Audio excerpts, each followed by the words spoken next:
The Other Side of Night by Adam Hamdy. Read by Justin Avoth. Preface. What would you sacrifice for love? As I look back on my life, I'm haunted by the question. Perhaps what troubles me most is that I never got to choose. The pain I suffer, the loss I feel, the regret that clouds every single day, I never chose my sacrifice. Someone made the choice for me. Would I have taken a different path? I don't know. But the opportunity would have been nice. Instead, like a character in a story, my fate was decided by someone else. My son. I think about Elliot every day, sometimes in anger, often with remorse, mostly in pity, but always with love. You can draw your own conclusions about the morality of his actions. To this day, my own mind is not at peace with what happened. Is regret real? We feel it, but it doesn't exist anywhere. I can't point to it any more than I can relive the events that caused it. But does that mean it isn't real? I devoted many of my years to science, and after decades spent pondering the intersection between perception and reality, I've come to the conclusion that regret and all the other emotions we feel so deeply are just as real as the clothes we wear or the air we breathe. I've dissected my life, studied the great thinkers of every age, and considered all the theories of reality I could find, and I've come to accept one inescapable truth. Life is memory. Everything we experience of the world exists only in our minds or in the minds of those around us. The past is generally accepted as memory. So must we accept the present and future as fictions of our mind. Moments we perceive as now have already passed, and the future is the imagined memory of things to come. We commonly think of time moving forward, but there are some who believe we're travelling backwards, that the past lies ahead of us and the future behind. In many ways, this view of the cosmos makes sense. We can see the past, but are blind to the future. Are moments gone any more real than those yet to be had?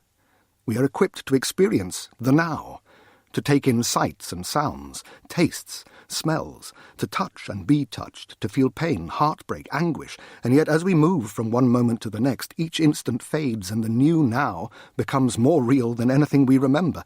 But it, too, is memory the instant we experience it. What was, what is, and what will be. I now understand these things exist only in our minds, but that doesn't make them any less real, any less inevitable.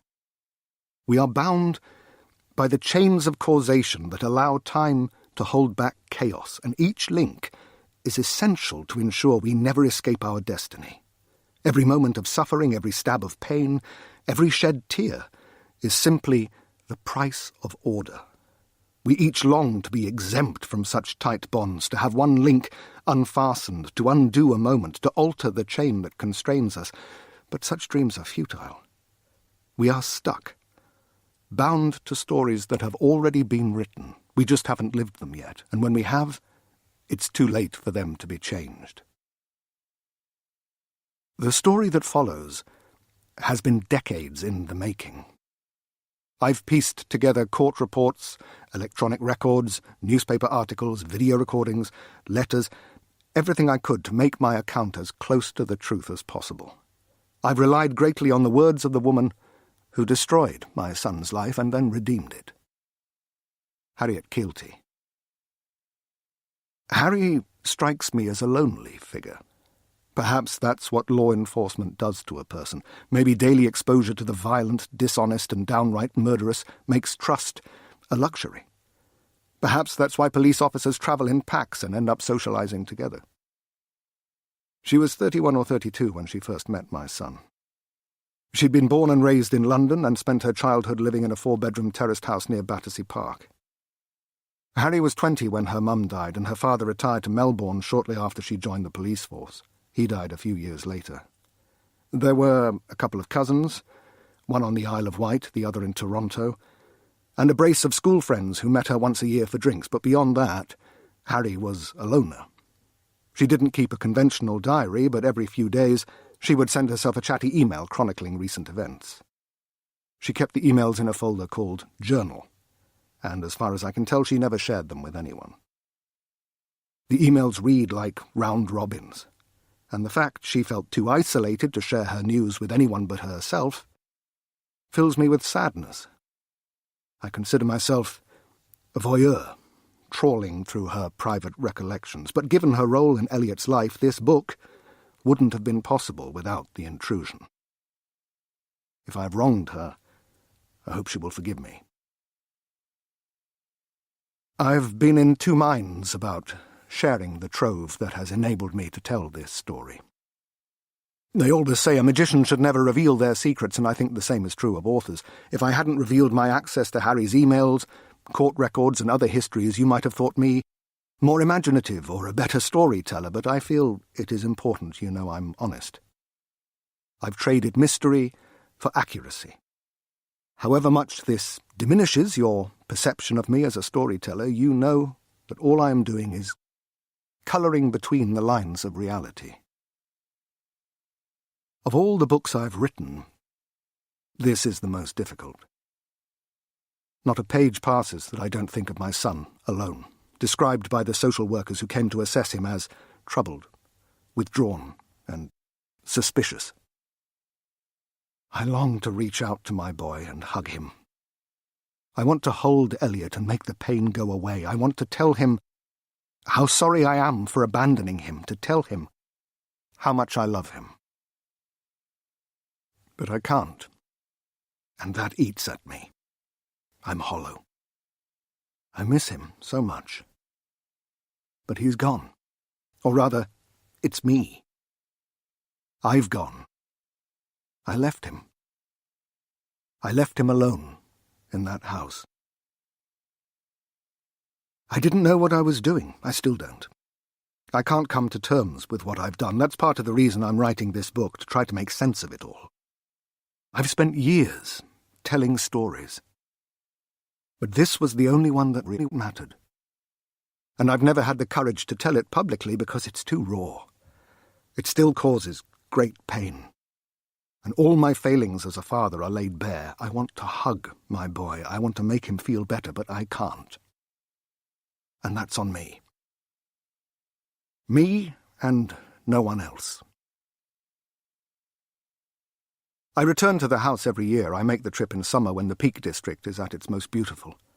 I travel the familiar track to the cottage we once called home and wander through the untouched memorial to a happy life. I don't think anyone lived here after Eliot left, and the place is damp and imbued with a stillness of abandonment that crushes me every time I cross the threshold. The doors are bowed and flaking, the windows long broken, the frames woodwormed and splintered. The roof has been pockmarked by the relentless march of time, and here and there the cracked slate floor is contoured by the residue of water puddles. I'm not sure how much longer the old place will withstand the elements. But where others might see a ruin, memory takes me beyond the decay and fills my eyes with glistening images of a husband and wife happy together, their joy at a child, the bubbling sounds of family life.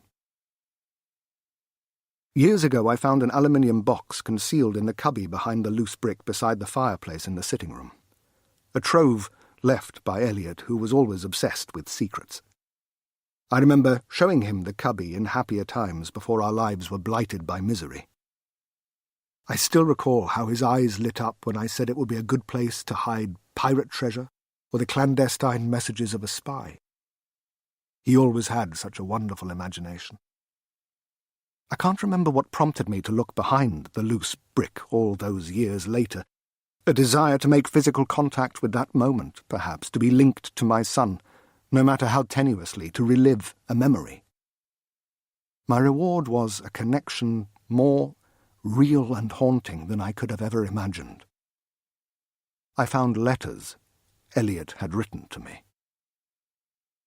I remember standing in the ruined room, hearing no sound, sensing nothing, as though time itself had stopped. I devoured them, pausing only to compose myself when some handwritten phrase broke me. Some of the letters are so raw, I've only been able to read them once. Others I revisit often. This is one of my favourites, for reasons I hope will become clear. Dear Dad, do you remember when you showed me this little pirate's hollow? You told me Jack Sparrow might hide treasure there, or Alex Ryder some top-secret plans. I remember that day. I hope you do too. I pray you find these. I like to think of you standing by the fireplace, reading my words. These scrawled symbols on the page link our minds. It doesn't matter how many years have passed, the moment of your reading will be tied to the moment of my writing, and through these words we can be together again. They tell part of my story, but you'll have to dig deeper if you want the whole truth. You didn't deserve what happened, none of us did. But fate conspired against us, and I was forced to make a choice, although I sometimes wonder whether I ever really chose. When I look back on what happened, it always seems my path was chosen for me. Perhaps you'll be able to find sense where I have not. I have two regrets. The first is that we can't be together. It causes me pain every single day, but without that pain, well, you know the alternative. You lived it. For a few agonizing weeks you saw what life would have been like. My other regret is Sabi Khan. His face haunts my dreams and helps me accept my punishment. I hope you don't miss me as much as I miss you. There's no need for sadness. We were blessed to have had more years together than we were due. It was an honor to call you father, but you know, you were more than that to me. You were also a friend. The best I ever had. If you find yourself mourning me, take comfort in the knowledge that one day I will find happiness. Please don't be sad for me. I have as much as anyone could hope for, even if it's not everything. With all my love, Elliot. Those of you familiar with my work might be surprised by this tale, but before I became an author, I had another life. Writing is a metaphor for my journey. I came to it unwittingly, unwillingly, and I'm captive to it. Don't pity me. Like my son, I've suffered more than most and been trapped in ways few could understand, but I have almost everything I've ever wanted. There is just one thing missing, and it's the thing I miss the most. I've tried to tell this story once or twice before, but even my closest friends don't believe it. Their sidelong glances of skepticism grind away at me, and I've always lost heart before reaching the end, so I'm publishing it as a book, perhaps my last, and my readers can make of it what they will. This is my son's story. I have no doubt it will be sold as fiction. But rest assured, every word that follows is true. David Asher. Part 1. The Child. Extract from the court report of R. versus Elmis. Roger Sumption, QC for the Crown Prosecution Service. Ms. Hardcastle, you run Sunshine Start. Is that correct? Elaine Hardcastle. Yes. Roger Sumption, QC. Could you describe what you do? Elaine Hardcastle. We provide temporary care for children until they can be placed with a foster family or adopted. Roger Sumption, QC. Can you explain how you first encountered the defendant? Elaine Hardcastle. Mr. Elmis was going to adopt Elliot Asher. Well, he did, but when I first met him, he was still going through the legal formalities. Roger Sumption, QC. I believe you told the police there was something odd about Mr. Elmis' behaviour on the day he came to collect Elliot. Elaine Hardcastle. Yes. Roger Sumption, QC. Can you elaborate? Tell us about it for the benefit of the jury. Elaine Hardcastle. It was last August. I remember because we were planning our annual sunshine holiday. It's a little treat we give the children at the end of every summer, sort of, to make up for them not going away like they might if they were with family. I was sad Elliot was leaving us and missing it, but pleased he had a new home. Well, an old home. Roger Sumption, QC. Can you explain? Elaine Hardcastle. David and Elizabeth Asher had made Mr. Elmis trustee of their estate and Elliot's guardian. Elliot was going back to the family home to live with Mr. Elmis. Roger Sumption, QC. And how did he seem to you that day? Elaine Hardcastle. Elliot? He was sad, at least to begin with. Roger Sumption, QC. And Mr. Elmis? Elaine Hardcastle. We met in my office. I like to give new guardians the opportunity to ask questions while I'm doing final checks. Roger Sumption, QC. Did Mr. Elmis ask any questions? Elaine Hardcastle. No. He just watched me going over the paperwork. He seemed distracted. Grace Oyewole, QC for the defendant. My lord, as someone might be if they were suddenly responsible for a child. His Honour, Judge Thomas. Indeed. Elaine Hardcastle. That's true. A lot of people who adopt struggle with the responsibility, but this was different. I hope it's not untoward or anything, but Mr. Elmis seemed troubled. Grace Oyewole, QC for the defendant. My lord? Judge Thomas. Please, keep to your recollection of events, Mrs. Hardcastle. You are not qualified to give opinions on Mr. Elmis's frame of mind.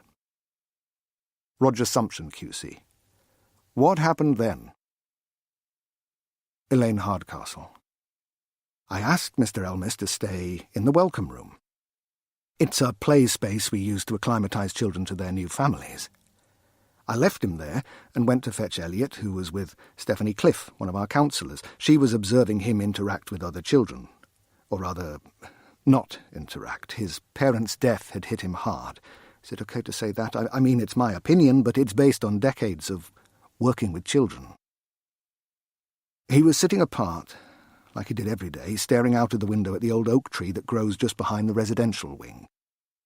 Whenever I'd ask him what he was doing, why he was daydreaming rather than playing, he'd say he was counting souls.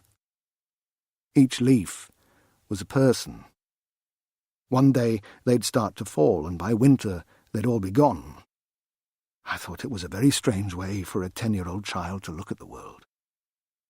Anyway, I found him by the window, and Steph and I took him to the welcome room. It was very distressing. Roger Sumption, QC. Why? Elaine Hardcastle. He was crying, fighting with us both. We don't use physical restraint at Sunshine, but this was as close as I'd ever come to having to do so. Roger Sumption, QC.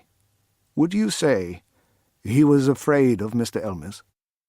Grace Oyewole, QC. I hesitate to rise, but my learned friend knows the rules. Can I ask that he sticks to them so that I do not have to address my lord further? Roger Sumption, QC. Then I will ask a different question. Did you get Elliot to the welcome room? Elaine Hardcastle. Yes. Roger Sumption, QC. What happened then? Elaine Hardcastle. He ran away from us and went into the corner. He was very upset. He sat with his back to us, but I think he was crying. I asked him to come and say hello to Mr. Elmis, but he ignored me. I reminded him Mr. Elmis was one of his parents' oldest friends. They wouldn't have left you in his care if they didn't think he was a good man, I told him, but he stayed put. Roger Sumption, QC. What did Mr. Elmis do? Elaine Hardcastle. When I looked at him, I thought he was crying, but he caught my eye and turned away, so I can't be sure. These are emotional experiences. Big rocks. Roger Sumption, QC. Excuse me? Elaine Hardcastle. It's what I tell the children. When you go to the beach, it's mostly pebbles, but occasionally there will be 1 or 2 big rocks you have to climb over, just like life. Most days are pebbles, but every so often you'll hit a big rock. Adoption is a big rock. Murder trial is another big rock. Roger Sumption, QC. Quite. Going back to that day, Mrs. Hardcastle, what happened next? Elaine Hardcastle. Elliot was shuddering and shaking. He was very upset. I told Mr. Elmis we would have to try another day if we couldn't calm him down. I was about to go to the boy when Mr. Elmis asked if he could try. I wasn't sure it was a good idea, but Mr. Elmis was already on his way. He crouched beside Elliot and spoke to him. Roger Sumption, QC. Could you hear what he was saying? Elaine Hardcastle. No. He wasn't whispering exactly, just speaking softly. After a short while, Mr. Elmis stood. I thought he'd failed and was about to go over, but Elliot got up and turned around. He wiped his tears and then took Mr. Elmis's hand.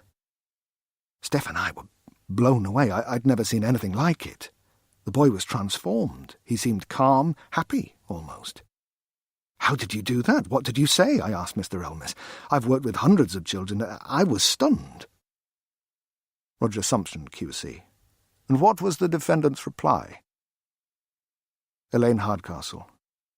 We made a deal, didn't we, Elliot? And he looked down at the boy, who nodded. The two of them smiled. Roger Sumption, QC. Did you ever learn the nature of this deal? Elaine Hardcastle. No. Roger Sumption, QC. So it was secret?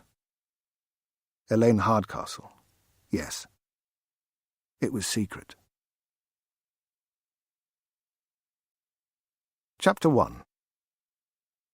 Harriet Kilty had spent almost an hour sitting alone outside the Nantwich bookshop and was now nursing her 3rd espresso. She watched the other customers and listened to their conversations as Steve and Denise, the friendly owners of the bookshop, and their staff shuttled in and out, ferrying orders of coffee and cakes. It was a Saturday, so the town centre was busy, and the square opposite, the crooked Tudor building, was packed with shoppers buzzing from one market stall to another. Harry checked her watch. 11:58. 2 minutes off an hour. More than any reasonable person could be expected to wait, but she wasn't a reasonable person. She was desperate to reclaim a life she'd lost a few painful weeks ago. She'd been lured here by hope, and to leave would be admitting it had been extinguished. But in the end, after another 20 minutes of sitting there with a gnawing sense of inevitability, Harry finally accepted defeat. John Marlowe, the man who'd emailed her, promising she would get her job back if she came to this meeting, had been yet another troll. A liar who felt entitled to waste her time and humiliate her because she'd been so successfully cast as the villain by the local papers.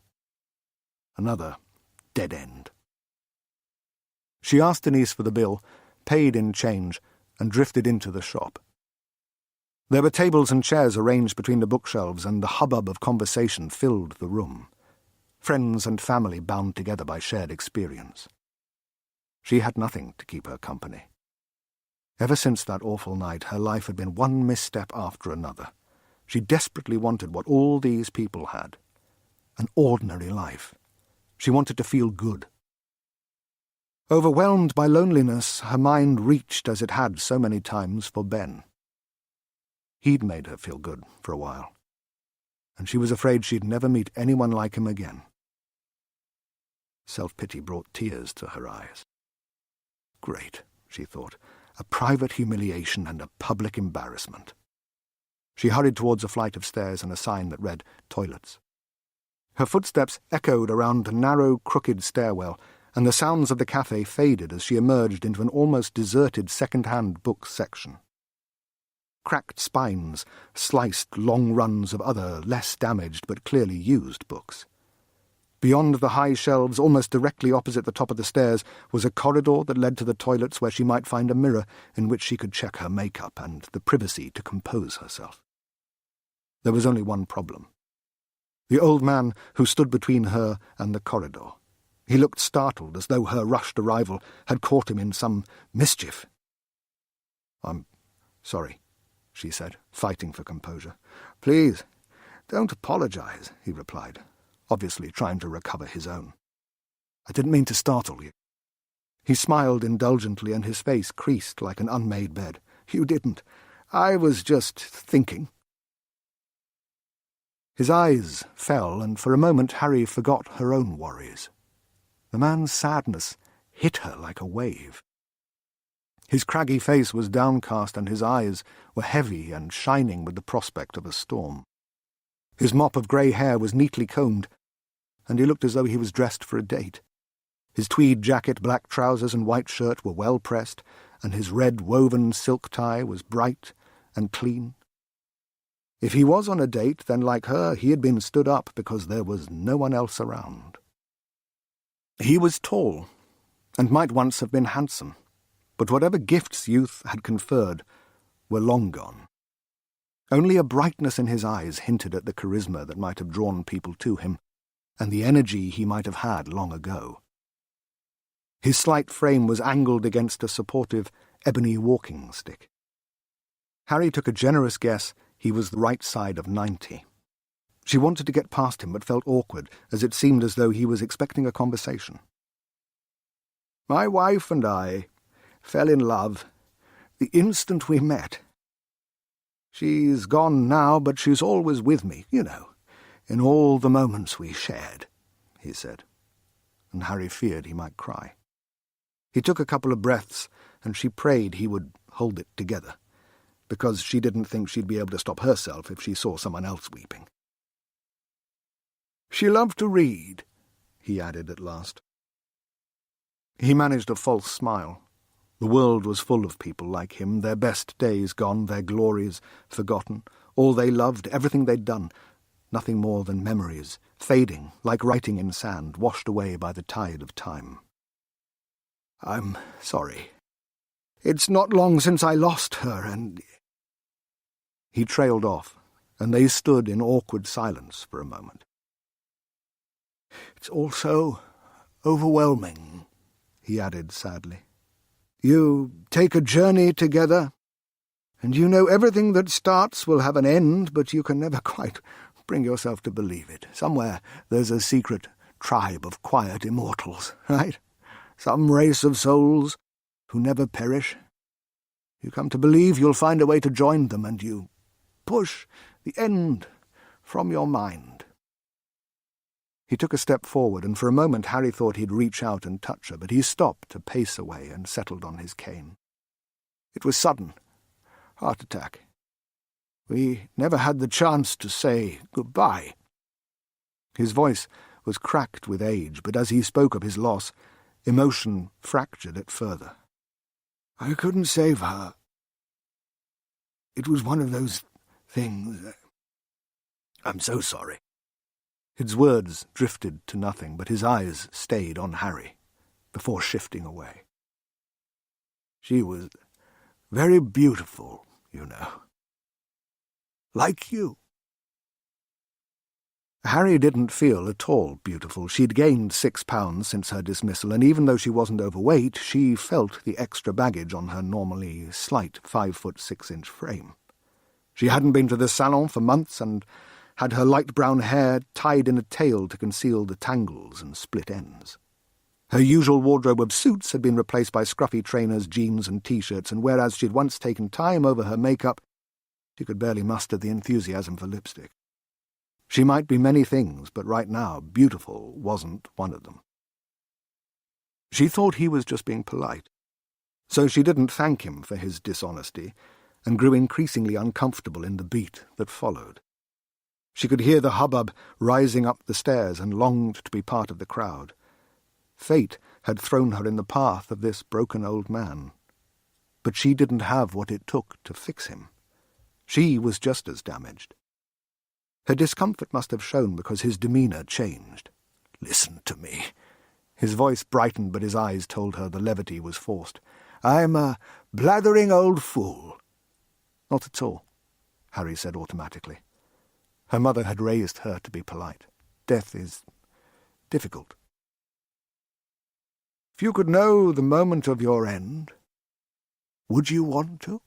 the old man mused. She thought about all the bad things that had ever happened to her. Would it have helped to know about them in advance? No. "No, I don't think I would," she replied. "It would hang over me like a cloud." "True," he nodded. "I promised myself I wouldn't get carried away, that I'd be strong, but it's so hard. I'm so alone, you see. Almost everyone I've ever known is gone. She was my love. She still is. Just being here is so difficult." "It's okay. That's normal. In the police we call it survivor's guilt." The man bit his lip and cast around the room as though something in the old books might support him in his grief. He found strength from somewhere. "You're good and kind. You have a big heart," he said, and Harry almost broke down in tears. He was a soul in torment, and he was trying to be nice to her. "We all face the same end. Whatever our road, we finish the journey, pleading with the void, begging for just one more moment, but there's never enough time. The relentless turn of the seconds, the ticking clock, that is our enemy. I loved her so much." His eyes met Harry's, and they shimmered. "What would you give for just one more moment with someone who meant everything?" Harry found herself wanting to take the old widower's hand and soothe the pain. But he moved back a half step and eyed her with the sudden alertness of someone waking from a dream. "Listen to me. Casting a shadow over your day, that's not who I am. I am a bringer of smiles. You know what my wife used to say? You are my star, you light up the darkest day. Don't you think that's beautiful?" "Very," Harry replied. "That's what I should be doing, lighting up days, not darkening them." "I'm sorry I've upset you." "Not at all," she assured him. "I've wasted your time, at the very least. It's most selfish of me, clinging to moments, hoarding memories. I'm old. My day is done. Yours is ahead of you, and I have no right to waste another second. It's been my absolute pleasure. Thank you for your kindness. Goodbye." Harry couldn't suppress a surprised smile when the old man abruptly pivoted around his walking stick and hurried past her. Within moments he was clanking down the stairs. She was about to head to the toilet when she noticed a book on the floor. It had been concealed by the man and lay cover-wide, spine broken like a dead bird. Had he been looking at it when she'd startled him? Happiness. A new way of life. A woman smiled up from the cover. She looked annoyingly contented. Harry preferred thrillers and would never normally have been interested in such a book, but she was desperate. And if the smiling author, Isabella Tossetti, had just one useful nugget of advice, she'd take it. Harry picked up the book and checked the inner leaf. 50 pence for a whole new way of life. Bargain, she thought, and she took the book with her. Chapter 2. There was a knock at the door, and she put down the book and crossed the small bedroom of a little flat she'd bought when she first moved to Stoke-on-Trent. It was on the 6th floor of a modern building on a quiet back street, not far from the old pot banks that stood to the south of Hanley. Harry's one-bedroom home might have been small, but the big windows in the living room gave her a panoramic view of the city and the emerald countryside beyond. It used to inspire her, but she didn't even glance at it now. "Who is it?" she asked, pressing her eye to the spy-hole. "Me," Sabi Khan said. He was in a tailored suit which clung to his wiry frame, and his hair was as immaculately coiffed as ever, the black waves shining with product. Harry opened the door for her old partner. "All right," he said. lingering on the threshold. "I thought I'd stop by to see how you're doing." "Did Powell send you?" Harry asked, sensing Sabby's reticence. "No," he replied indignantly. "I'm here because—" She cut him off. "Because you care? You know, people ask if I miss you, but right now I can't say I do." "Well, you know the way out." "I will come in, thank you," he said, pushing his way past Harry. She shut the door and followed him through the open-plan kitchen diner to the living room, and she flushed as she suddenly saw her home through a newcomer's eyes. It was a battlefield of misery, and the casualties of her war with depression were scattered everywhere. Clothes, magazines, unopened post, half-consumed cups of coffee, crumb-covered plates, some relatively recent, others relics from weeks ago. She hadn't felt this low since her relationship with Ben had ended. Harry registered the look on Sabby's face. "I know what it looks like," she said, "but these aren't telltale signs. I've just been busy." "Empty bottles, discarded food, unkempt appearance," Sabby responded, and Harry's hand rose instinctively to straighten her hair. "None of these are signs of depression, is that what you're telling me?" He held her gaze, and they stood in silence as she eyed him defiantly. "I was just passing," he said at last. "I'm not here to intrude on your business. If you say you're fine—" He trailed off. "But if you need help—" "Listen," she interrupted. "You can tell Powell, or anyone else who wants to know, that I'm doing brilliantly and winning at life." "I'm sorry, Harry," Sabby said. "I let you down. I never thought Powell would go for you like that. I don't know what to say. I wish I could take it back. Do better. Be stronger." And just like that, he took the angry wind of indignation out of her sails. Harry couldn't cope with kindness, not today. She nodded, not trusting herself to reply. She'd thought about that night so many times and wondered what she could have done differently. Her partner, her friend, was being beaten to death. If she hadn't stepped in to save him, well, he wouldn't be here. In her self-righteous self-pity, she'd forgotten his suffering. "How are you?" she asked. "The ribs? Okay. Still hurts to breathe, and I don't think I'll be setting any track and field records for a while. The body heals. It's the mind that's harder, right? Do I still have what it takes? Will I be the first in next time, or a step behind everyone else?"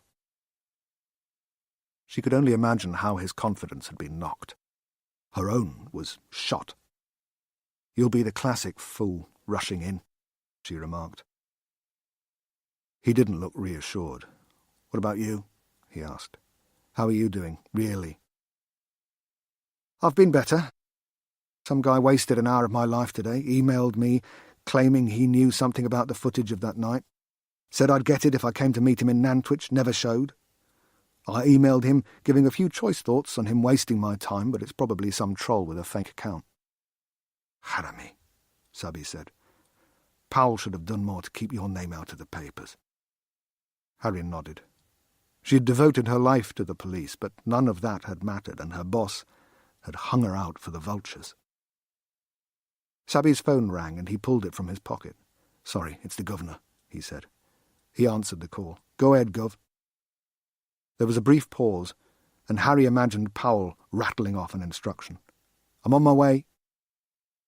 He hung up and gave Harry an apologetic puppy-dog shrug. "Sorry. Duty calls." Harry felt a pang of envy. A few weeks ago, she would have been going with him. "Ah, that was insensitive of me. Great body, sharp mind, not so hot on all these complicated human things," he said, his index finger shuttling back and forth through the air between them. Harry suddenly felt sorry for him. He'd been beaten and battered, physically and psychologically, and he was grieving too. He'd lost a partner. "Complicated human things," Harry replied. "What are you, a robot? Just say, 'Let's grab a beer sometime,' and leave with a smile on your face." "Let's grab a beer sometime," Sabby said, as he backed towards the door. "You're the best, Harry. Top girl." She couldn't resist a smile at his awkwardness. After he was gone, Harry stood in the little flat for a moment, listening to the distant sounds of the city where thousands of lives far more productive than hers were being played out. She glanced around the messy room and thought about tidying up, but the brief surge of energy that had risen in Sabby's presence soon dissipated. The mess could wait. She left everything as it was and returned to her book. Extract from Happiness, A New Way of Life by Isabella Tossetti, printed with permission of Vitalife Press. Happiness as Love. Romeo and Juliet, star-crossed lovers, ill-fated to suffer. A picture of love that's endured to this day. One of pain and sacrifice, love as tragedy. Alongside this runs a steady stream of novels, television, film, and song that tell us love is the most powerful source of happiness. Death cannot stop true love. You had me at hello, you complete me, and so on. The world's libraries could be filled with nothing but books on love, and still the poets would think more needed to be said. Dr. Martha McClintock demonstrated what we perceive as falling in love is actually a sense of attraction manufactured by our brain because it has used a combination of visual and olfactory stimuli to gauge that union with the man or woman in question would produce offspring with optimized immune systems. Less star-crossed love, more evolutionary biology. This is true even of same-sex relationships because the matching of immune systems is blind to prejudice and untroubled by concepts of gender. We have all heard friends say, "I don't know what she sees in him," or "he loses his mind when he's around her." The obsessive, infatuated lover is a staple of romantic poetry. In addition to manufacturing a powerful sense of attraction to help with evolutionary optimization, our brains increase the chances of mating by shutting down the regions of our brain associated with critical reasoning. Samir Zeki and his colleague John Paul Romaya found that people deeply in love experience temporary and specific loss of brain function whenever they think about their lover. Using brain imaging techniques, Zeki and Romaya measured a significant deactivation of the frontal cortex. If we could see a person's faults, we'd be less likely to mate with them, so our brains, quite literally, blind us with love. Eventually, the hormone rush wears off and the brain stops its tricks. Some people wake up one day and wonder what they ever saw in the person lying next to them. Others stay together and blind love, that evolutionary trap, turns into something else, something profoundly real. Love can make you blind. It can give you fleeting brain damage, it can cause pain, anguish, and suffering, but when all that is gone, you're left with someone whose life you share. You hope you make each other better. You share experiences, you sacrifice, but each sacrifice must be repaid or else there is imbalance and exploitation. The most powerful relationship, and always remember why I use the word powerful, is the one that is harmonious. A healthy relationship strikes a note of truth and brings equilibrium to the lives of the lovers. It is through that truth and balance that we find happiness, because without being true to ourselves and those around us, we manufacture an illusory self and a gap is created between who we really are and who we are pretending to be. If there is no harmony in the relationship, that gap is likely to grow, and it is this gap between the true self and the projection we manifest into the world that is the source of so much unhappiness. Love should create no gap. It should not force you to manifest any illusion about who you really are. Love that is worthy of the word will be real and true. It will provide fuel for your generator. In ordinary times, love should heal you. It should bring you happiness. If you find yourself in extraordinary circumstances and your world requires sacrifice, make sure it brings you harmony. And through whatever it is you do for the one you love, you must ultimately find balance and that all-important power. A love that helps you be true to who you really are is the most powerful love of all. Happiness as novelty. Misery is comfortable. It becomes familiar.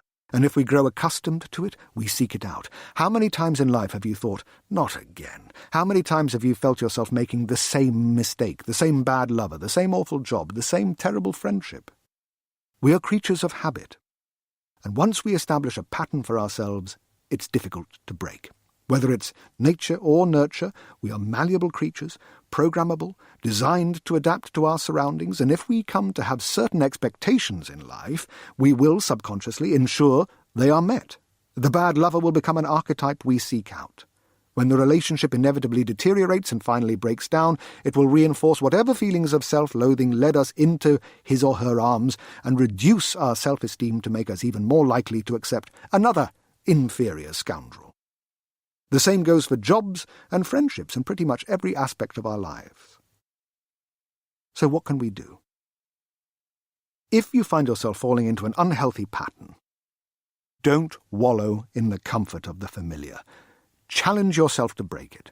Do something different. Reflect on what is leading you into a cycle of repetition, of recurrence, trapping you into making the same mistake, the same play rehearsed over and over again with slightly different lines and an altered cast of actors. If depression puts you in bed, ignore its heavy grip and force yourself to go for a walk. I have talked about the nourishing qualities of trees and the power of forest bathing, and have no doubt you'll benefit from the phytoncides mentioned on page 286. But a walk will also broaden your world rather than shrink it. Change and optimism are hardest to deliver when we are low, but that's precisely when we need to be able to realize them. Don't wallow, get up and get out. You want a different result? Get out there and do something different to get it. The gap. Why aren't you happy? Because you don't have the woman you want, or the man, the job, the house, the car? Have you lost someone you love?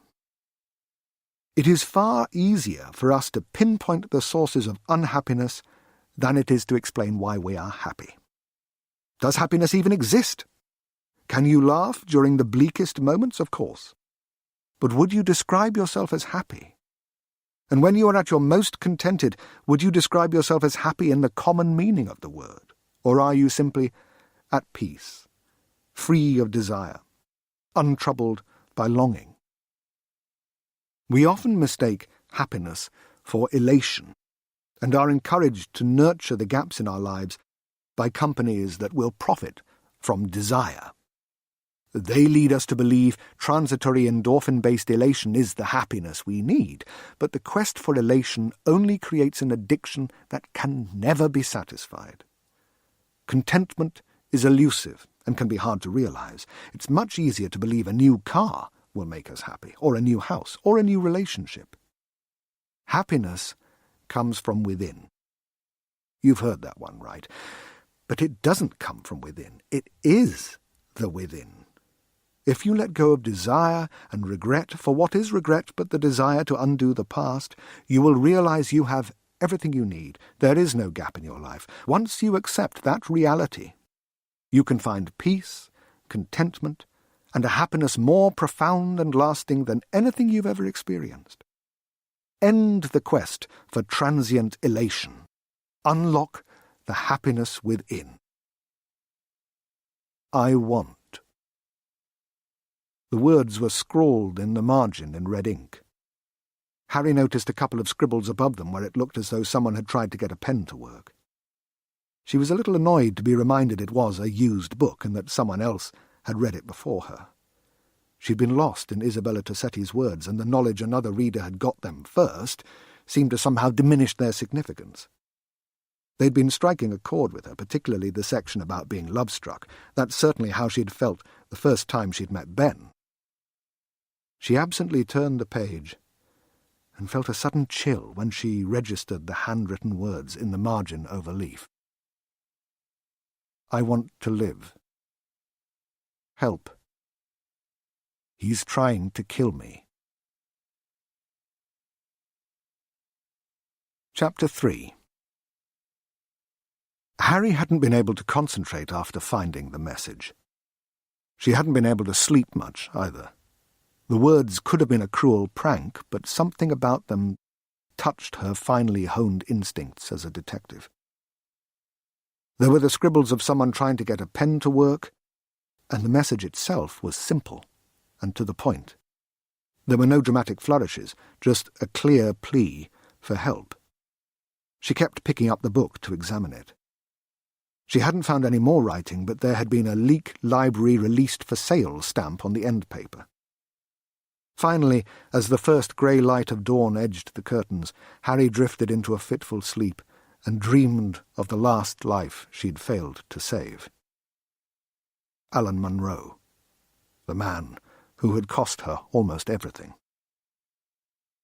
She was tormented by the desire to undo those last few moments, to reach out to him, to call to him, but just as in real life, she was too slow, and it felt as though she was pinned to the rocks beneath her knees. The light of impending doom blazed in her dream so brightly it woke her up with a start. She sighed, wondering if the dreams would ever stop. Would the guilt? She rubbed her eyes, got dressed, and drove her old Volkswagen Golf into Leek. She hadn't been to the library for years. Her mum used to take her every week as a youngster, and she'd grown to love reading. She remembered on her very first visit she'd explored the shelves tentatively like a burglar, prowling through a stranger's house. How can all these books be free? She'd thought. But she'd quickly become acclimatized and treated the cornucopia of stories as her second home.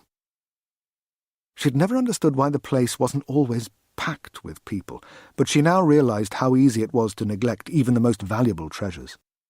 Libraries like the one back home in Battersea that had taken her on so many magical journeys were constantly under threat of closure.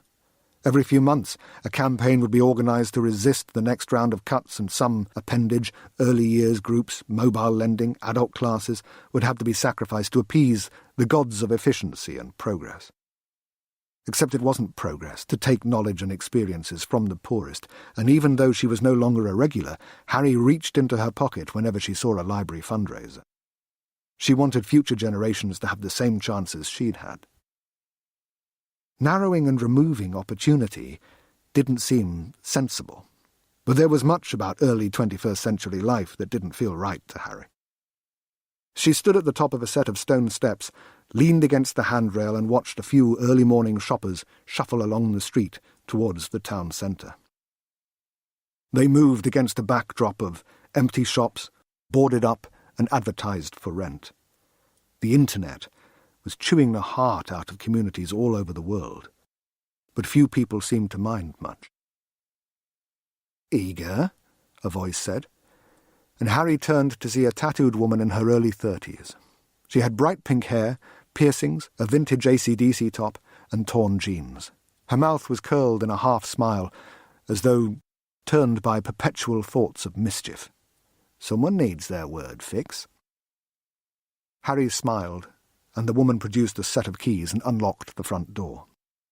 "We don't officially open for another 15, but you don't look like a book snatcher to me. You can wait inside," the woman said. "My name's Edie. Come on in." Harry followed Edie into the building and was immediately catapulted back to childhood by the dry scent of old books, still air, and the sight of shelf after shelf packed with knowledge and adventure. Leek Library was a grand listed structure with lead-lined windows, a hall, and an imposing tower. It was a bridge to a different time, when Victorians had measured success by the social hubs they created, libraries, schools, and parks. Harry hovered near the door and took it all in, while Edie stepped behind a large counter. "Don't be shy," Edie said. "You don't have to wait. I won't tell anyone you were browsing before opening time." Harry smiled again. "I'm not here for a book. I was hoping you could tell me about the last person to borrow this one." She swung her backpack off her shoulder and reached inside for the book. Harry surmised that whoever wrote the message would have been the last person to have borrowed it before it had been released for sale. Anyone else, who'd taken the book after the message had been written, would have spotted it and alerted someone. "Happiness, a New Way of Life" by Isabella Tossetti, Edie said, studying the cover. She took the book and opened the back. "It's one of ours, but I'm not supposed to give out personal details." "I found something valuable inside," Harry lied. Edie looked at her expectantly. I'd rather not say what it is. That way I can confirm its rightful owner. Edie pursed her lips. She didn't look completely satisfied, but it was excuse enough. She turned to the computer terminal and typed in some characters. This was our only copy, and it was last borrowed by... She trailed off. Oh. I don't have to protect the borrower's details. She died a few months ago. Elizabeth Asher. It was so sad. She had cancer. We held a vigil for her. It was beautiful. Hundreds of people with candles out by their house. I went, cried buckets, donated money. They raised tons, but it didn't do any good. Her husband died not long after. They say it was suicide. He left their son. She paused and shook her head. It was a tragedy. That sounds awful, Harry remarked. Poor family. Poor kid. How'd you get over something like that? I'm not sure you ever do, Edie said, and the two of them reflected on a family's suffering for a moment. Do you mind if I use a computer? Harry asked. Go ahead, Edie replied, gesturing at a line of terminals near a big window. Local vigil draws hundreds. 14th February. Hundreds of Leek residents joined the friends and family of Dr. Elizabeth Asher for a vigil outside her home in Upper Hume. Dr. Asher, a physicist at Keele University, was diagnosed with a rare form of cancer 18 months ago. She has been undergoing treatment, and the local community has come together to raise funds to pay for novel therapies. Cynthia Hughes, a friend of the family, said, Beth is such a wonderful person. She deserves every chance. This is a celebration of her, but it's also a celebration of hope. Through a family spokesperson, Elizabeth Asher's husband, David, thanked all those who attended the vigil, saying he and the family had been touched by the kindness and support. Katie Harper, Leek Advertiser. Misadventure verdict. 6th September. A verdict of death by misadventure was returned in respect of Dr. David Asher of Upper Hume, Staffordshire, who disappeared on the 14th of June. Dr. Asher had been recently bereaved after the death of his wife Elizabeth, who passed away in April after succumbing to her long battle with cancer. Friends say Dr. Asher had been distraught at his wife's death and had become increasingly isolated. He was seen near Arthog in Wales on the day of his death, walking near the cliff tops. He is survived by his son, Elliot. Katie Harper, Leek Advertiser. 2 lives and boundless tragedy summed up in a brace of short newspaper articles. The misadventure verdict had been delivered a week ago. These people weren't long gone. Harry looked away from the library monitor and wondered why a scientist would write a message in a book suggesting he, her husband, was trying to kill her. She was intrigued by David Asher's death. The coroner might have ruled misadventure, but a depressed man hanging around cliff tops probably wasn't there for the view. Could it have been suicide, as Edie had suggested? Had he struggled with grief, or was it guilt? What had happened to the child? Had he been taken into care? Was he safe? Harry wasn't police anymore, but she still had the heart and soul of a detective, and they could never take that away from her. She got to her feet, gave a nod of thanks to Edie, and left the library. Chapter 4. Harry could see faces in the high cliffs. The judgmental brow of an old aristocrat, the patrician nose of a Roman senator. The gritstone cracks and crags sparked her imagination as she steered her Volkswagen Golf along the lane that led from Upper Hume to Ash Ridge. To her left, a grand reservoir shone cobalt beneath a cloudless sky, and beyond it were rising green fields stocked with grazing cows and sheep. The cliffs loomed to her right, half a mile beyond boulder-strewn stretches of gorse. Harry had walked these inland cliffs many times, and had always been moved by the rugged landscape. It was a place where the imagination could run wild. It wasn't just the striking beauty. She loved the grandeur. It gave her a sense of perspective, camouflaging her. The vast wilderness dwindled her significance, and she liked the idea of being hidden from the universe, so it could neither notice nor judge her. She particularly relished the prospect of insignificance now, but she wasn't here for a walk. She was on a private mission, following a thread that started with what she assumed was Elizabeth Asher's message in the book. Harry turned right and followed a narrow lane that circled around the cliffs. She had to slow a couple of times to allow sheep to move out of the road, and stopped and left the car to deal with gated cattle grids on 3 occasions. Finally, a mile further on, Harry saw what she was looking for. Longhaven, the Asher family home. Harry parked on a patch of grass beside the driveway and got out.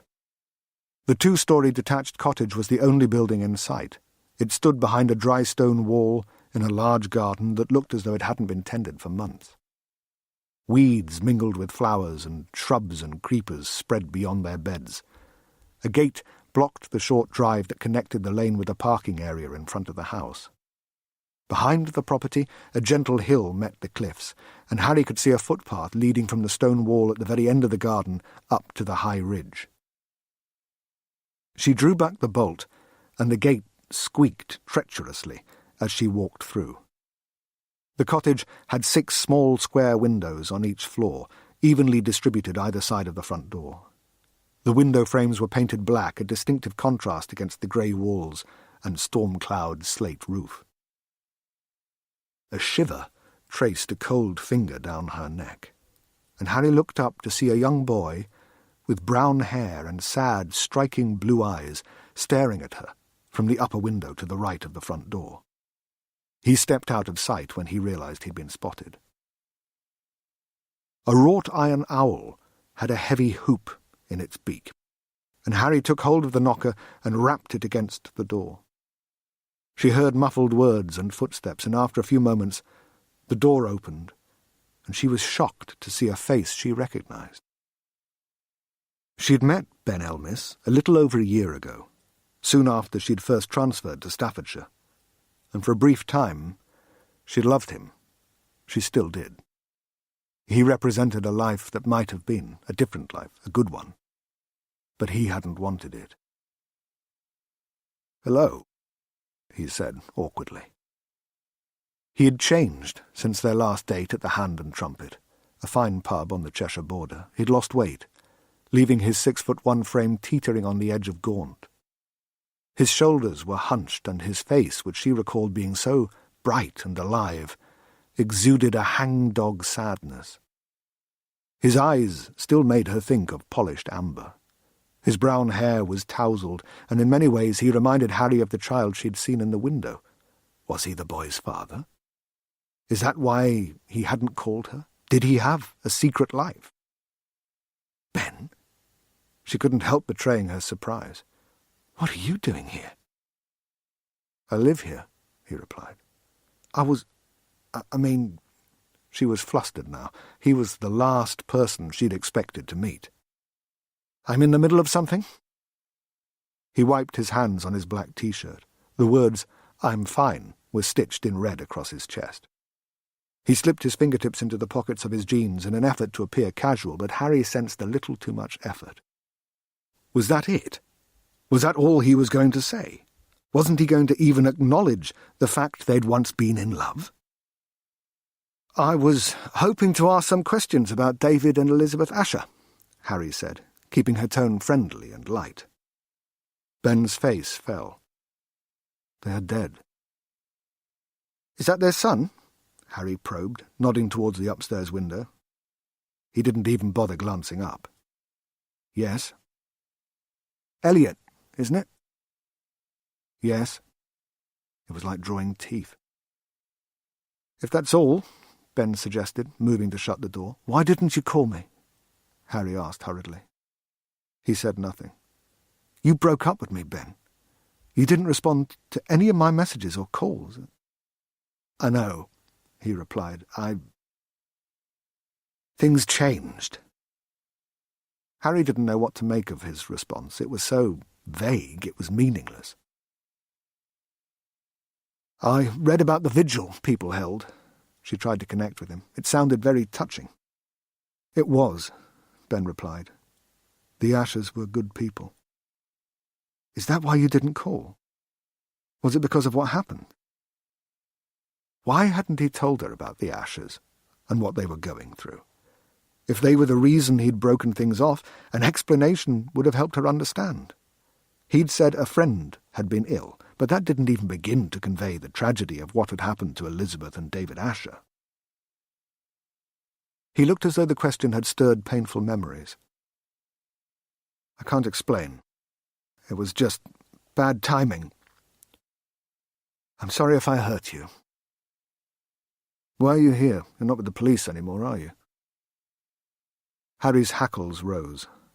He obviously knew about her dismissal from the force. He'd been keeping tabs on her, but still hadn't called. No, I'm not. Why'd you ask? Isn't that normally who knocks on doors?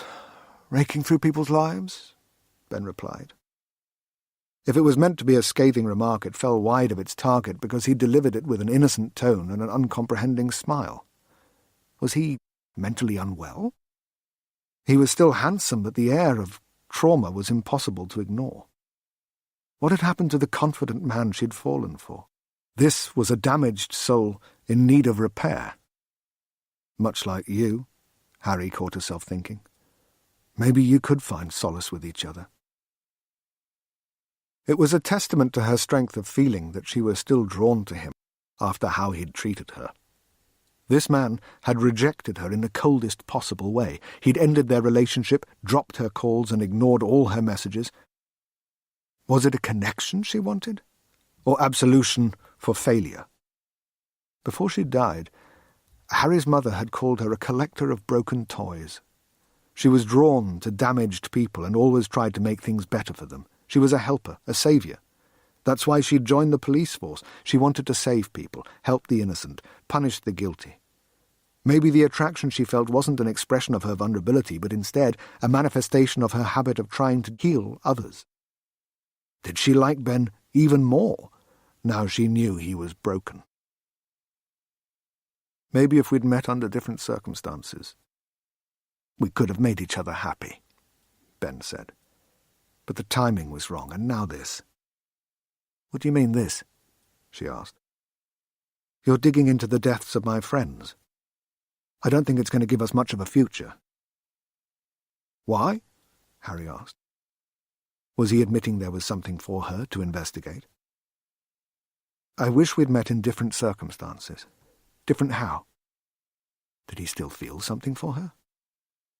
If none of this had happened, he replied, if we'd met in another world, I think we might have been good together, don't you? Ben looked at her earnestly. Why had he said that? Was he trying to mess with her emotions, throw her off balance? Or did he still have feelings for her? She was in uncharted territory. She'd never had to interview someone she knew personally, but she took her lead from Ben's strange and chilly reception and used a cool, no-nonsense tone she'd perfected on hundreds of other suspects. Is that what he is now? Is he a suspect? I didn't come here to talk about us. I want to ask you about Elizabeth Asher, Harry said.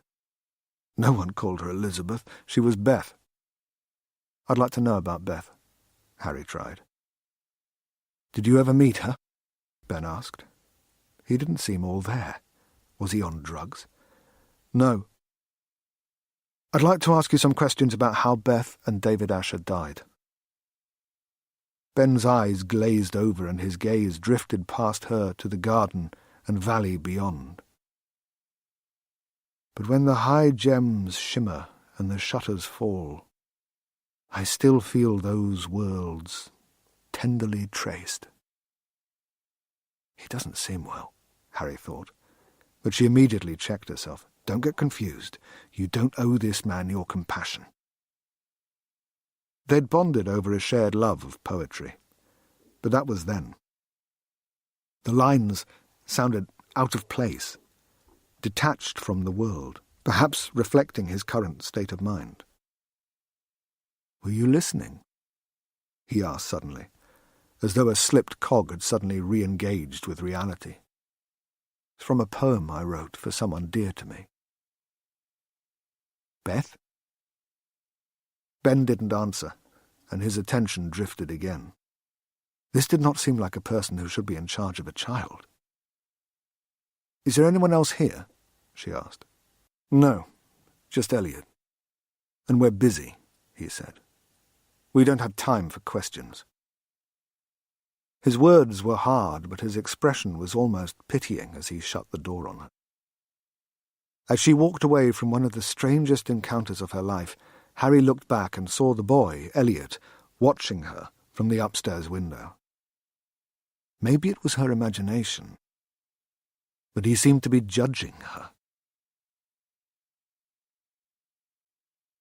Chapter 5.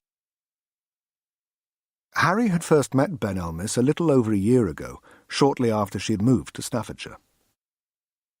Everything had seemed so much lighter. She'd left the stress and danger of London for a slower pace of life, and had been pleasantly surprised to be partnered with someone as sparky as Sabi Khan. They'd hit it off immediately, like a younger brother and older sister reunited after years apart. They'd never met before, but that's how it had felt, easy and familiar. They'd slipped into a natural rhythm of banter and honesty, and when Sabi had found out she'd registered for eHarmony, he'd mocked her relentlessly, but she didn't care. She was determined to make the most of the move to the country, and at 31 she was resolved to find someone to share her life with. Once he realized how much it meant to her, Sabi stopped teasing about finding love in the algorithm. So, today's the big day, he said, as she pulled up outside his house at the end of their shift. The algorithm had given her one man she was interested in, a guy called Benjamin Elmis. And she'd made the mistake of giving Sabi a running commentary of their email exchanges. All ribbing aside, "I hope it goes well for you," Sabi said, as he climbed out of the car. He'd turned and leaned in through the open door. "Just remember to take your baton in case he's a weirdo. I'm sure he won't be, but don't be afraid to club him if you're not sure." Harry scowled at him. "He'll be normal, though," he went on. "Everyone knows there aren't any weirdos on the internet." He flashed a grin and shut the door. Harry drove to Newcastle-under-Lyme, the market town on the outskirts of Stoke-on-Trent, and parked in the multi-storey near the cinema. She checked her makeup and fixed her hair. Butterflies filled her stomach, and her heart thundered like a tiny drum as she thought about what might lie ahead. The centre of Newcastle-under-Lyme is pedestrianised, with shops and cafes either side of a broad pavement. Harry's nerves grew as she walked the red bricks towards the Guildhall, a large Victorian building that marked the very heart of town. There was a cafe on the ground floor where she was due to meet Ben. She passed old couples, young lovers holding hands, and parents pushing prams, and felt her loneliness more keenly, suddenly aware she was surrounded by the consequences of love. Only today was different. Today brought hope. She might have found someone. She hurried to her date, not wanting to keep Ben waiting, but a small part of her longed to turn around, to run away. She was afraid she might not like him, nor he her, and she wasn't sure she could cope with another disappointment. She forced herself on, and her stomach was churning by the time she entered the Clock House, the cafe that occupied the Guildhall's clock tower. There weren't many people inside, and Harry recognised Ben immediately. He looked even better than his profile picture. The interest she'd felt online became the electricity of attraction in the flesh, and fear gave way to excitement as she walked towards the table near the back of the cafe. He smiled when he saw her, and his grin lit up her world. He stood, and she saw he was tall and muscular, not heavily built but athletic. She'd never believed in love at first sight, maybe because it hadn't happened to her. But as she moved towards this man, profound knowing hit her, reverberating deep within her soul, and she felt an attraction that was impossible to resist. There was lust, the intrigue of exploration, of getting to know a new person, but there was something more, something deeper that came from her ancient, primal self. It was as though she'd found the part of her that was missing. She hadn't read Shakespeare for years, but his words came to her. No sooner met but they looked, no sooner looked but they loved. She had always dismissed them as a shorthand for what had been for her the arduous and ultimately disappointing journey of falling in love, but she understood them now. They signified the instant attraction felt when a match was so perfect it seemed as though the gods themselves were smiling down on the couple. Judging by the grin on Ben's face and the bright shimmer in his amber eyes, he felt something similar. He tried to pull out a chair, but the legs caught the edge of an uneven floor tile and sent it toppling over. They both lunged for it before it hit the floor, and their hands touched as they caught the chair back. Her skin tingled at his touch. "Sorry," he said quickly. He moved his hands so they were no longer on hers, and she was surprised to feel disappointed. He righted the chair, and she took a seat. "This is odd," he said, as he sat. "Knowing someone you've never met in person." "The perils of internet dating," Harry replied. She knew he worked at a university, that they had a common love of poetry, movie soundtracks, and country walks. He nodded and smiled. "Have you met many people through the site?" "You're my first," Harry replied. "You?" "The same." She was glad. She already couldn't bear to think of him with someone else. A waiter approached. "What can I get you?" "Black coffee," Harry said. "Me too," Ben added, and the waiter withdrew. Harry smiled, and Ben responded in kind, and for a moment they sat at the table like a couple of blissed-out fools. "When you come to me, unbidden, beckoning me to long-ago rooms, where memories lie," Ben said. And Harry's eyes widened. "Maya Angelou," he added. "I know. That's one of my favourite poems," she replied. "Mine too. It's beautiful. So evocative." It might have felt strange to hear poetry from someone she had just met, but somehow it was perfectly natural with Ben. "Can we pretend we've known each other forever, that we trust one another? That there's nothing we could say or do that would offend, no truth that would deter? Can we be ourselves, even if we act a part with others?" Harry was bemused but intrigued. She wasn't sure she was ever completely herself with anyone. "I want to be honest with you," Ben went on. "But I know that's not how these things work, is it?" "It takes time," Harry replied. "We're vulnerable creatures. Carry our hurt with us, and each wound forms new scar tissue that makes it harder to see the person beneath. It takes time to open up to someone new. And we are new to each other, aren't we?" Harry felt as though the world had gone dim, and he was the only person in it. "Yes," she agreed. "We are new to each other, but at the same time I feel like I've known you forever." It was a brave thing to say, but no more so than his quoting Maya Angelou or his suggestion that they be completely honest with each other. "I feel it too," he admitted, and Harry breathed a little easier. "I feel as though I've been waiting for you." Her stomach churned. This was getting intense.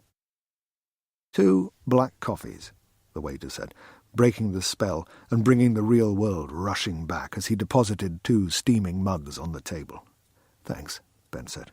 "Thank you," Harry added as the waiter left them. They spent the afternoon in that cafe, talking, letting their drinks go cold. Ben was gentle, kind, calm, charming and funny, everything she could have hoped for in a man, but more than that, she tried her very best to live by his suggestion and felt she could be herself around him. Because he was so real and honest. For the first time in years, she had met someone who made her feel safe. Not physically, because years patrolling the streets of London meant she knew how to handle herself. He made her feel secure in being who she really was. That it was okay for her to be honest. She could share her thoughts and feelings, her opinions, insecurities and longings, and he wouldn't judge her or turn them against her. His movements were as gentle as his sense of humour, and his voice was soft. He seemed genuinely interested in everything she had to say. They shared similar taste in films, books and food, and talked a great deal about their common love of poetry. Coffee turned into lunch and lunch into dinner. They spent the whole day together, relishing each other's company, laughing and grinning, neither willing to break their newfound bond. The cafe could have been the grand dining room at the Savoy for all the joy and excitement Harry felt. Every mouthful of the simple sandwiches they'd ordered tasted glorious, simply because she was with him, and she could see he felt the same way. His eyes shone with happiness and desire, and even though they'd only met that morning, she'd started to dare to dream she'd finally found someone she could spend her life with. They talked and listened to each other, but looking back, Harry could hardly recall exactly what they'd said. Finally, a different waiter came over and told them the cafe was closing, and Harry glanced around and realised the place was deserted. She checked her phone and saw it was a few minutes before 11. "Well, I'm sorry," Ben said. "I lost track of time." "Me too," Harry replied, and they both chuckled. Ben settled the bill in spite of Harry's protesting they should split it, and they walked outside. The summer nights were waning into autumn, and there was a slight chill. Harry wished Ben would put his arms around her, that he'd invite her back to his place. But he didn't. "I had a wonderful time," she said. "Me too." The town centre was empty, and when the waiter shut the cafe door, it seemed as though they were the only people in the world. "Would you like to do this again?" Ben asked. "Not this, but something else," he added awkwardly. "Maybe a walk. I know a great place out near Mere." "That sounds nice," Harry replied casually, trying not to betray her elation. Ask me home, she thought. Just ask me home. "I'll call you to arrange a time," Ben said. There was an awkward moment of silence. "Would you like me to walk you to your car?" he said at last. "If it's not out of your way." "Of course not." So they walked side by side through the deserted town, past the silent shops and still cafes, and the stillness and silence created a weight of expectation that stifled language. They didn't say a word until they reached the car park, and under the ugly glare of the yellow strip lights they loitered by her car. "Ask me home!" Harry shouted inwardly. "Do you need a lift?" she tried. He shook his head. "I walk from here." Well, good night," he said, stepping forward to give her an awkward kiss on the cheek before hurrying away. Harry watched him go, disappointed their date had ended, but thrilled she'd met him, and she got in her car and drove home with the radio on loud, excited, dreaming of a life together. It was the happiest she'd been in a long time. Chapter 6. She would never forget how she'd felt that day, and even the memory of what had followed couldn't entirely tarnish the joy of their first encounter. She hoped she'd feel that way again, but right now there was no sign of romance on the horizon, and she wasn't sure she wanted it after running into Ben. Seeing him had reminded her just how much she'd been hurt, and she wasn't sure she was strong enough to endure such pain again. Not now, with the rest of her life in tatters. She focused instead on her investigation into the death of Elizabeth Asher. It was 8 p.m. on a Tuesday, and people were already wasted. Harry swerved to avoid a couple who staggered along the pavement. The glassy-eyed woman had wild red hair that came to her waist, and she was grinning as a puckish man slurred bawdy propositions at her. His arm was coiled around her shoulder, and he clasped her possessively. Harry longed for love, though she knew it wouldn't come from a meaningless encounter with someone she didn't care about. But at least she'd have companionship, and maybe that was the next best thing. Even companionship, however fleeting, seemed unattainable. Men used to approach her, but they didn't anymore. Maybe they could sense the cop in her. But maybe they could tell she was looking for something deeper than a night of casual lust. Or perhaps they could tell she was damaged. She didn't think herself beautiful, but she knew she wasn't unattractive. Her light brown hair looked good when she brushed it, her skin was clear, and her features were small and refined. Only her eyes were big, and they had been described as endless by a pathetically hopeless romantic she'd dated for a while back in London, and like Betty Boos by an unimaginative dolt during a particularly hostile breakup. She wasn't sure whether she had it, but she definitely didn't flaunt it if she did, and years of police work had taught her the importance of sensible clothes for chasing down a suspect or winning a street fight. She was used to being anonymous, and over time, anonymity had become an addiction. She wasn't sure she had the confidence for attention anymore. Another reason she'd like Ben so much. He'd seemed to value her as a person, and hadn't just been after her body. As it turned out, though, he hadn't been after her at all. She drew a couple of glances when she entered the Moon on the Hill, a busy modern pub on the outskirts of Hanley. Most of the people who looked at her returned to their conversations immediately, but 3 sets of eyes stayed on her as she pushed her way through the crowd. They belonged to Neil Watson, Ian Romney, and Ishan Juneja, her former colleagues. Watson and Romney nudged their neighbours, and soon all 8 men, police detectives from Hanley, were eyeing her. Sabi Khan was the last to notice her arrival, and she thought there was a flash of embarrassment as he hurried towards her. She nodded at the group, but only Juneja and Watson replied in kind. The responses from the others ranged from impassive to cold. "So this is what it feels like to be a civilian," Harry said, as she and Sabi met and made a gap in the crowd. "Frosty." "Don't be silly, H," Sabi replied. "It's just a little odd, that's all. Why don't you join us?" "I don't think that would be a good idea. I'm the awkward silence, the knowing look, the bad smell no one wants lingering. You're so dramatic. Tell me I'm wrong?" Sabi hesitated, and Harry scoffed. "I just came to ask a favour," she said. "See what you can find out about these 3. She handed Sabi a piece of paper which he examined. "Benjamin Elmis, David Asher, and Elizabeth Asher," he observed.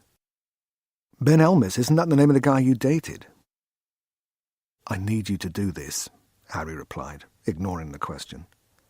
"It had better not get me into trouble," Sabi remarked. "It won't." "I'll call you."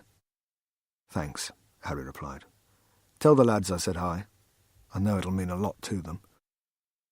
Sabi smiled, and she flashed one of her own before she left the pub.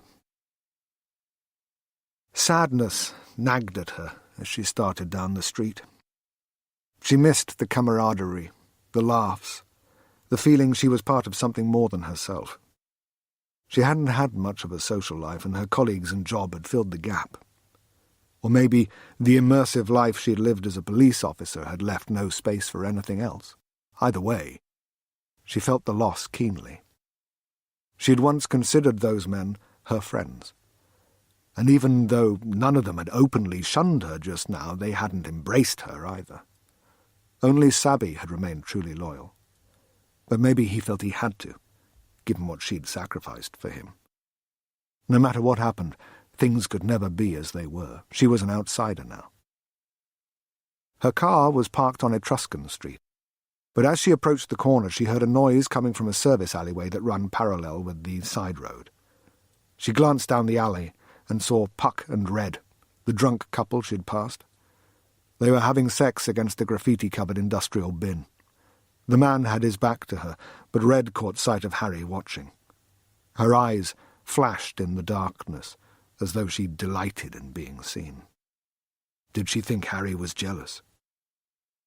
Harry blushed and ran on, wondering if, on some level, she was. Chapter 7. The trees rose like the crooked fingers of a god, making patterns in the sunlight. A week after their first date, Harry met Ben for their second, a walk in the forest that covered Mare Hills. They parked nose to nose in a lay-by in a country lane off the A51. He drove an old black Land Rover Defender with privacy windows, and she was in her Golf, which seemed so out of place in the rugged countryside. He was beaming when he got out of his car, and her cheeks ached with her own grin. "It's good to see you again," he said. She wished he'd take her in his arms, but he greeted her with another little awkward kiss on the cheek. She hid her disappointment. "You too," she replied. "Have you been here before?" She shook her head.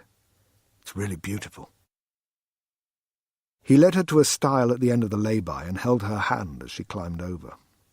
She didn't want him to ever let go. But he did, and they started along a narrow footpath that was almost lost to the surrounding vegetation. Nature was trying to reclaim the scars man had scored across the hillside, but there was enough of a cut remaining for them to push their way through.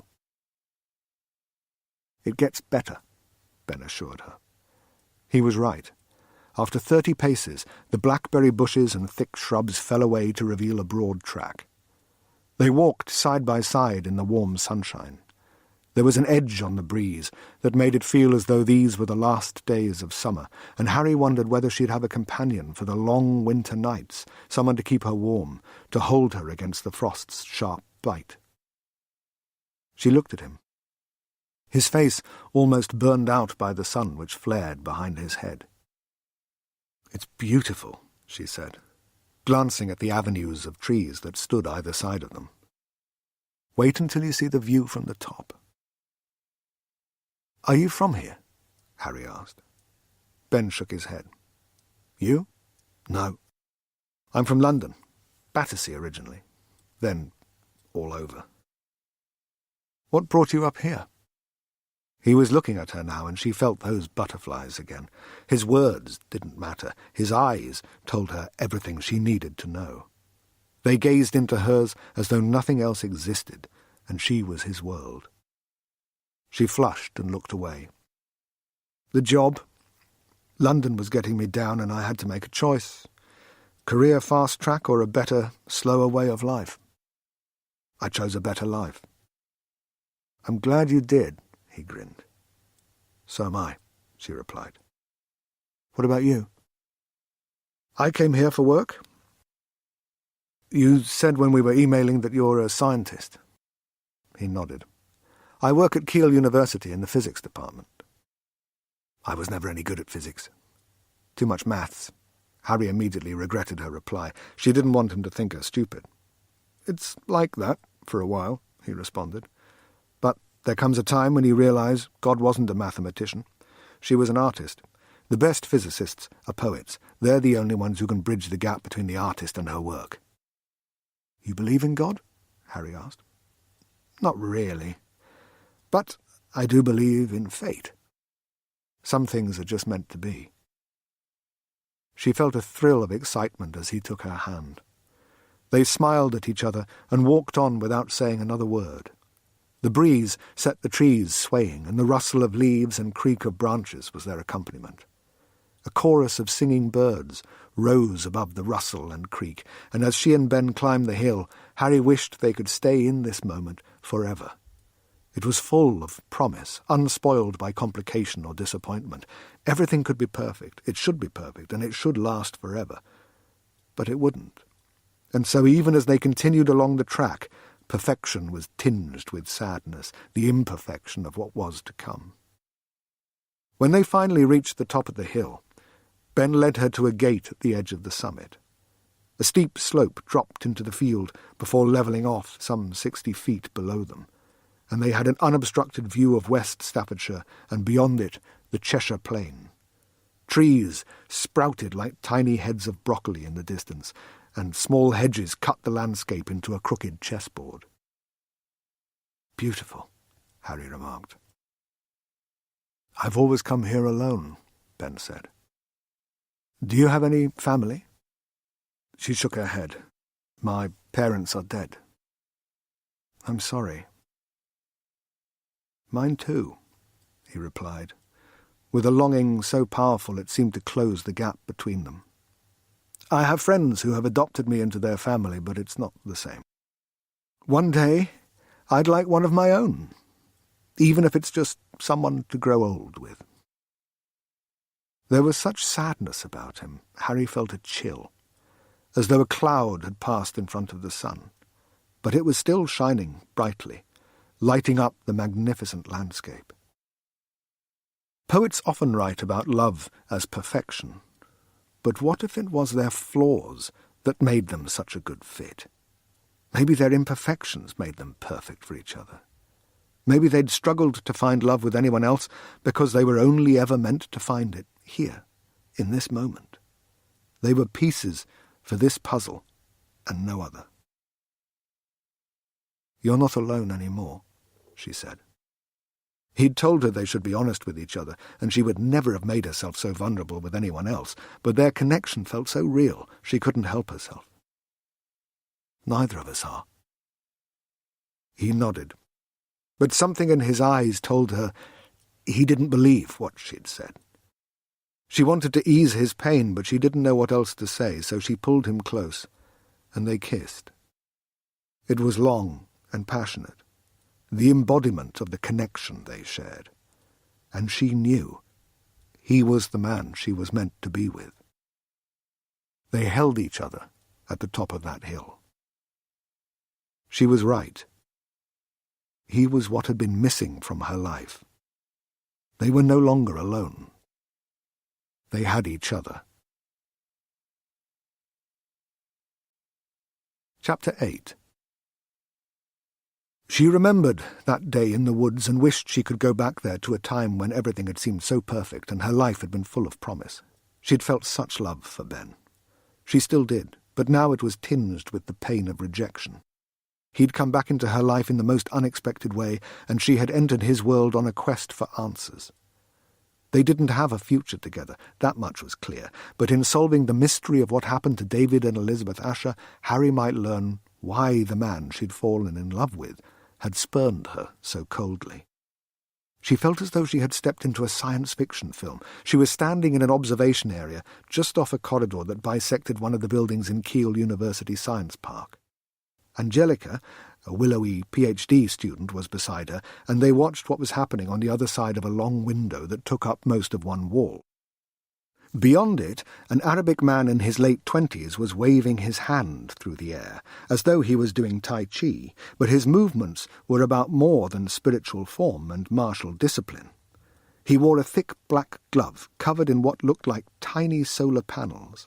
The glove was linked to a sophisticated projector that allowed him to wirelessly manipulate a realistic hologram of an intricate machine about the size of a small car.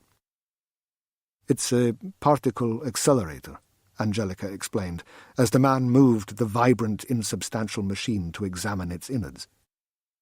Harry noticed circuits, tiny generators, and myriad parts she couldn't even pretend to recognize. "It's a machine that helps researchers understand the building blocks of the universe. This team are working on making design improvements to the next generation of accelerators," Angelica said, before she stepped forward and pressed a button on an intercom panel. "Dr. Abiola, there's someone here to see you." A tall, slim, regal woman glanced over. Her voice came through the speaker. "Just give me a moment, Ange." Angelica left the intercom on, and Harry heard the gloved man muttering to himself as he examined the ethereal components. There were two others in the room with him and Dr. Abiola, a Chinese man who looked to be in his mid-20s and who seemed to be inwardly chuckling at a joke, and an intense-looking South Asian woman in her early 30s. "I think it's good to go," the gloved man said. Harry caught Dr. Abiola flash a look that suggested she thought otherwise. "Reassemble," the gloved man said, and the holographic machine came together. A low hum filled the observation area as the hologram simulated the operation of the particle accelerator. Harry sensed something was wrong immediately. A housing near the top of the machine began vibrating, and the hum turned to an ugly grind. "End simulation," the gloved man said, and the machine froze instantly. "I don't understand it." He craned forward to examine the projection, his frustration evident. "I can't get the tolerances right." "May I?" Dr. Abiola asked, gesturing for the glove. He handed it over, and Dr. Abiola slid it on. She manipulated the hologram, disassembling the machine in a way that Harry found hypnotic. Shimmering sections floated through the air, gliding around Dr. Abiola like strange ghosts. The others looked on in awe, and even though she couldn't understand what was happening, Harry got the impression she was watching a genius at work. "You were close, Tarek," Dr. Abiola said, replacing one of the parts with another she brought up from a menu directory. "I'd suggest swapping the generator with a Series 6 device." She removed the glove and handed it to Tarek, who somehow managed to look both exasperated and grateful. "I should have thought of that," he said. "The tolerances." "It's okay," Dr. Abiola assured him. "That's why we have simulators rather than a billion-pound prototype." She gestured at the hologram. "If you'll excuse me." She stepped away from the group and glided towards the door, eyeing Harry all the way. "Can I help you?" she asked, as she entered the observation area. "Dr. Abiola, I'm Harriet Keelty. Thanks for agreeing to see me. I'd like to ask you some questions about David and Elizabeth Asher and Ben Elmis." Her smile fell and her face clouded over. "I see." "Thank you, Angelica," she said, and the young PhD student nodded and withdrew. Dr. Abiola waited until she was gone. "Why don't we go for a walk?" Chapter 9. They went into gardens that lay between a cluster of 4 contemporary buildings in the northwest corner of the science park. The landscaping reminded Harry of a doodle she might have absently drawn as a bored teenager. Gravel swirled in endless loops, and winding stone paths cut through beautifully manicured asymmetric lawns. A dozen benches were scattered around the space, most beneath well-trimmed trees. Only a couple were occupied, one by a man on his phone and the other by a young woman who was reading a book. "You want to know about Beth and David?" Dr. Abiola asked. Her tone was smooth, her accent sufficiently upper class that Harry found herself making a conscious effort to soften her harder London edges. "What would you like to know in particular?" They walked the widest path, which encircled the whole garden. "They both worked for you?" Harry asked. "Yes. Beth was one of my first PhD students, a long time ago, when I was young and fresh," Dr. Abiola replied. Harry studied her closely. She could have passed for mid-30s, but delicate wrinkles around her eyes and mouth hinted she was much older. Beth was brilliant at particle dynamics. She helped build that holographic simulator you saw in there. David joined us from Cambridge 11 years ago. He was a brilliant physicist. I can't believe what happened to them both. It's so sad. They met here? Yes, and fell in love. They married 10 years ago. What about Ben Elmis? Harry noticed Dr. Abiola's eyes narrow slightly. Ah, Ben. A brilliant man, but not quite of this world. How so? Have you ever read The Lord of the Rings, Miss Keelty? I saw the films, Harry confessed. Ben is like one of the Rivendell folk. The Eladrim, the elves. A projection into this world from somewhere else. Part of this reality, but disconnected by a mind that sees beyond it. I'm not a huge fan of magic, Harry said. She thought she was a good judge of character, and that certainly hadn't been her impression of him after 2.5 dates, but Their more recent encounter suggested he might have a looser connection to reality than she'd previously thought. Neither am I. I am a scientist.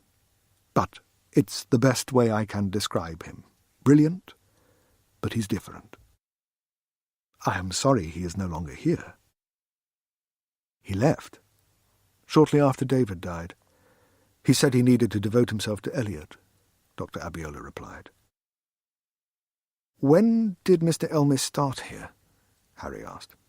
6 months after David. What was their relationship like? It's funny. For a while, I thought Ben and Beth might have had a thing, Dr. Abiola said. Why? He was always hanging around her, even when she and David got together. And Harry waited expectantly. The more Dr. Abiola spoke, the more she made Ben Elmis sound like a weirdo. It certainly fit with what Harry had experienced when she met Ben at Longhaven, but it was so different from the man who'd inspired dreams of love a year ago. She knew she still had feelings for him because she was instantly jealous of the thought of him with Elizabeth Asher. She chided herself inwardly for feeling envious of the poor woman. And what? Harry pressed. I don't want to disrespect their memories, Dr. Abiola said at last. The truth is never disrespectful. But rumour and scandal are, Dr. Abiola replied thoughtfully. I recognise you from the newspaper, you know. Harry flushed, suddenly acutely aware of her disgrace. It's okay, Dr. Abiola said. For what it's worth, I thought you were innocent. I was. But others didn't feel the same way as you, so I work privately now, Harry replied, breathing a little easier. Who for? Is it Mrs. Hughes, their housekeeper? Harry recalled the name from the article about the vigil. She loves Elliot. If anyone is checking on him, it has to be her. Harry ignored the question. Why are you changing the subject? What were you about to tell me, Dr. Abiola? The graceful woman came to a halt and took a deep breath. People often used to comment on Elliot's resemblance to Ben. And, well, it took a moment for Harry to understand what the academic was getting at. You think Ben Elmis is Elliot Asher's father? Harry had registered some resemblance and had even flirted with the same conclusion. You think David Asher would have been friends with his wife's lover? Harry's mind came alive. A love triangle. The oldest motive for murder, but who killed who? And exactly who was this man? Maybe it was a good thing he'd broken up with her. As I said, Dr. Abiola continued, rumour and scandal. I think Ben is a lost soul. Personally, I don't believe he's interested in love. Not as we might understand it. I think he lives for something else. Excellence, achievement. I really don't know what, and even if I did, I probably wouldn't understand it. I think Beth and David took pity on him. He was astray, and they gave him a home. Like most gossips, Dr. Abiola was backtracking, now that she'd planted the seed in Harry's mind. She was talking about his honourable motives and decency, but if she truly believed that, why share the scandal? Why colour the air with tawdry suspicion? Harry went off the confident academic, but knew better than to give any sign of her feelings. This woman was a useful source. What kind of work do you do here? Harry asked. We study the tiny particles that make up the universe, a mix of theoretical modelling and practical work in the lab. Harry felt the germ of an idea form. She wondered what kind of materials David Asher and Ben Elmis might have had access to. I have to ask you a difficult question, Dr. Abiola. The cancer that killed Beth Asher. Harry paused for a moment as she thought about how best to phrase such a delicate idea. Do you use any dangerous substances in your work? Is it possible Beth's death could have been caused by exposure to a toxin? The question chilled the air between the two women, and Dr. Abiola's demeanour changed instantly. She looked at Harry with ice in her eyes. "We have strict safeguards here," she replied. "We would never allow our employees to be exposed to—" "I didn't mean—" "Who are you really working for, Miss Keelty?" Dr. Abiola asked, stepping back. "I don't think I can talk to you any more. Not without a lawyer present." She turned and walked away briskly.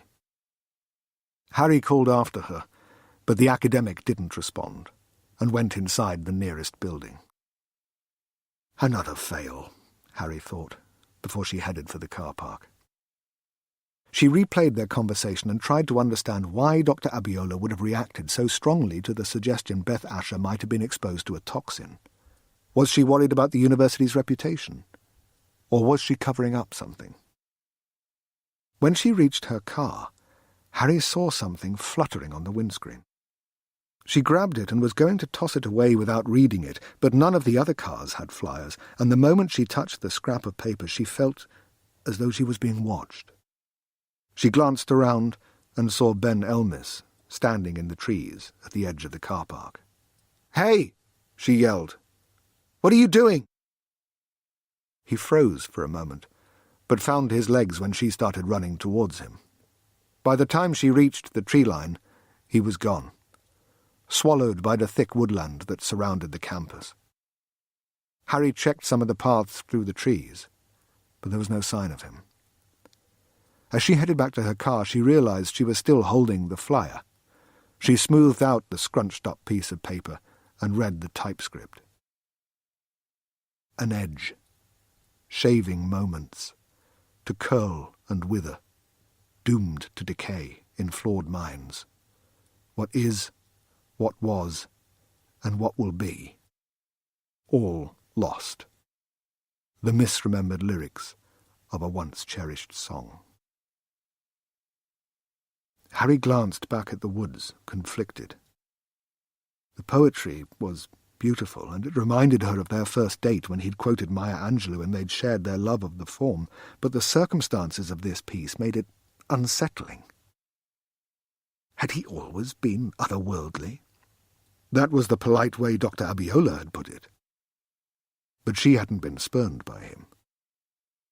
Harry wondered whether she'd been blinded by the love hormones Isabella Tassetti's book had talked about. Or had something happened to Ben to change him? "Just talk to me!" she shouted at the trees. "Don't leave me notes!" There was no reply. Simply leaves fluttering in the wind. Harry shivered as she got into her car. This wasn't the first time he'd messed with her mind. Chapter 10. 12 months earlier, Harry steered her Golf into the car park at the Hand and Trumpet for her third date with Ben. She'd felt the faintest breath of autumn as she stepped outside, but the September sun kept the chill at bay. Children scampered around a large pond in the centre of a freshly trimmed lawn, and the scent of cut grass mingled with the fragrance from flowers hung in baskets, bursting with bright colour. A terrace outside the pub buzzed with chatter, and every table was occupied. It had been 4 days since their second date, and Harry hadn't been able to stop thinking about him. They'd stood at the top of the hill for ages, holding each other, kissing, and she'd wanted him to make love to her. He'd wanted it too. She had sensed his passion building, but neither of them had given in to desire. And after the sun had touched the horizon, they'd walked back to their cars, kissed, and parted with an agreement to meet again. She'd counted the seconds, and Sabby had teased her for acting like a love-struck teen. But she didn't care. This was what she had been searching for, a soul to complete her. Someone whose very existence made her feel more alive. If he didn't ask her back to his place, she would invite him to hers. Kisses would not be enough this time. Today, she planned to find out whether their physical connection was as powerful as their emotional bond. Harry saw Ben when she reached the top of the wooden staircase that connected the beer garden with the terrace. He was sitting at a table for two, tucked in the corner behind the door to the pub. She smiled broadly, and her empty stomach lurched with excitement. He hadn't seen her, so she could afford to grin like a fool, and she had good reason to. Meeting someone wasn't easy. Her police work meant long, unsociable hours, and she was often grouchy or despairing as a result of the things she witnessed on the job. It was hard to stay cheerful in the aftermath of a serious road traffic accident or following an interview with a hospitalised victim of domestic abuse. She'd had a patchy love life in London, a string of meandering relationships that took winding routes to dead ends, so she was overjoyed to have found someone who was so perfect. Ben caught sight of her as she reached the top of the stairs, and instead of trying to play it cool, her smile broadened. She felt sufficiently safe with him to be herself, her silly, love-struck self. If this date went well, she had no doubt that they'd be together, and the thought of what might be at stake filled her belly with more butterflies than she'd experienced as an excitable 7-year-old on a snowy Christmas Eve.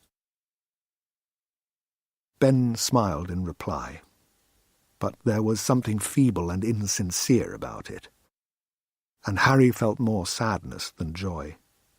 She was gripped by a sudden panic, and talons of anxiety wrapped themselves around her spine and weakened her legs as she crossed the deck.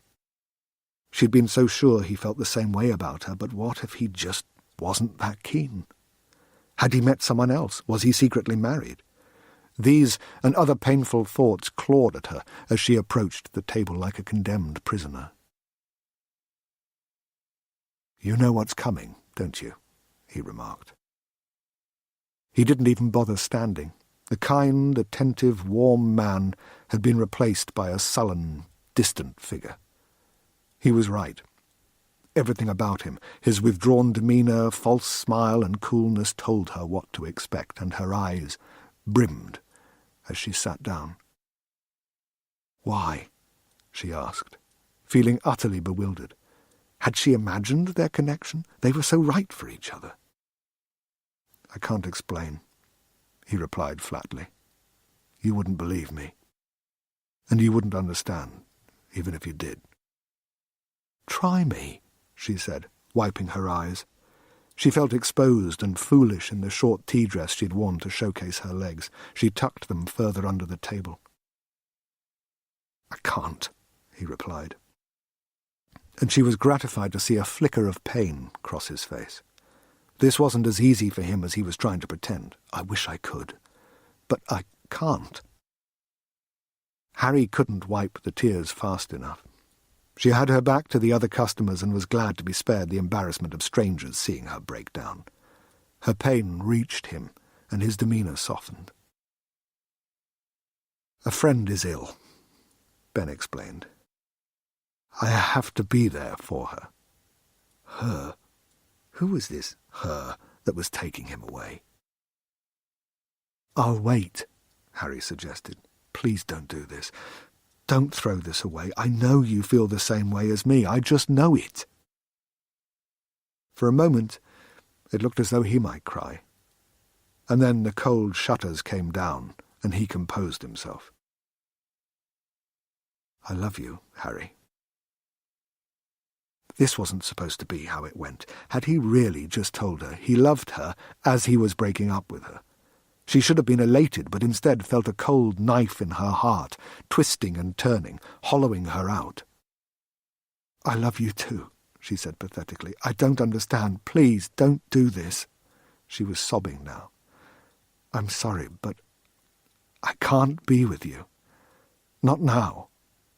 One day, you might understand." He stood and leaned down to kiss her forehead. She held his arm pathetically. "I'm sorry. I really am." He pulled his arm away and then was gone. She sat at that table, alone in the middle of a crowd, crying, trying to make sense of what had just happened, but there was no explanation to be found. Eventually, her thoughts turned in on herself. What's wrong with me? Why didn't he want me? Why don't I deserve love? Extract from the court report of R. versus Elmis. Grace Oyewole, QC for the defendant. So, Mr. Elmis broke off your relationship a year before you started investigating him? Harriet Kilty. Yes. Grace Oyewole, QC.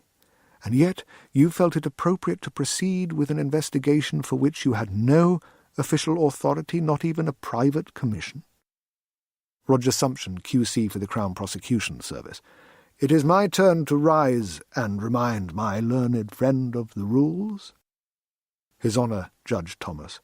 I see no reason for you to be on your feet. The question is pertinent to the matter at hand. Grace Oyewole, QC. Thank you, my lord. Harriet Kilty. I was worried about the child. If Mr. Elmis had a role in what happened to the boy's parents, Grace Oyewole, QC, events that were investigated to the satisfaction of not one, but 2 police forces in England and Wales, are you sure you didn't have a personal motive for pursuing the investigation? Harriet Kilty. My motive was the truth. It's always been the truth. Grace Oyewole, QC. Commendable, I'm sure. So you don't feel your personal relationship with my client tainted your feelings towards him? Harriet Kilty. No. Grace Oyewole, QC. And what about your feelings towards Detective Sergeant Sabi Khan? Harriet Kilty. Sabi? What do you mean? Grace Oyewole, QC. Did you blame him for the events that led to your dismissal from Staffordshire Police? Roger Sumption, QC. My lord, I rise with great reticence. Grace Oyewole, QC. We will have to come to these matters at some point. But if my learned friend feels now is not the time, I will oblige him by moving on. Judge Thomas. Please do, for the sake of harmony. But you are right to say we must return to these matters. Grace Oyewole, QC. So, ignoring what some might have considered a conflict of interest, you continued your investigation. Where did you go next? Harriet Kilty. I went to see Cynthia Hughes, the housekeeper. I thought she might be able to tell me more about the family and that she might share my concerns about the child's welfare. Chapter 11. There are places where time seems to get lost. It meanders down crooked lanes, seeps into ancient stone, and haunts shadowed alleyways, never passing, always lingering, holding a small part of the world in stasis. Ipstones was such a place. A small village hidden in the Staffordshire hills, found by few who weren't looking for it. Harry went there soon after her meeting with Dr. Abiola, when she'd discovered the poem on her windscreen. She drove the meandering journey to a place that hadn't changed much in 200 years. St. Leonard Church, an imposing red stone building, looked as though it had weathered 1,000 storms. It stood to the north of the village, and Church Lane flowed south from it, like the curved root of a tuber. Harry drove through the village, passing quiet residential cul-de-sacs that branched off the main road. She parked in a lay-by beside St. Leonard and indulged in her habit of reading the headstones in the churchyard as she walked along the lane. She was often moved by how much love and celebration of a person's life could be imparted by a short inscription, and this churchyard did not disappoint. She caught sight of an old headstone that was covered in text. It was just the other side of the grey wall, so she drew closer and leaned on the capstones to see better. In memory of Anna Cecilia. She departed this life June 17th, 1812, aged 31. She was distinguished by a most admirable disposition of the heart, the delight of her parents, and the admiration of all who knew her. At 16, smallpox stripped the bloom of beauty, but her affection and tenderness for all were undiminished. She was finally released from mortal suffering and received into a world without pain, where God himself wipes the remnants of life's tears from every eye. Harry choked up a little, thinking of poor Anna Cecilia, disfigured by disease. Who knew what cruelties she had to endure in life and what strength it had taken to persevere and earn the admiration of all who knew her? Such kind words in death, the legacy of a life well lived.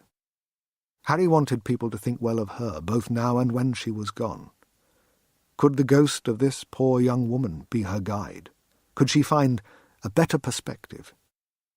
Harry's own misfortunes seemed pale in comparison, and she walked on, wishing she could be more like Anna Cecilia.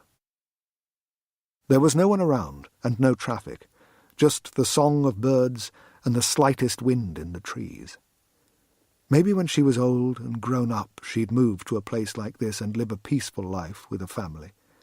She might be on the wrong side of 30, but she liked to kid herself she still wasn't a grown-up. That way, all the missteps she'd taken didn't matter. If she was still a child, she could pretend she wasn't supposed to know what seemed obvious to others. How to make a success of life. Anna Cecilia lived and died in the time you've wasted trying to find your way, Harry thought darkly. She tried to shake the sense of failure and checked an address on her phone. She walked to the second of a row of 3 terraced cottages, number 46 Church Lane, a narrow grey stone home which exuded warmth and comfort in every aspect of its tiny character. A vine grew up a trellis and over the apex of a porch roof, and bunches of late-harvest white grapes clustered here and there. Window boxes full of chrysanthemums hung beneath the upstairs and downstairs windows, and flowers fought bees and butterflies to see who could make the most vibrant contribution to the house's colour palette. Beneath a wooden awning a small bookcase stood against the wall beside the front door, and a sign told people to love and lend. These books are free to borrow, provided they are returned. The shelves were lined with an eclectic mix of fiction and non-fiction, and if she'd been local, Harry would have been tempted by offerings from Mary Hannah and Anthony Horowitz. She noticed the granite threshold slab had been worn to a shallow U, and wondered how old the little home was, and how many footsteps it must have taken to weather stone. She knocked on the front door and a short while later was greeted by a rosy-cheeked woman in her early 60s. She had short brown hair with the occasional wisp of grey and wore black leggings and a loose floral top. "Hello," she beamed. "Mrs. Hughes?" Harry asked. "Yes?" "My name is Harriet Kilty. I'm investigating the death of Beth Asher." Dr. Abiola had mentioned Cynthia Hughes had been the Ashers' housekeeper, and thought her sufficiently interested in Elliot Asher to have hired a private investigator. She seemed a potentially rich source of information. Harry was going to have to work hard to get it, though. Cynthia Hughes's mood curdled. "I know who you are, and what you're doing." "How?" Harry asked. "Mr. Elmis told me. He said you'd come prying." There was a bitter chill in Cynthia's words. "You're still in contact with him?" "I look after young Elliot every now and again. I've got nothing to say to you." "Not even if it protects Elliot?" Harriet was gratified to see a crack in the ice, but it quickly frosted over. "Protects him from what?" Cynthia asked. "People were always talking scandal and nonsense about Ben and David and Beth. You always look to the worst, don't you? Why can't you ever think the best?" "I just want to find the truth," Harry replied. "Who do you think you are?" Cynthia countered. "Mr. Elmis says you're not even a police officer anymore." Why had Ben been talking about her to the Ashers' housekeeper? "I'm a private investigator," Harry lied. In truth, she wasn't really sure what she was. "Then I don't have to talk to you."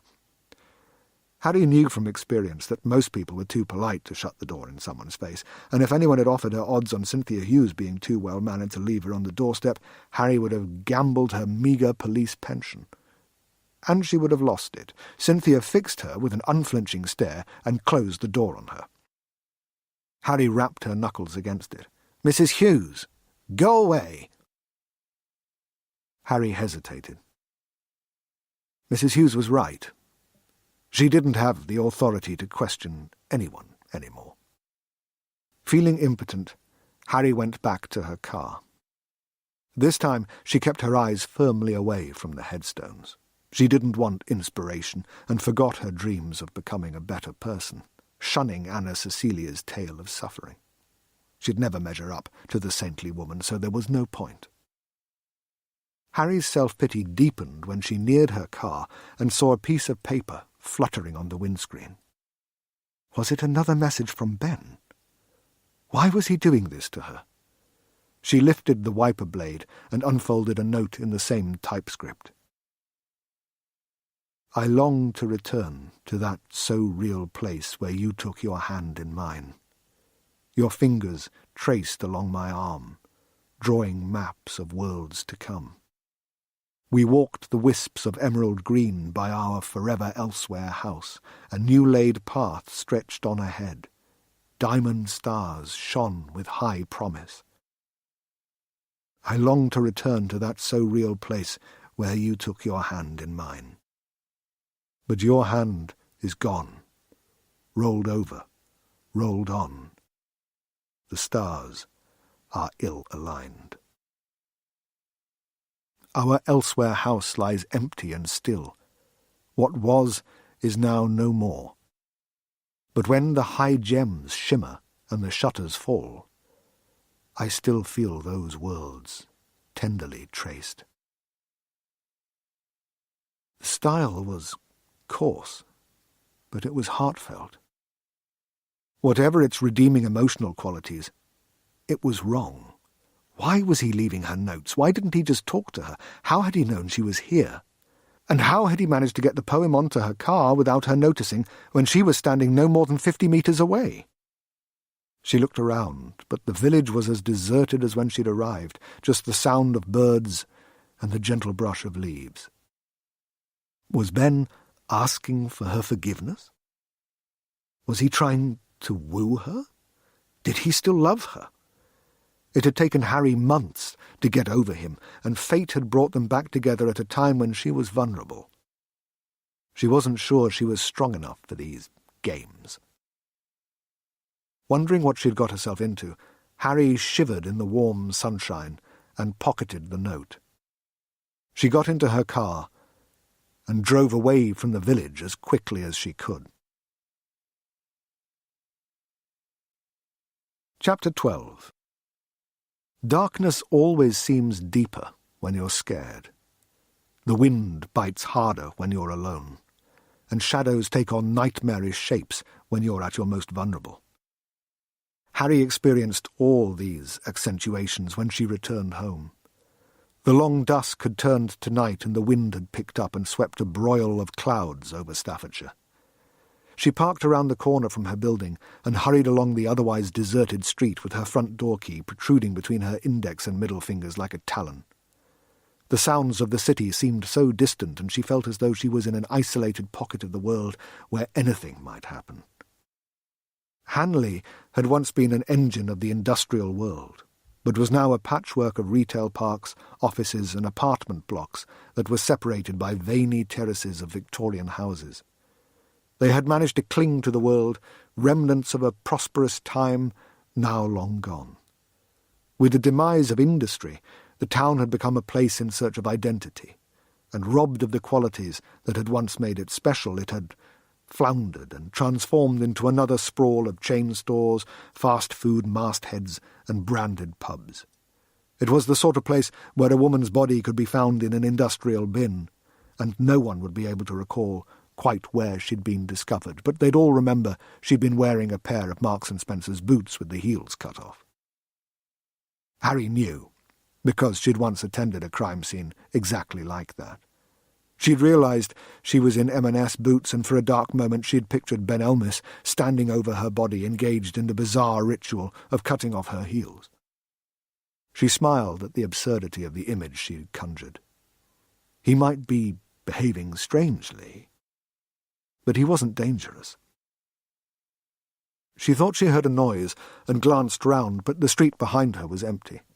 She hurried along the pavement and gripped the key even tighter. "You're being paranoid," she told herself as she unlocked her front door. "Am I?" She tried not to think about the information she'd been privy to as a police officer, that most murder victims know their killer, that women were more likely to be slain by someone they were romantically involved with than a stranger, that countless incidents of stalking or acts of violence traced their roots to online relationships. She pushed the door closed behind her and checked it was locked, and her anxiety faded as she crossed the lobby to the mailboxes. She opened hers to find a sad collection of junk mail and leaflets. She didn't bother taking them. As she turned away, she became aware of something in the stairwell next to the lift. The fire door was ajar, and there was a figure seated on the steps. He stood and pushed open the door, and Harry tensed and took a lungful of air, ready to scream. The man stepped from shadow to light, and she recognized Sabi Khan. "Sorry," he said. "I didn't mean to freak you out. One of your neighbours let me in." "Sab, you—" Harry trailed off and took a couple of deep breaths to settle her heart. "What's got you so jumpy?" "This case," she said, walking to the lift. "So it's a case now?" Sabi pressed the call button. "Yes. The deaths of David and Elizabeth Asher." "I knew you were up to something," Sabi replied. "I'm guessing your former beau, Benjamin Elmis, is the suspect?" "It's too early to say whether he's a suspect or even if there's been a crime. I could be chasing nothing," Harry replied. "But it feels like there's something there." She didn't even experience the slightest glimmer of betrayal when she took the most recent poem from her pocket and handed it to Sabi. Her old partner started reading as the lift opened. He followed her absently into the car, and the doors slid shut behind him. "I long to return to that so-real place where you took your hand in mine," he read, leaning against the doors. "How is that even possible? You took your hand in mine?" Harry flushed, suddenly feeling exposed by having shared something that had clearly been intended to be private. She understood what it meant. "I think it's about not having a choice," she replied, "but having a choice at the same time." "Okay, whatever," Sabi scoffed. "Your fingers traced along my arm, drawing maps of worlds to come." Sabi looked from Harry to the note and back again, like a West End tourist who'd been handed a flyer for a religious cult, and for a moment his mouth opened and closed wordlessly. Harry hated him in that instant. Ben Elmis might be strange, but she'd felt a depth to his words that drained away when Sabi spoke them. They sounded meaningless and tacky. She regretted giving him the poem because he was robbing her of something special, and diminishing the man she loved. Used to love, she corrected herself. But she wasn't sure that was true. She wasn't over Ben. He had seemed possessed of a soul unlike anyone else she'd ever met. He might not be perfect, but she had thought he was perfect for her. Now, in this tiny lift, Sabi made him sound like a moody teenage poet who'd listened to too much Bon Iver. The clunk and rumble of the elevator mechanism announced they had arrived, and the doors opened. "I think I should arrest him for crimes against poetry," Sabi said as they stepped out. Harry was about to protest, but caught herself. "You're developing some sort of weird Stockholm syndrome," she told herself. "He rejected you. You owe him nothing. Any love you might have felt for him has to be in the past, or you'll never move on." "I think it's good," she replied, taking the poem. She couldn't help herself. She felt she needed to defend Ben. Sabi followed her along the corridor to her flat. "He's been dreaming about you," Sabi said. She'd surmised as much, but having someone else articulate it made the prospect sound unsavoury. "His old boss said he was away with the fairies," Harry replied as she unlocked her front door. "But I don't think he is. I think there's something else going on." "Guilt?" Sabi asked. "I don't think so," Harry replied, wondering whether her feelings for Ben were clouding her judgment. They stepped inside her little flat and she switched on the lights. She ignored his raised eyebrows when he registered the place was still a mess. "Whatever the cause, I'm not surprised his brain's on the fritz. He was in a car crash when he was 20. 3 of his friends were killed." Harry realised why Sabby was here. He had the background she'd asked for, but her former colleague's diligence took second place to an immediate sense of pity for Ben. No one could experience something like that and remain unchanged. "Benjamin Elmis was the only survivor," Sabby continued. "In a coma for 3 months. Went off to study in Australia, came back to the UK a little over 10 years ago. Maybe the accident tripped a fuse." Sabby grinned and tapped his temple, but his smile fell when he realised Harry wasn't in the mood for cheap cracks. He reached into his pocket and produced a USB drive, which he placed on the kitchen counter between a dirty plate and a grimy glass. "It's all here, along with everything I could find on Elizabeth and David Asher. Elizabeth died of cancer, David died a few weeks later, fell from or jumped off the cliffs outside Barmouth, near a village called Arthog. I spoke to one of the uniforms involved in the investigation, PC Simon Lake, good lad. A witness, Marjorie Allen, was walking her dog, saw Asher pacing around on the cliff edge. The body was carried out to sea, never recovered." "He just left his kid?" Harry asked in disbelief. What could make a father so desperate he'd be willing to inflict such trauma on a child? Sabby shrugged. "Well, we don't know that he did deliberately. The witness didn't see him go over the edge. No firm evidence of suicide, so it's death by misadventure, remember? Either way, the boy ended up in the custody of your weirdo."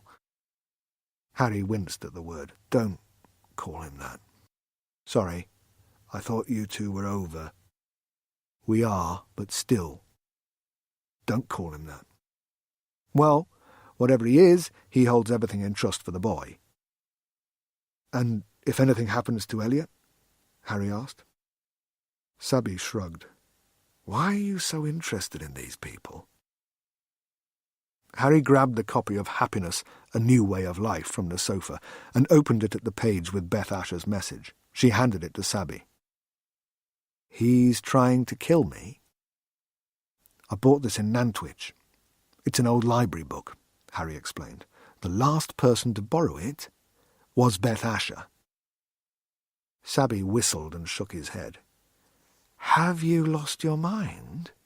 This is why you're digging into these poor people's lives. You bought an old book, and now you think you're solving a murder? Come on, Kilty, this isn't normal.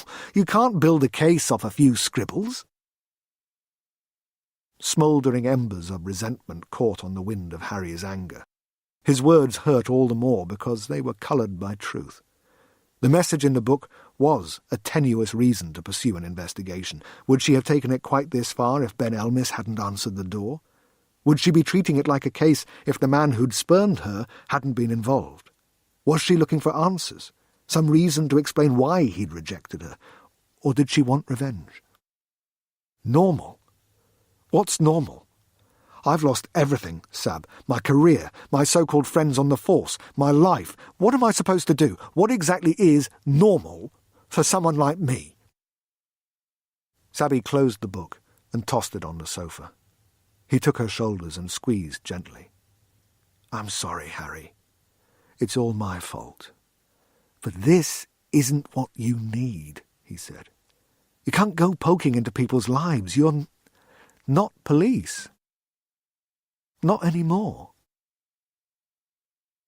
His words couldn't have caused greater hurt, and Harry trembled as she fought back tears of shame. Had she been suppressing her feelings? Was that what the Elmis investigation was, a chance to play pretend?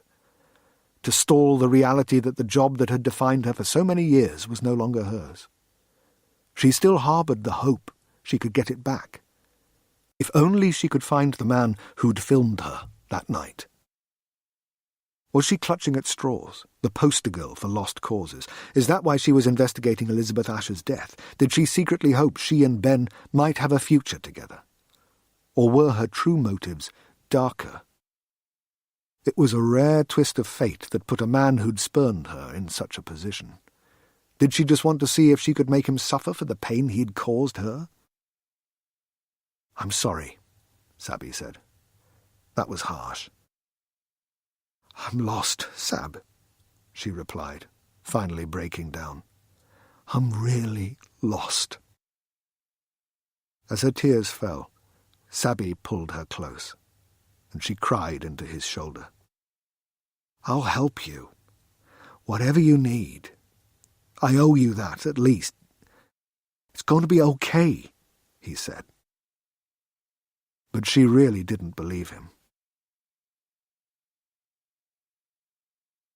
Chapter 13. Harry could taste salt in the air. The west wind picked it up from the swells and spray and carried it over the trees to the lay-by where she waited next to her car. There was an old red and yellow brick cottage opposite, with brine-corroded drainpipes, dirty windows, and grime-grey net curtains obscuring its innards. The house exuded a stillness that suggested it hadn't been inhabited for a long time, and Harry pictured herself living there on the outskirts of Arthog, a tiny Welsh village whose main advantage was the magnificent mountains of Snowdonia, stretching out to the north. The densely packed forest obscured her view of them from where she stood, but she'd been in awe driving the last few miles of the journey. More than the rugged cliffs of the Peak District, these mountains touched her soul. They reminded her of the grandeur of the world into which she'd been born, and in which she could lose herself. Something moved high in a tree to her left, and she peered through the dancing leaves to see a buzzard. The bird looked directly at her, and for a moment she felt as though it might be questioning her. What did it want of her? What answer would she give? She held her breath and took a gentle step forward to get a better look, and the bird stayed fixed on her. It was a majestic creature, and she wondered what it was thinking. Did it see beauty, or was the world divided into threat and prey? It opened its wings suddenly, and with a single burst of energy took to the sky as a police car pulled into the lay-by. "That was a big one," a grinning police officer said as he stepped out. His North Wales police uniform indicated the rank of constable.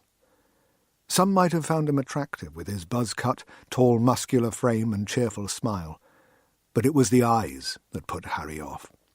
They reminded her of a beagle, sad, eager to please, but not a whole lot there. "Constable Lake, you can call me Simon." "Harriet Kilty. Harry," she replied. "Thanks for sparing the time." "DS Khan said you're conducting a private investigation," he said. "I'm glad to hear it. I always felt there was more to this case. Never could get my governor to back a deeper dive." Maybe she'd misjudged him. His instinct seemed pretty sharp. "It was such a sad one," he remarked. They stood in silence for a moment, and Harry thought about the mass of tragedy that was crammed into that short sentence. It was such a sad one. 2 dead and an orphaned child. So much trauma it was almost enough to take her breath away. And as Ben had said, she was just an intruder, raking through other people's lives.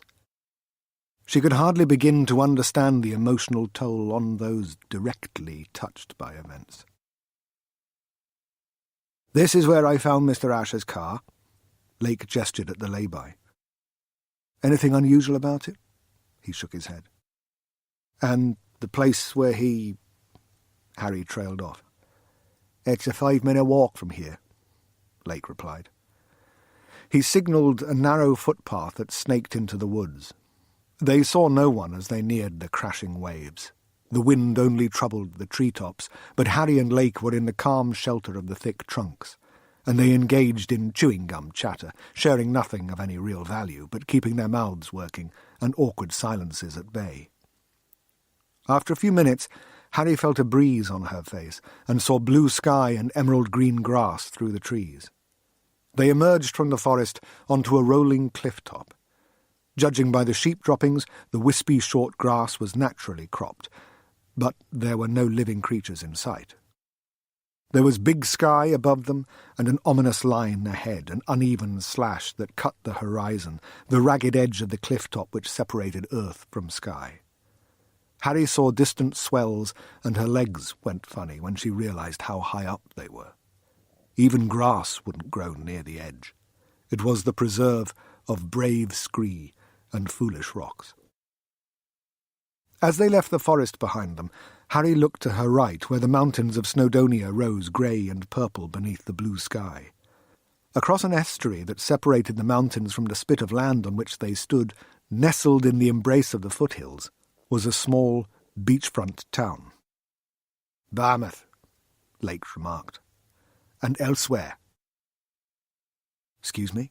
Harry said, surprised at the name. Lake was a couple of paces ahead of her, so she skipped to catch up. "Elsewhere," Lake repeated, gesturing to their north.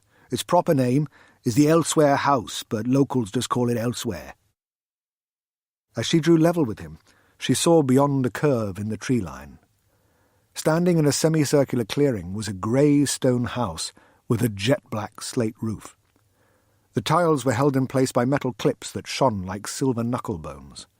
The house itself was a large square box with 2 small windows on the ground floor either side of the front door and 2 much larger double bay windows on the first floor. Harry understood the building's name. A structure so grand in such a striking location almost didn't seem of this world. What she didn't understand was whether the reference in Ben Elmis's poem about our forever elsewhere house was connected to this place. Or was it coincidence? But there were too many coincidences. What were the chances of her finding a cry for help written by a woman who knew a man she'd once dated? That he'd happened to mention an elsewhere house? Coincidence was the enemy of every good detective, and Harry was irritated by the thought she was missing a huge piece of this puzzle. "Beautiful spot, huh?" Lake remarked. Harry nodded absently. It was truly stunning. But her mind wasn't on the aesthetic qualities of the place. She was trying to recall the rest of Ben's poem, and puzzled over its significance. "It's vacant," Lake went on, as they continued towards the cliff edge. "Used to belong to an old couple, who were as lovely as anyone you could hope to meet, and totally devoted to each other, but, well, she died, and he moved away, and it was sold as a holiday home. Now spends most of its time empty. Seems a shame." The house had no garden or fence. It was as though it had grown from the cliff top, like an appendage that was as much a part of the landscape as the rocks and trees, which only added to its magical quality. Her instinct felt right. This must be the place Ben had mentioned in his poem. "This is where it happened," Lake said, and Harry's stomach curled like weak old ham when she realised how close they were to the edge of the cliff. "It's okay," he assured her. "There's an outcrop below us. You really have to want to fall." Harry smiled uncertainly and took tiny steps forward. The wind whipped, making her feel even more exposed. As she inched towards the precipice, she saw more of the water below. The waves turned choppy and swirled around rocks at the foot of the high cliff. Her knees went weak and her toes bunched like fists, as though some ancient part of her was trying to find purchase. She craned over and saw the small outcrop Lake mentioned. It was home to a nesting seagull, and about 100 feet beneath it, the roiling sea crashed angrily. She stepped back and immediately breathed more easily. "Quite something," Lake said. Harry wondered how low someone had to be to take that final step. She shuddered and turned away. Was this why Ben had referenced the house in the poem? Was it because it was where his friend had died? "There was a witness?" she asked. Lake nodded. "Marjorie Allen. She was walking her dog, heading south when she first saw him. She passed him again when she was going home. Both times she said he was pacing around, muttering to himself. She walked about a quarter of a mile that way towards Barmouth before she glanced back, and when she did, he was gone. She didn't think anything of it until we started canvassing after he'd been reported missing and we found a car." "And David Asher was reported missing by Ben Elmis?" Lake nodded. "Any chance I could talk to the witness?" "She lives in Barmouth," Lake replied. "She's listed in the phone book, but be careful. She can be a bit scratchy." Harry shivered as she looked around. She had dealt with suicide in the past, but for a father to take his own life in such circumstances and leave his child alone... "Will you let me know if you find out what happened to this family?" Lake asked. "Like I said, the governor wouldn't let me scratch my itch, but that doesn't mean it's gone away. Something doesn't sit right." Harry nodded. "Of course. You want my theory?" Lake offered. "I think he was done in by the death of his wife, but when the hospital lost her body, that was too much." "The hospital lost her body?" Harry asked. David's body never being found was a common enough set of circumstances, but Beth's body going missing in a hospital could have much darker implications. "Yeah," Lake replied. "Mr. Asher was thinking about suing. At least that's what his lawyer said. Talk about a mess." Harry shook her head absently. "Maybe. Or maybe it was good planning. A missing body means no autopsy, no toxicology tests. No way to be sure what happened to her." Chapter 14. Harry thanked Lake for his help, and the two of them parted ways. Lake took the forest trail back to his car, and she walked north along the cliff-top path. The wind whipped her hair, and she reached into her pocket for a band and tied a loose tail. A shiver kissed her neck and ran down her spine. She looked around, but saw no one apart from Lake, who was almost at the tree line. Her eyes settled on the strange, solitary house for a moment. She saw a black slate plaque by the front door which bore the words, "The Elsewhere House." She was disconcerted by the name and the proximity of the building to the place where she believed David Asher had taken his own life, and managed to convince herself someone was watching her, even though there was no one in the windows. She was only being paranoid. Harry turned away from the unsettling building and watched the waves roll in. She didn't stray off the path, but she could hear them, crashing against the rocks far below. There was something soothing about the erratic rhythm, and just as the mountains made Harry feel like a tiny, insignificant part of something vast, the beat of the ocean connected her to a world beyond the horizon. As she walked along the strip of worn, faded grass, she entertained the notion of moving here. There was nothing left for her in Stoke. She could sell her flat and buy a home on the coast. Maybe not somewhere as grand as the Elsewhere House, but a little cottage inland, perhaps. A new start, far away from the places and people that ruined her career. She smiled to herself and wondered why she hadn't considered it before. Maybe depression had clouded her mind.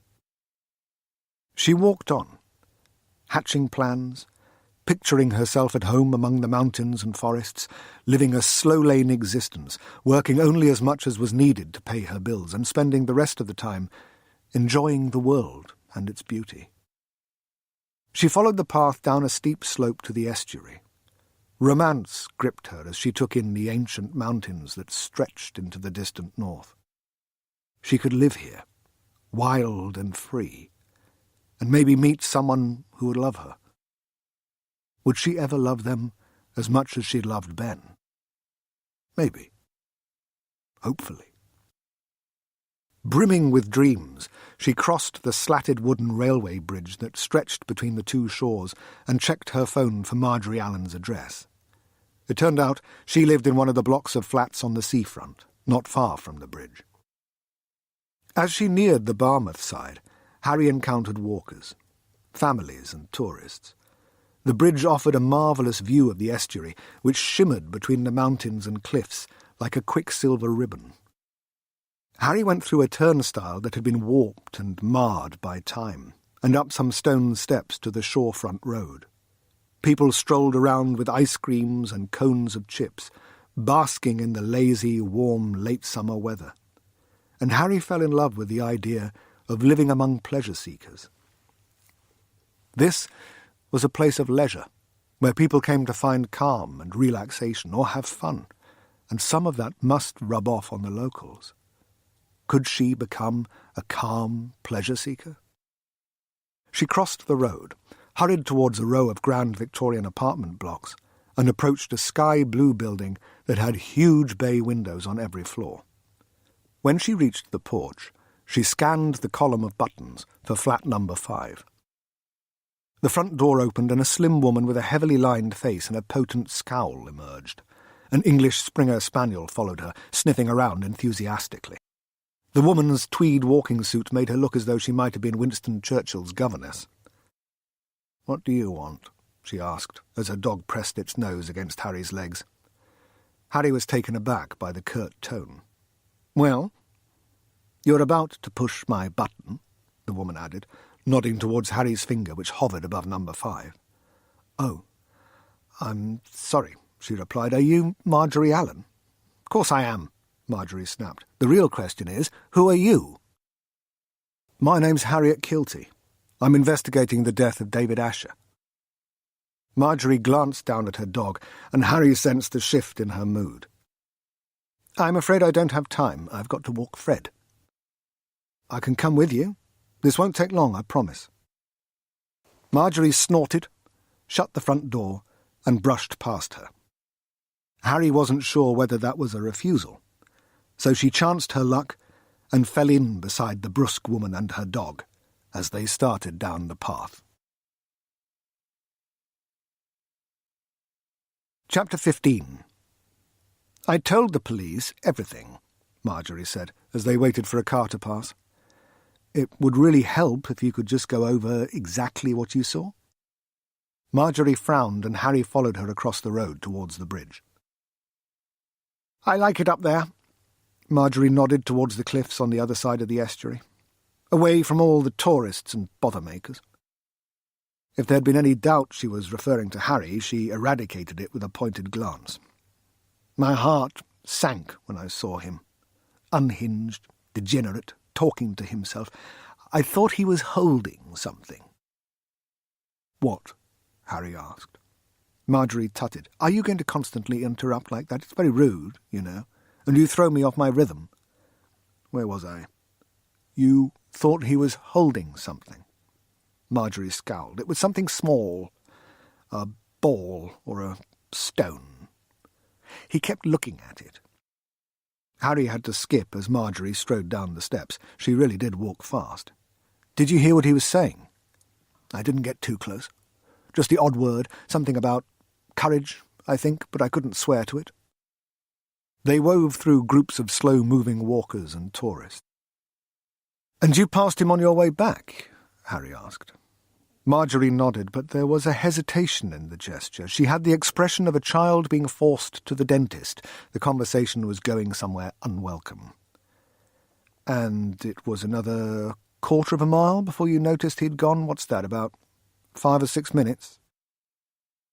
They approached the old turnstile, and Harry ferreted in her pocket for some change to put in the donation box to contribute to the upkeep of the bridge. "More like 3 or 4. I'm a fast walker." "I've noticed," Harry said. Marjorie snorted again. "Is that all? I'd really like to get going now, and you are slowing me down." "I'm sorry," Harry replied. "I do have one last question." The sound of their footsteps thudding against the planks merged with the hubbub of the small crowd and the rattle of an approaching train. "Why are you lying?"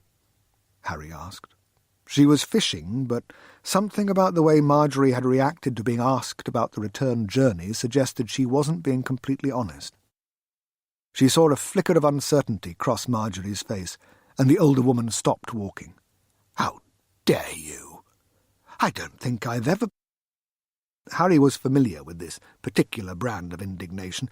Billy Tompkins, her old patrol partner in London, used to say people squeal the loudest when you've got the tightest grip on their balls. She cut Marjorie off. "I've been around long enough to spot a liar. I just don't understand why you're not telling the truth, unless you were involved." Marjorie's scowl fell away. "Involved? You don't think— Why would I?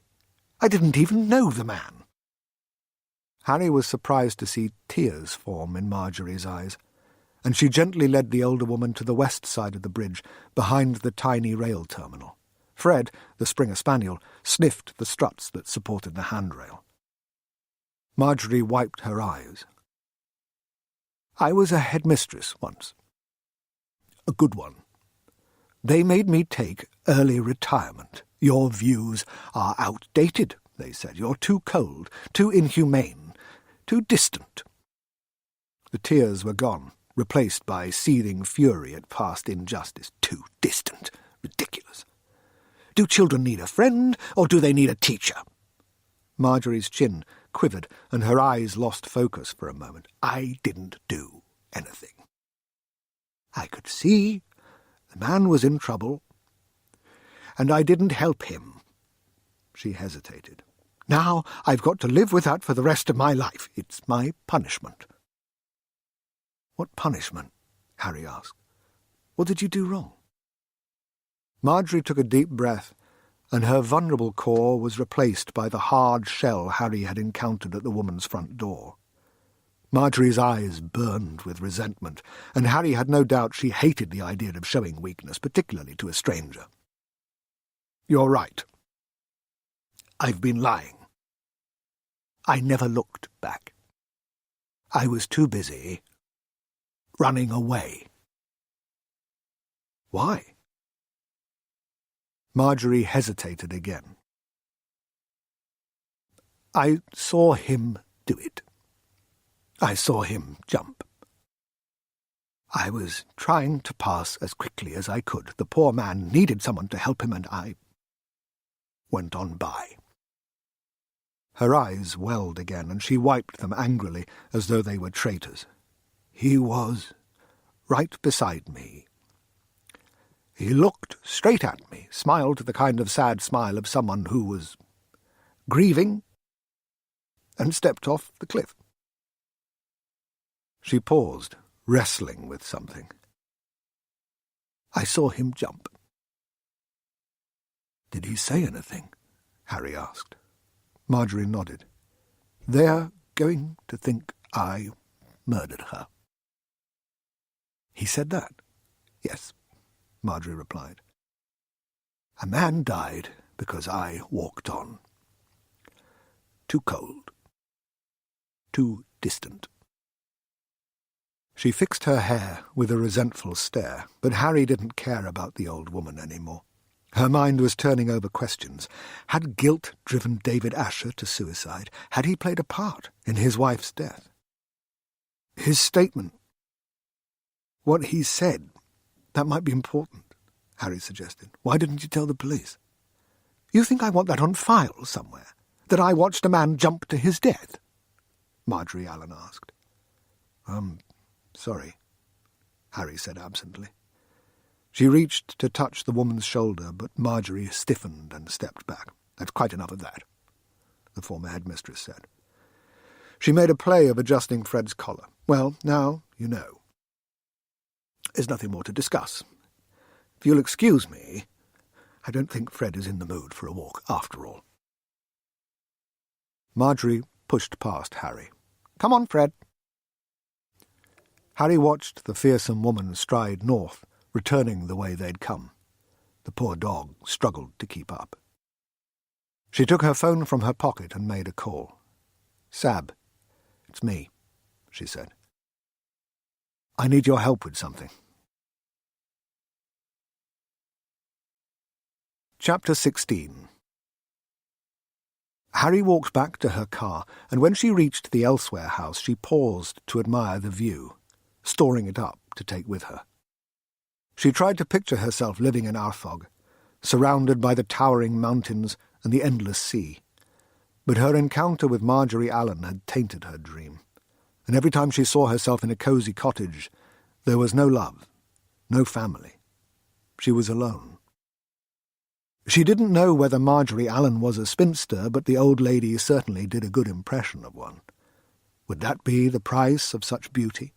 Would Harry be doomed to spin out the rest of her years alone? It wasn't as though she was setting the men of Staffordshire on fire. The one man she'd felt anything for might well be involved in murder. She'd cancelled her eHarmony subscription after losing her job, combination of financial prudence and I'm worthless depression. She wondered if she should reactivate the account. But she'd lost interest after her experience with Ben, and she wasn't sure she could face the liars, damaged shells and creeps that would emerge from the website, their profile pictures and messages promising so much and yielding nothing except disappointment. Harry walked briskly through the forest back to her car and started the 3-hour journey to Stoke. She kept puzzling over what Marjorie Allen had said. Why would David Asher smile at her? And why would he say, "People will think I've killed her," unless he believed he knew there was something untoward about his wife's death? Harry couldn't answer the questions and found herself drifting back to David Asher's relationship with his son. How could he abandon Elliot in such circumstances? How could he leave his child alone in the world? Tragedy had torn that family apart, and their suffering made her reflect on her own life. She could never imagine herself being so irresponsible, but pain twisted people in terrible ways. She wound through mountains which eventually gave way to hills, and as the sun touched the horizon, it threw long shadows ahead of her and painted the rolling landscape red. By the time the hills were smoothed into the Shropshire plain, the sun was gone. Lights dotted the flat landscape and stars sprinkled the sky. The magic of the mountains faded, and the romantic dream of living by the sea went with them. She owed it to herself to get her job back. She needed to right the wrongs she'd suffered. Cracking an unsolved murder might help get her part of the way there. She had to find out what really happened to Elizabeth and David Asher, and whether Ben had a hand in their fate. By the time she reached the outskirts of Newcastle-under-Lyme, she knew she'd be staying put for a while. She couldn't give up on her old life, on herself, just yet. Harry turned onto Mount Pleasant, a residential street on the edge of town. When she'd first moved to Stoke-on-Trent, the sprawl of little towns that formed the city had confused her. There were 6 that made up the Federation of Stoke-on-Trent: Burslem, Fenton, Hanley, Longton, Stoke and Tunstall, each with their own planning policies, which meant the city often felt like an uncoordinated sprawl. And then there was Newcastle-under-Lyme, which was sometimes described as part of Stoke by ill-informed outsiders, simply because it had merged with the larger conurbation over the years. But Newcastle locals were proud of their distinct identity, and most people tended to view the satellite town as a more upmarket place to live. Harry drove halfway along the run of well-kept semis. 7-seater family cars dominated the street, parked outside beautiful pre-war houses. Harry pictured families inside, gathered around the television, and immediately gave herself a telling-off for romanticising what she didn't have. These imaginary families were just as likely to be in separate rooms, lost in their own digital worlds, spending time with distant strangers rather than the people they lived with, who were now only tied to them by an accident of genetics and financial necessity. God, that's bleak, she thought, as she stopped outside the address Sabby had given her. She texted him, and a short while later he emerged from the house and waved to a group of men who'd gathered in the hallway.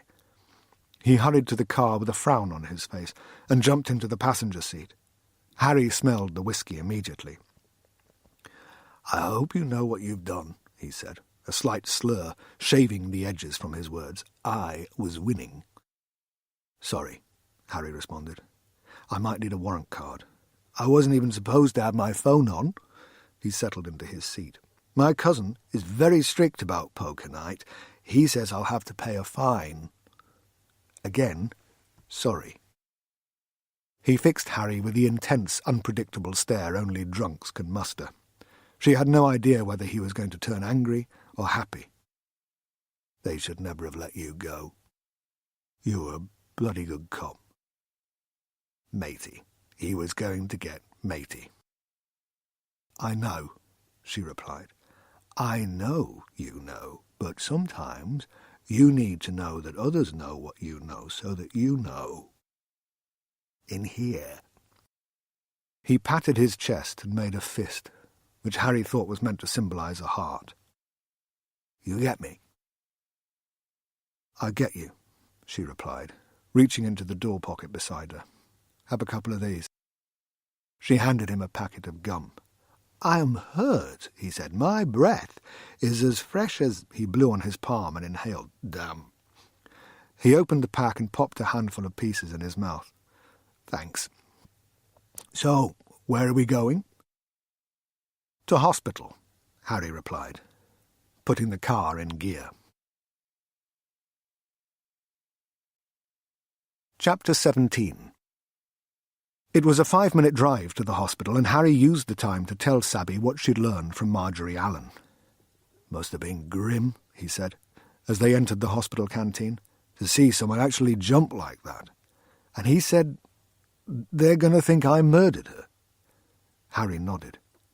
"What a thing to say," Sabby remarked. Harry scanned the large second-story room.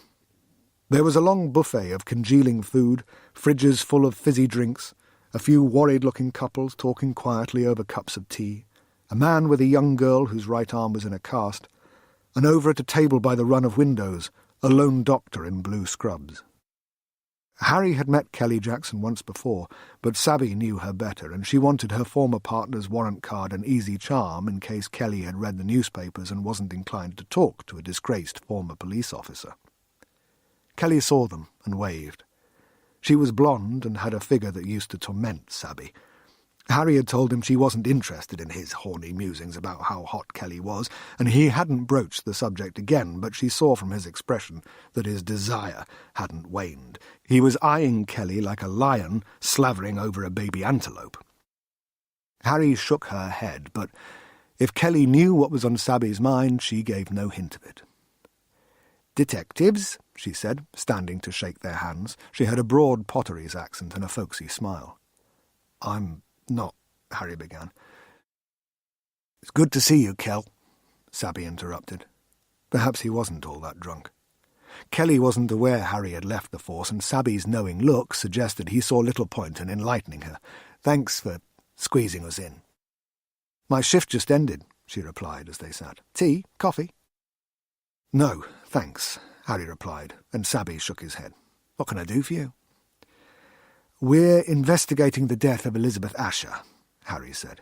"Sab says you treated her." "Yes, poor woman. I felt sorry for the whole family. It was so sad," Kelly replied. "And her body is missing?" Harry went on. She felt Sabby shift in his seat and glanced at him to see a momentary frown. Kelly sighed. "We just don't know what happened." "When did her body go missing?" Harry asked. "The night she died." "Was her husband here?" "Yes. He and Ben Elmis, their friend, were in the room when Beth died. I was with them. Her body disappeared after we left before the orderlies came to remove it." "When was this?" Harry asked. 4 or 5 months ago," Kelly replied. "I think she died in April." Some months after their last date. He'd said their breakup was linked to his friend's illness. Had Beth's condition deteriorated while Harry and Ben had been seeing each other? Maybe that was why he'd broken things off. Perhaps he'd been knocked by her illness, but why didn't he tell Harry? "You said the body disappeared after you, Ben and David left. Were they with you the whole time?" Sabby asked. "For a while, but then they went," Kelly replied. "Could they have taken the body?" Sabby suggested. Kelly smiled uncertainly. "You're kidding. Why? What for? Could they?" Sabby pressed. "I suppose," she hesitated. "But I've seen a lot of distraught, grieving families, and these 2 men loved that woman. They'd never have done anything untoward. She meant a lot to both of them." Harry hoped Kelly was right. She couldn't believe the man she'd dated was capable of such a thing, but she had to be sure. "Is there a camera system?" she asked, looking round the canteen. She caught sight of a couple of CCTV cameras hanging from the walls. "Yes, but they say the one outside Beth's room malfunctioned the night she died." Harry and Sabby exchanged a glance, and she saw the gleam in her former partner's eye. This was a case. She'd started the investigation, but now she didn't want it to be a case. She didn't want to know Ben wasn't the man she thought he was. Even if he didn't love her, she still loved him, and she didn't want to discover a love so pure had been birthed by a twisted man. "We'd like to take a look," Sabby said. "I can put you in touch with hospital security," Kelly replied. Harry thought back to her conversation with Dr. Abiola, and how she'd reacted to the suggestion Beth might have been exposed to a toxin. "Can lymphoma be caused deliberately?" Harry asked. "I suppose so," Kelly replied. "Certain substances are capable of triggering it. Are you suggesting—" "No. Why would anyone want to do that?" Harry looked at Sabby. They knew from bitter experience there were dozens of possible motives, but they left Kelly's question hanging. Sabby bounced out of the hospital, his arms animated, his fingers clicking in time to an imagined beat. She hadn't seen him so lively since the night he'd been attacked near the railway tracks, the night her life had been ruined, the night his had been saved. She was happy for her old partner and pleased to have played a part in breathing life back into him. "Why didn't you tell me her body went missing?" he asked. "Dramatic effect," Harry replied. She couldn't help but be uplifted by his mood. "I wasn't sure lymphoma could be caused deliberately, so I didn't want to—" Yeah, Sabby interrupted. "Don't give me that. You could Google that. You were just stringing me along. But now, here we are. We've got a list of missing pieces, but it looks like there's cause for interest, at least." "Right," Harry said. "Why else would someone steal a body?" "Organ harvesting," Sabby joked darkly. "To conceal the cause of death, of course. I bet Ben Elmis had access to the kind of toxins Kelly mentioned. The husband probably did too." "True," Harry acknowledged as they made their way back to her car. But she didn't like how this was shaping up.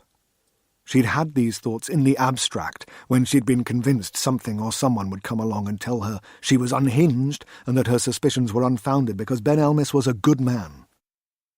"He kills her and then, overwhelmed by guilt, takes his own life," Sabby said. "Or the two of them conspired and the husband couldn't cope with what they'd done and jumped." He was getting excited. "You fancy a drive out to Leek?" "Now? What about your poker night?" "How am I going to focus on cards knowing there might be an unsolved murder with my name on it?" Harry wasn't so upset she didn't want credit. This might be her way back onto the force. She shot him a disapproving glance. "Our names," he corrected himself. "Our names on it." Chapter 18. It was easy to believe the world had ceased to exist. Beyond the twin pools of light, there was nothing but black, and Harry convinced herself that if she veered off the narrow country lane, the car would tumble into a void. There were no stars in the sky, obscured by clouds, perhaps, or lost to the endless abyss. She was glad she wasn't alone, not that Sabby was much company. He'd fallen asleep on the drive through Hanley, and his chest was rising and falling to the rhythm of a dream. At least she'd have someone's hand to hold if she drove them off the edge of the world. "But I don't want his hand," she thought. "I want Ben's." She was conflicted. Travelling to investigate a man she still loved, how could she begin to be objective? What would she do if they discovered compelling evidence of his involvement in Elizabeth Asher's death? Police procedure was clear, but as a private citizen, she didn't have to declare the conflict to Sabby, and that made her feel worse. Ashamed and a little guilty. She followed the road round a bend and finally saw light up ahead. She relaxed almost instantly and thought it was funny that a single bulb or candle against a vast backdrop of nothing could have that effect. Wasn't that the essence of hope, optimism against overwhelming odds? A distant light touched something even more primal. It was a sign we weren't alone, and that others were also determined to hold back the void. It was a symbol of shared hope. She drove towards it, and a few minutes later she pulled to a halt just before the driveway that led to Longhaven, the Asher family home. Sabby stretched, yawned, and smacked his lips as he woke up. "Where the hell are we?" He looked around in mock dismay. This really is the middle of nowhere. Harry switched off the headlights and the world was lost to darkness. Only the single window in the furthest corner of Longhaven resisted the night. "A kid lives here?" Sabby asked. "What the heck is there to do? Count all the nothing?" They got out and walked up the drive to the cottage. Harry knocked. A few moments later, Cynthia Hughes opened the door. Her face fell the instant she registered who was calling. "Mr. Elmis said you'd be back." "Did he?" Harry asked. "He says you've got a thing for him," Cynthia smiled, "that you still fancy him. You've got to move on. This family's suffered enough. The boys don't need you coming here with ideas of revenge. I know it's hard, love, but you've got to accept he is not interested." Harry flushed. This was an excruciating humiliation. It was bad enough to have been rejected by the man, but to be chastised by the housekeeper in front of Sabby was too much. "We're here investigating a suspicious death," Sabby said, producing his warrant card and saving her from further embarrassment. "Detective Sergeant Sabby Khan." "I don't have anything to say," Cynthia replied. "Is Mr. Elmis home?" Harry asked, regaining her composure. "No." "Will he be back later?" Harry pressed. "He's on a research trip." "I thought he'd left the university," Harry remarked. "It's his own research, for a personal project," Cynthia replied. "Does he take many of these trips?" Sabby asked. Harry could see he was thinking along the same lines as her. A scientist without a job, going on late-night research trips, could be up to all sorts of mischief. "Take your search for scandal somewhere else," Cynthia replied. "These lads have been through enough. These are good people. This is a good house." She started to shut the door, but Harry put her foot in the gap and stopped her.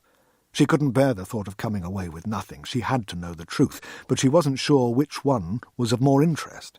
The truth about what happened to David and Beth Asher? Or the truth about why Ben had ghosted her?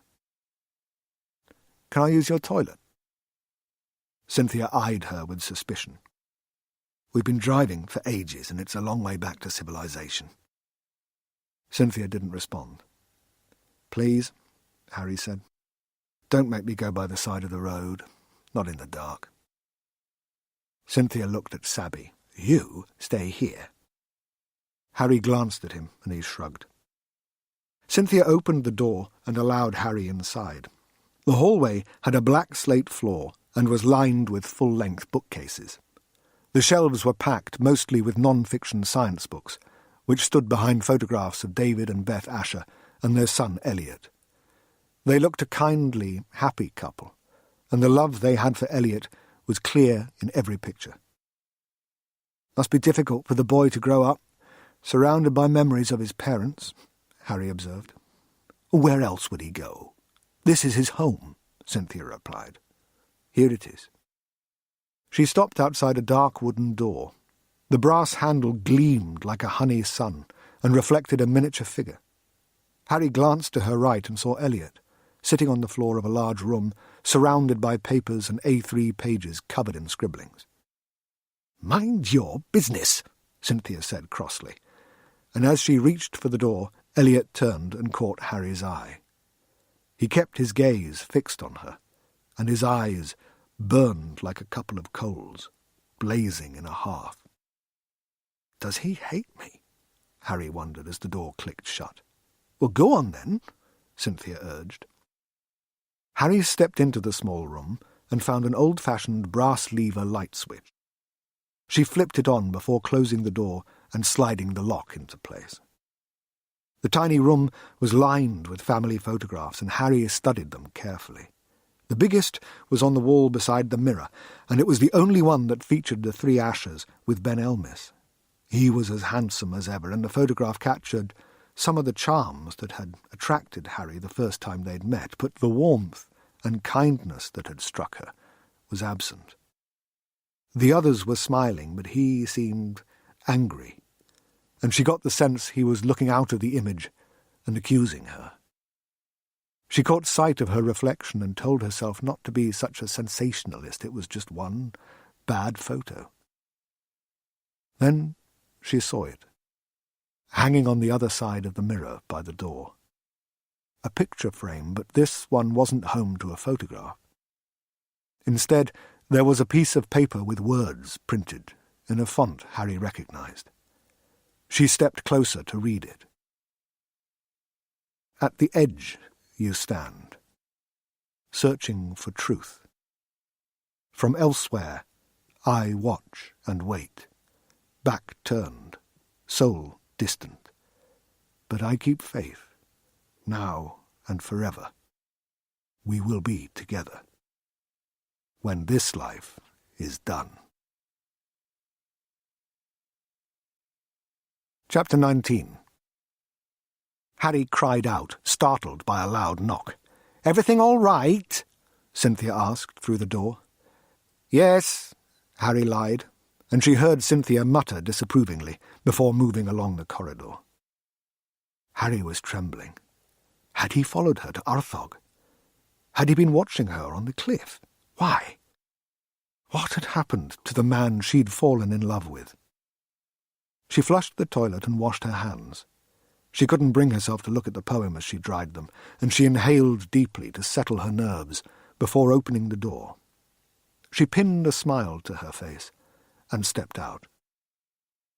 Cynthia Hughes was nowhere to be seen, but the door opposite was partly open again, and Harry caught sight of Elliot through the gap. He had his head down and seemed to be concentrating, so she edged closer in an attempt to see what he was looking at. The house was strangely still. No radio or television, not even the sound of a computer fan. Just the tick of a distant clock, which did little to mask the sound of Harry's breathing. It seemed loud to her, so she held her breath and crept forward until she was at the threshold and could peer through the gap in the doorway. She leaned against the frame and watched him. Elliot was reading handwritten notes scrawled in what looked like indecipherable code. What was it? Why was he reading it? She scanned the page looking for something, anything she might understand, but the letters and symbols were beyond her.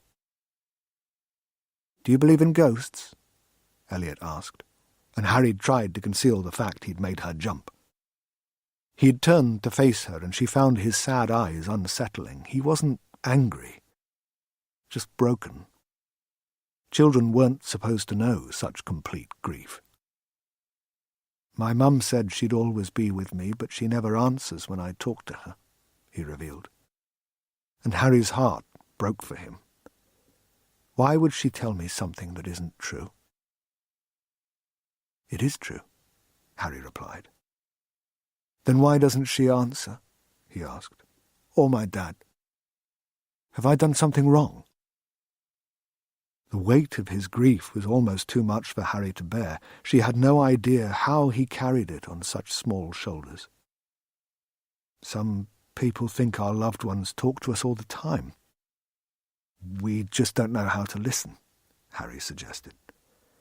She recalled how the deaths of her own parents had affected her, and how she'd longed to have just one more conversation with them. She'd been grown when they'd passed, and could only imagine the confusion and frustration she would have felt as a child. "I'm listening very carefully," Elliot said. "I'm doing everything I can." He fell silent, and the only sound was the ticking clock. "I missed them so much," he confessed at last. "Mum was sick, but Dad, well, he just left. Why would he do that? I thought he loved me. Why would he go? I don't know. I still love them so much. Ben says my heart doesn't know they're gone and my brain won't let me forget them. When I felt bad like this before, I could talk to them or hug them, smile together, but now they're not here to make me feel better. I don't know what I'm supposed to do. Where do I put all the love I have for them?" His voice trembled, and Harry found herself on the verge of tears. "I'm so sorry, Elliot." She wished she could take his pain away, but she didn't know how. so she did the next best thing and changed the subject in an attempt to take his mind off his loss. "Can you tell me about that poem in there?" she asked, gesturing to the loo. "Is it new?" "He said you'd come, asking questions," Elliot replied sadly, as though Harry had somehow let him down. "What are you doing?" Cynthia Hughes asked, appearing behind Harry. Harry became flustered. We were just talking." "Come on," Cynthia added. "You've done your business. It's time to go. Move along." She chivied Harry to the front door with a combination of come-ons, tuts, and irritated sighs. Harry kept her eyes on Elliot, who moved to the doorway to watch her. "I just want to—" "Not interested," Cynthia cut her off. "Out with you." She gave a final nudge, and Harry backed over the threshold, where she was rewarded with the front door swinging shut in her face. "Went well, then," Sabby remarked. He was leaning against the house, a few yards from the porch. "Friendly bunch." Harry began, uncertain how to explain what she'd just seen. "There was something weird in that house." "Don't be so hard on yourself. I'd describe you as strange rather than weird." Sabby started down the drive. "Come on." Harry followed. "Very funny. I'm being serious. There was a poem in the loo. It was written for me. He confessed to watching me from elsewhere." "Elsewhere?" Sabby asked, hurrying towards the car. "It's a house near the spot where David Asher jumped." "And this poem was a confession that he spied on you?" Sabby got in the passenger seat. Harry opened the driver's door. "Not as such," she replied, climbing in. "Did you get a photo?" Sabby asked, holding up his phone. Harry rolled her eyes in irritation and slammed the door. How could she not have taken a photo? "Take it easy," Sabby urged.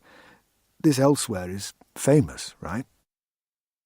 She started the engine. "I wouldn't say famous, but the locals use the name. Its proper name is the Elsewhere House. So lots of people know what it's called. Maybe the poem was about someone else and you're just reading yourself into it. Maybe it was about David Asher." Harry nodded, but she wasn't so sure. It was possible because that was where David Asher had taken his own life, but she couldn't shake the feeling the poem was about her and that she'd been meant to find it. But that was impossible, wasn't it? She put the Volkswagen in gear and drove away from the strange cottage. A shiver ran down her spine, a release of tension, or a premonition of things to come. "I'm not interested in poems, though," Sabby said, and Harry knew what was coming. "How many people know you and he dated?" Harry kept her eyes on the road. "I don't know who he told." "Well, he told the housekeeper at least," Sabby remarked. "We need to think about how to handle this. It won't look good if we need to make a case. You'll seem compromised." "I'm not," Harry protested, perhaps a little too strongly. Her stomach churned at the thought of making a case. This was all getting too real. Could she really cast Ben as a villain?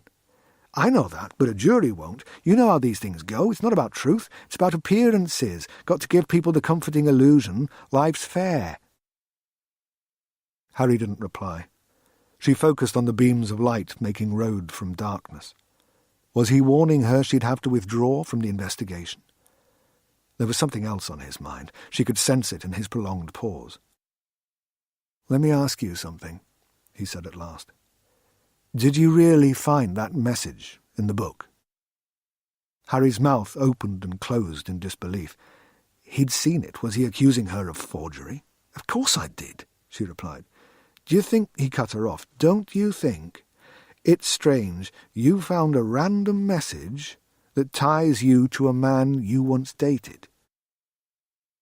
The coincidence bothered her, too.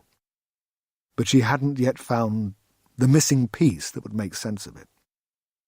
"You know what I think about coincidences," Sabby went on. "They don't exist. There's always a reason." "What reason?" "To throw shade on you," Sabby suggested. "You were still on the force when you met him, right?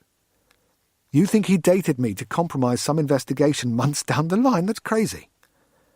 But even as she railed against the idea, part of her couldn't dismiss it entirely. Or maybe he planned to use you as a source, Sabby said. Find out if the police were investigating the death of his friends, feed some information that would keep us off the right trail. So why did he dump me? Harry asked. Who knows? The only thing I do know is that I don't believe in coincidences. Either you're working an angle... Harry took a breath and was about to respond to the accusation when Sabby raised a calming hand, which I don't think is what's going on. Or he's working an angle. And he's been planning this since the very first day you met. Chapter 20. The fear was something few men would ever understand. A short walk home from the train station, the hurried march from car to front door, the dash down a gloomy footpath. Isolation and darkness stoked women's fears of encountering the wrong man. The creep with the angry glint in his eye who could be triggered by the wrong word, the charmer who just wanted to be friends but who would turn hostile at the politest refusal. Harry thought of them all now, as she walked from her car to her apartment building. She was never usually this anxious, but Sabby's suggestion that Ben Elmis was playing her was unsettling. She'd dropped Sabby off at his place and driven home, but it wasn't until she'd stepped into her pin-drop quiet street that she realized how vulnerable and exposed she felt. Harry was a former police officer and could handle herself, but tonight she wished she had someone beside her. She hurried up the path and poked her key in the lock. She opened the front door, and there was a slight delay before the motion-activated lights came on and illuminated the deserted lobby. She shut the door behind her, didn't bother checking her mailbox, and went straight for the lift.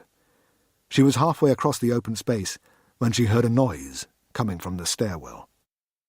The door was ajar, but she couldn't see anything in the thin monolith of darkness. Her stomach lurched when she heard another sound, a low shift, movement across concrete. She slid her key between her index and middle fingers and jammed her thumb behind it. She pressed the call button and shuddered when she heard another noise. Please, let it be Jenny's cat, she thought, and prayed she'd see her neighbour's grey and black tabby emerge from the doorway. But nothing came, and the nagging inner voice that told her the poem was meant for her also warned her that whatever lay beyond that door was not as harmless as a cat. Harry jumped when the lift doors slid open. She hurried inside and pressed the button for the 6th floor. She slumped against the side wall beside the console as the doors eased shut. A hand reached into the gap. Her heart skipped a beat and started racing at a thunderous pace. The safety sensor activated and the doors bounced open to reveal Ben Elmis. Harry lost the power of speech when he stepped into the lift. She wanted to scream, but fear choked her. He was dressed like an assassin in a black pullover and black jeans, and he looked at her with an intensity that burned her soul. She tried to scream again, but could only manage a strained, choking sound. "It's okay," Ben said, stroking her arm. His touch was like a cattle prod, and she jumped away from him, which she realized with sinking dismay took her away from the doors. They closed, and the lift started to rise. "I'm not going to hurt you," Ben said. "I'm not afraid of you," Harry managed at last. "No? You look afraid. Terrified, even.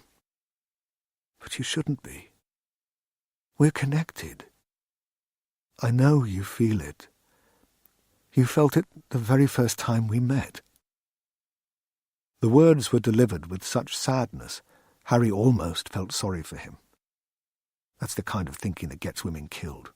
Harry corrected herself instantly. Never make excuses. He shouldn't be here. Not like this. "We need each other," Ben said. "You might not see that now, but I hope one day you will." "You shouldn't be here," Harry said. "This is my home. When you came to my home, I wasn't scared." "What do you want?" she asked. Her voice had a sting. She started to resent the presumption of this man. He'd invaded her space. "To see you," he replied, "and to tell you that whatever happens, I forgive you. It's important you know that." "What do you want with me?" Ben's eyes narrowed and his face fell. He looked frustrated. "We are meant to be together." "I really believe that," he replied. "I know you feel it. You do feel it, don't you?"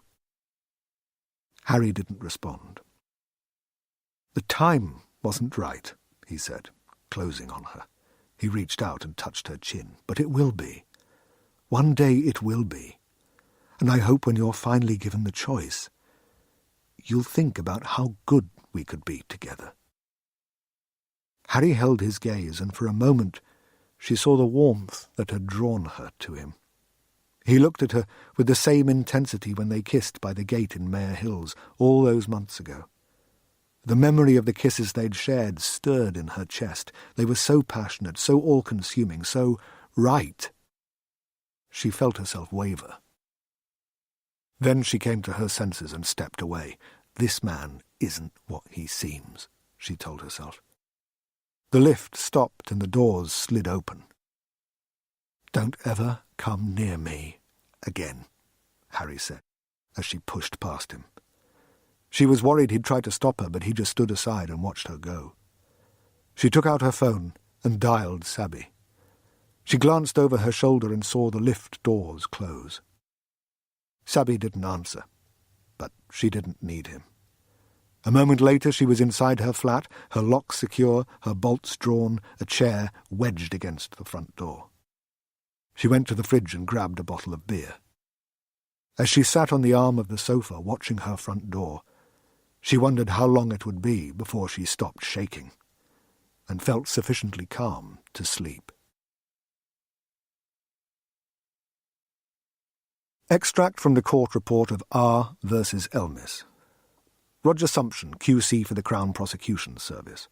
"And you went to see Detective Sergeant Khan the day after Mr. Elmis came to your home, is that correct?" Harriet Keelty. "Yes." Roger Sumption, QC. "Please tell us what happened." Harriet Keelty.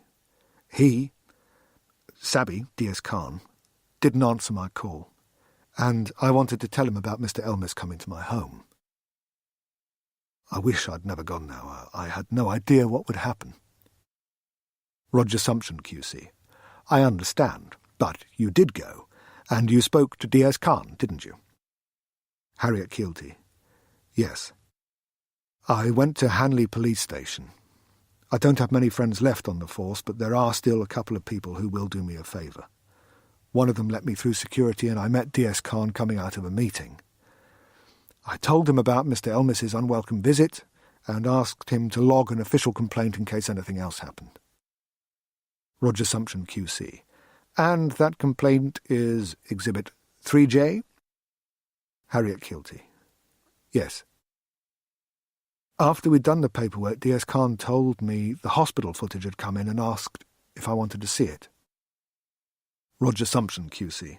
"This is the footage from the closed-circuit television camera outside Elizabeth Asher's hospital room the night she died. Exhibit 4D. Harriet Keelty. "Yes." Roger Sumption, QC. "And what did it show?" Harriet Keelty. "It showed David Asher and Ben Elmis standing in the corridor outside Mrs. Asher's room. Mr. Asher looked anguished. Mr. Elmis seemed distracted. They were whispering to each other. Mr. Elmis looked directly at the camera, and just after that, the video ended. The hospital says the camera malfunctioned at that point, but when I asked D.S. Khan to rewind the footage, we noticed something in Ben Elmis's hand." Roger Sumption, QC.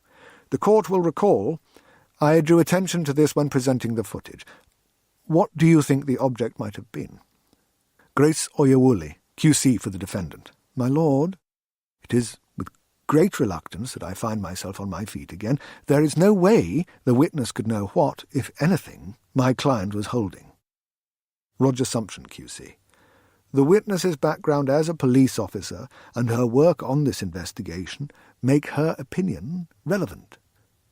Judge Thomas. I tend to agree. Please answer the question, Miss Keelty. Harriet Keelty. D.S. Khan and I worked on the assumption the device was some kind of jammer, something that could disable the camera. 22 minutes after the camera went out, Ben Elmis and David Asher were picked up by another camera at the main entrance. I checked the distances and timing. They had long enough to have hidden Elizabeth Asher's body somewhere in the hospital grounds. Grace Oyewole, QC. Another speculative leap, my lord. Hospital management still cannot say what happened to Elizabeth Asher's body. Judge Thomas. But it is missing, is it not? And therefore it is appropriate to note who might have had the time to move it without detection. Harriet Keelty. I believe they had time. I believe they could have moved Elizabeth Asher's body. Chapter 21. What's she doing here? Harry was startled by the tone of her former boss. She looked up from the screen on Sabby's desk as Detective Chief Inspector Lee Powell strode towards them. He was a strutting cockerel at the best of times and never missed an opportunity to highlight another's failings or broadcast his own successes. Harry was convinced the reason he'd pushed so hard for her dismissal was because he viewed a London high flyer as a threat to his job. He looked older than Harry remembered, like an ageing soap star whose best days were behind him. His pressed white shirt shone, his black shoes gleamed, his creases were pin-sharp, and his tie was held in perfect position by a silver clip. His shirt sleeves were rolled up, but Harry suspected this was for man-of-the-people effect rather than comfort. Harry flushed with shame when she saw him, and angry words bubbled in her throat. This was the man who'd abandoned her, betrayed her, failed her when she'd needed him most. She knew expressing her anger would be counterproductive, so she said, I'm here to report an assault. Powell gestured at the monitor which showed Ben Elmis and David Asher leaving Royal Stoke Hospital on the night of Elizabeth Asher's death. Is that the Asher investigation? Harry looked at Sabby. You told him? Sabby began defensively, but Powell spoke for him. Told me? Do you imagine any responsible police officer would let a potential murder investigation go unreported? Thank you for any help you've given, drawing this matter to police attention, but this is now an official investigation, and you will have nothing further to do with it. This is my case, Harry objected. Your case, Powell replied. Even if you were still on the force, you wouldn't be anywhere near this investigation. Your prior involvement with the suspect excludes you. The way he said the word involvement made it sound sordid, and Harry was wounded by the insinuation and Sabby's betrayal. Her former partner couldn't meet her gaze, which was probably just as well. She was furious with him. You're not welcome here any more, Keelty, Powell said. You know the way out. Powell didn't wait for a reply. Maybe he was afraid of the response his humiliating tirade would provoke, or perhaps he simply didn't care. He marched across the room, went into his private office, and slammed the door. Harry was left to face the pitying looks of Watson, Romney, Juneja, and her other former colleagues. Some went beyond pitying, and their thin smiles told her they positively enjoyed her humiliation. She was too stunned to react immediately. She hadn't considered Sabby was obliged to file an official report, and was annoyed at her own naivety. You know the way out. She finally found her voice. This investigation wouldn't exist without me. I'm sorry, Sabby said. You should tattoo that on your forehead. Thanks for screwing up the only thing I had going for me. Harry, it's one thing to tell him about the investigation, but you didn't have to tell Powell I dated Elmis. Sabby was about to respond, but Harry didn't give him the chance. She got up and stormed out, ignoring the gleeful looks she got from some of her former colleagues. Harry was shaking when she finally made it outside. Her mind raced with all the things she could have said to Powell. She hated him even more for the way he'd humiliated her in front of people who already held her in such low regard. Her cheeks burned, and she longed for a way to vent her fury, but she would just have to swallow it and accept it as part of her, like so much of the negativity she'd experienced these past weeks. Her phone rang, and when she pulled it from her pocket, she fumbled and dropped it. She prayed the screen hadn't shattered against the pavement, but when she picked it up, she saw a spider's web of cracks splitting the glass. Great. Just great. Tears formed as she answered the call. "Hello?" she said, almost choking on the word.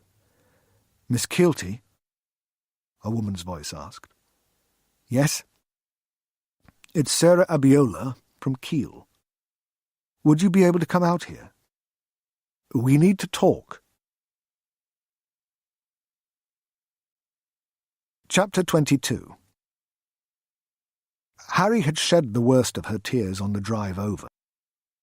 She couldn't believe Sabby had betrayed her. She'd sacrificed everything for him. He wouldn't even be alive if it hadn't been for her, and he'd rewarded her by breaking promises he'd made to always have her back and never forget what she'd done. He'd laid her personal life bare, and worst of all, he'd exposed it to Powell, the man who'd done most to ruin her, the man who could have taken her side and backed her in disciplinary proceedings, but who instead seized the opportunity to drive the knife in. She sobbed at the betrayal. She'd given so much of herself to the job and everything for Sabby, and it still wasn't enough. They felt they could throw her out like rotting trash. She pulled herself together as she reached the outskirts of Newcastle-under-Lyme, and had managed to stem the tears by the time she parked the Golf on campus. She went into the lobby of the Endeavour building, which stood at the heart of Kiel Science Park. The smoked glass and brushed black steel structure was 8 stories high. The security measures were far stricter than anything she'd seen in the lab where she'd first met Dr. Abiola. Harry introduced herself to the receptionist, and the bored man handed her a visitor's pass. She followed his instructions to wait in a seating area opposite the reception desk, where she took the opportunity to wipe her reddened eyes. She checked her makeup on her phone's selfie camera. She looked puffy and miserable. But there was nothing she could fix in the few minutes she had available. Dr. Abiola would have to take what she got, a broken, humiliated failure. "Miss Keelty?" Harry looked up to see a movie star in a black suit. Well, he wasn't a movie star anyone would recognize, but he had the good looks of an idol. Harry cleared her throat and straightened her top as she stood. "Yes? Thank you for coming. I'm Nick Sullivan. I run security for the science park. Dr. Abiola is waiting for us." He smiled to reveal rows of gleaming pearls. "If you'll follow me." Harry nodded and followed him silently through the building, passing through long, anonymous corridors. They reached a security door near the heart of the ground floor, and Nick tapped a code into a keypad to open it. When they stepped into the small, windowless antechamber on the other side, Harry saw Dr. Abiola standing next to a security guard who was posted at a desk by a steel door that looked as though it belonged in a bank vault. "Thank you for coming, Miss Keelty," Dr. Abiola said. "I was bothered by an issue you raised when we last met. Nick, if you wouldn't mind?" Nick pressed his palm against a scanner beside the steel door. "I was suspicious of who you might be working for. I thought you were trying to gather evidence against the university to suggest we might have been negligent in exposing one of our employees to a toxin," Dr. Abiola said. Behind her, the steel door slid back an inch from the frame, revealing a pressure seal which deflated. "Once I'd had a chance to reflect on our conversation and look further into your background, I took a different view," Dr. Abiola added. "My background?" Harry asked, suddenly ashamed. Would she ever escape her past? "I told you the first time we met that I didn't believe the allegations surrounding your dismissal." Harry couldn't bear to hear it. "My dismissal was not a reflection of guilt." The heavy door had completed its slow slide. Nick stood beside the open doorway, studying his shoes intently, pretending not to listen, and Harry shrank inside. "I understand. and I believe you. But even if you are a killer, you are hardly likely to admit it to me, Dr. Abiola said. I'm not a killer, Harry replied, flushing crimson. Good, but that's not my concern. What I am interested in is your track record prior to the event that led to your dismissal. You were a good detective, first in London, then up here, and according to the people Nick knows in the Met, you had an excellent clearance rate. Dr. Abiola walked through the open doorway. Come, she urged gently. Through here. The security guard at the desk eyed Harry the way people always did when they discovered why she'd been kicked off the force. She wanted to explain herself, but she knew it would do no good, so she shone her warmest, most innocent smile at the man and followed Dr. Abiola through the doorway. Nick came in behind them. They entered another small antechamber that was separated from a larger room by a reinforced glass window that spanned the 18 feet of the far wall. Another security door had been cut into the window and was also surrounded by a vacuum seal. Beyond the window were rows of shelves that stored radioactive and toxic substances. At least, that's what the large, bright warning signs said. It seems your instincts are still good, Dr. Abiola said. The government imposes strict controls on organizations authorized to use certain materials. We have safeguards. She trailed off. Well, you can see the level of precautions we take. Harry looked around. They were in a vault at the heart of the building, and the materials room that lay beyond the reinforced glass divider was a vault within a vault. She couldn't believe what she was hearing. An inside job, she guessed. A burglary would have been almost impossible, and the university would have noticed a break-in sooner. Our safeguards were circumvented, Nick admitted. Someone has stolen a small quantity of cobalt-60. We're conducting a full investigation, but it seems clear it was an insider. Cobalt-60 is used as a tracer in chemical reactions and for radiography. It is radioactive and can cause lymphoma, Dr. Abiola revealed. Why are you telling me? Harry asked. Surely this is a police matter. There is an official notification process, Dr. Abiola replied. But it will help the optics if we're seen to have taken our own steps to recover the material, Nick added. You're a former police officer.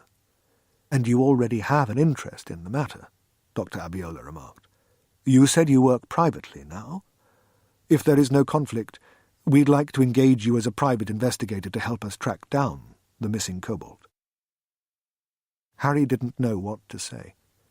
She'd never even considered becoming a private detective, but somehow she'd stumbled into her first case and secured her first client.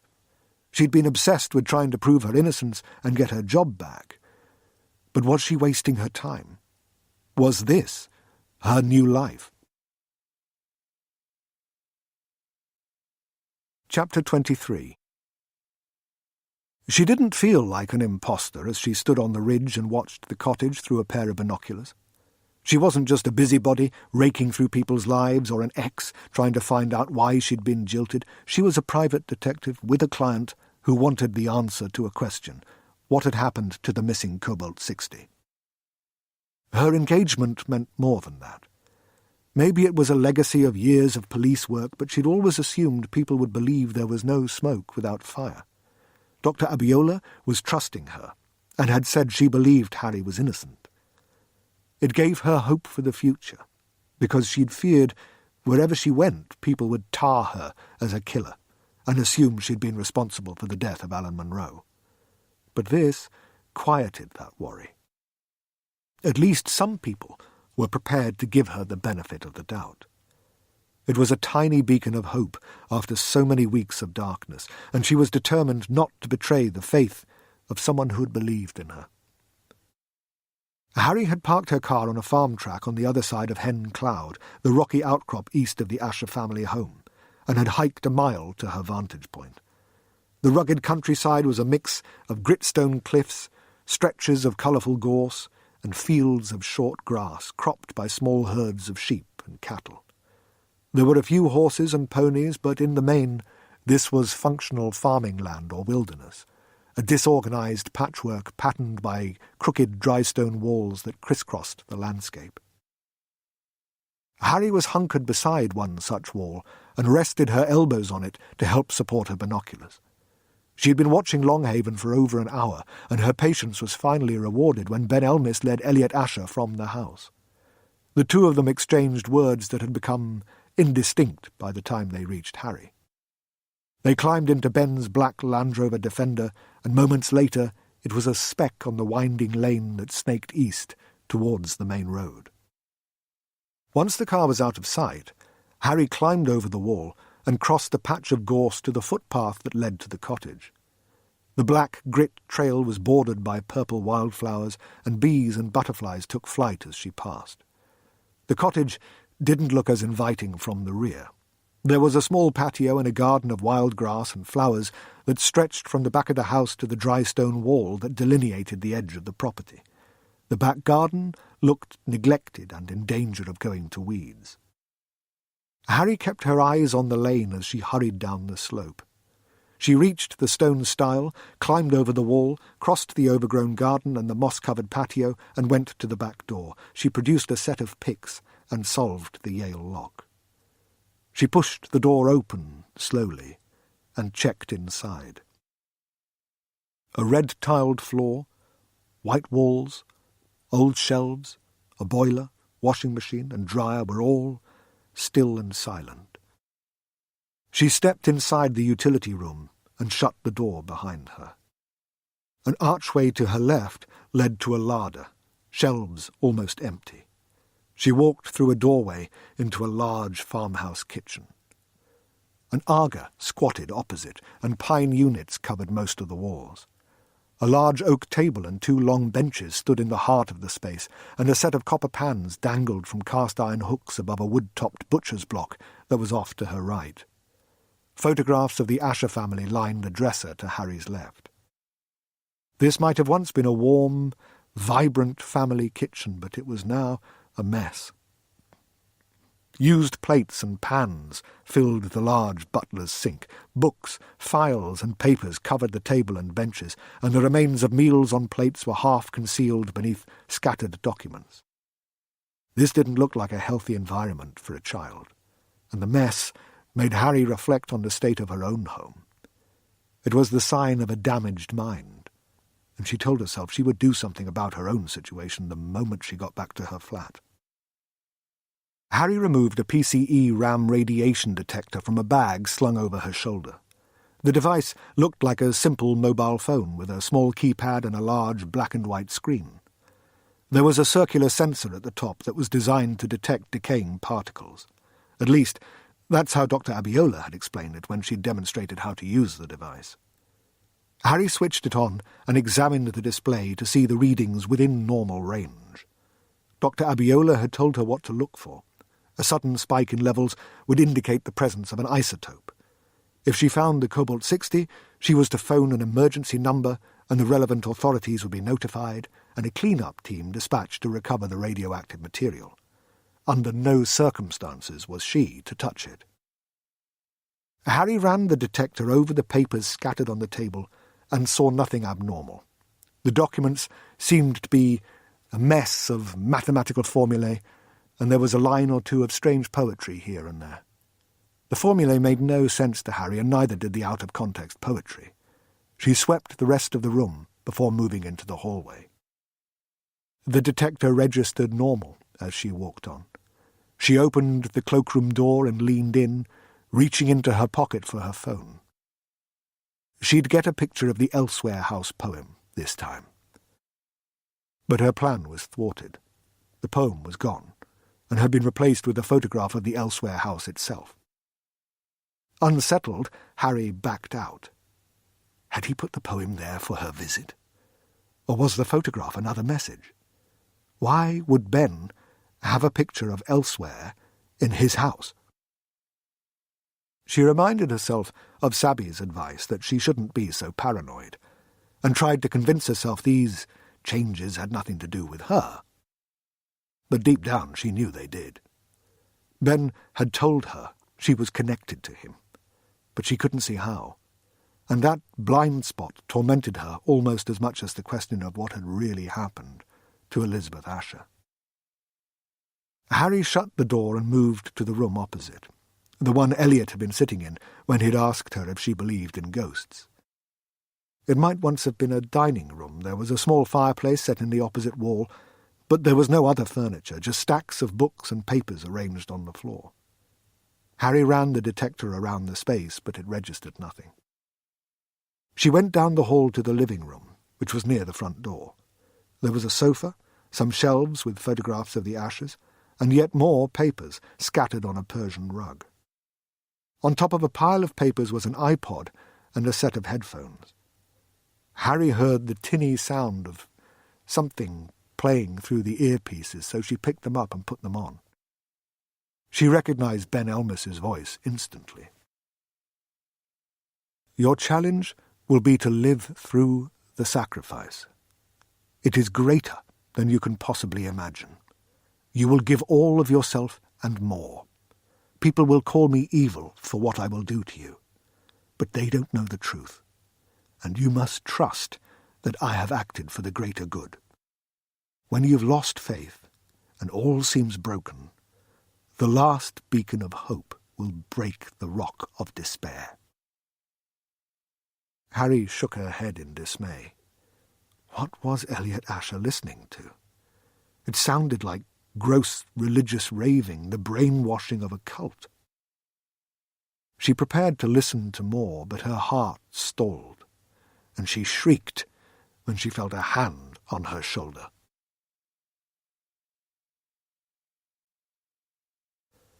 Chapter 24. Harry stumbled back and almost fell over a pile of papers. She turned to see Ben Elmis. He stood, blocking the door, looking hurt, offended even. Behind him, Elliot Asher wore an expression of puzzlement. Harry's heart raced, and she fought for composure. "What's she doing here?" Elliot asked. "Good question," Ben replied. "What's the point of telling me to stay away from you if you can't keep away from me? You told me not to invade your home, but here you are.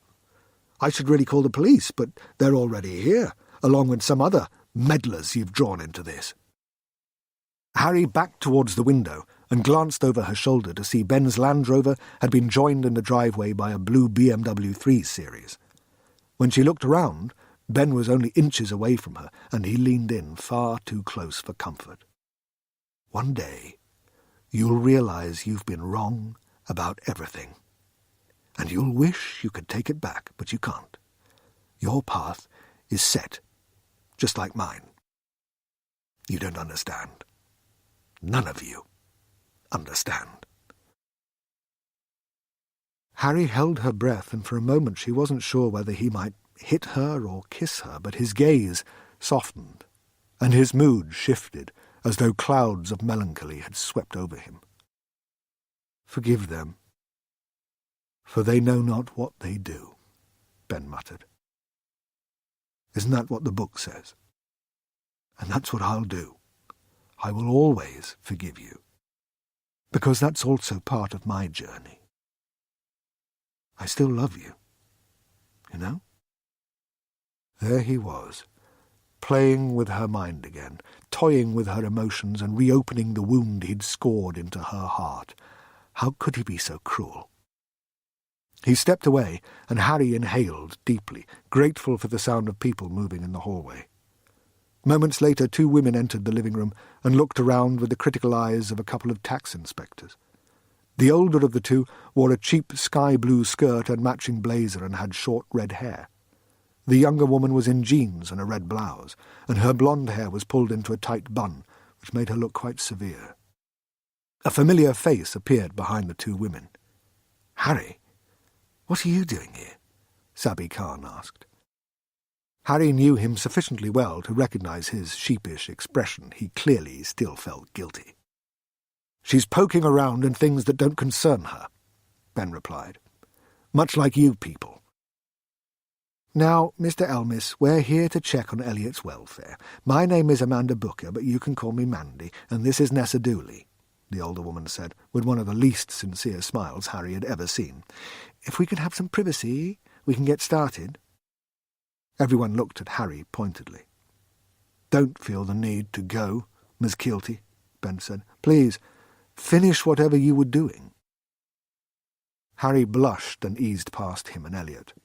Mandy and Nessa stood aside and let her go by, and she joined Sabby in the hallway. Nessa shut the door, and there was indistinct conversation as Harry and Sabby moved away. "What the hell are you doing here?" he asked. "Don't tell me you broke in." "Who were they?" Harry countered as they walked towards the kitchen. "Social workers. Powell insisted we call to make sure the child isn't at risk." "Powell!" Harry scoffed. "Easy, Tiger. He's just doing his job." "Like you?" Harry asked bitterly. Sabby ignored the dig, glanced round the kitchen, and took in the mess. Harry shut the door behind them. "Reminds me of your place," he said. "You don't get to make jokes," she responded.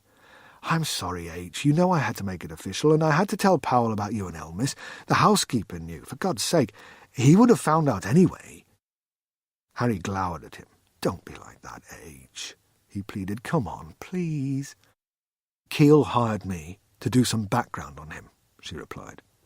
She didn't want to listen to more of his pleas for forgiveness. She didn't trust him enough to share the whole truth, but giving him a nugget might prove useful. The concealment saddened her because not so long ago there had been no secrets between them and he'd felt like family. "I thought Ben and the kid would be gone long enough for me to search the place. Social services wanted to do an unplanned visit to see the boy's normal conditions. We met Dr. Strange and the boy on the lane a few miles from the main road," he revealed. "Lucky, really, otherwise we would have just turned up and found you." "I shouldn't even be talking to you," Harry remarked.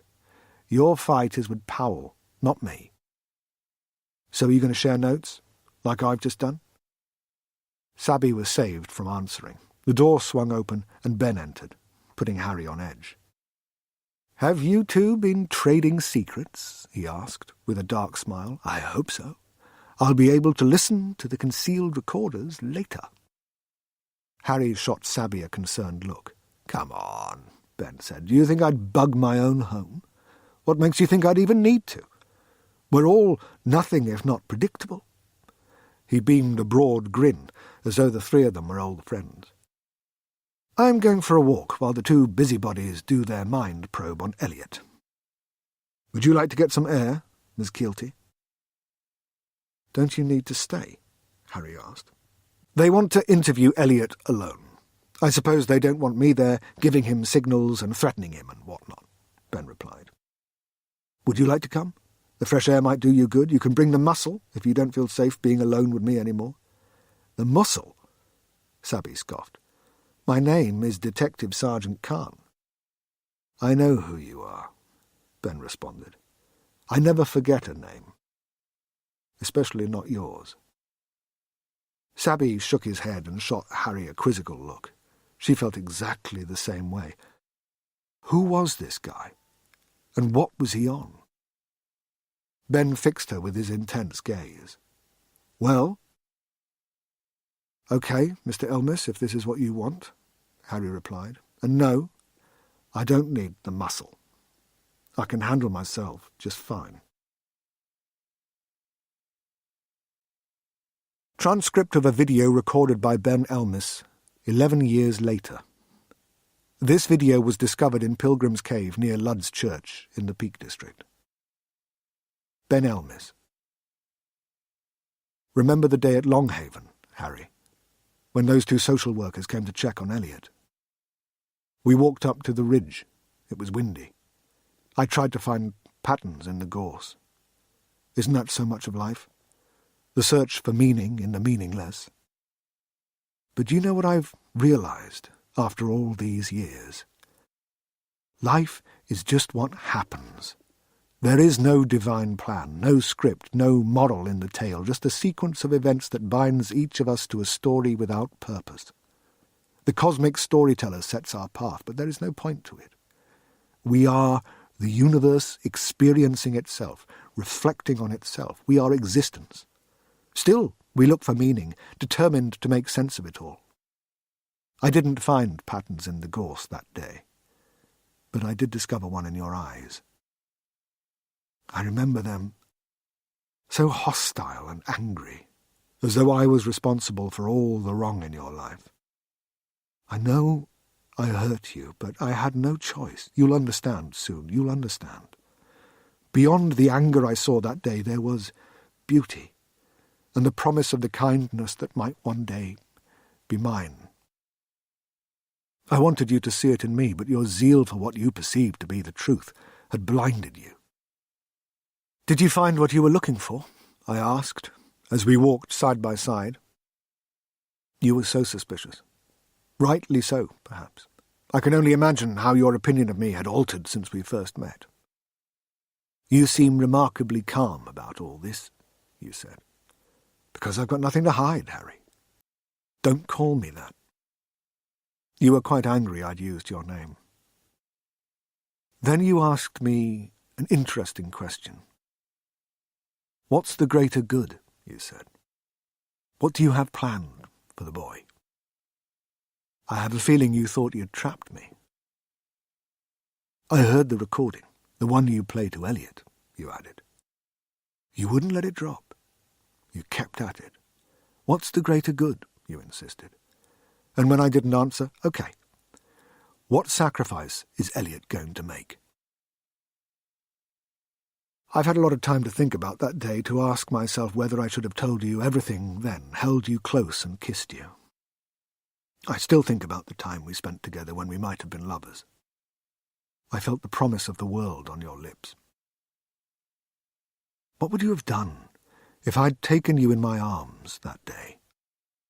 I know you loved me when we first met. I could feel desire radiating from you, but by then, by the time you'd broken into my home, I wasn't so sure.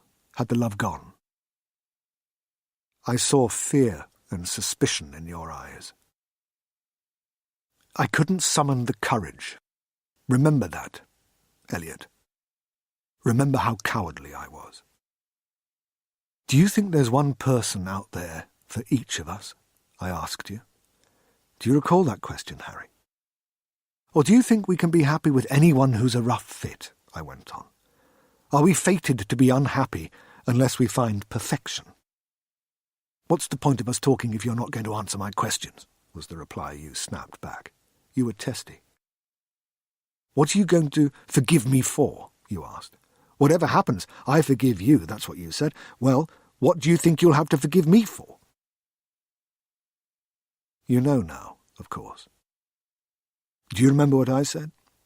I told you, we all have to do things we are not proud of, things that will hurt others. What are you not proud of? You asked me. Is this where I confess and you crack the case? I replied. I might have done, if you'd pressed me, but you didn't. So I carried on with the veneer that has defined so much of my life. I've done nothing wrong. Things aren't always what they seem. You, of all people, should know that. Involuntary manslaughter, wasn't it? It was as though I'd touched you with a red-hot poker. Do you remember? You stopped and grabbed me. I never hurt that suspect. You were almost snarling. And yet here you are, I replied, kicked out of the police, working alone. Whatever you think you know about me, I am not the one being investigated for murder, you said. You took a half-step back. I think you'd realized you'd said too much. So that's what the police are doing, I scoffed. I knew, of course. Good luck. You're all wasting your time. Do you understand now why I said that? You never answered the question. Do you think we could ever love each other under different circumstances? I asked. And do you remember what you said? There are no different circumstances. Things are how they are. The crazed genius act might work on other people, but it won't wash with me. I remember smiling, beaming like a fool. It was such a sparky answer. You hurt me, Ben, you said. You hurt me more than you can ever know. I know exactly how much I hurt you, I replied, and how much I hurt myself, too. But I had no choice. Why do you keep saying that? You asked. Because it's the truth, I replied. I took your hands at that point, didn't I? You were horrified, but I felt complete. I knew then that we were meant to be together, but you weren't sure whether you were being held by a murderer. Perhaps you were. I'm still not sure what I am. But for me, that was a moment I'll never forget. In you, I'd found everything I'd ever need. Things aren't always what they seem, are they? You say you were innocent. Perhaps I am. Whatever happens, know that I only want happiness for you, I said. You pulled your hands free and backed away. Don't ever touch me again. You almost spat those words. You were so angry. Do you remember? I think you were afraid. Maybe you did still love me. And what did I say? I told you, I can't make that promise. I can't promise never to touch you again, and you hated me for saying that. I could see it in your eyes. They burned bright with indignation at what you thought was a threat, but which was simply a statement of truth. I couldn't imagine never touching you again. Get away from me, you said. Mr. Elmis, Sabi Khan shouted. DS Khan, I mean. Poor man. Poor man. Know that not a moment passes when I don't regret what happened. They want you back, DS Khan yelled up from the cottage. Do you remember what I said to you before I left? I think we would. I think if we'd met somewhere else, in another time, another place, I think we would love each other. Your eyes told me that the first time we met. Your lips told me that when we kissed. And you should know that I felt it too. I still do.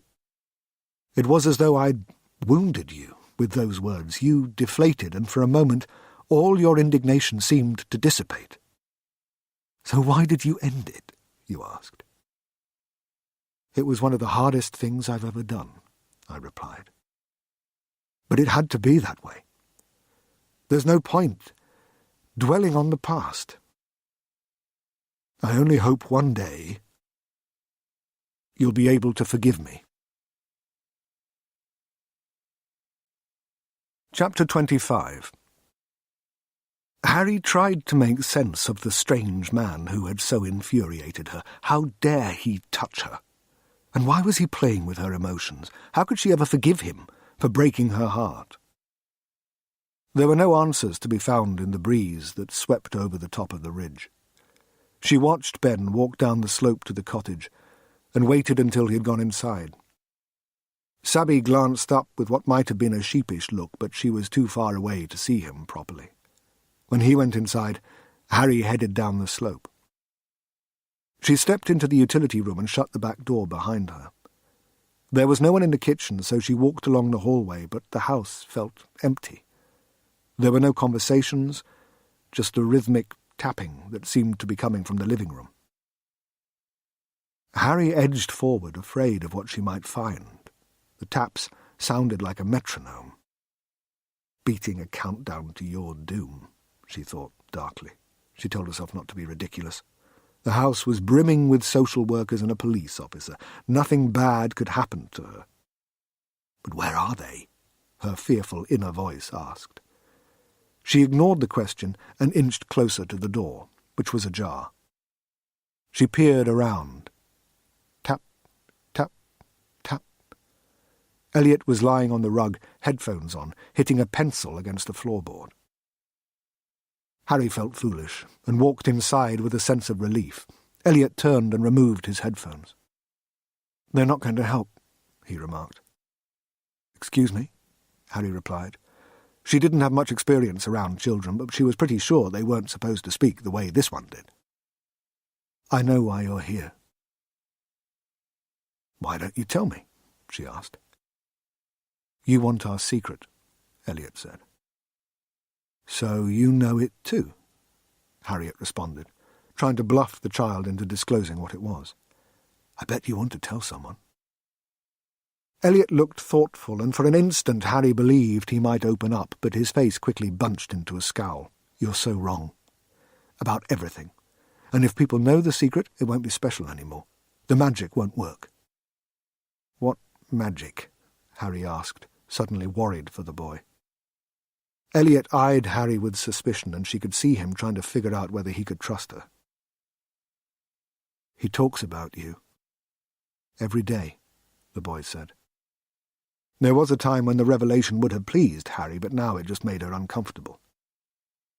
"What's the secret, Elliot?" Harry asked. He wavered, clearly sizing her up. "You remember you asked me if I thought ghosts are real?" she said, trying to form a connection with the boy. He nodded. "I think they are real. But not in the way they show them on TV or in the movies." Harry tapped her chest. "I think they live in here. That's where my mum and dad are. They're always with me, watching over everything I do." Elliot considered the idea. "I think your mum and dad are with you, Elliot. I think they're watching you." He says one day, "I'm going to have to go away," Elliot whispered.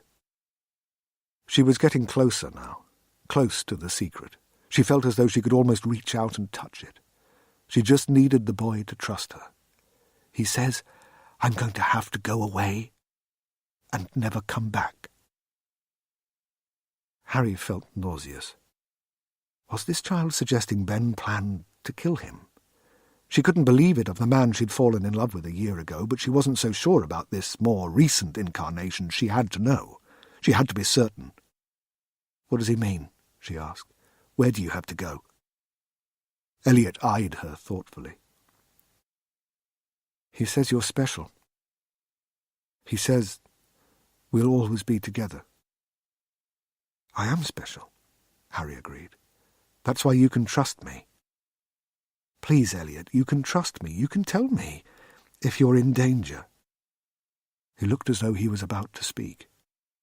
And then Mandy walked in and ruined the moment. "All done here. Thank you for your time, Elliot. We've just been talking to Ben outside. You seem well cared for. We'll follow up in a month or so, but you're all good." Well cared for. Harry wanted to shake the woman out of such blindness, but Sabby appeared at the door. "Coming." Elliot was just telling me something," Harry tried. "Something important." "No, I wasn't," Elliot said. Mandy gave Harry a cynical look. "We really should go. Our presence here is no longer in the child's best interests." "You mean my presence?" Harry thought, but she didn't say anything. Elliot kept his eyes on Harry as she followed Mandy and Sabby out. They passed Ben Elmis, who was coming in through the front door, and Harry felt his eyes burning her with a judgmental stare. She'd brought these people to their home, and she felt very much as though this was a walk of shame. But it's not, she thought, as she stepped outside. She wasn't the one who'd done anything wrong, and she replayed the conversation she'd just had with Elliot. None of this was normal. She glanced round and saw Ben shut the front door. Mandy joined Nessa, and the two of them walked towards the 3 Series parked down the drive. "Sab," Harry whispered to her former colleague, and he walked over. "Cover me." He looked perplexed as she ducked around the Land Rover Defender and crouched by the back wheel. Sabby stood over her while she pretended to tie her shoelace. "You coming?" Mandy called to them. Just a minute," Sabby replied. "I'm doing my shoelace," Harry said. She checked she couldn't be seen from the house and produced the radiation detector from her bag. "What's that?" Sabby asked. "I'll tell you later." She switched it on and pressed it against the chassis over the back wheel. The display started dancing almost immediately, flashing numbers that were well beyond the normal threshold, but not quite at the level Dr. Abiola had told her to look out for. Harry gasped. She felt sick. Her worst imaginings were coming to pass. "What?" Sabby asked. Harry switched off the device and slipped it back in her bag. "We need to get to the office," Mandy shouted. Harry stood and peered into the back of the Land Rover, but the privacy glass made it difficult to see anything clearly. She saw a lump beneath a blanket, but couldn't make out distinct shapes. "What is it?" Sabby asked. "I think I've found something," Harry replied. "What?" "Any chance?" Mandy asked tartly. "Coming," Sabby replied. Harry sensed someone watching her and glanced up to see Ben Elmis and Elliot Asher in the upstairs window. "H, what are you doing?" Sabby asked. "I can't tell you now." "Let's come back later," Harry suggested, "when there aren't too many eyes on us. I'll tell you then." Sabby nodded, his eyes landing then pulling away from the upstairs window. He and Harry started down the drive towards Mandy and Nessa. "Sorry about that. Can you give me a lift to my car? It's parked in the next lane," Harry said. Mandy tutted, but Nessa smiled and nodded. "I'm sure Mandy won't mind," the younger woman said. Before she climbed into Mandy's car, Harry looked back at Longhaven. Ben and the boy watched her, and she wondered whether Sabby was right. Had she simply been a pawn in whatever game Ben was playing? She got in the car, feeling dejected and betrayed, and wondered how she was ever going to be able to trust anyone ever again. Extract from a transcript of a recorded safeguarding interview. Subject, Elliot Asher. Case officers, Amanda Booker, Nessa Dooley. Amanda Booker. "Thank you for talking to us, Elliot." Elliot Asher. "I have to, don't I?" Amanda Booker. "You don't have to do anything." Elliot Asher. "Kids always have to do things." Amanda Booker. "Do you understand why we're here?" Elliot Asher. "You're checking on me. Ben said you'd come because I'm adopted." Amanda Booker. "We need to make sure Mr. Elmis is providing a suitable home environment." Elliot Asher. "I've lived here since I was a baby." Amanda Booker. "You like it here?" Elliot Asher. "It's my home." "That chair you're in? My mum used to sit me on her knee and cuddle me while we watched TV. My dad and I found a secret hiding hole beside that fireplace. Every happy thing that happened to me happened here. I don't ever want to leave it." Amanda Booker. "No one will make you leave." Elliot Asher. "But that's what would happen if you didn't think Ben was good at being a dad." Amanda Booker. "Did he say that?" Elliot Asher. "No. I'm 10. I'm not stupid. I've had to grow up. I'm not really a kid anymore, I suppose." Amanda Booker. "You stopped going to school, Elliot. Why?" Elliot Asher. "I tried. After my dad, I tried. But my friends kept asking me about Mum and Dad. It made me cry. So Ben thought it would be better if he taught me." Nessa Dooley. "What has he been teaching you?" Elliot Asher. "Everything. Maths, English, science." Amanda Booker. "He used to be a scientist, didn't he?" Elliot Asher. "Yes." Amanda Booker. "He worked with your mum and dad, didn't he? Do you think they liked him?" Elliot Asher. "They loved him. He was their friend and my uncle. I've known him since I was a baby. They wouldn't have left me with anyone else." Nessa Dooley. "How often do you eat, Elliot?" Elliot Asher. 3 times a day. When he first took me from the home, he was a terrible cook, but he studied Mum and Dad's recipes and learned how to make nearly all of them. He just can't get Mum's bolognese. There was a secret ingredient she used and she never wrote it down. It's gone, I suppose. No one will ever know how it tasted. I miss them, you know." Amanda Booker. "We know. That's natural." Elliot Asher. "I see them everywhere. Look at that photo above the fireplace. They look like they're still alive. I just want them to come home. I want to go to the beach to look for them. It was my favourite place and theirs too. If they're anywhere, they will be there, lying on the sand, watching the waves and the dolphins. But Ben says he won't take me. He says it's too painful. I loved playing in the sand, and they'd always be there, watching me. Making sure I was safe. Amanda Booker.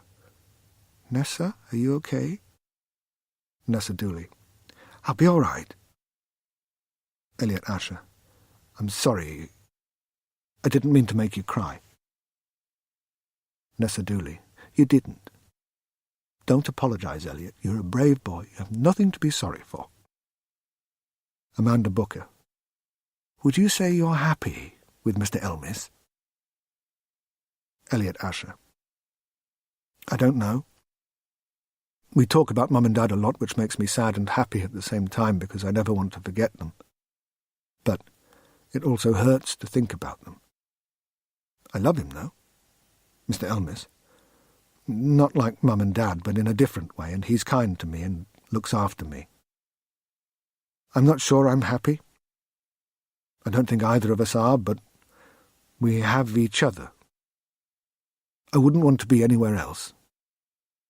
Ben is the closest thing I have to a dad, and this is our home. Please don't make me go away. Chapter 26. Are villains born, or are they made? Harry pondered the philosophy of evil as she sat in the car and waited for Sabby. She'd never believed in pure evil, not in its truest sense. Most crime was mundane, a series of escalating events punctuated by a chargeable offence. Rarely had she encountered anything biblical, the forked-tongued, cloven-hoofed malevolence of someone who sets out to harm another. When she'd first met Ben, she had found him sufficiently attractive and charming to dream of a life with him. He'd been warm and funny, and they'd connected, but something had happened to change him. Some twist of circumstance had taken the man she'd fallen in love with and turned him into a murder suspect. He most definitely was a suspect. The evidence was starting to mount up. He'd been at the hospital the night Elizabeth Asher's body had disappeared, had access to the missing Cobalt-60, and Harry had detected traces of radioactive material in his car. She shuddered. A poisoner most certainly fell into a category of evil that stood apart from mundane criminality. It was callous, premeditated, and executed with calm reflection. Had Ben always been capable of such evil? Had Harry fallen for the sham veneer of a decent man? Or had something happened to set him down this road? Sabby emerged from his little terraced house and locked his front door. He hurried along his footpath and got in beside her. "All right, Keelty," he said, fastening his seatbelt. "I've got some news for you." "Same here," she replied as she put the car in gear and pulled away. "You first," he said. "Dr. Abiola didn't hire me to do background," Harry confessed. "That machine I was using by his car, it's a radiation detector. Keel is missing some Cobalt-60. It's a radioactive isotope. She thinks the readings I picked up were high enough for a residue of contact." Sabby exhaled sharply. "Damn it, Keelty, you should have told me. So we've got a potential toxin?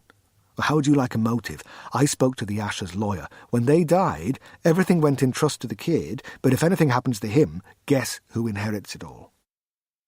"Benjamin Elmis?" Harry suggested. "Aka beta," Sabby replied. "Absolutely. 10% of the estate would go to the housekeeper. Ben Elmis gets the rest." Harry wrinkled her nose. "Do I smell or something?" Sabby asked. "No more than usual." She flashed a cheeky smile. "It feels wrong. He doesn't seem like the kind to kill for money. You've seen him, his place. He's hardly even on this planet. Who can say why weirdos do the things they do? And he definitely scores high on the weirdo Richter scale." "Is that your professional diagnosis?" Harry scoffed. "Do you really need a second opinion?" Sabby asked. "Anyway, it's not my job to diagnose. It's my job to investigate and incarcerate." Harry smiled and shook her head. "You're the expert on this guy," Sabby said. And Harry's smile fell. "You dated him. Was he this weird? Is that why you sacked him off?" Harry grimaced. "I didn't sack him off." "I'm sorry," Sabby said. "We went on 3 dates, and he broke up with me. And no, he wasn't Weird. At least not with me. I liked him. I liked him a lot. Sabby whistled. And now you want to lock him up? I want to find the truth, Harry corrected him. She still hoped that wouldn't involve Ben being locked up. So what's the plan? We go to the cottage, she replied. See what he's got in that Land Rover. If we find anything, I'm calling it in, Sabby said. She knew it wasn't up for negotiation.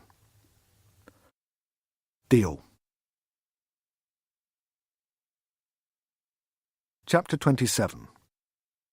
Clouds lingered over the moon, wispy and faint as though smudged by a heavenly hand.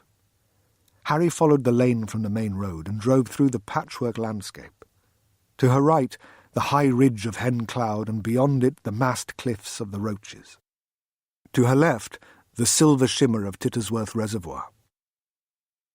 She and Sabby had chewed over the investigation but had fallen silent once she'd turned off the main road, as though even from 6 miles away their voices might alert Ben to their presence. Harry switched off the headlights as they rounded the last bend before Longhaven, and she coasted to a halt in a lay-by about 1/4 of a mile from the cottage. "Ready?" she asked.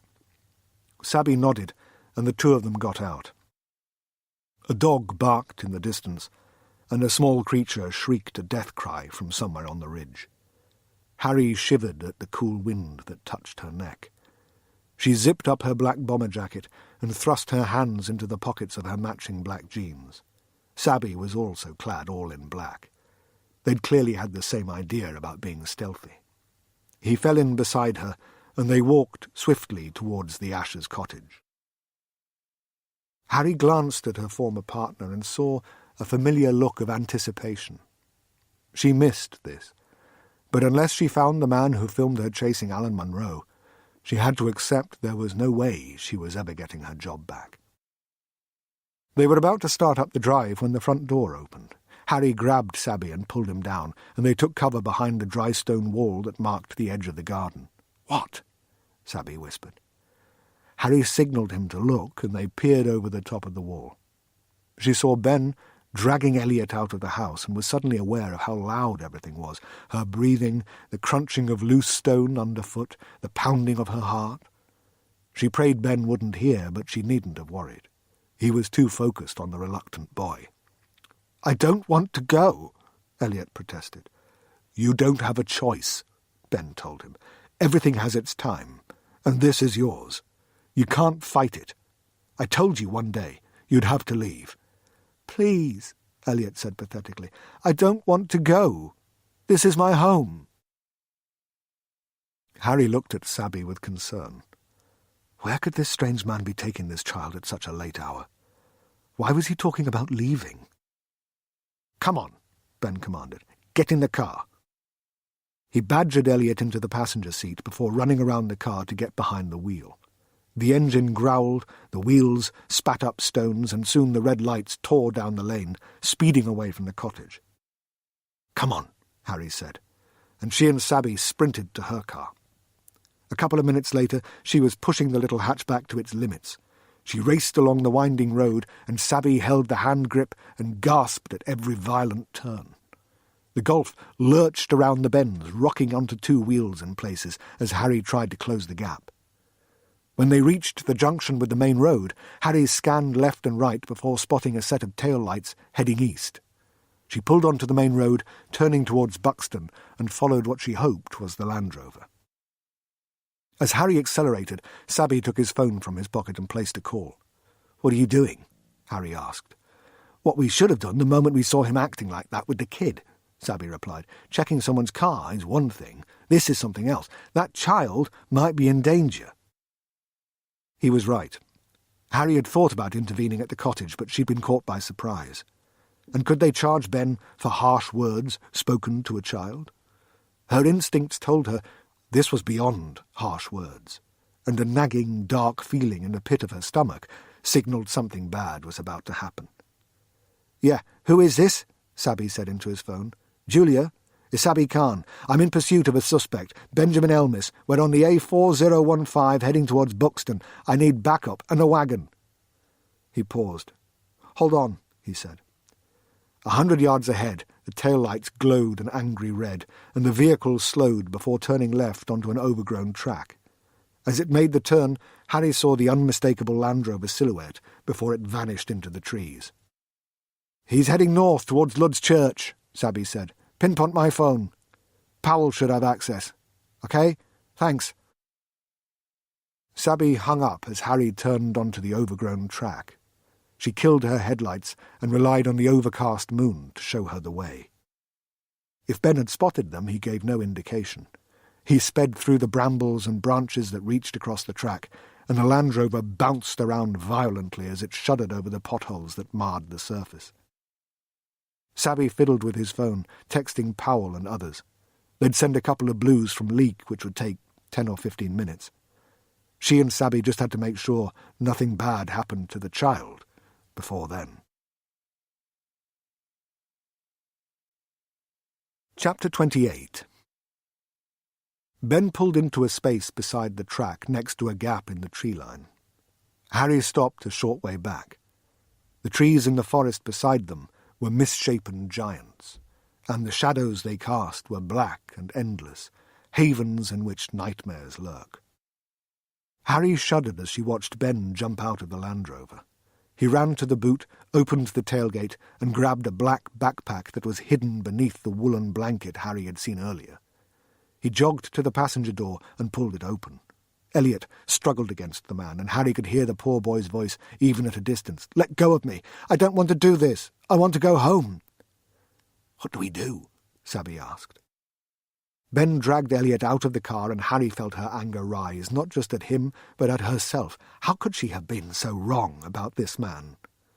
She switched on the full-beam headlights, and Ben froze in the dazzling glare. Elliot broke free of the man's grasp and raced into the woods. "Elliot!" Ben yelled, before giving chase. "He's a lunatic." Sabby had said those words before, the night they'd encountered Alan Munro, and Harry saw something change in him. He needed to prove something to himself. He jumped out of the car and sprinted after Ben.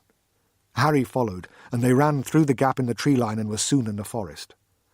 The moonlight was blocked by thick canopy, and only a few fingers of shimmering silver managed to reach the mossy ground. This was all they had to guide them through the woods. Sabby opened up a gap, and Harry followed, dodging broken branches, jumping large logs, and scrambling over fallen trees. Leaves whipped at her face, and she heard Ben calling for Elliot ahead, but there was no sign of the boy. "Ben! Stop!" Sabby yelled. Harry saw Ben, maybe 30 yards ahead. He turned and registered their presence, but carried on running. Sabby leaped over a rotting tree trunk and sprinted on. Harry tried to follow, but her shoe got caught on a stump, and she tumbled over the trunk and fell onto the moist earth on the other side. She landed heavily, and tears filled her eyes, but she fought the pain, got to her feet, and ran on. Sabby was up ahead, not far from Ben, who broke the tree line and raced into a clearing. Sabby followed, and Harry was a few yards back.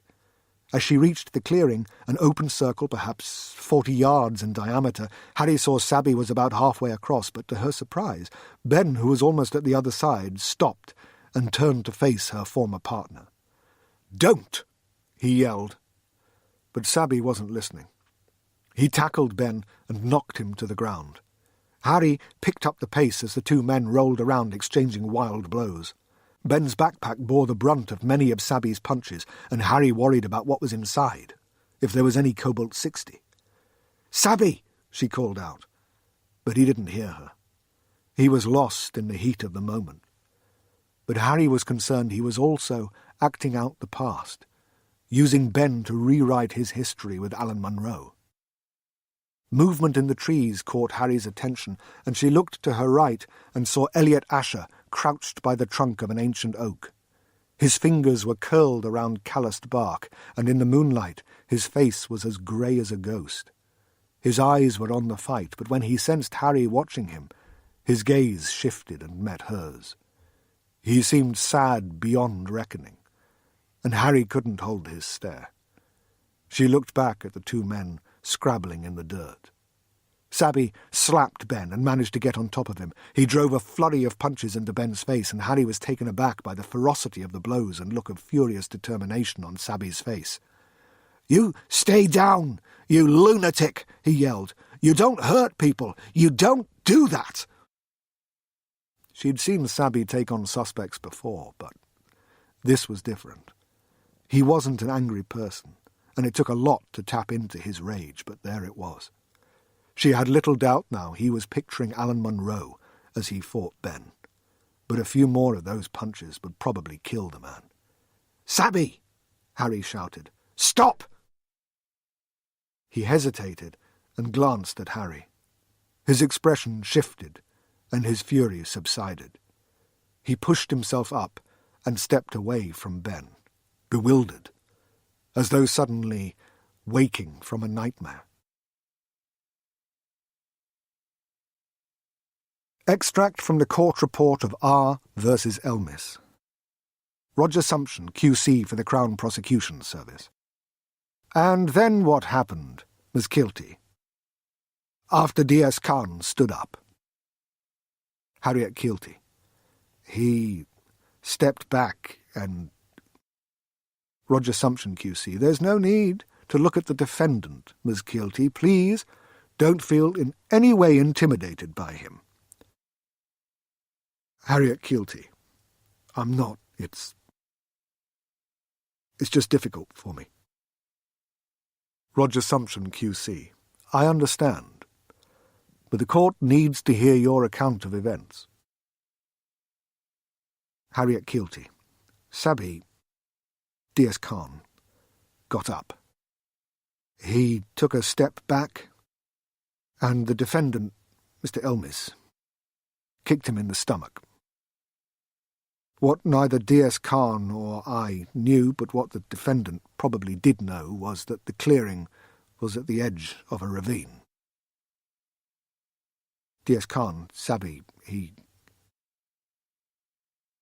Roger Sumption, QC. Go on when you're ready, Ms. Kilty. Harriet Kilty. He fell off the edge. One moment he was there, and then he was gone. He was just gone. Roger Sumption, QC. There's some water beside you if you need a drink. Better? What happened then? Harriet Kilty. I ran to the edge of the ravine. It must have been 80 feet, straight down. And I could see D.S. Khan in the moonlight. He wasn't moving. I was crying. I was angry, probably in shock. I turned to the defendant, who was on his feet, and I said, "You did this. You did this." And he said, "I'm sorry. I'm so sorry. I'd take it back if I could. I'm so sorry." I heard a helicopter and sirens, and he heard them too. He started backing away, so I said, "No, don't you dare go. Help me find a way down to him. Don't you dare leave me here alone." Roger Sumption, QC. Did he stay? Harriet Kilty. No. He ran away. Roger Sumption, QC. And the child? Harriet Kilty. Elliot had come out from the trees. When the defendant saw him, he grabbed the boy and dragged him away. He left me alone. He left me alone there, to face what he had done.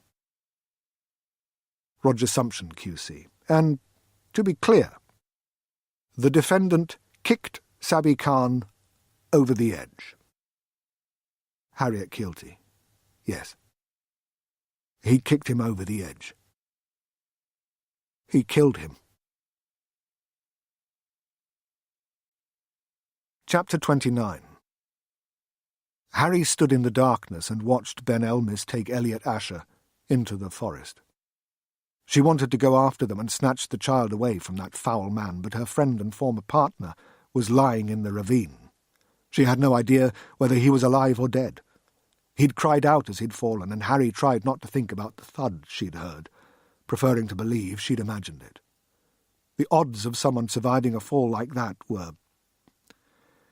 Well, she couldn't bring herself to think about that. Her friend needed help. The sirens were some distance away and the helicopter had banked south, probably looking for somewhere safe to land. Harry gave up any thought of pursuing Ben and Elliot and turned to carefully check the foliage around the edge of the ravine. She took her phone from her pocket and used the torch to search the undergrowth. She moved north, and when she was a few yards from the spot where Sabby had fallen, she saw a flat slab. She pushed through the gorse and bushes. There were stone steps that descended into the ravine. They were damp, but the gritstone wasn't slippery, and she hurried down as quickly as her legs would carry her. The ravine was about 20 feet wide, and its high walls were covered in lichen and moss that glowed an electric green in the moonlight. It was a few degrees cooler at the bottom, and the chill, coupled with her gradual emergence from shock, made Harry's skin tingle. Her stomach was churning, and she felt the clammy grip of nausea threaten to overwhelm her. She ran from the foot of the steps along the muddy ravine floor to the spot where Sabby had landed, and when she saw his twisted body splayed like a broken toy in his blank, unblinking eyes, she knew he was gone. But she had to do something. She had to try to bring him back. So she ran to him, kneeled beside his body, checked his airway, and pounded out chest compressions. High above, she heard shouts and indistinct voices. "Here!" she yelled. "Down here!" She was crying now, and her tears rolled down and hit Sabby's face like heavy rain, tracing little brooks of sadness across his lifeless skin.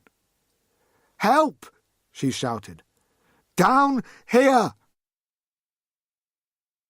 Harry saw a pool of light materialize nearby, then another, and finally a third caught her and Sabby.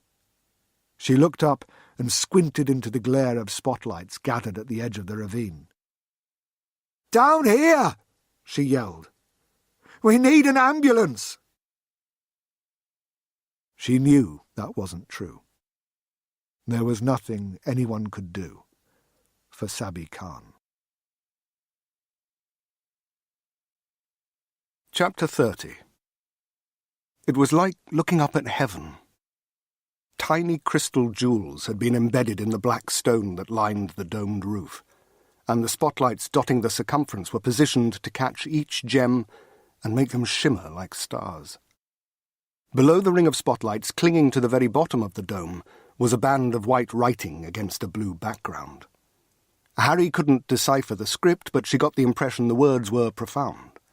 The Arabic letters merged into each other to form the most glorious cursive patterns. She stood at the very edge of a large balcony with the female members of Sabby Khan's extended family. Most were weeping, some sobbing quietly, and occasionally there was a lament which Harry couldn't understand, but whose anguish she shared. Beneath them, the men stood on thick red rugs, their unfurled prayer mats, a myriad of colours and designs. Hundreds had gathered to pay their respects to a fallen member of Stoke's Pakistani community, and the mosque was almost full. Sabby had never spoken of his faith, and his alcohol consumption suggested he hadn't observed it strictly, but it was clear from the grief and reverence of those in attendance that he was held in high regard by the devout. The close male members of his family were clustered around Sabby's father and uncles. DCI Powell and a group of colleagues from the station were gathered near the back of the mosque. Powell looked uncomfortable as he followed the congregation in the prayer ritual. Harry empathized and felt very much an outsider as she bowed, kneeled, and prostrated herself, trying to mimic those around her. She didn't understand the ritual, but the prayer was a mark of respect, and she wanted to do everything she could to honor Sabby. She kept thinking back to that night, and wondering what would have happened if she hadn't called out to him. What if she hadn't intervened to try to stop him beating Ben? Would Elmis be dead and the good man still be alive? She sobbed at the thought that she was responsible for the suffering of the gathered friends and family. Hundreds of souls traumatized by grief because she'd stopped Sabby, because she'd involved him in the investigation, because she'd taken him there that night. The guilt was almost too much to bear, and she shook uncontrollably. She felt a hand on her back and looked round to see Amina, Sabi's 20-something cousin, smile reassuringly. Her eyes brimmed with sorrow, and there was nothing but anguish in her face, but she was trying to be kind, and Harry couldn't cope with it. She didn't deserve kindness. She'd played a role in bringing all these people here, and she couldn't stop crying at the horror of it all. Amina embraced her and tried to soothe away a pain that would leave a permanent scar. Harry prayed and wept through a disorientating fog of grief. She lost track of time and was consumed by flashbacks of the fateful moment. Guilt and remorse overwhelmed her, and she could find no way to escape them. She was surprised when the imam delivered his final words and left the pulpit. The congregation started to disperse, shaking Harry from her waking nightmare. "We're going to his parents' house to sit in mourning," Amina said. "Friends and family come to visit and pay their respects. You're welcome to join us. He spoke highly of you." The words were like needles. Harry didn't deserve to be held in high regard by the man she'd failed to protect. She deserved hatred, punishment, suffering for what she'd done. "I can't," Harry replied. "I don't think I'm strong enough. Please know I have you all in my thoughts, but I can't." "It's okay," Amina said, gently taking Harry's hand. "I understand. He is with God now. He feels nothing but joy. Our sorrow is not for him, but for ourselves. He is beyond pain. He's in paradise. And his every moment is perfect." Fresh tears flowed, and Harry hated herself even more. How could this woman be so strong when she was so weak? She wished she'd never found that book and never pulled on a thread she had no business unravelling. If she'd listened to Sabi and left those people alone, he'd still be alive. She hated herself, but she hated Benjamin Elmis more. It was his fault they were all here. She wished she'd never met him. "Thank you," Harry replied, wiping her tears. She left Amina with her family and joined the other mourners filing out of the mosque. She followed them downstairs, not really listening to their hushed conversations. When she got outside, Powell was standing on the pavement near the gates, looking lost. She took a deep breath to try to compose herself as she approached. "Guilty," he said when he saw her. "That was rough. Are you okay?" "Not really," she replied, fighting to control the tremor in her voice. "Whatever our past differences, well..." She wasn't in the mood to give him absolution. "Have you got any leads?" Harry asked. Islamic custom dictated burial within 24 hours, but Sabi's interment had been delayed to allow for an autopsy. Benjamin Elmis and Elliot Asher had been missing for 5 days. "Elmis doesn't have any real friends. His former colleagues have all been warned about harbouring him," Powell replied. "And we're watching the ports." "Just find him," Harry said. "That's all that matters now. He has to answer for this." Transcript of a video recorded by Ben Elmis 11 years later. This video was discovered in Pilgrim's Cave near Ludd's Church in the Peak District. Ben Elmis. "I was there that night. I watched you and Detective Chief Inspector Powell talk. You couldn't see me, but I was there, outside the mosque, hidden by the crowd of mourners. I shared your anguish. If there was any way to take it back, I would, but some things cannot be undone. We just have to live with them. They are steps on the path we must tread. I watched you from the corner, concealed by his friends and family. It was little comfort to see how much he was loved. Somehow that only made it worse, don't you think? I wanted to reach out to you, to hug you and tell you it wasn't your fault, but, well, it wasn't practical. So I slunk away with a lump in my throat and tears in my eyes, and I went back to my car, which was parked a couple of streets from the mosque. Elliot was asleep under a blanket in the boot. I'd done the things I needed to do. The preparations had been made, so it was time to say goodbye and put Elliot somewhere he couldn't be hurt. Somewhere safe. I drove to Ipstones and met Cynthia Hughes just outside the village. I was worried the police might be watching her home, so we arranged to meet on a track we both knew. Elliot didn't need to see the drama of my arrest. I could sense her doubt, and there was suspicion in her eyes and an undertone of accusation in her words. "Mr. Elmis, where have you been?" she asked. I told her I had some things I needed to do. "The police are looking for you," she said. She was unable to hide her disappointment, but that was so typical of Mrs. Hughes. Her feelings always shone through. She was far too honest.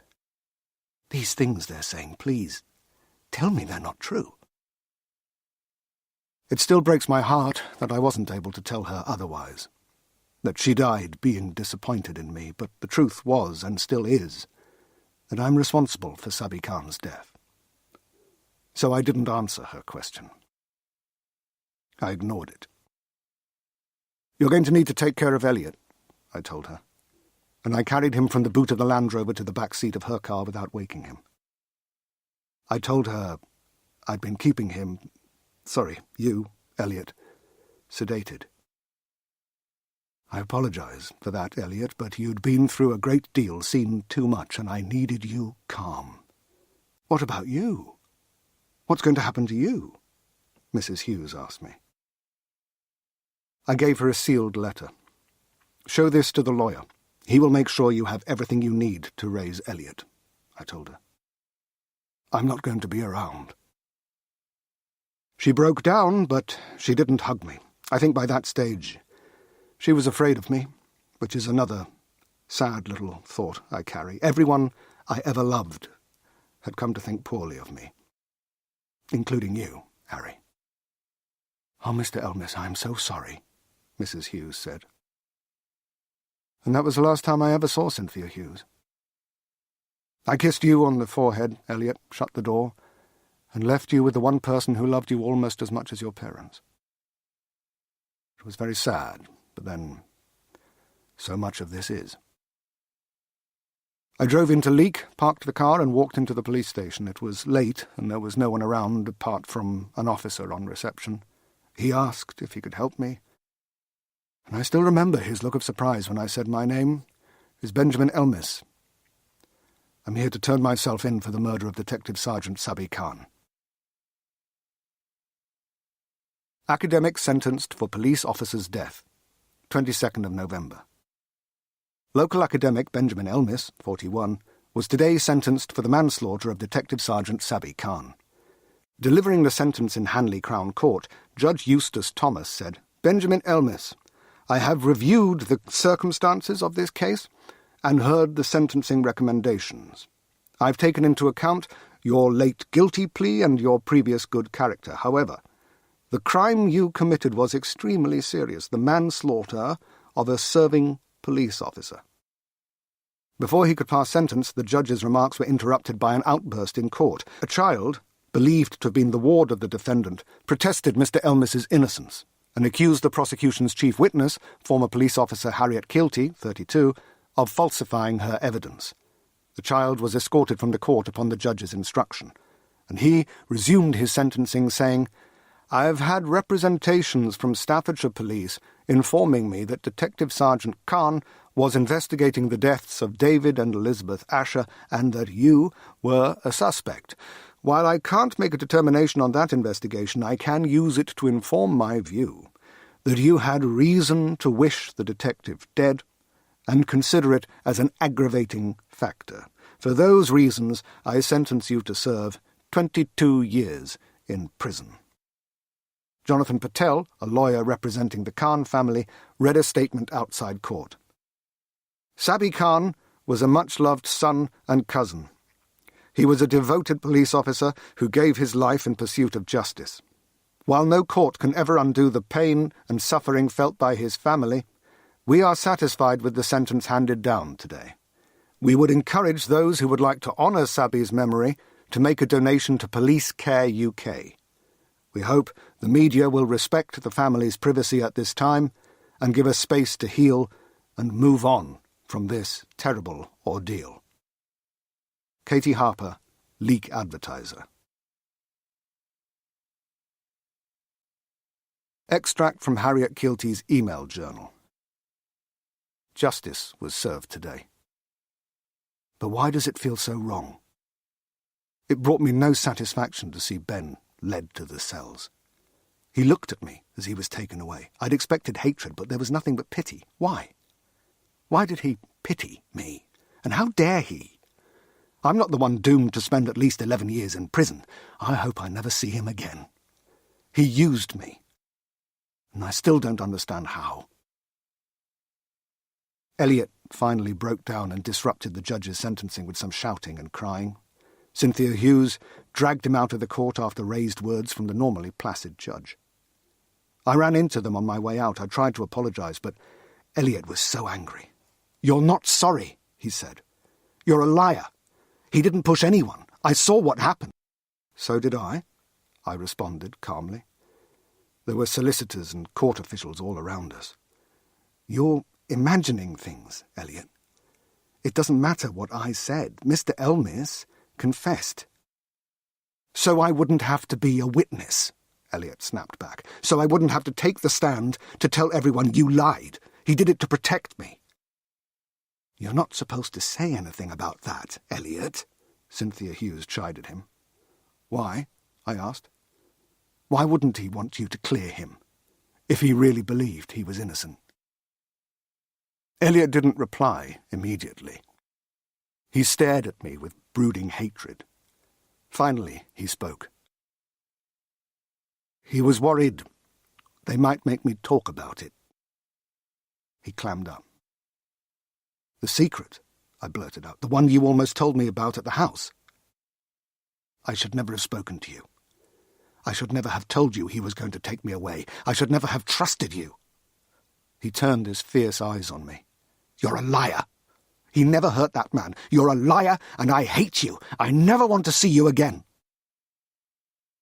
Those were his last words to me. Cynthia Hughes put her arm around his shoulder, gave me a courteous but cold nod, and took him outside. I think back to that night and wonder about what really happened. It was so dark and chaotic. What did I really see? Did Sabby step back and fall, or did Ben Elmis lash out and kick him over? I thought I knew the truth, but now I'm not so sure. Does it matter? I'm almost certain Ben had a hand in David and Beth Asher's deaths, and if he hadn't fought Sabby, my friend would still be alive. So, he was responsible for his death. Maybe deep down part of me wants to see Ben suffer for rejecting me. Does it matter? The man I loved was an illusion. The real man deserves to be locked up. I could be kidding myself, though. Maybe punishing Ben Elmis for Sabby's death means I don't have to keep punishing myself. Perhaps the suffering of another is my absolution. There's never going to be absolution, though.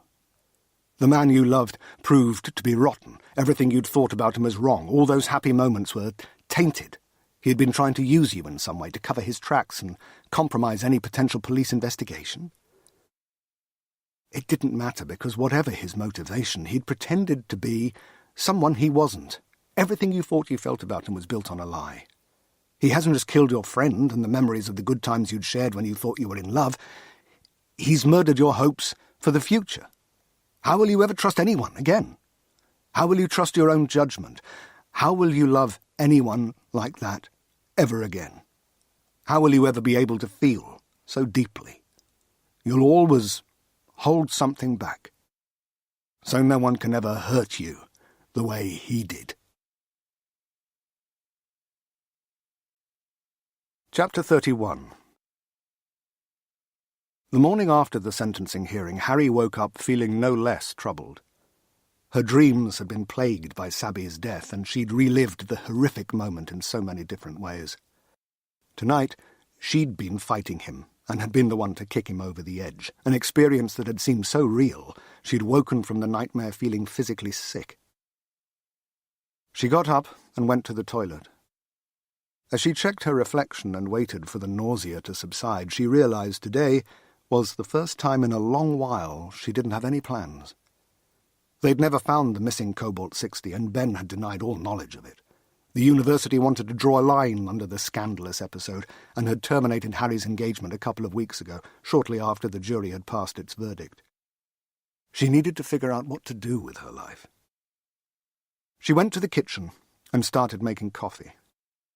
As she put her mug on the counter, she noticed an envelope had been slipped under her front door at some point during the night. She ambled over and picked it up. There was no name or address, and when she opened it, she found a tiny USB drive with no markings. She went to the living room, sat on the couch, woke her computer, and inserted the drive into one of the USB ports. A folder opened almost immediately and revealed a single video file. Harry double-clicked it, and her stomach flipped the moment she recognized the location. The camera was pointing towards a set of railway tracks. It was night, and she knew which night. She heard her own voice, shouting, off-camera, and the image changed as the person filming shifted position. The camera swept over the railway tracks, up a steep embankment to take in what was happening in the road, which ran at a right angle to the camera's viewpoint. Harry saw herself and Sabi Khan chasing Alan Munro, a dishevelled man in ripped jeans and a frayed T-shirt. He was known to them locally as a homeless person and sometime drunk, but he had never caused any real trouble, at least not like that night. Munro was holding a kitchen knife that glinted in the street lights. He'd been threatening people outside the Red Lion pub in Stoke, and Sabi and Harry had happened to be nearby and were first on the scene. Munro had a history of mental health issues and had been living on the streets for years, but he'd always been polite and respectful to members of the public and police. He'd always tell Harry how beautiful she was, but something had made him snap and become violent that May night. The camera zoomed in, and Harry saw the wildness in Munro's eyes as Sabi caught up with him. She wished she could reach out to her old partner and tell him to back off. If he hadn't tackled Munro and failed to apprehend him, maybe he wouldn't have been so eager to prove himself against Ben. Maybe he'd still be alive. But she couldn't change the past. She couldn't reach out to him, and she watched helplessly as Sabi grabbed Munro and they both went down. Munro was agitated and enraged and high on something, and the crack of his head on the road didn't faze him. He slashed at Sabi with the knife and caught him on the forearm. Sabi recoiled, and it was all the opening Munro needed. He lashed out at Sabi, punching him and slashing, and soon Harry's partner was on his back. "Get off me, you lunatic!" Sabi yelled between the cries and yelps of pain. The road to the train station was quiet. A couple of cars had stopped, and the drivers were filming the violence on their phones, but no one was helping her partner. Harry recalled the moment she realized it was up to her, and she watched her past self step forward and extend her ASP, a telescopic baton that was intended to incapacitate. She swung at Munro and caught him behind the ear. He howled and dropped the knife, but reached for her again, so she fought him off with the ASP. Adrenaline coursed through her, and she remembered glancing over at Sabi, covered in his own blood. Was he dead? Munro wouldn't go down, which wasn't surprising. Toxicology later found traces of PCP in his system. Munro managed to get to his feet and ran for the wall that separated the street from the embankment and the railway tracks. He scrambled up and over the wall. She saw herself register the danger Munro now faced. There were train tracks down there. "Help him!" Harry yelled at the nearest driver, pointing at Sabi. "Call an ambulance!" The guy in the grey Vauxhall Astra nodded, but Harry was already moving. She wished she'd stayed, and it pained her to see her former self running across the pavement, but she knew if Munro wasn't caught, he might hurt someone else, and if he strayed onto the tracks, he might hurt himself. Harry sprinted to the wall and climbed over it to find a 12-foot drop to the embankment. She made the jump without hesitating, which looked brave on camera, but Harry knew she'd been foolish. If she'd stayed with Sabi, her life wouldn't have been ruined, and he might still be here. An unfortunate fall of the dominoes. The railway tracks lay 40 feet beneath street level, meaning none of the witnesses in their cars could see what happened next. The only person who knew the truth was the person filming from the railway bridge above them, the man whose video she'd been desperate to find. On screen, Munro leapt from the shadows beneath the railway bridge and attacked her, and the two of them lost balance and tumbled down the embankment, which was constructed of fist-sized, jagged stones. The fall was brutal, and Harry remembered how sore she'd been for days afterwards. She and Munro came to a halt by the tracks, and he staggered to his feet. She was so dazed she could hardly move, but she forced herself to her knees, ready to defend herself. Horror flashed across her face as she realized the deep rattle and rumble she'd heard as they'd fallen hadn't been the sound of their bodies clattering into the stones. It was a train. A fast freight train to London. "No, Alan! Look out!" she cried, and she grabbed Munro's T-shirt, but he resisted her attempt to save him and pulled himself free. The train was close now, and Alan Munro had staggered into its path, his eyes wild, not of this world. She tried to get to her feet to reach him, but she couldn't move quickly enough. The video caught the moment of impact, but the full, gruesome sight of Munro's body breaking, rupturing and bursting was concealed by the camera angle. Harry remembered it, though, and it was a moment she would carry with her forever. The video did prove, contrary to the assertions of Munro's family and the incident investigators, that Harry had not pushed Munro into the path of the train. It proved what she'd said all along, that she'd tried to save him, and his death had been a terrible accident of his own making. On screen, Harry saw her past self look directly at the camera. She'd caught sight of the recording light after the train had thundered past. It was screeching to a halt some distance down the track. "Hey!" she yelled. "Wait!" The camera zoomed out and started backing away, and the screen went black. By the time Harry had dragged herself up the embankment and pushed her way through the growing crowd of bystanders and first responders and run round the corner to reach the railway bridge, the camera operator was long gone. She looked at the tiny USB drive in awe. This was the footage she'd spent months trying to find. She hadn't seen the camera operator's face. The lights on the railway bridge had been out, but she'd launched a public appeal, posted endlessly to social media, and had even given an interview to the local paper. This video was shot by the person Powell and the disciplinary committee had refused to believe existed. They concluded she'd used excessive force in beating Munro in the street. They hadn't accepted her argument her actions were proportionate to the danger in light of how high he'd been. They said the footage shot by the men who'd stopped in their cars indicated she'd lost control of her emotions. They argued there were reasonable grounds to believe she was motivated to avenge her partner's humiliating beating, and that she pushed Munro into the path of the train during a struggle.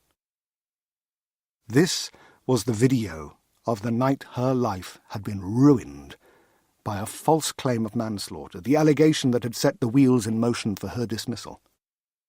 She had never faced criminal charges because the evidence against her wasn't sufficient for conviction beyond reasonable doubt, but there was enough smoke for a vindictive detective chief inspector to ensure the investigation went against her. That's exactly what Powell did, and the panel recommended her dismissal. Only Sabby kept his faith with her, perhaps feeling guilty that if he'd stood up to Munro, she wouldn't have had to. This was the incident that had set her on her road to nowhere. Harry pulled the USB drive from the port and studied it with a growing sense of excitement. This tiny thing would change everything. She could prove her innocence. She could get her job back.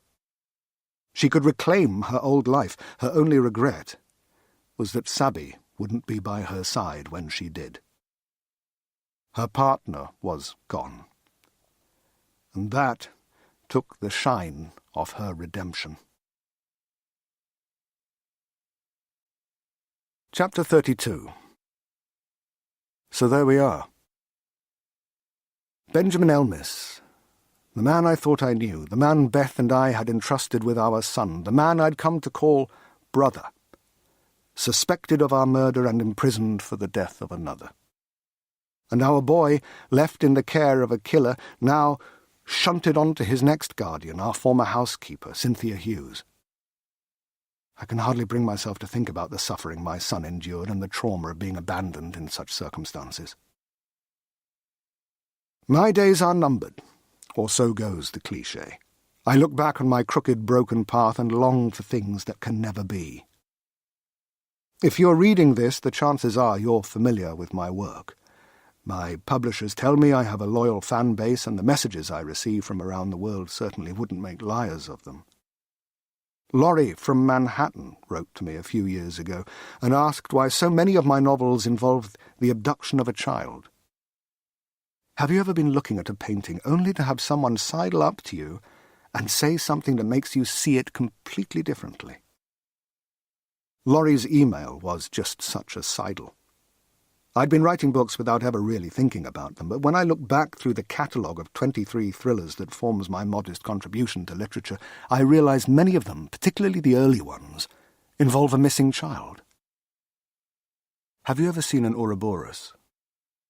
It is a snake with its own tail in its mouth, a symbol of the eternal, the cycle of death and rebirth.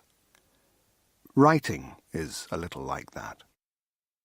Writers learn about themselves through their words, and that education feeds our work, making it richer. Our lives leave an impression on the page, but the page marks us, and each word we write prompts change. So in the end, it is impossible to tell whether the writer or the imagined world is most altered by the process. Like the Ouroboros, the end and the beginning, cause and effect, cease to matter.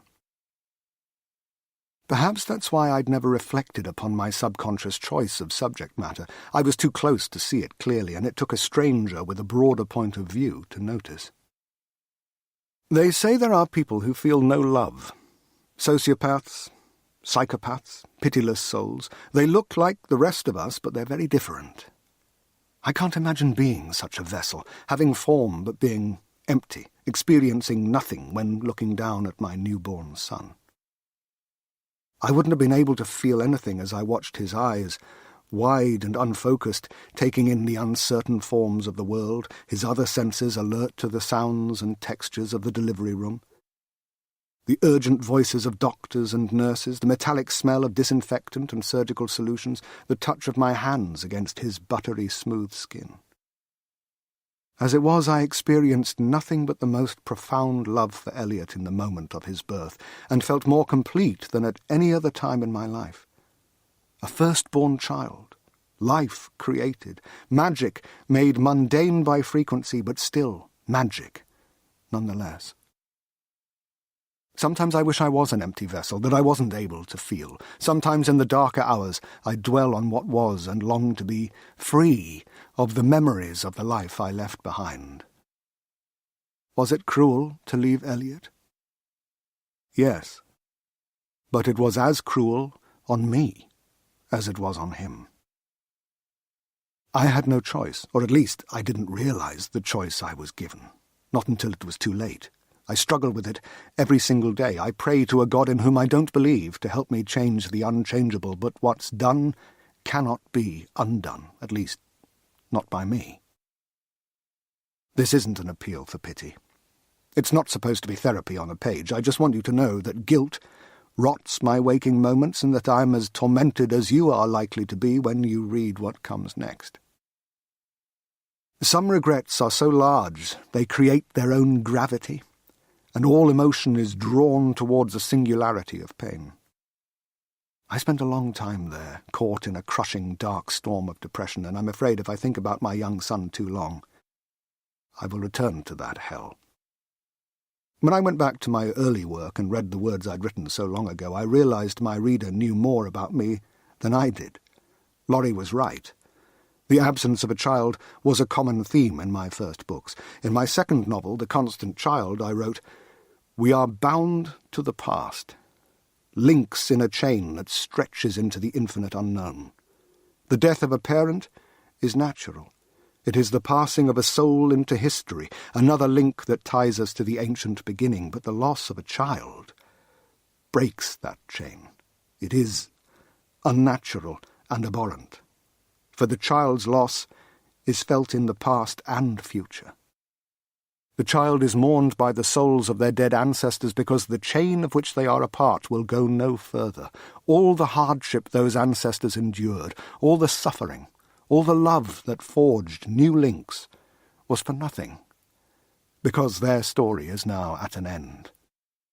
The child is lamented too by all the future souls who will never be born, who are doomed to exist only in the netherworld of imagination, in the minds of those who ponder what might have been.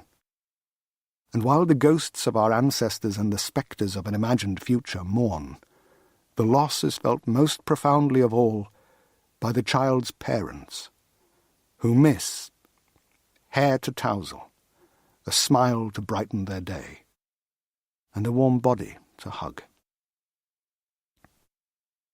When we read, it is sometimes easy to imagine the words have simply materialized on the page.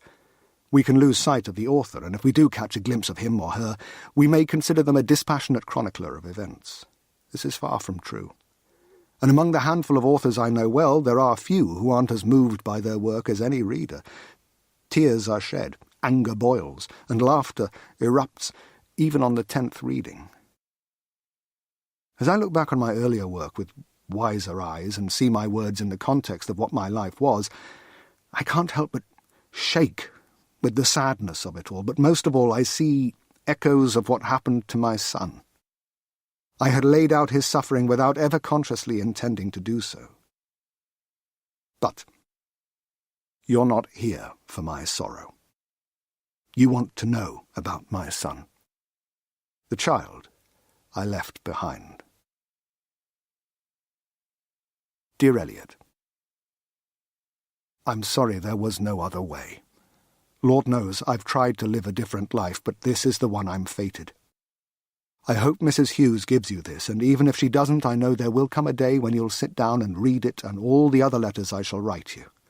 I intend to send you a letter every week I'm in prison. I want to continue your education. It's essential, and even though I know you're angry with me for leaving you, there will come a time when you will turn to my words for guidance. So it is important I set them down. One day you will understand and remember me fondly. These letters are almost as important for me as they are for you. I have 11 long years stretching ahead of me. Time that will pass slowly and painfully without a useful outlet. My words are essential for both of us. Remember that. I spent 2 weeks in Stafford Prison after the trial before being transferred to Long Lartin. 'Tis a bleak place in the middle of green fields of nowhere. They say it is the second most secure prison in Britain after Belmarsh. There are patrol dogs and high-wire fences everywhere, and I'm incarcerated with rapists and murderers. I am afraid of what my future holds here. I know there is cruelty and suffering in store, but I mustn't dwell on that. I know I will get through it, and while 11 years might seem an eternity, all things pass. All pain fades and sadness wanes. Brighter days will come. I cling to the notion that one day we will see each other again. And then there's her. She came to visit me on my first day. She still doesn't believe it, but we are connected. A prison officer, a young woman called Anya, took me to the visitors' room, which is in a satellite building off the main administration block, and I found her waiting for me. Despite everything that's happened, I still love her, and I hope one day the love I knew she had for me will be rekindled. I long for her to look at me the way she did when we first met. I long for another kiss, but for now she greets me with the suspicion one would reserve for a murderer. There wasn't any small talk. "Don't you think it's time you started telling me the truth?" she asked. I smiled, which only annoyed her. "Something funny?" she asked. "I have only ever told you the truth," I replied. She shook her head in disbelief. "Why did you confess? You could have put up a defense." "Who would have believed me?" I replied. "Besides, I had my reasons." "The secret?" she asked. "The secret," I conceded. You won't find out today, but in time you'll know what it is and why it must be kept. In time, she replied. There is no more time. I get to move on. You're going to be trapped in here for at least 11 years. I don't want us to fight, I said. We're not a couple, she snapped. Just tell me one thing. Is he your son? I hope it's not a question that ever troubles you, my dearest Elliot, and I shall tell you what I told her. Why is the world so sordid? We never see beyond our own limited perspectives. We can never look at the world through other people's eyes. I knew exactly what she was suggesting. That I'd had an affair with your mother, that your father had found out and killed her, been overcome with remorse and taken his own life. The tawdry imaginings of people who don't understand what we've been through. The uniform suits you, I said. She was in her full dress uniform, perhaps in an attempt to intimidate me or to show me how much she'd moved on. The day after your sentencing, someone sent me a video I'd spent months looking for. The footage exonerated me. I got my job back. I'm happy for you, I told her honestly. But you don't know anything about it? Why would I? Don't you think the timing is strange? She remarked. Perhaps, but there are such things as coincidences. Like us meeting? She asked, months before I started investigating you for murder. That was no coincidence, I replied. That was love. It was an illusion built on lies, she snapped back. It was real, I assured her. One day you'll understand. She shook her head and sighed. No one's interested in your cryptic little games anymore. You've lost. In that case, if you feel anything for me, anything at all, even the tiniest fragment of pity, please don't come here again, I said. Why? She asked. It's too painful. I've got a long time ahead of me. I need to forget what lies outside these walls, I told her. We'll meet again, Harry. I didn't wait for her to respond. I got to my feet and asked Anya to take me back to C Block. I glanced over my shoulder as we left and saw Harriet Keelty in her beautifully pressed police uniform, rising from the table totally perplexed. I knew it was the last I'd see of her for a very, very long time. I don't think she is likely to contact you, but if she does, remember what binds us. The secret, once broken, can never be remade. It is ours and ours alone, and I hope that no matter what happens, you will honour that. I know you will. I discovered the therapeutic power of poetry as a child. It helps me to make sense of the senseless and brings the magic of chaos to order. The mystery of interpretation, someone once told me, is that we can project ourselves into the spaces between the words and find room to imprint our own meaning. Our souls flourish in those spaces. Someone wrote a poem for me once, and I'd like to share it with you. Life's colour, dancing on fragile wings, flower to flower, beautifully elusive, clearly seen, floating on, but closer gazed, gone. Those ethereal wings churn a storm of winter wind and hail that chips and flakes the stone king's face and all he thinks and knows. And on the heather, royal purple blooms, inviting you to come again. If we list the biological characteristics of a flower, do we diminish its beauty? I think the same is true of poetry. If we tear the verse apart, all we're left with are words, but sometimes one can't help but analyse. This work has played on my mind for years. Am I the Stone King? Is it about humility, or love, or truth? Sometimes I think it was just meant to torment me, to give me something to do, like a Sudoku puzzle, infuriating yet strangely addictive. I shall devote at least some of the years ahead to try to understand its meaning. If you have any insight, do please write to me. About this or anything else. I would very much like to hear from you. With love, Ben. Part 2. The Man. Chapter 33. Elliot Asher had grown into a fine man. His soft brown hair flashed with hints of gold in the bright sunshine. His muscles shifted beneath his lycra shorts as his legs carried him along the cobbled street at speed. His oversized cotton rowing shirt swung from his broad frame. At 6'1", he stood taller than most of his crew. The 8 of them joked and jostled each other as they dodged the tourists clustered at the bottom of Bear Lane. They raced up to the high street, which was thronging with crowds, crossed the busy road, dodging traffic, and turned into Turl Street. They ran along the old street, past the souvenir shops on one side and the imposing sandstone college walls on the other. "Bar?" someone at the back of the group suggested. Elliot's books were in the library, and he'd gone to the training session with every intention of returning to his studies, but he was thirsty, and the lure of a cold beer on a sunny afternoon proved too strong to resist. They slowed to a walk by the college gate, which had been built like the bailey of an old castle, and one by one they stepped through the small doorway that was cut into the huge double gates. Founded in 1427, Lincoln was one of the oldest colleges in Oxford.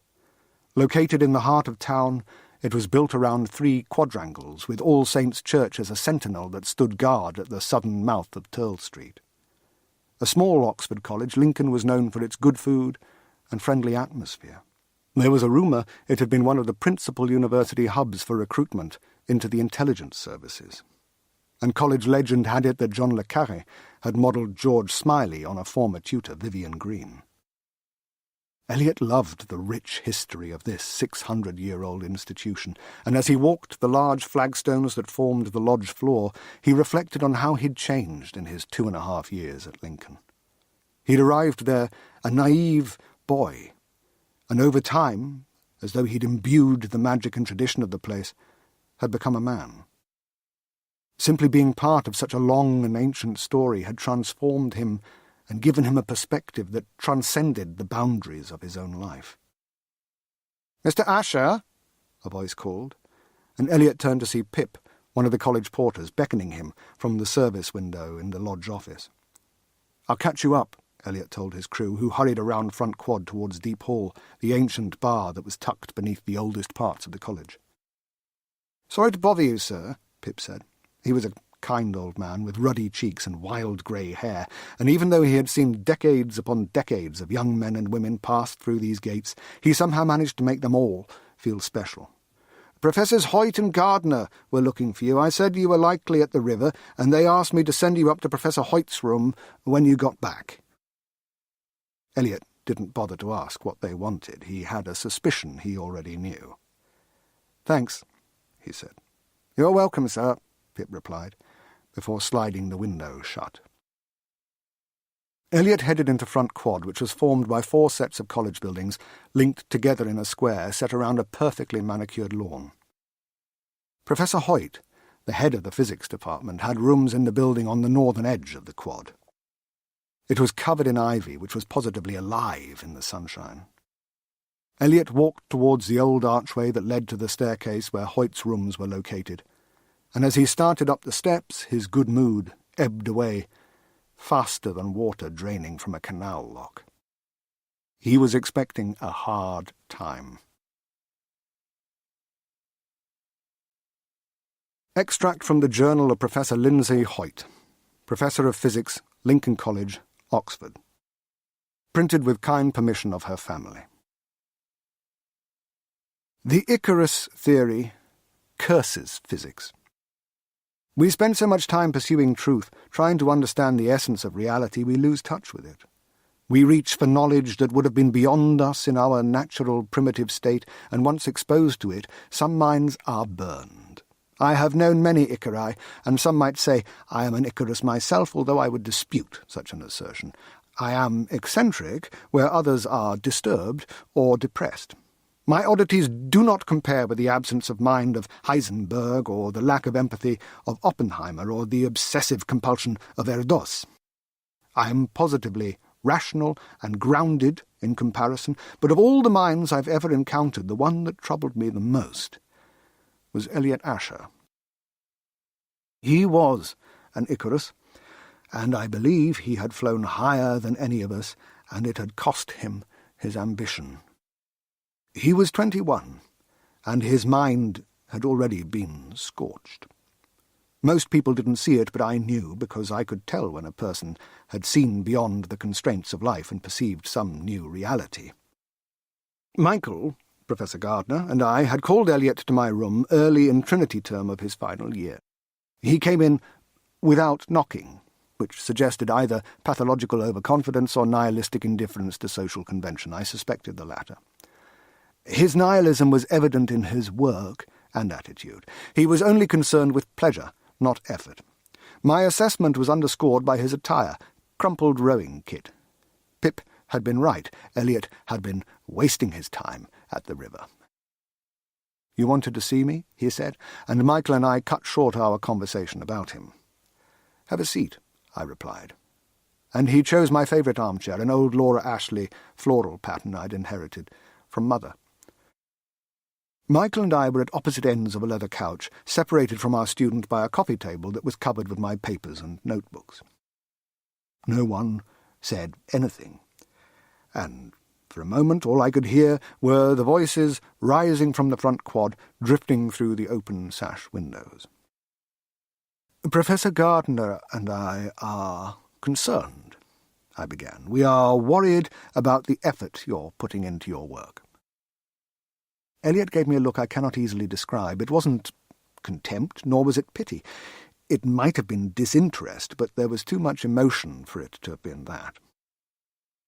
"I dream of a world of robots where circuits are dismantled and motherboards analysed so we're all absolutely clear who feels what at any given time.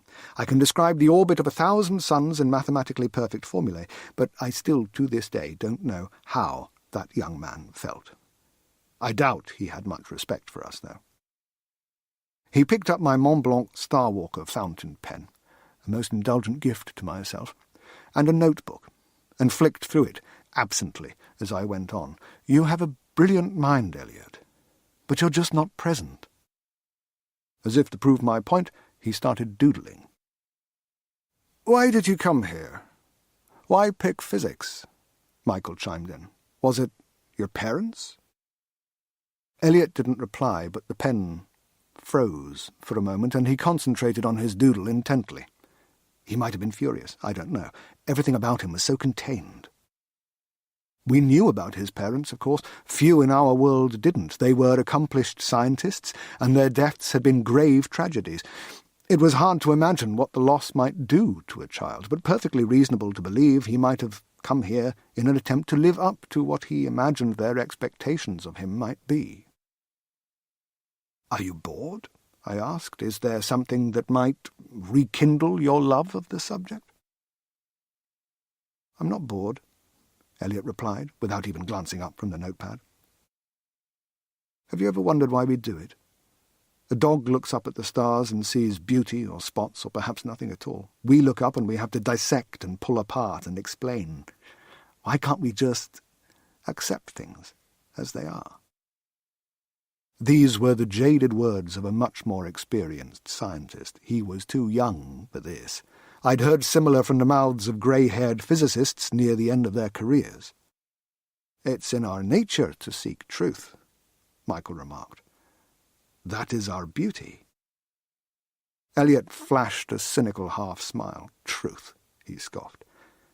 "Someone once made me a promise. It wasn't kept, but if it had been, it would have made lies of all our truths." "Why?" I asked. He looked away, troubled. He was a cracked soul, damaged by his past, and it was beyond me or Michael to put him back together.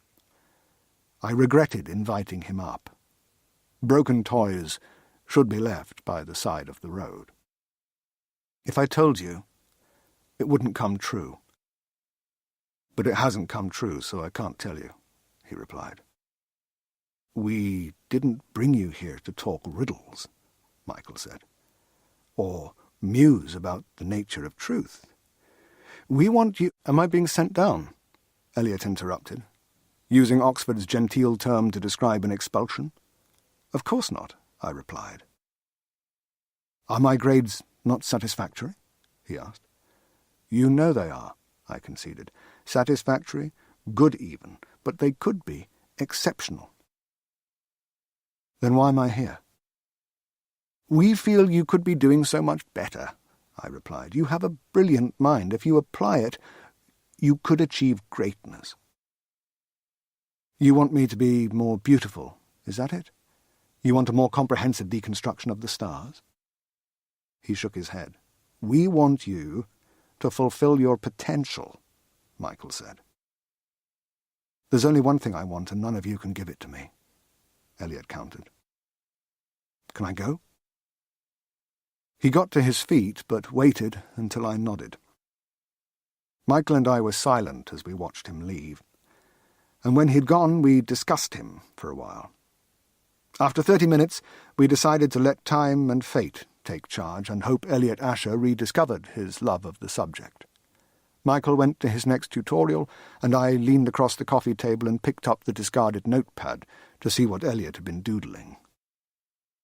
This journal will only be published posthumously to spare me the embarrassment of the confession I'm about to make. 3 years after this encounter, the members of the Swedish Academy awarded me the Nobel Prize in Physics for my work on the hierarchy problem. It was the defining work of my career. I explained how particles at the electroweak scale are less impacted by gravity than those at the Planck scale. My confession is this. The work was not mine. At least, not entirely. I found the key equations in my notepad. Eliot Asher had written them while we were imploring him to be a better scientist. The truth is, he was above us all. And I have never stopped wondering what else he might have discovered if he'd lived an uninterrupted life. His equations weren't the whole story, but he'd solved all the principles that I later became so famous for. I felt sick with excitement and the guilt of temptation, and agonized over what to do. I knew that notepad contained riches and glory that weren't mine, but I'm ashamed to say I listened to temptation. I resolved to spend a few weeks building out his work into a proper theory, after which I planned to offer him second author on publication if the work proved robust. But that was the day he left, and despite all the rumours surrounding his death, no one ever really found out what happened to Eliot Asher. So I took his work as my own, and am forever grateful and profoundly ashamed. Chapter 34. Eliot was annoyed when he left Hoyt's room. They didn't know him. They didn't know what he'd been through. He didn't measure his life by their yardstick. He hadn't come to Oxford to study physics out of love. He'd come because it was easy. For all his many faults, Ben had given him a grounding in the subject that was beyond compare, and Eliot had never lost his ability to see solutions others considered impossible. He'd left Hoyt one such example as a riposte to her criticisms of him as a scientist. It was a solution he'd puzzled out while considering the abstracts of gravitational theory and causal dynamics. She would make a fuss, of course, and want him to publish. But what did it matter if the stars were deconstructed a little further? He preferred them beautiful and mysterious. He was no longer in the mood to join his crew, so he headed for the library to collect his books. He walked through the lodge and turned left up Turl Street, aiming for the old church that had been converted into the college library. With each step, his mood soured. Nothing was ever enough for these people, and while they would always ask more of him, none of them could help him achieve the things he wanted. Despite what he'd said to Hoyt and Gardner, he was interested in truth. Ben had made him a promise once, and he was desperate to know if it was true. Eliot approached the wrought-iron church gates, which were set in a high fence, and he opened the one on the right. He stepped into the old stone churchyard and walked towards the grand library. He pulled one of the huge wooden doors, stepped into a tiny antechamber, produced his library keycard from his pocket, and ran it over the reader beside the glass security gates. The sensor beeped, and he pulled one of the gates open and stepped inside. The librarian wasn't at her desk, so he climbed the wooden steps into the main vaulted chamber. A run of long, broad tables formed a spine down the centre of the room, and a dozen students occupied well-spaced chairs. High shelves flanked the central table, and between each pair were carrels, many of which were unoccupied. Eliot nodded at a few familiar faces. As captain of boats, he was well known within the college, but not always well liked because of some of the rowdier antics of the rowing crew. His books were where he had left them, in a carrel at the very rear of the church. But the space next to him was no longer empty. It was now occupied by Jessica Seeley, a girl he'd had a crush on since Freshers' Week. The cloud of his encounter with Hoyt and Gardner lifted at the sight of her, and he forgot his anger. Their timing had always been off. She'd been with someone, and then he had, and despite what seemed an obvious mutual attraction, they'd managed to go almost 3 years without getting together. Had she seen his stuff? Had she asked around to find out where he was sitting, or was it coincidence? His heart tripped into a higher gear as he walked behind her and took his seat. There was no way he was leaving until she did. She removed her headphones and said, "Hey, good session?" "Yeah," he replied, wishing he'd gone back to his room to shower. "Studying hard?" What a stupid question, he thought immediately. Studying hard. She smiled. "Yeah." The headphones went back in, and she returned to her books. He'd have to do better than that to win over this otherworldly woman. Her skin glowed, her red hair tumbled, and her brown eyes shone like stars. She seemed more elfish than human, and if she'd told him she was really from Lothlorien, he might have believed her. He opened his book on optical measurement of subatomic particles, but couldn't concentrate on a single word. He pretended to read the pages, but in truth he was just turning them so as not to appear weird. They spent hours sitting side by side, as though locked in a competition to see who would betray their union first. Night fell, and the massive stained-glass windows sprang to life with rich colour, illuminated by spotlights that hung outside the building. Glazed saints performed wondrous deeds all around them. Eliot heard a steady stream of people leave until he was sure he and Jessica were the only people in the building. He checked his phone. It was a little after 10, but the sidelong glances and lingering looks told him he needed to stay. Finally, when the grand old church was still and he felt he couldn't breathe air that was so heavy with expectation, she removed her headphones and said, "So, I was thinking we could go and hang out in my room. I have some wine." "Okay," he replied instantly, and a moment later he kicked himself for not playing it cool and taking his time to respond. But she didn't care, and was grinning at him almost as foolishly as he was at her. They left their books and walked through the library side by side. Their fingers touched, and he was shaken by tremors of excitement, which developed into a full-blown quake when she took his hand. They said nothing as they passed the high shelves laden with books, and still no words came as they skipped down the stairs and hurried into the churchyard outside. The cool night was still, as though the world was holding its breath. The gate was always locked after 10, and students had to get through a maze of corridors that ran through the college. A door in the northeast corner of the churchyard offered access to the corridor, and they were about to start along the path that lay between ancient gravestones when Eliot sensed movement out of the corner of his eye.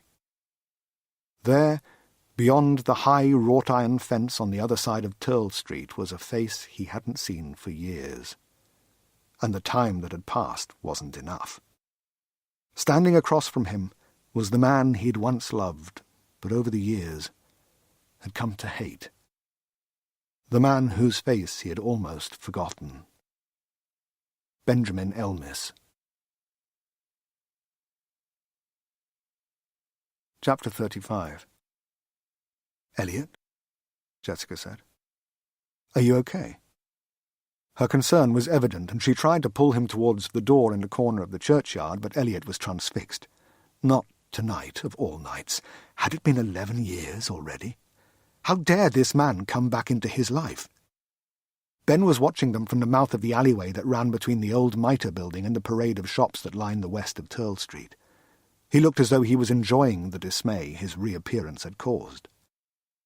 Elliot had never visited him, nor opened a single one of the weekly letters he'd written. Instead, he'd spent years in therapy trying to come to terms with the wreckage of Benjamin Elmis.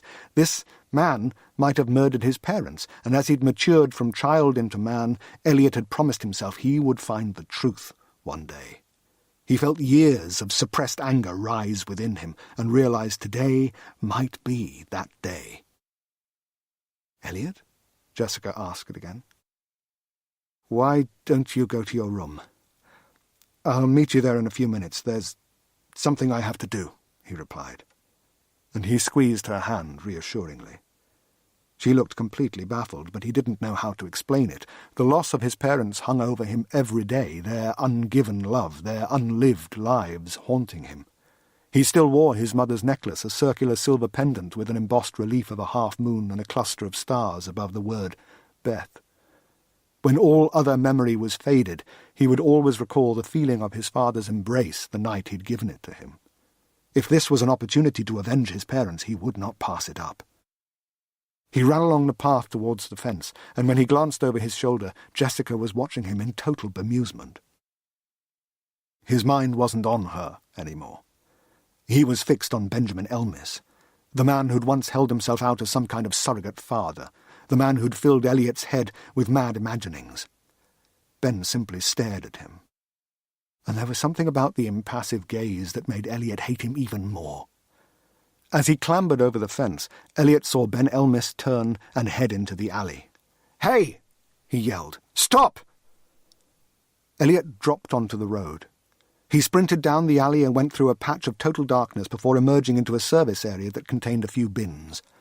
The foul-smelling space was a dead end apart from a fire door that led to one of the neighbouring pubs. Elliot tried the door, but it was locked. He kicked it in frustration. Ben must have had his escape route planned. His intention was clear. All he'd wanted to do was show up and give Elliot a sinister message. "I'm back in your life." Evil bastard, Elliot thought. One day, you'll pay.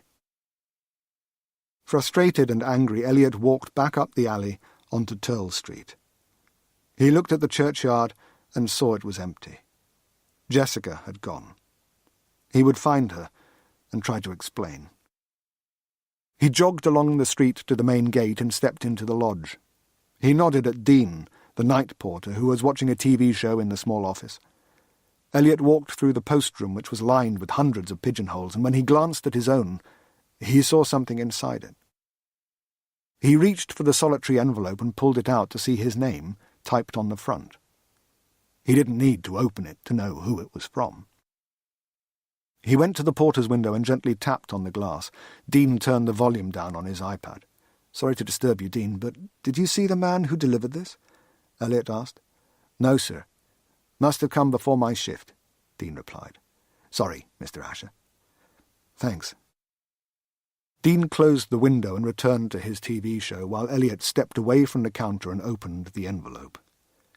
Inside there was a typewritten message. "If you'd read my letters, you'd know it's time. The past has caught up with you. Your future is fated." Beneath the message was one of Ben's poems.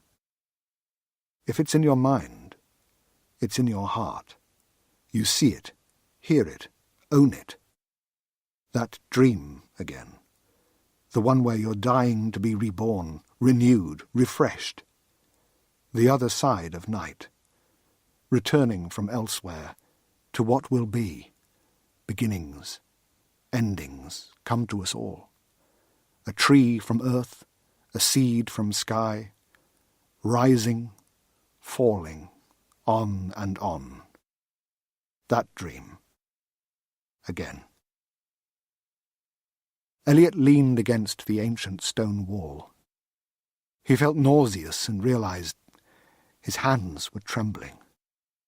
This man, this evil man who had done so much harm, had now targeted him. Eliot's mind raced, and painful memories collided with frightful imaginings. Eliot staggered out of the lodge and up Turl Street towards his room on Bear Lane. He felt sick, tired, and alone. He never did go to Jessica's room. Chapter 36. Eliot hadn't been home for months. He steered his BMW E-Series off the main road and drove down the familiar little lane that led to Ipstones. He knew every nook and turn, having travelled the route twice daily on the school bus. The trees had grown, but not much else had changed in the years since he had first moved to the village. He didn't remember arriving at Ipstones. He just woke up one day and was living with Mrs. Hughes. He recalled crying a lot. He'd missed his parents terribly, and the pain had never really left him. There were no graves. His mother's body had never been found, and his father's had been taken by the sea. So he never had closure. There were so many unanswered questions, and Eliot puzzled over them constantly. It was a way of being close to them, he supposed. He could never feel their embrace, but he could try to keep them alive in his memory. And the more he thought of them, the more he came to hate Ben Elmis, the man he was convinced had some role in their deaths. He parked in a space by the old church and walked back along the road to the little cottage he'd shared with Cynthia Hughes. He let himself in and was immediately greeted by the musty smell of a house that hadn't seen a living person for months. The place was still and silent. Cynthia's rosy face, constant humming of show tunes, and the smell of her baking had been absent since she'd passed away at the end of his first year at Oxford. He'd spent the summer straightening out her affairs and coming to terms with the fact he was utterly alone. Tears and self-pity had been his only companions that bleak, rainy summer. But as he'd started his second year, the pain of her passing had faded. He still didn't like to come home, though. He hadn't cleared the house, and there were reminders of Cynthia everywhere. The tacky, kitten-festooned "Home Sweet Home" sign by the front door, the collection of Edwardian china figurines, the family photos of Cynthia as a child with her older brother and parents. Eliot passed the mementos of his guardian's life and went into the kitchen to reclaim a set of keys from the odds and ends drawer. Minutes later he was on the road again, this time heading for a house that had once been full of love and laughter, but was now associated with loss and suffering. The dark clouds that had been spitting mockingly all morning finally threw down their worst, and the roads were coated with a slick wash of heavy rain. This was how Eliot remembered Longhaven, the cottage where his mother had become sick with cancer, where he'd received news of his father's death, the place that had been his home until he was 10. There had been happy times, bright moments with the parents he longed for every single day of his life. But those happy memories had been overwhelmed by a fog of misery. Time was friend and foe. The years had made his suffering fainter, so he didn't feel as though he would immediately cry at the thought of his mother and father, but equally, the passage of time was the enemy of memory. He used to recall exactly how his mum smelled and what her hair felt like when she hugged him. He used to be able to remember the flush of contentment he'd experience whenever she smiled at him. When he was younger, he could recall the sound of his father's voice, the smell of his aftershave when he carried Eliot upstairs to bed. Now those details were gone, and his absent parents were just ideas, vague ghosts that haunted his memory. He tried to clasp specific moments, like the night his father had given him his mother's necklace, but his mind was fallible, and he was afraid it would eventually fail his parents and forget them altogether, and that was a prospect he simply couldn't bear. Eliot turned onto Ash Ridge, the winding lane that led to Longhaven, and he followed it through the wild, open countryside that stretched from the foot of Hen Cloud, the inland cliff formation that had sparked his imagination as a child. His father had often used the gritstone towers that loomed above their family home as inspiration for stories, but like the memories of his parents, the details of those tales were lost, and all Eliot recalled were vague snippets of pirates and dragons lurking in hidden caves. Eliot saw the cottage as he rounded the bend, and it looked as miserable as ever. Cynthia Hughes never felt she had the authority to sell the place, so she had rented it out, but it had stood empty ever since her death. Eliot wanted nothing to do with it and had abandoned it, perhaps as pathetic retaliation for his own abandonment. As he neared the building, all the old feelings surged. He wanted to feel his mother's loving embrace and hear her tell him everything would be okay. He longed to be with his father and ask why he'd abandoned his only son. A lump grew in his throat as he thought of all the things he would say to his parents, all the moments that were stolen from him, and how fate, ill fortune, or the malevolence of one man had conspired to leave him utterly alone. Eliot parked on the lane and jogged towards the cottage with his hood up, trying to shield himself from the worst of the rain. He pushed open the creaking gate and hurried up the drive. The dead house exuded loss. There were times when Eliot wondered whether he should have it torn down. But now, he thought, let each note be a step inward toward calm. Enjoy this musical break before we continue. Thank you for your time and presence.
There was no need.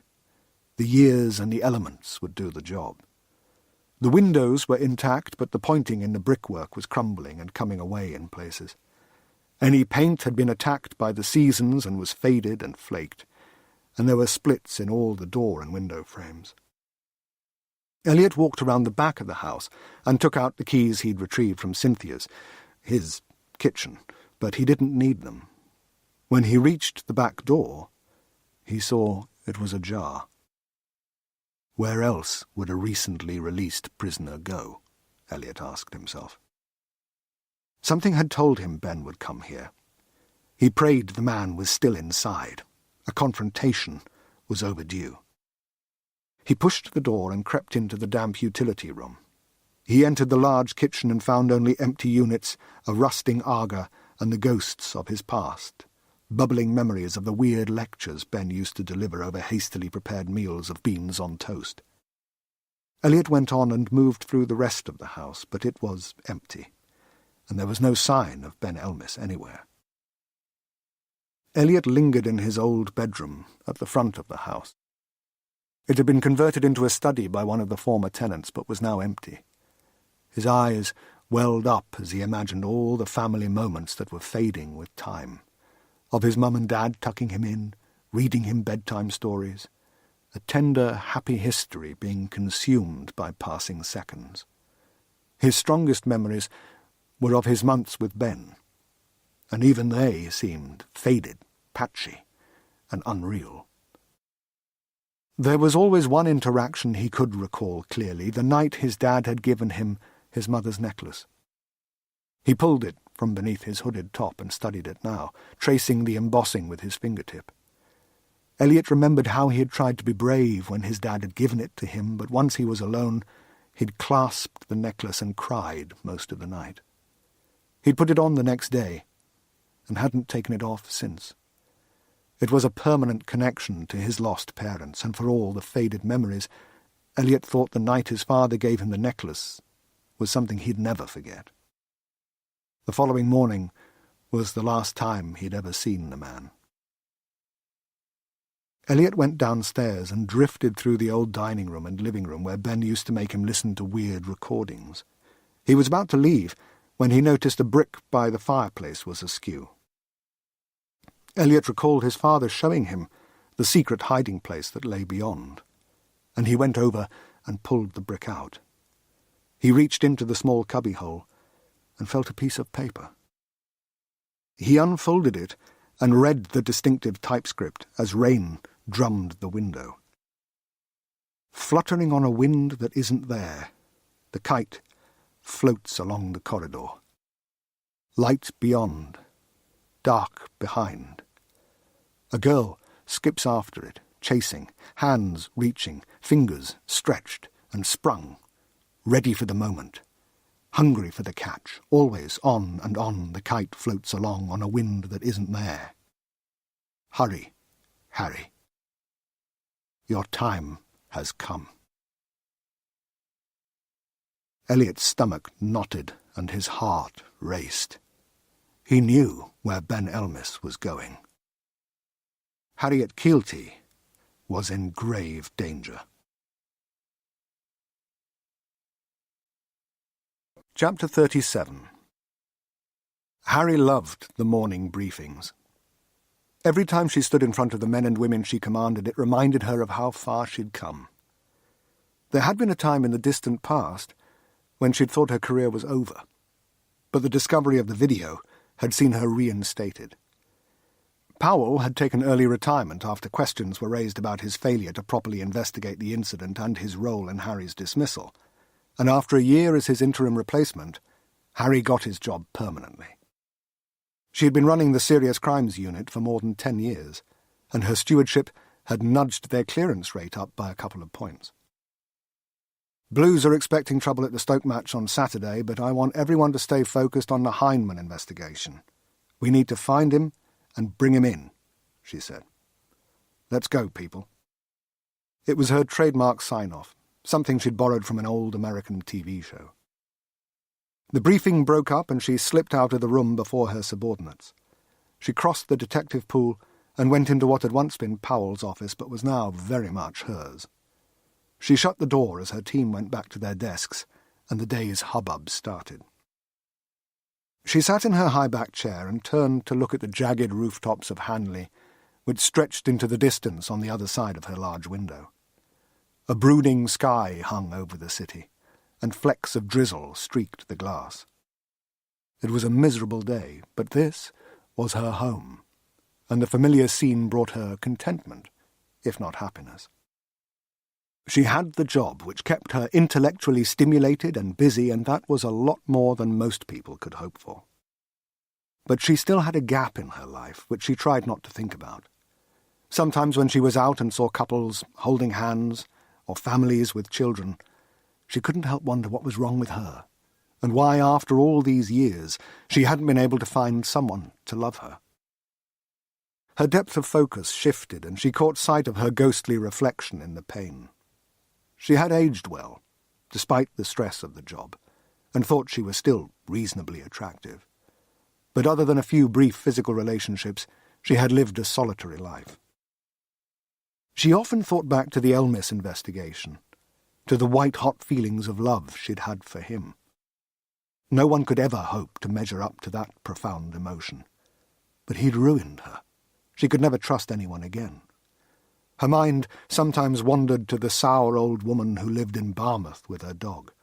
At the time, Harry had sworn she would never end up like... what was her name? Abbott? Allen. Marjorie Allen. That was it. But now, as the years had ground down her optimism, Harry had to admit a solitary end was a distinct possibility. And if that was the worst life had to throw at her, it wouldn't be so bad. She, too, could buy a dog and do lots of fast walking. Harry exorcised her melancholic thoughts with a sigh and turned to face her desk. The job was all the comfort she needed for now, and her morning routine after the briefing was a 10-minute trawl through her email inbox. As she brought her computer to life, she noticed the post had come early. There was a small parcel in her tray. She examined it and found a typed name and address label, but no stamp. She tore away the brown packing paper to reveal a white cardboard box. She removed the lid. The inside of the box was padded with dense grey precision-cut foam, and at the centre was a beautiful crystal cube, about 4 inches wide. At the heart of the cube was a 2-inch glass ball filled with what looked like stars. It was shimmering, as though it contained a whole galaxy. The ball was like a living gem. Harry had the vague sense she'd seen something like it before, but couldn't remember where. She checked the box and packaging, but found no note or any trace of who'd sent her such a beautiful gift. She would ask Marcus, the guy who ran the internal mail, to see if there had been a delivery slip. In the meantime, she put the cube on her desk next to the well-thumbed copy of Happiness, A New Way of Life.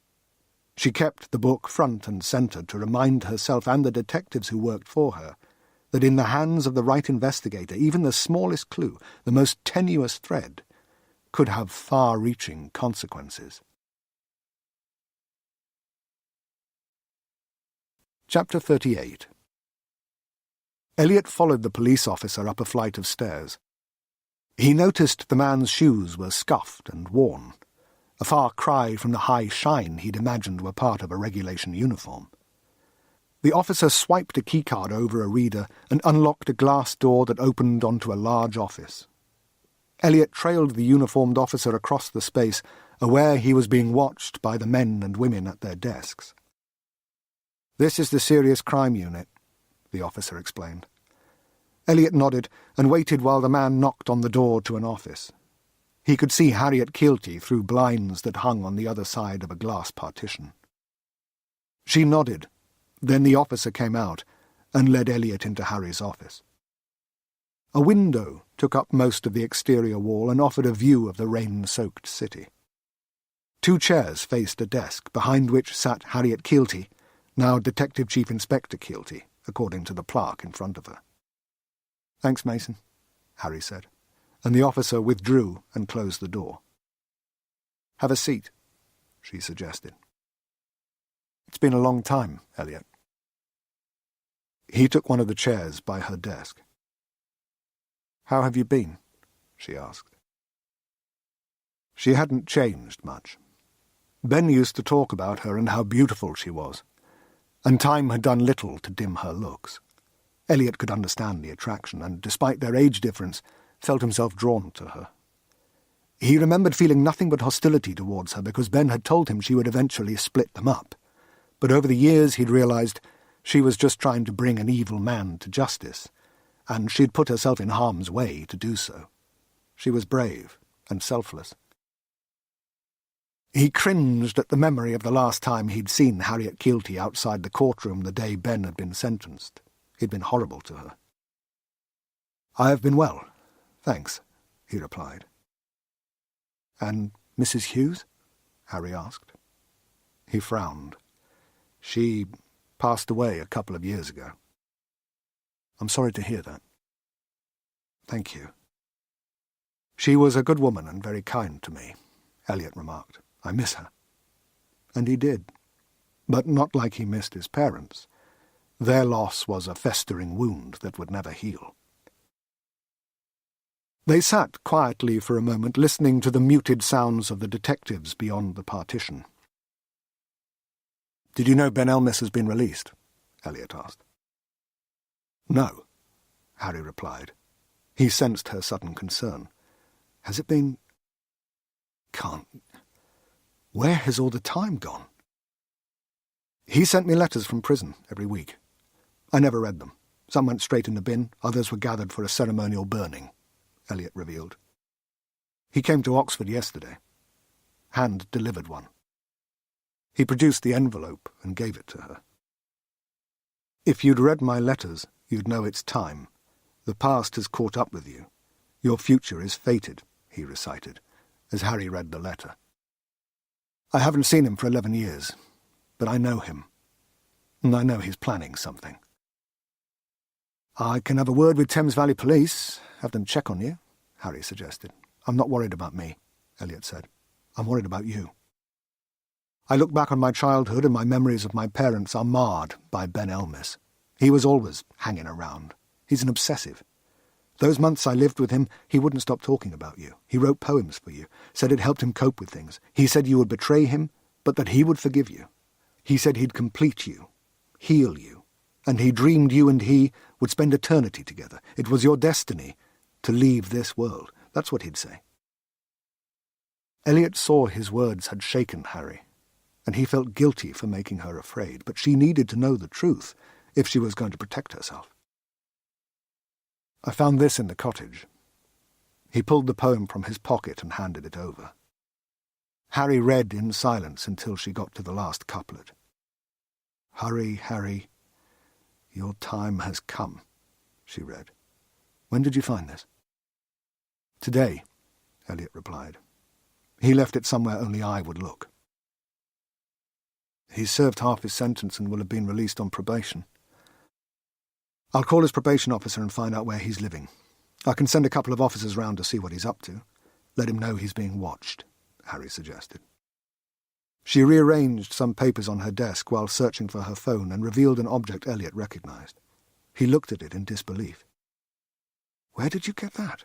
he asked, pointing to the galaxy of stars shimmering inside the sphere that was contained within the crystal cube. "It came in the post today." "It's from him," Elliot said. "What? No, I'm telling you, it's from him." Elliot picked it up and studied it reverently. The light inside the sphere ebbed and flowed as though it was alive. "I thought I dreamed it," he said. "Dreamed what?" "When you've lost faith and all seems broken, the last beacon of hope will break the rock of despair," Elliot whispered, eyes still fixed on the sphere. "Why do I recognize that?" Harry asked. "It was on the iPod he made me listen to as a kid. Said it was training, but it was just nonsense, the mad ramblings of a lunatic." "What was he training you for?" Harry asked. "What was the secret?" Elliot wavered. What did it matter, after all these years? Ben was never going to honour his part of the deal, so why should he keep the man's confidence? "Come on," Harry said. "You almost told me that day at Longhaven." Elliot was about to answer, but something inside tugged the words out of his mouth. Desperation? Hope? Even after all he'd experienced, he couldn't bring himself to betray their secret bond. It meant too much to him. "Is he your father?" Harry asked. "Were he and your mother having an affair?" She looked at the ball in the cube. "Is that how he poisoned her? Is that why he sent it to me? Is that Cobalt-60? I don't think so, Elliot replied. But I think it is the key to the secret. Which is? I can't tell you. Not until I see where this thing leads. He started for the door. Harry got to her feet. You're not leaving with that. It belongs to me. Fine. I think we're meant to go together, Elliot replied. He couldn't believe what he was holding and kept looking at the ball as though it might suddenly disappear. Meant to? Harry asked. If you think I'm walking into a trap set by a Elliot cut her off. Come with me. Come with me and I promise I'll tell you the secret before the day is out. Come with me, and by sundown, you'll know why this man has such a hold over me. Chapter 39. Elliot wouldn't tell Harry where they were going. He drove them out of Hanley on the Leek Road, which took them into the rolling hills northeast of the city. The rain stopped, but the grey sky shifted and swirled as though the clouds were being pummeled by an angry god. "Did he ever talk about your parents?" Harry asked, as they came to the outskirts of Leek. Elliot nodded, all the time. He was constantly telling me what good people they were, how they didn't deserve what happened. "Did they ever find your mum's body?" Harry immediately regretted asking when she saw the flash of anguish on Elliot's face. "I'm sorry. That was insensitive of me." "No, they never did," he replied. They drove through the centre of town in silence, passing the old antique shops and takeaways that lined the route. They turned right onto Buxton Road and were soon in open countryside again. "He spent a lot of his time talking about you," Elliot recalled. "You were an obsession." "We dated for a while. I thought I loved him, but when I started investigating him, it got weird," Harry confessed. "Scary, even." "Did you ever get married?" Elliot asked. "We could both do with sensitivity training," Harry smiled ruefully. "No, I didn't." "He always said you wouldn't. He told me you were destined to be together. If not in this life, then in the next," Elliot revealed. Harry shuddered. It was the kind of talk she'd heard from unhinged lovers, stalkers and serial killers, and she didn't feel good about this man being at large. She hadn't thought about him for years, but it all came flooding back. Their dates, the feeling of completeness she'd got being with him, the pain of the breakup, the night he'd cornered her in the lift, the strange poems, the walk on the ridge the day the social workers came to assess Elliot. "Did he think I was pining for him?" Harry asked angrily. "A man who was responsible for one death and probably murdered at least one other?" "You said he was responsible for one death. Do you mean Sabi Khan?" Elliot asked. He hesitated before adding, "What happened that night?" Harry didn't answer. "I dream about it sometimes," Elliot said. "I see them fighting. Sometimes he kicks out at your friend. Sometimes your friend just stumbles back and falls over the edge." Harry flushed with shame. Her skin burned with the sudden exposure of the past. She'd almost forgotten this young man had been there that night as a child. "What really happened?" Elliot asked. Harry took a deep breath. "I don't know," she confessed. "I really don't. I was angry, upset I'd lost my friend. I'm not sure what I saw anymore." "Your testimony sealed his fate, I know. But if he was innocent, why did he confess and plead guilty at the last minute?" "It's like I told you that day outside the court. He didn't want me taking the stand. He changed his plea to protect me so I wouldn't have to testify," Elliot replied. "What did you really see?" "I don't know what I saw, but I thought he needed to be punished." Harry had given Ben all the motivation he ever needed to hate her. It was her testimony that had locked him away for 11 years. Elliot frowned. "When I was a kid, he seemed to be right about everything. I believed in him. Some beliefs are hard to shake, no matter how old you get. You know monsters aren't real, but when it's dark and you hear a strange noise, what's the first thing that springs to mind? It's never the mundane, is it? We always go back to our basic beliefs, no matter how irrational. The creature under the bed.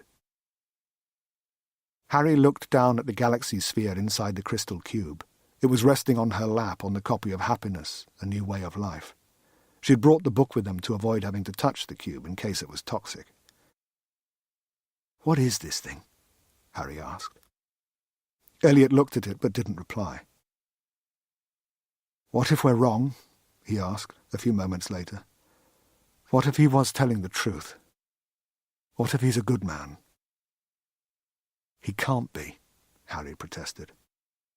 "He can't be good." "But what if he is? What then? What does that say about us?" Harry didn't like the question, but she hated the answer even more. She refused to voice it, and the two of them went on in silence. Chapter 40. Harry had assumed they were driving out to the cottage, but they passed the lane that led up to Hencloud and Longhaven and continued along the Buxton Road. "Where are you taking me?" she asked. Eliot gave her a grim look, but didn't reply. She knew the answer the moment he turned left onto the narrow track that led to the forest where Sabby had died. Her stomach stung with the release of nervous acid, and she realised how stupid she'd been. There was no guarantee these men weren't working together. It was very possible Eliot had been indoctrinated as a child. There was no telling where his true loyalties lay. Had she been lured here for revenge? "Pull over," she said. "I want to get out." Eliot ignored her. "The night your friend died, after we ran away, Ben took me somewhere. I was in a mess, and to this day I'm not sure what was real and what was nightmare. I was just a child. I'd seen a man die, my parents were dead. My whole life felt like a bad dream. He took me to despair." "Pull over," Harry repeated, as Eliot's little car barreled along the bumpy track. "I said, pull over." He looked at her in puzzlement. "What? Why? You don't think—" He trailed off. "I would never hurt you." Harry wasn't reassured. The distant look in his eyes, his tone of voice. She was reminded of Ben. "Please," she said. "Stop the car, Eliot. I'll come back here properly with a team of officers." The track was much more overgrown than the first time she'd driven it, and thick branches whipped at the windscreen, creating an ominous, irregular beat. "I can't," Eliot said. "It has to be the two of us." Harry saw the shimmer of tears in his eyes, which did not reassure her. He seemed in a state of distress, and she was trapped in the small car with him. "He told me," Eliot continued, "he told me I'd be the one who'd show you the truth. The place we went that night after he snatched me and we ran, the place he takes me to in my dreams. He calls it the Rock of Despair." Harry looked down at the cube and thought back to the words Eliot had spoken in her office. "The last beacon of hope will break the Rock of Despair." She'd heard them when she'd broken into Longhaven and listened to Eliot's iPod. "At least let me call for support," she suggested. "For what?" Eliot asked, as they drove further into the ancient forest. "You don't trust me. You're worried I'm working with him and that we've lured you out here for revenge, is that it?" His tone was uneven, and Harry was concerned about upsetting him further, so she let her silence speak for her. "Trust me. I've grown up hating this man. If I was going to take revenge on you for anything, it would be for failing to find out whether he had anything to do with my parents' deaths." He paused. "But I have no desire for revenge. I just want to know the truth. It's the only way I can lay the past to rest and move on with my life. I need to be free of this man and the nightmares he's given me. I just have to find a way beyond what he did to me and my family." Eliot's pain was evident, and Harry almost reached out to comfort him. "You wanted to come," he said. "I didn't force you. You came of your own choice, but if you really want me to stop, I will." He looked troubled, but Harry didn't believe he was dangerous. "Do you want me to stop?" he asked. And when she didn't respond, he said, "I don't think you do." I think you're just like me. You want to know what this man has done. You want to know what he really is." Harry nodded. He was right. Even after all these years, she was still desperate for the truth. Chapter 41. The difference between life and death is a single step, Harry thought, as she stood at the very edge of the cliff and peered into the ravine. She remembered being afraid to look down after Sabby had fallen. Perhaps age had hardened her, or maybe she was less concerned by the prospect of her own death and was untroubled by the thought she might follow her friend. She could picture him now, his body on the mud-covered rocks below, broken, twisted, and lifeless. A step, a breath, a heartbeat. Such transient, insignificant things were all that stood between life and death, separating light from endless night. She looked at the cube she carried on the book. She held it like a tray, and for a moment she thought about dropping it so it would smash on the very spot Sabby had fallen. "I don't think you need to hold it like that," Eliot said, and she glanced over her shoulder to see him smiling uncertainly. "I don't think it's dangerous. I can carry it, if you like." Harry shook her head. She felt there should be some memorial to mark the place where her friend lost his life, but she couldn't bring herself to drop the cube, so she stepped away from the edge. She took the cube in her left hand and slipped the book into her coat pocket. "We should find the way down," Eliot said, and he started searching the undergrowth a short distance from where Harry was standing. "Ben brought me back here the night Sabby Khan died, after you and all the police and ambulance people had gone." "It's over here," she told him. She walked past him and pushed through the bushes until she found the first stone step. She would never forget her journey down to Sabby's body. It had been a descent into hell. They walked the old weathered steps following countless others who'd worn away the stone over what might have been centuries. Who built the steps and why were secrets lost to time, but they had clearly been constructed long ago. Eliot hesitated at the bottom and got his bearings. "I think about that night, about what I could have done differently," Harry said. She looked at the spot where she'd found Sabby's body. "If I hadn't shouted his name, would he still be alive? Would Ben be dead?" Eliot wondered. They considered their questions silently while the leaves rustled high above them and an unseen stream babbled over rocks some distance away. "I don't think any of us could have done anything differently," Eliot said. "We all make mistakes. We have regrets, and sometimes we do things we think are right, but time makes fools of us all. Our intentions are good, our outcomes bad." Harry nodded. She seemed to have had more than her share of bad outcomes, but Sabby's death was by far the worst. "It's this way," Eliot said.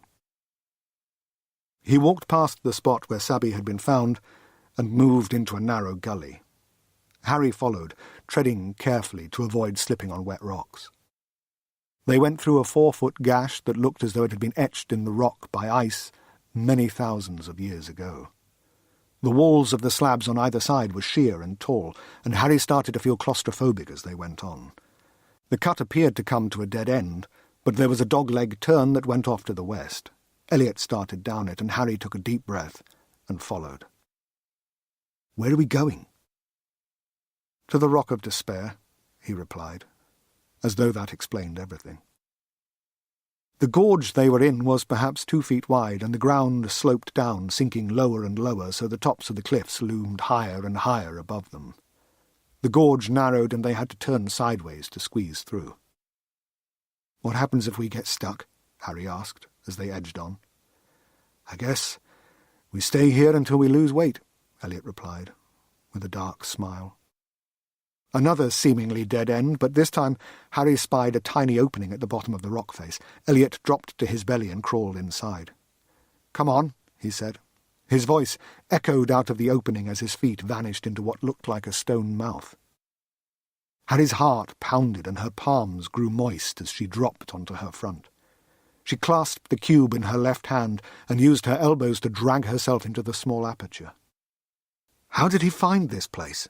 she asked, as she moved into darkness. She wanted to hear another voice to know she wasn't alone. "I think it's something of a local secret," Elliot replied, from some unseen place. "My dad brought me here ages ago, when I was little."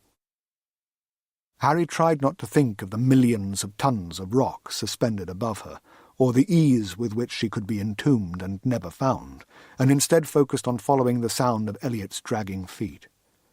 She moved into complete darkness, and for a moment couldn't see even the faintest outlines of form or shape, but the void didn't last long, and soon she was rewarded with dim light. She crawled into Elliot's shoes. "Are you okay?" she asked, fearing he was stuck. "Yes. Just give me a second," he replied. He hauled himself out, and light suddenly illuminated the tiny tunnel. He leaned into the mouth and said, "This is it. We're here." He helped Harry pull herself out of the opening. They were at the bottom of a well. It was a rough circle, perhaps 20 feet in diameter, cut into a solid rock cliff whose top was some 200 feet above them. The walls were slick with runoff from an unseen stream, and they were so deep there was nothing but lichen on the surfaces. The only notable thing in the well was a 9-foot diameter boulder that was pressed against the north wall. This place is called Ludd's Church. Puritans used to come here to worship in secret to avoid persecution. Legend says the authorities dropped this boulder from the top of the well to block the entrance to Pilgrim's Cave, so they called it the Rock of Despair, because it prevented them from being near their god, Elliot said. "Give me the cube." Harry hesitated before handing it over. Elliot looked at it reverently. "Now we see whether my dreams were real, whether the promise can be kept." Elliot threw the cube at the boulder, and the sudden movement made Harry flinch. It struck the huge rock and shattered, and shards of crystal glinted as they flew everywhere. The glass ball broke next, smashing into a multitude of tiny pieces. The stars inside scattered over the rock, but rather than simply glitter on the craggy surface, the most marvellous thing happened. The stars unfolded to create tiny hexagons of energy, and the hexes multiplied, spreading across the surface of the rock to form a mesh of shining geometric shapes. When the mesh was complete and the rock was encased, there was a flash of energy, and the rock and shimmering hexagons vanished to reveal a large cave mouth. Harry looked at Elliot in astonishment. If he shared her disbelief, he didn't show it. Instead, he seemed at peace. Were the stars some kind of caustic or corrosive substance? Was that how Ben and David had disposed of Beth's body? Harry was startled when Elliot grabbed her arm and pulled her forward into the yawning cave mouth. "Come on," he said. "We don't have long." She allowed herself to be led into the darkness. "Move," he urged, pulling her further inside.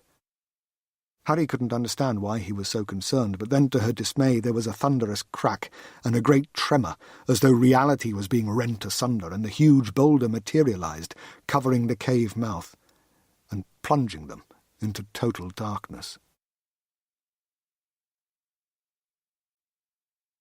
Chapter 42. Harry was stunned. She could hear Elliot beside her, but she couldn't discern even the faintest shape. "What just happened?" she finally managed. "I'm not sure. I've got a torch on my phone. There's no need," Elliot told her. Harry heard him moving in the darkness, and soon afterwards there was the click and thud of a large switch locking into place, and 2 lines of LED lights came on, illuminating a long tunnel that ran deep beneath the cliff. The lights reminded Harry of a runway, and she couldn't shake the feeling they would take her somewhere terrible. "What is this place?" she asked. "Ben brought me here the night D.S. Khan died," Elliot replied. "I was so upset I wasn't sure what was real and what wasn't, but he said he wanted me to see it, that it was important I knew it existed.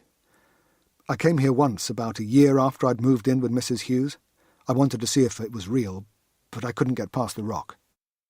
For years I thought I dreamed this place, but it seems not." Elliot started down the tunnel, and Harry followed. The LED lights were attached to bare stone that had been worn smooth, perhaps by an underground river. They were connected to each other by thick cabling, and at an interval of every 5 fittings the cable ran into a glowing cylinder about 6 inches long and 1 in diameter. The cylinders were filled with what looked like the same stars that had consumed the boulder. Harry touched the nearest cylinder and felt a gentle warmth.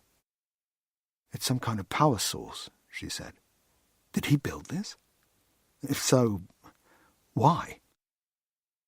"I don't know. The night we came, he said he had to hide something, that the police would be coming for him," Elliot said. They continued along the tunnel for another 60 feet, and Harry bristled with nervous energy that intensified with every step. They rounded a bend, and the tunnel stretched ahead about 20 feet or so, but the lights ended abruptly, and whatever lay beyond was shrouded in darkness. "What's in there?" Harry asked. "I don't know," Elliot replied. "This is as far as I got. He made me wait out here while he went inside." They moved forward tentatively. Harry traced the fingers of her right hand along the smooth rock that formed the tunnel walls. Moisture gathered in the lines left by her fingertips, and droplets ran down the wall in her wake. Watching them distracted her from the looming darkness and the sense Ben Elmis was lurking in there, ready to do her violence. Then the damp stone was gone, replaced by black air. "We need a torch," she said, reaching for her phone. As if in reply, more lights came on, illuminating a chamber the size of a large church. There were many rocky shelves and outcrops in the vaulted space, and the furthest recesses were lost to shadow. "Motion sensor," Elliot observed, pointing to a device fitted to the wall near the tunnel mouth. Harry noticed a large television screen positioned on a stone plinth off to their right, and she moved towards it. As she approached, the screen flickered to life. Elliot joined her. "Hello, Elliot," Ben Elmis said, as his image appeared on screen. "Harriet. Thank you both for coming." Ben did not look like the same man she'd sent to prison. The 11 years he'd spent inside seemed to have left deep marks. His eyes, which had once been so filled with fire, were subdued and thoughtful. His brown hair was flecked grey, and his face was etched with the marks of sorrow. He was still handsome, and if anything, the loss of his manic edge seemed to make him more attractive, more human. He seemed, in spirit, more like the man Harry had first met and fallen in love with. "Is this a video link?" Elliot asked. He shouted into the cave, "This isn't funny, Ben! Come out! Tell us how to move the rock. You know we're trapped here." Harry felt a rush of panic. The thought hadn't occurred to her until Elliot spoke, but he was right. There was no way they could move that huge boulder. "You still don't really trust me, do you, Elliot?" Ben asked on screen. "Do you think I'd ever bring you somewhere that wasn't in your best interest?" "Why don't you come and talk to us properly?" Harry asked tersely. "Harriet, sweet Harriet, if I was here, I would come to you. But I'm long gone." "Then how can you answer me?" Harry asked. "Stop playing games, Ben," Elliot said. "Does your phone work in here?" Harry asked, checking her device. She didn't have any signal. Elliot looked at his and shook his head. "I know this is difficult for you both. But it's better this way," Ben said on screen. "Better for who?" Harry asked, her temper rising. "For Elliot," Ben replied, "and for you, Harriet. If you'll indulge me, I want to tell my story. When I'm finished, you'll understand everything." Chapter 43. I was 32 when I came home. 11 years older than you are now, Elliot. I came back for the job at Kiel. Dr. Abiola had heard about the particle work I'd been doing in Sydney and had interviewed me by phone, and then I did a panel by video conference. They must have liked what they heard because they offered me a research position and lectureship with a view to tenure, if everything went well. It was raining the first time I arrived at the university. I turned up in the wrong place, the main administration block, near that weird modern church and the library that looks like it belongs in small-town America. I didn't realize Dr. Abiola and her team were based in the science park. I got soaked, running back to the little Polo I used to drive then, and arrived late for my first day looking like a drowned cat. Dr. Abiola was very gracious. She's always been far too polite to confront people directly. She showed me to her office, and I used her private bathroom to dry off. Afterwards, she took me on a tour of the faculty, and I met your mother. She was standing at a bench in her lab. She was wearing a tinted visor and was busy fixing a circuit board. I thought she was the most beautiful person I'd ever seen, and was so moved by the moment I couldn't speak. I think Dr. Abiola inferred I was infatuated with Beth, but she was wrong. There's no way she could understand the profound connection I felt for your mother, nor why it mattered so much to me. Beth Jennings, I'd like you to meet Ben Elmis, Dr. Abiola said. Dr. Elmis has joined us from Sydney. Beth shook my hand, and I felt charged by her touch. When I heard you were coming, I took a look at some of your work, she revealed. Your theories on block determinism are fascinating. The idea our fates are set seems quite bleak, don't you think? Dr. Elmis isn't here for his philosophy, Dr. Abiola said. We're interested in his particle work. I must have been looking at your mother like a love-struck suitor, because she smiled at me uncomfortably and said, Are you okay, Dr. Elmis? I snapped out of my daydream and nodded sheepishly. Please call me Ben, I replied. I'm fine, thanks. You're too kind. What are you working on? I knew, of course, but I wanted to hear her speak. It brought me such pleasure simply listening to her voice. It's a side project I'm trying to finish in my spare time. A holographic projection system so we can get inside complex machines and spot problems before we build them. See how they work, what their tolerances are.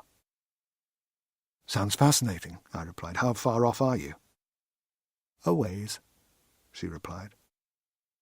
I've been researching optical diffusion as part of my work, I said. I might be able to help.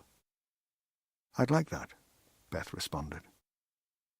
Well, you two don't need me to help you get along, Dr. Abiola scoffed. It was then that your father came into the lab. Some people think we were rivals for your mother's affection, but that's a lie. We liked each other from the moment we've met.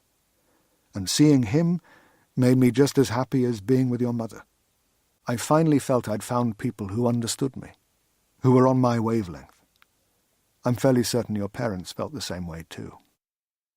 I didn't realize you were busy, David said. You must be Benjamin Elmis. I've read your stuff. It's next level. He offered me his hand, and I shook it with nothing but genuine warmth. I looked from David to Beth and back again, and for the first time in what seemed like an age, I felt as though I was somewhere I belonged. Maybe truth exists on different levels, and perhaps they could sense the deepest of all truths, that we were always destined to be together. They never said anything. At least, not to me. But I like to think they knew. Chapter 44. From that moment on, we were inseparable. I didn't know anyone else in the area, so your mother and father sort of adopted me. We became friends. More than that, really. We were family. I was there when your father picked out their engagement ring. I was best man at their wedding. I went with them for the second viewing of the cottage that was to become your home. If they ever tired of me, they never showed it. They welcomed me into their home like a child, or maybe a pet. I never could tell. They looked after me with all the kindness I could ever ask for, and I tried to repay it, but no matter what I did, it never seemed enough. I hope they took something from our relationship, though. I like to think they enjoyed my company and that there was a sense of completeness, the feeling that together we somehow made a whole. They gave me something I hadn't felt for a very long time, not since I lost my own parents. They made me feel welcome. They gave me somewhere to belong. And then you were born. And I was almost as proud and amazed as David and Beth. I mean, think about it. As a species, we can choose to create life. We can breathe being into a collection of cells, and from such simple biology emerges creatures who can hold the universe in their minds. We can dream the stars, picture the beginning and end of time, relive countless histories, both real and imagined. My path means I'm unlikely to ever have children of my own, and I doubt I'll ever get to find out whether I would have made a good dad. I hope our time together wasn't too much of a disappointment, Elliot, and that you'll forgive my failings. I only ever wanted the best for you. I was there for your birth. I wasn't allowed in theatre, but I was waiting in the corridor for news from your father. I almost burst with joy when he came out and told me everything was okay. I held you soon after you were brought up to the ward, and I'm not ashamed to say I cried. David and Beth were perplexed, but they humoured me. They couldn't understand what I was feeling. Our connection coursed through me. It made my soul shiver. And I knew the moment I saw you that we had great things to achieve together. You were so tiny and perfect, and I marvelled at the miracle of life and the magic of the universe bringing us together. I've known you your whole life, every step, every word, every fall, every tear, every smile. I feel it all so deeply. And your parents could see that love, which is why they asked me to be your guardian in the event anything happened to them. How could I say no? I remember the day we went to their lawyer's office. It was a sombre occasion. They joined the lawyer in cracking jokes and making light of the need for such preparations. They were young and healthy, and your mother was so strong as you squirmed in her arms. I was the only one who wasn't smiling and joking. I was the only one wrapped in a cloud, because I knew what had to happen. Beth was diagnosed when you were 7. They tried to keep it from you to begin with, but eventually she became too sick and it became too much to hide, so you finally knew what I'd known sitting in that lawyer's office all those years ago. She was fated to die. Chapter 45. Readers, Ben has his version of what happened, but it's tainted by his role in events. I'm Beth's husband and Elliot's father, and I think it important you hear the truth from me. Is it the whole truth? What does that even mean? Can truth be broken into fragments and parcelled out to create nuggets of belief? If parts of the truth are torn off, does it become a lie? How badly does it have to be dismembered before it is sufficiently disfigured for the transformation to take place? We'll leave Elliot and Harry listening to Ben in the cave. He talks to Harry about the walk they took along the ridge and the night he saw her at the mosque, and tells her and Elliot the story I'm about to tell you. I will give you my version of events. Since I am the author of this book and believe readers deserve completeness, I will endeavour to make it the whole truth, or as close to completeness as is humanly possible. Any disfigurement will be an oversight. It is not my intention to mislead, even if the truth makes you think less of me. I hope it won't. But I suspect that at least some of you will hate me for what I've done. Chapter 46. Beth was diagnosed when our son, Elliot, was 7. Ben waited in reception with Elliot while we discussed Beth's treatment plan with her consultant, Dr. Kelly Jackson. He kept our son company while we talked through cold, hard alternatives with the doctor who was to be our guide through this horrific new reality. People like to imagine cancer patients as brave fighters, but I know from bitter experience some of them are just as scared and emotionally traumatized as one might imagine them to be. Beth and I spent many tearful nights trying to rationalize the ill fortune that had touched us out of so many billions. We wanted to understand why it was our fate to suffer, but of course There are no good answers to those kind of questions. So over time you learn it's pointless to dwell on the why and simply get on with the how. We tried not to live in the negative, but faced with such uncertainty it is impossible not to explore every outcome. We pictured life without her, and as her condition worsened, we discussed the things she wanted of me if she was taken from our family. She was worried about Elliot and wanted my assurance he'd be raised to be a happy, loving, kind, considerate man. She wasn't concerned with ambition or attainment. For her, the only measure of success in life is happiness. She made me promise I'd do my best to make that my priority, and of course I gave my word. It pains me to know I broke that promise. And not a day goes by that I don't regret my failure. I did the one thing that would guarantee Elliot would never be happy. I left him, and it is my eternal shame that I can't reach out to him and explain why. I can seek absolution in this book, but he will never read it. You might hate me, you might pity me, but your thoughts amount to nothing when all I want is my son's forgiveness. The leadership team at the university were good and gave me all the time I needed to support Beth. Ben was with us day and night, running errands, looking after Elliot, constantly mothering us as though we were his children. He was without a doubt the best friend we could have had, which is one of the reasons why the truth was so hard to deal with. If he hadn't lied to us, I can hardly bring myself to imagine the alternative. We raised money for a new T-cell therapy from America, and I'll never forget the night we held a candlelit vigil outside Longhaven. Hundreds of people came, and most of the university staff, many students, and much of Leek turned out to support us and share what they could afford. I was so emotional I could hardly talk, and Ben had to tell everyone what that night meant to us. He spoke in touching terms about Beth, and I could see the love shining in his eyes. Over the next few weeks, we made the $250,000 target. She lived 18 months longer than the original prognosis, but finally, she was taken from us. Ben and I were with her the night she died. She had a private room in the Royal Stoke Hospital, and we took turns to sit vigil. Towards the end, neither of us could bear to leave, so one would sleep in a chair in the corner of the room while the other sat with Beth and held her hand. I was sleeping when Ben woke me to say, Dr. Jackson thought it was nearly time. I've written millions of words, but I still cannot find a way to describe the emptiness that spread from my core and engulfed me. Those words don't do it justice. None can. It is a visceral experience beyond the confines of language.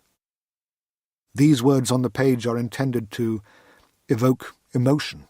They connect my brain to yours, but sometimes they aren't enough.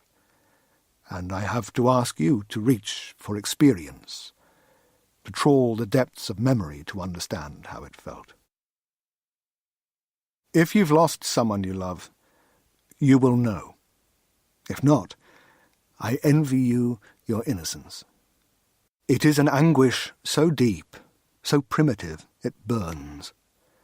But this animalistic sense of loss is combined with a consciousness that understands the notion of time and can conceptualize the permanent absence that will blight the rest of our lives. It is our unique curse to grieve for what was and lament what might have been. All those shared moments never to be realized. A son motherless, a husband robbed of the light by which he steered. I went to her bed, and Ben and Dr. Jackson stepped back to give me the pretense of privacy. Beth was on the edge of consciousness, but I like to think she knew it was me who held her hand at the end. Her fingers were as light as dry twigs, and her skin was paper white, almost translucent. Blue veins lurked beneath the surface, transporting broken blood back to her ailing heart with each erratic beat. We'd been warned to expect Cheyne-Stokes breathing, and her breaths grew shallower and shallower with each rise and fall of her emaciated chest. And then finally she took the breath we'd been warned about. a long draw that was different from all the rest, deep, raw, and final, as though her body was saying goodbye. And then she stopped. She was gone. I cried. I wept like never before. I wanted whatever foulness had taken her to reach out and take me too. I had known death was coming. But it is one thing to imagine something so profound, quite another to live it. Ben and Dr. Jackson led me out. I don't really remember much beyond that. They took me somewhere. Words were spoken, but I didn't hear them. My beloved Beth was gone. She died as I held her hand. That's all I really remember of that night. Chapter 47. The days and weeks that followed were some of the most difficult I've ever experienced. I spent them in a daze, but even though I was numbed by grief, it didn't stop the memory of Beth cutting me to the bone. Our home was full of pictures of the three of us. Her side of the bed still smelled of the coconut shampoo she liked. Her trainers lay in the hall, caked in mud from the last time she'd walked the ridge. When we picture the death of a loved one, I believe we imagine the trauma, the sense of loss, the all-consuming grief, but we don't consider the relentless mundanity of life. Meals need to be cooked, and the food to make them must be purchased. I found myself breaking down in the crisp aisle in Tesco because I happened to catch sight of Beth's favourite flavour, sea salt and cider vinegar. I'd start crying while driving because the radio played a song she liked, Tiny Dancer or Space Oddity. Melodies of grief, moments of bereavement.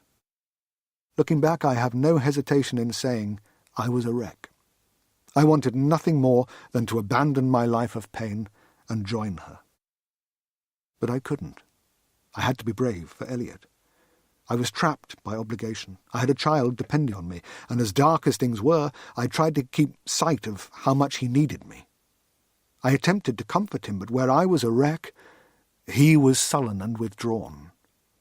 The death of his mother had wounded him as profoundly as it had me. I tried to reach him, but it was difficult because I found the time we spent together so very painful.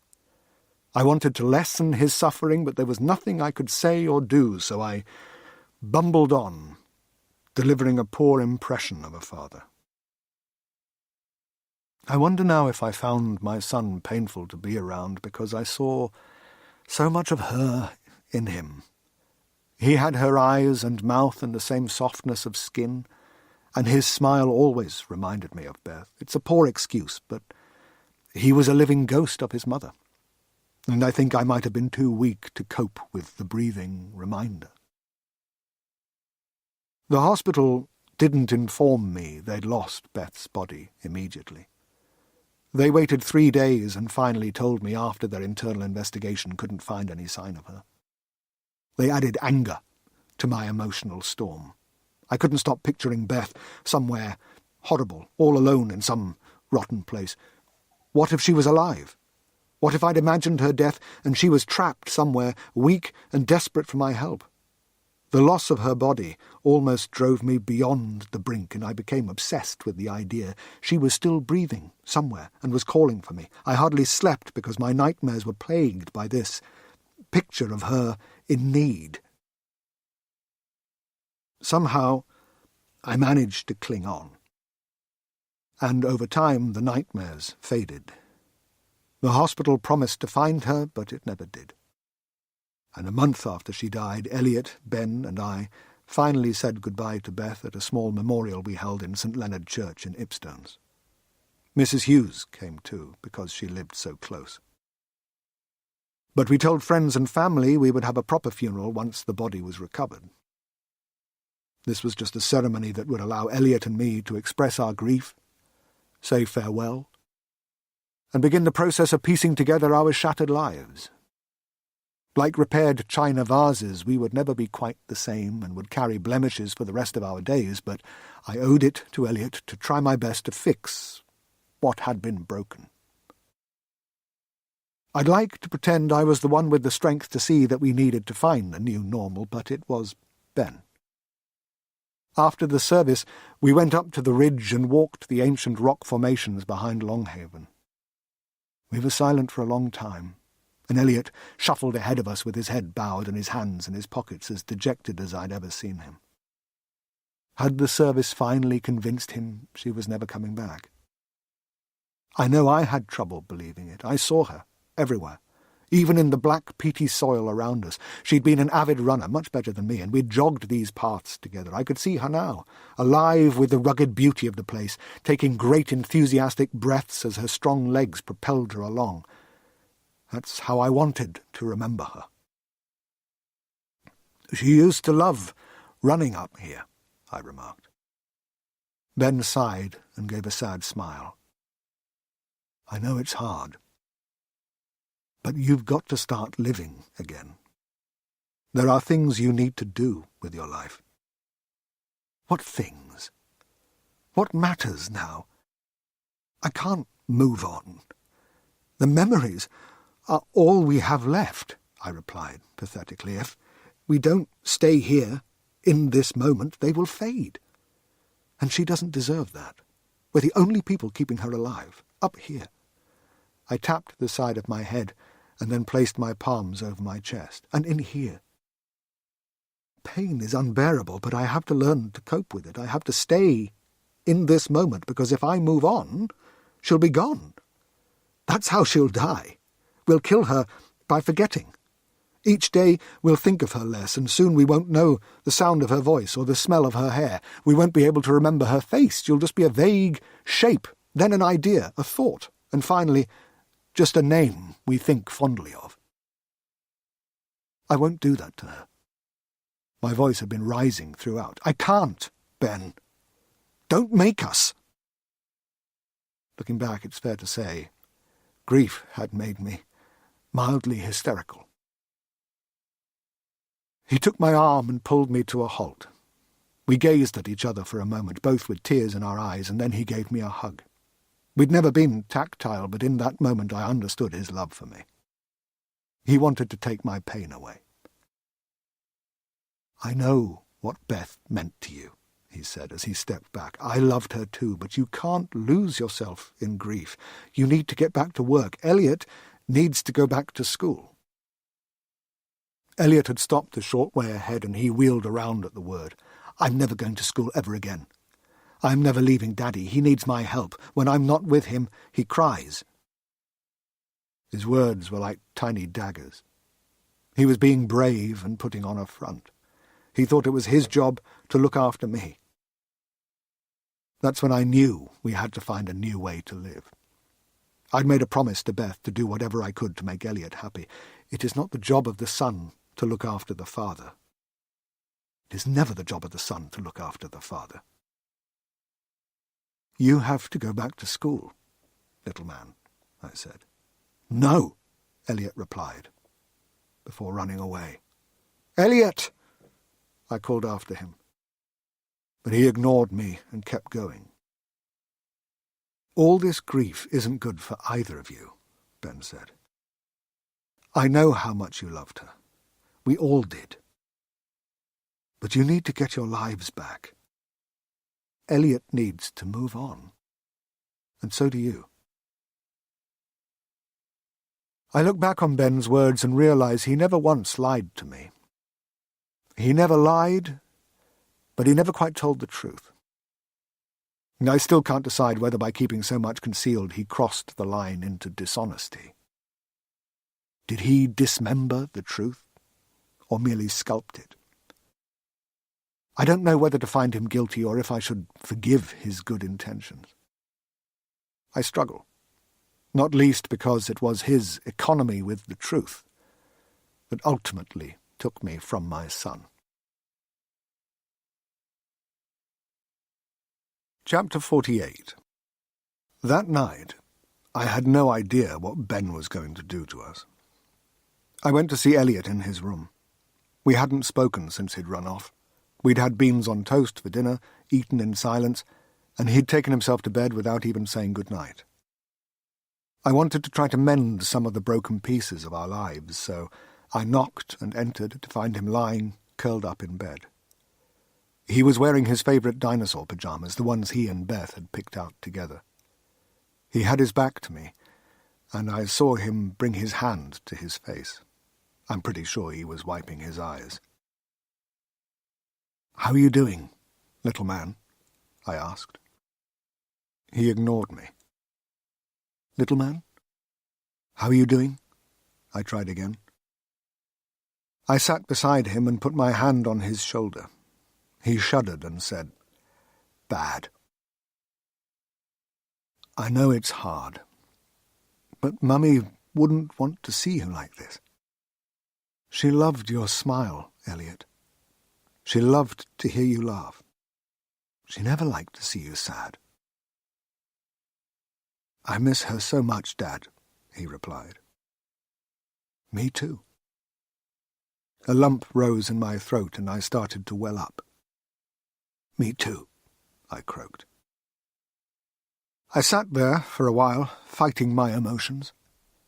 I can't say how many minutes passed, but I stroked my son's shoulder, trying to reassure him. I felt him tremble, but I couldn't bring myself to look at him because I knew the sight of his tears would destroy me. I railed against a universe that could be so cruel. Were we so important that our happiness had to be stolen?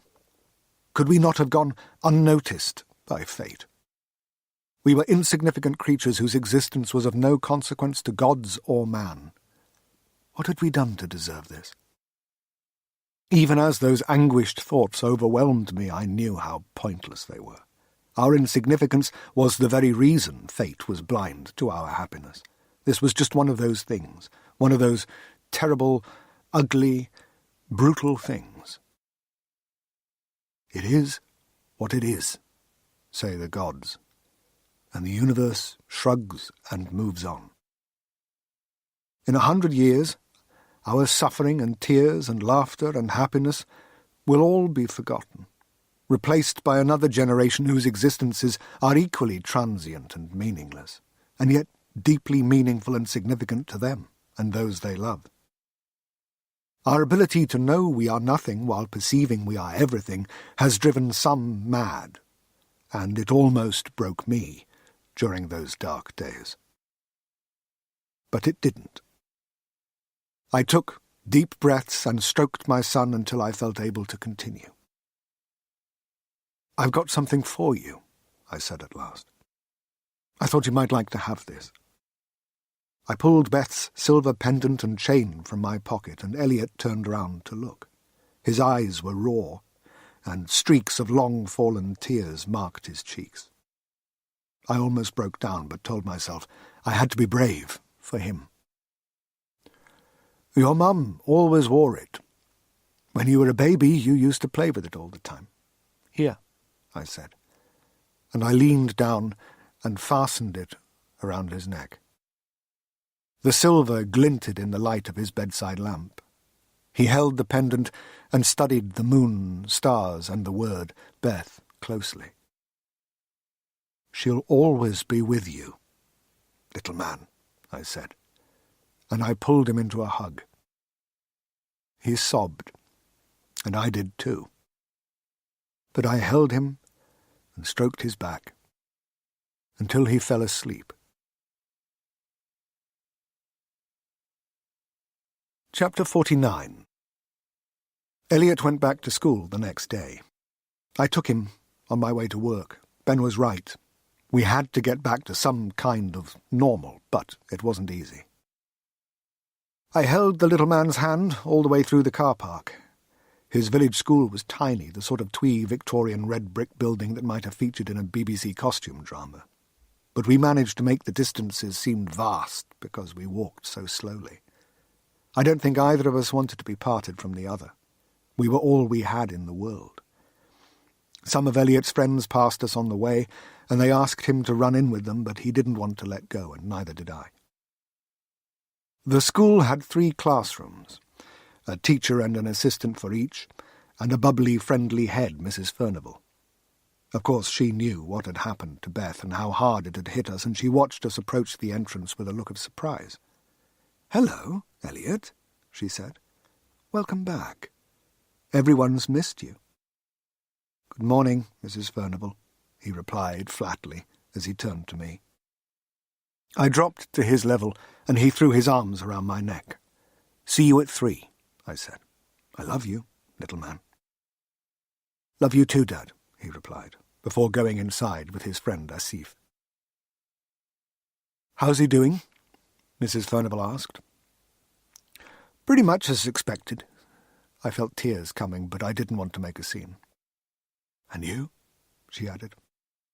I nodded and managed to force out, "Okay, thank you. Please, take care of him." She gave me a sympathetic look, and I hurried along the path back to the car park. I got the now familiar glances of pity from some of the other parents, but no one stopped me. Perhaps I looked too much of a mess. I made it back to my car and roared out of there. I cried most of the way to Kiel. I can't remember what started me off, but once I got going, I kept fixating on Elliot all alone in that school. He had friends and teachers, but none of them knew him the way I did. None of them understood him or what he was going through. Only I knew that. Our grief had formed a connection so profound, no other could match it. What if something happened to me? What if I lost the strength to continue? These thoughts panicked me. Despite everything, I'd never considered the new reality. I was a single parent, one doing everything once done by two. I told myself to stop being so pathetic, that millions of people managed and that I would too. My own brand of tough realism worked, and by the time I'd finally crossed the green hills and rich fields of Staffordshire and reached the science park, I'd stopped crying. I pulled into my usual space in the shade of a great oak tree and started towards the building where I worked, but something stopped me from going inside. Instead, I slumped on one of the benches that were scattered around the manicured gardens. I sat and watched leaves tumble across grass that danced in the breeze. The blades were like little fingers, reaching up to trap the errant leaves, but they couldn't be caught and rolled on, only to collect in an ugly pile in the shadow of a low wall, prisoners of the wind that had freed them. I felt there should be some significance in their journey, but my nihilism was so absolute I couldn't be bothered to search for it. So I sat and watched the leaves tumble, taking cruel joy in the knowledge their journey would bring neither benefit nor meaning, just an end. "Dr. Asher, are you okay?" I looked up to see Angelica Beale, one of Dr. Abiola's PhD students, standing over me. "We've missed you. I was so sorry to hear about Beth." I smiled, but it was largely because I had to do something with my face to avoid crying at her kind words. "Thank you," I managed. "Can I walk in with you?" she asked. I hesitated. I looked at the leaves. Maybe there was meaning in them. Maybe I just had to keep going until I hit a wall. "Sure," I said. I got to my feet, and this relative stranger kept me company as we walked inside. She prattled on about something or other. I wasn't really listening, and I think she knew that. She smiled politely when we parted, and I hurried through the building, eager to avoid other sympathetic people who might tip me over the edge. Within minutes I was in my office with the door locked, looking at the daunting pile of paperwork and correspondence on my desk. The first thing I did was put the framed photograph in my drawer. It was a picture of Beth, Elliot, and me outside the cottage, and I simply wasn't strong enough to face it. Once it was out of sight, I took off my coat, sat in my chair, and tried to figure out where to begin. Chapter 50. An hour later, there was a knock at my door. I thought about pretending I wasn't in, but I heard Ben say, "David?" I sighed. "Come in." The door opened and he entered somewhat furtively, now that I think about it. "This doesn't feel right," I remarked, raising my hands in a gesture of surrender. "It's too soon." Ben nodded but didn't reply. He seemed troubled and struggled to meet my gaze. If you asked me to describe him now, I'd say he was agitated, and even though the fog of grief coloured my perception, I could sense something was wrong. He was shuffling from one foot to the other and had his eyes fixed firmly on the floor. I'd never seen him like that before. "Are you okay?" I asked. "Are you okay?" he countered. "What does that even mean? Am I suicidal? Am I happy? Have I been through personal hell?" I thought I knew what he was talking about. "It's not easy for any of us." "No, it's not," he replied coldly. I couldn't understand the hostility in his eyes. Not then, anyway. I can't think of a good way to ask this, so I'm just going to do it. He bit his lip, and I got the sense he was in tremendous pain. The turmoil seemed to spill from him and fill the room, and for the very first time in all the years I'd known him, I was afraid of what he was going to say next. I don't," he stammered. He sighed and shook his head in frustration. "What? What do you want to tell me, Ben?" I asked, fearfully. If it was something bad, I wanted to hear it. I was afraid, but I needed to know. It pains me to say I went to a dark place and thought he was about to confess to an affair. Tell me.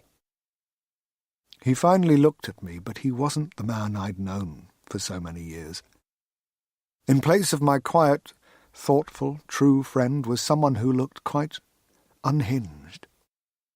I got to my feet slowly. "What would you do to get her back?" He rattled off the words like a child. What would I do? I trailed off. I didn't know whether grief had finally broken him or what was going on inside that mind of his, but I wasn't in the mood for one of his philosophical inquiries. Beth wasn't the subject of a thought experiment. I grew quite angry that he felt entitled to abuse her memory so. "Yes." "What would you do?" he said. "What kind of a question is that?" I snapped. "One that needs to be answered," he replied calmly. His nervous energy dissipated and was replaced by a resolve I was more familiar with. "We both know the answer, but I need to hear you say it." "Anything," I replied. I was exasperated and resented him for prizing the word from me, and I hated myself for answering, although not as much as I would in future. I should never have replied to that damned question, but I didn't know any better, and I went on. "I'd do anything. I'd sacrifice anything. I'd suffer anything," I said, with tears in my eyes. "That a good enough answer for you?" He looked at me unflinchingly. "Yes," he replied thoughtfully. "There's something you need to see." Chapter 51. I followed Ben along the corridor that connected our offices. A young student I vaguely recognised passed us, and Ben waited until she was out of sight before he opened the door and led me into his office. "Can't be too careful," he muttered, adding to my growing concern for his state of mind. The room was plunged into darkness when he closed the door, and I realised he'd stuck sheets of card over all the windows, blocking out the world and giving him complete privacy. "Ben?" I said hesitantly, feeling that discomfort many experience in the presence of someone who's in the grip of acute mental illness. What was this? Had Beth's death been too much? Did he need help? Wait, he replied hurriedly. He fumbled around his desk and switched on a lamp, but it really didn't make things any better. There were piles of paper everywhere and stacks of books. Used fast food cartons and empty cans and bottles littered the place, which had changed drastically since I'd last seen it. "Ben, what is this?" I asked. "What's happened?" He hurried around the desk and opened the small cupboard beneath it. "Were you serious?" he asked. "Would you do anything?" There was a mania in his eyes that frightened me, and I didn't reply. I was too busy thinking about who I could call for help. Security? Dr. Abiola? He lifted a flight case onto the desk. It was a perfect cube made of brushed aluminium. He unhooked 2 clasps that sealed it. "I need to be sure," he said. "Were you serious?"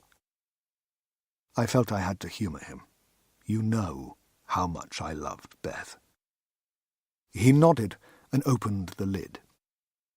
Inside, black laser-cut foam protected 3 spheres. Each of them was approximately 2 inches in diameter, and they were filled with sparkles of light that reminded me of stars. They swirled, moving like constellations in the night sky. What are they? Ben pocketed 2 and grabbed the 3rd before approaching me. Whatever happens, you must do exactly as I say, he told me. Ben, I don't want, I began, but shock knocked the breath from my lungs. Ben squeezed the sphere until it shattered. The stars spread over his hand, covering it, before multiplying and sweeping down his arm. The first stars unfolded to form hexagons of light that connected to create a mesh. I tried to back away, but he grabbed my wrist and held me tight. Ben, I cried, please, exactly what I say, he repeated, as the stars spread across his torso. I tried to free myself, but he held me like a vice, and I watched in horror as the stars travelled up my arm, covering me. The process accelerated, and I knew I didn't have long. When Ben was covered, there was a surge of energy that illuminated the mesh, and he vanished. What was this? Why was he doing this? Was it murder? Was he killing us? I looked at the wisps of ethereal smoke that were all that was left of Ben, and felt nothing but hatred for him. And then I, too, was gone. Chapter 52. Everything was black, as though I was in the deepest, darkest night, and for a moment I thought oblivion had taken me. But then I realized I was still breathing. I pressed my fingers into my palm and felt my digits and hands were where they should be. "Give me a second," Ben said. I heard shuffling, and then a click, and I was dazzled by a bright light. My eyes adjusted. Ben stood in the same clothes he'd been wearing, black trousers and a navy blue sweater, but rather than his office, behind him loomed high steel shelving that supported bottles of bleach, soap, and other cleaning products. I grabbed him by the collar. "Where are we?" "What just happened?" I asked. "Come on," he said, cutting me off. "We don't have much time." He opened the door to what turned out to be a cleaning supplies cupboard, and we went into the corridor beyond. I followed warily, but the moment I stepped out I was unnerved by the familiarity of the place. The corridor was 8 feet wide, with a dark grey linoleum floor, grey walls to the halfway point, a black rubber dividing bumper, and white uppers and ceiling. We were in the Royal Stoke Hospital. "This way," Ben said, hurrying on. "Quickly!" I was stunned, speechless. He jogged back for me, grabbed my wrist, and pulled me forward. "Come on!" I was dazed and put up no resistance. We went through a set of ward doors, and I caught sight of an exterior window. At first I didn't register what was wrong, but when I realized, my mind rejected what it was seeing. "This isn't possible," I remarked, gesturing at the bright streetlight that illuminated the darkness outside. It had been daytime only moments ago. "We don't have time to address the limits of your understanding," Ben said. "We have to hurry." He pulled me through another set of doors into the oncology wing. I'd always found it terrifying. Not like an overblown slasher film, it was far too real for that. This was the kind of quiet place where real horror happened. People were torn from their loved ones by a foul disease that darkened the lives of everyone it touched. I staggered on in disbelief. How had Ben done this? How were we here? We had travelled without moving. I started to question myself. Was this some sort of lucid dream? I couldn't fault my perception. I felt as though I was awake. I'd been in this corridor many times, and I'd never expected to come back, but what made my return worse was the sense of dread that Ben had done something unnatural in an attempt to achieve the impossible. We stopped outside what had been Beth's room, a few feet from the door. Ben looked directly at the closed-circuit security camera that hung in the top corner of the corridor. He had one of the glass spheres in his hand and seemed to squeeze it softly. The light on the camera went out, and he turned to me. "Come on," he said. "Look." He urged me forward to the door to Beth's room. It had a narrow strip of glass cut in one side, and I looked through the window, beyond the wire that crisscrossed the pane. I gasped, and my mind reeled as I tried to take in what I saw. Even now, My pulse races, my stomach churns, and I feel light-headed and dizzy at the thought of that moment. I looked into my wife's room, and I saw her lying in bed. I saw myself asleep in a nearby tan-leather armchair. I watched Ben cross the room and gently wake me. I rose with tears in my eyes and looked at Dr. Jackson, who nodded somberly. Impossible. Chapter 53. "How did you do this?" I asked Ben softly, and then with a sense of anger, "Why did you bring me here?" I grabbed Ben by the collar and pushed him against the wall. Somehow we had travelled to the night Beth died. "How?" I demanded. He ignored me and craned his neck so he could see through the slice of glass. "We don't have time for you to evolve, David," he said. "You need to be better than this. You need to be a scientist. Follow the evidence. How do you think I've done this?" I looked through the window to see my former self holding my wife's hand. I watched the moment of her death all over again, and my eyes brimmed with sorrow. The loss was brought back to me, and I lived through that awful anguish twice. I hated the man I'd once considered my best friend, but while I was suffering I could only sense excitement and anticipation from Ben. I saw myself being led from the room by Dr. Jackson. I watched them go through a side door, followed by Ben. On his way out of the room, the Ben who was from the past glanced in our direction and gave an almost imperceptible smile. The gesture sent a shiver down my spine, and I looked at my companion in astonishment. "What is happening?" I asked. But he just freed himself from my grasp, pulled the door open, and rushed into the room. I followed and approached the bed in awe. I had never expected to see Beth again. She looked so fragile, so empty. I felt my grief rising, but with it came anger. "Why did you do this?" I demanded. "How could you be so cruel?" There was no answer. Instead, Ben ducked under the bed. I glanced down to see him disconnecting cables and tubes. "What are you doing?" "We have to take her," he replied. "We're taking her?" "We took Beth." I staggered back in disbelief. "We took her?" I steadied myself against the bed and looked down at Beth. I stroked her face. She was still warm. I tried to make sense of what was going on, but my brain fizzed and buzzed with raw energy and countless questions, a jumble of ideas that led me nowhere. Ben stood and continued disconnecting lines and tubes. "Don't try to get your head around this, David. Now is not the time," he said. "It will only slow us down. This is going to be difficult for you to accept, but we can save her." I couldn't believe what he was saying. "We can do it, David, but I need your help." Voices approached, and we both froze as a couple of medics flashed past the side door. Once they were gone, Ben leaned in and whispered, "No one can see what happens here. It would jeopardize everything." He finished disconnecting Beth's tubes. "Hold her hand," he said. I looked down at Beth's fingers. They were skeletal, so different from the colourful, soft digits that had clasped my hand countless times over the years. I remember thinking, if there's a chance I can have you back, I'm willing to do whatever it takes. What a fool I was. I slipped my fingers under hers and took hold of her hand. "Good," Ben said.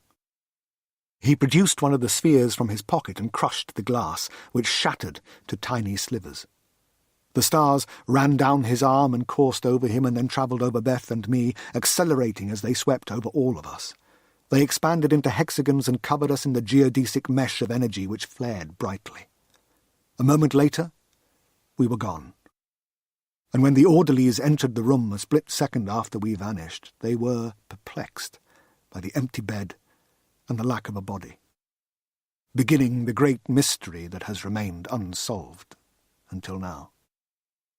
Elizabeth Asher's body was taken by us. Chapter 54.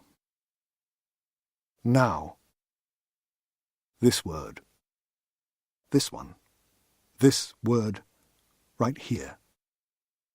What is it? When you read these words, what are they? Tiny sparks of electricity travelling as fast as light, coursing through your brain, neurons firing one to the other, transforming information, converting it into knowledge and sensory experience. Our bodies? Information manifest as genetic code. An error in sequencing can cause ill health. A correction can cure it. Information is at the heart of what we are. Code the right cellular structures, and you can create the primordial ooze that is the precursor to life. Ben had found a way to break things down to their most fundamental state, information, and he had devised a way to insert that code into a different temporal phase of reality. He had solved the problem of time travel by looking at it as a question of information rather than one of energy or matter. Hold on to a moment. Now. This one. No. This one. We can't. Everything we experience as the present is either near past or near future, and yet we perceive time happening to us. We feel the present as a real thing. But it is artifice, a sense of perception to give us a feeling of progress. We create that illusion and imprint our perspective on the universe. But what if all moments in what we perceive as time have already happened? What if we are simply following paths laid down for us? These questions still keep me up at night as I try to make sense of my life. I used to be a physicist. Then I became an author. But my quest for truth has turned me into a philosopher. Perhaps a poet. The transit itself was magical. As the stars broke me down, my senses changed, so my every experience was amplified. The energy was like an electrical charge pulsing over my body. I was able to perceive colours beyond anything I'd ever thought possible. I'd never seen them before or since, and they were so far outside the normal spectrum that there is no common frame of reference that would allow me to describe them. It was as though they were the colours of life itself. They went beyond sight and touched a part of my soul that perceived them as part of me. Red means nothing to someone who sees the world in monochrome, and I would not only have to invent new words but impart a new experience to convey the richness of those hues. Imagine all of life as colours, every friend, every family member, all the creatures in the universe, and you'll come close to what I experienced, and they tinted the world around me as I disintegrated. I registered a regular beat that might have been the sound of a heart or drops of water falling on a lake. As the milliseconds passed, it grew louder until I became convinced I could hear the sound of the universe in its anticipatory state, an instant before it came into being. And at the beat was a countdown. The rhythm warped into a deep monotone and signified the build-up of a phenomenal amount of energy. Shock had robbed me of the ability to note the experience of my first transit, but the second journey left a profound mark on me. When the last of myself was gone, there came an instant between non-being and being that seemed to last an eternity. Were we passing through a place without time? Were we at the heart of all things? There was a void and emptiness that was more than darkness, more than blackness, because dark and black are elements of reality, and this was something else, an unreality, a nothingness that is hard to even conceive, let alone explain. If reality is day, then this was night. It was non-existence. And in the brief moment I experienced it, I was without desire or suffering. I look back on it and think, that was as close to contentment as I will ever get. I was beyond space and time. Then, suddenly, as Ben's poem described it, I was on the other side of night, and I saw it all. I was conscious of galaxies being born and dying, of stars fading in the turning eons, of the relentless draw of singularity, but from wherever I was, they all seemed small and insignificant. I was part of the whole, and for a moment that seemed to last for eternity. I felt acceptance and peace as I passed through the very eye of reality itself. Then I was. I came into existence somewhere else, at some other time. There was no reconstruction process. I simply manifested elsewhere, like a rapid and sudden birth. I still held Beth's hand, and Ben had the other. "Where are we?" I asked, a little dazed. "Somewhere they can help," he replied. "Come on." Chapter 55. We were in a small room. A strip window ran the length of one wall near the ceiling, allowing hazy light to fill the space. Wherever we were, it was daytime, and there was a warmth to the light that suggested summer. The walls were bare, devoid of power sockets or switches, just plain white panels made of a translucent plastic. Behind me was a thick door with an air seal. Ben picked up Beth's body. She seemed so insubstantial, it was as though he was hardly carrying anything. "There's a keypad on the left," he said. "Just touch it and press the open button. It shouldn't be locked." I did what he asked. There was a 3-inch square cut into the wall beside the door, and when I touched it, a display appeared, showing a red lock button above a green open. I pressed the latter, and the air seal deflated and the door slid back. I walked into a corridor constructed with the same material as the walls of the previous room. I looked in both directions. Circular hatches capped either end. There were a dozen or so air seal doors flanking the corridor. "What is this place?" I asked Ben, as he emerged from the room carrying Beth. "An isolation unit for infectious diseases." He turned right, and I followed him. When we reached the hatch at the other end of the corridor, a sensor registered our presence, and the aperture opened like an old camera shutter. Ben ran on, but I only managed to take a couple of steps beyond the aperture before I came to a halt. We were on a glass bridge that connected 2 skyscrapers. The building we were leaving was a sleek glass and steel structure. The one we were heading towards was a contoured building made of translucent white plastic. Both structures towered over the ground, rising perhaps as high as 200 stories. We were about 2/3 of the way up. Beyond the glass walls of the cylinder was a city unlike any I'd ever seen.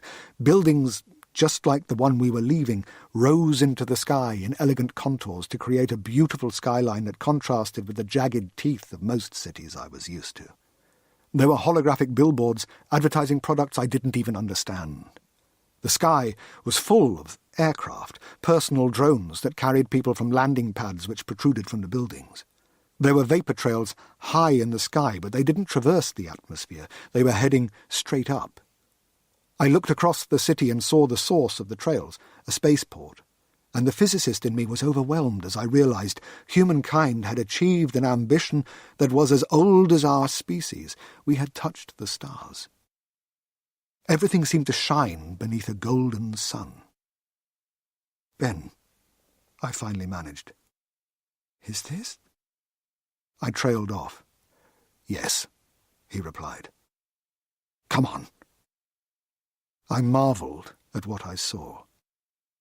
The future was dazzling. Chapter 56. "Help," Ben said, running through the aperture at the other end of the bridge. "Someone, help us." I snapped out of my astonishment and ran after him. I entered a sleek lobby. Everything in it was curvilinear and geometrically complex. Even the chairs were designed in honeycomb shapes that shouldn't have been possible, self-supporting structures that had to have been 3D printed. A nurse and doctor came through a door on the other side. "She needs help," Ben said as they rushed over. The nurse, a tall, muscular, rakish man in his mid-30s with a windswept California tan and straw-blonde hair, ran to the wall by an unstaffed reception desk and pressed a panel. It retracted to reveal a small closet, and he pulled out a platform that had no wheels. As he removed it from its holster, it powered up and hovered at waist height. He ran over, pushing the high-tech gurney ahead of him. "Put her down," he said. He had an American accent. Ben lowered Beth onto the stretcher. "Run diagnostic," the doctor, also American, said. She was a slim woman in her 40s and exuded intensity as she craned over the gurney. It came alive with holographic imagery of Beth's vital signs, scans of her major organs and analysis of her blood work, and the doctor studied them all. Ben and I followed the medics into a bay off the lobby. The dome-shaped room was constructed out of the same translucent plastic we'd seen elsewhere in the building, but the moment we stepped inside, the walls came to life with an extremely realistic forest scene. It was as though we were outside. There was a rocky brook nearby, and water bubbled over pebbles. Birds flew between the branches, chirping and whistling, and the wind ruffled the leaves. It was an unnerving experience to be suddenly thrust outside. But when I acclimatized to the simulation, I found the environment soothing, which was the point, I suppose. The nurse pushed Beth into the centre of the dome and stepped back while the gurney diagnostics linked up with a larger system, and more data appeared in the air above my wife. "How long has she been gone?" the doctor asked. 2 or 3 minutes, Ben replied. It felt like an age, but he was right. It was only minutes since I'd watched Beth die for the second time in my life. The doctor studied the displays. "We've got a cardiac arrest, code blue. We need to restart." The nurse produced 2 pads from a small drawer in the gurney and pressed them onto Beth's sternum. "Charge," the nurse said, and the hologram displayed the 2 pads accumulating energy. After a few moments he gave a command. "Release." The hologram showed the pads discharge their energy into Beth, and a second or two later the holographic representation of her heart started to beat. I looked at Ben with tears in my eyes, and he smiled at me. I didn't register it at the time, but when I reflect on that moment, I realize there was a tremendous sadness about him. "We've got a pulse," the doctor said. She examined the hologram above Beth. "I'm also seeing stage 4 lymphoma. How did it get this bad? What treatment has she had?" "Chemotherapy," I replied. "We also tried T-cell engineering." "Chemo?" she asked. "T-cells? No one's used that for 100 years. "They've been overseas," Ben lied. "Prep 5 cc's of cryopeptide," the doctor instructed the nurse. "Do you consent to its administration?" she asked me. "I assume you're this woman's partner?" "Yes, I'm her husband," I said, wiping my eyes. "What is cryopeptide?" "It's a synthetic peptide delivery system that administers a gene edit to directly target cancer cells. It's perfectly harmless. Do you consent?" "Yes," I replied. "Please, do whatever you can." She manipulated the hologram and replayed footage of me giving my consent. I looked around the room for a camera but saw nothing other than the projection of the forest. The sun shone through trees and the dappled light fell on the tiled floor around us. It was a beautiful scene, made more wondrous by what was happening. The nurse touched part of the forest and a small patch of wall returned to its normal state. A plastic panel opened to reveal a robotic arm and a tiny reactor. It looked like an advanced version of peptide synthesizers I'd come across in the genetics lab at Kiel. The robot's tiny octopus-like metallic tendrils could be seen through a reinforced window in the small machine as it finished creating a dose of cryopeptide. A green light flashed and a hatch opened at the top of the reactor. "It's matched to her genotype," the nurse said, as he extracted a vial from the device. "Good. Let's administer," the doctor said. The nurse attached a needleless syringe to the vial and returned to Beth. He pressed the device against her neck and pushed a button, and the liquid in the vial permeated her body. I edged closer and watched, in amazement, as her eyelids started to flutter. Was she regaining consciousness? The hologram showed the cryopeptide spreading through her body. "She'll be in remission within an hour," the doctor said. "It will take a couple of days for the damage to be repaired at a genetic level, but after that, she'll be completely cured." Colour started returning to Beth's face. I staggered, and the nurse caught me. "I'm sorry," I sobbed. Never had I dreamed such a thing would be possible. I wondered if I was hallucinating, if this was all a delusion brought on by grief. I turned to Ben for reassurance and confirmation. But he was gone. Chapter 57. I stepped into the lobby and caught sight of him crossing the glass bridge to the other building. What was he doing? He had to see what he had made possible. He had to be there when Beth woke, so he could experience the joy of the life he'd saved. "Ben!" I called out. He glanced back, his face expressionless, as though he'd been hailed by a stranger. The aperture on this side of the bridge closed, obscuring him. I ran across the lobby and the lens opened as I approached. There was no sign of Ben, so I hurried across the bridge, through the aperture at the other end and into the corridor beyond. He was nowhere to be seen. So I jogged on, and finally, when I reached the isolation room where we'd arrived, I saw him through a window in the air-sealed door. He had his back to me. I ran over and touched a small panel on the wall beside the door. I pressed the open button, but a red light flashed, informing me it was locked. I banged on the window. "Ben!" I said. "Open the door!" There was no response. "Ben? What are you doing?" I wasn't even sure he could hear me through the thick door, so I hit the glass again, and this time he turned around. His eyes shimmered like the endless sea. They were full of rich, heavy tears. I saw the last of the 3 spheres in his hands. He was studying it intently. "What are you doing?" I asked. "Ben?" "You have to stay here," he said. His voice came through a speaker built into the ceiling. "What are you talking about?" "You have to stay here," he replied emphatically, and he raised his head and looked me in the eye. "It's the only way." "What are you talking about?" I banged on the glass again. "Open the door!" "It has to be this way." "No!"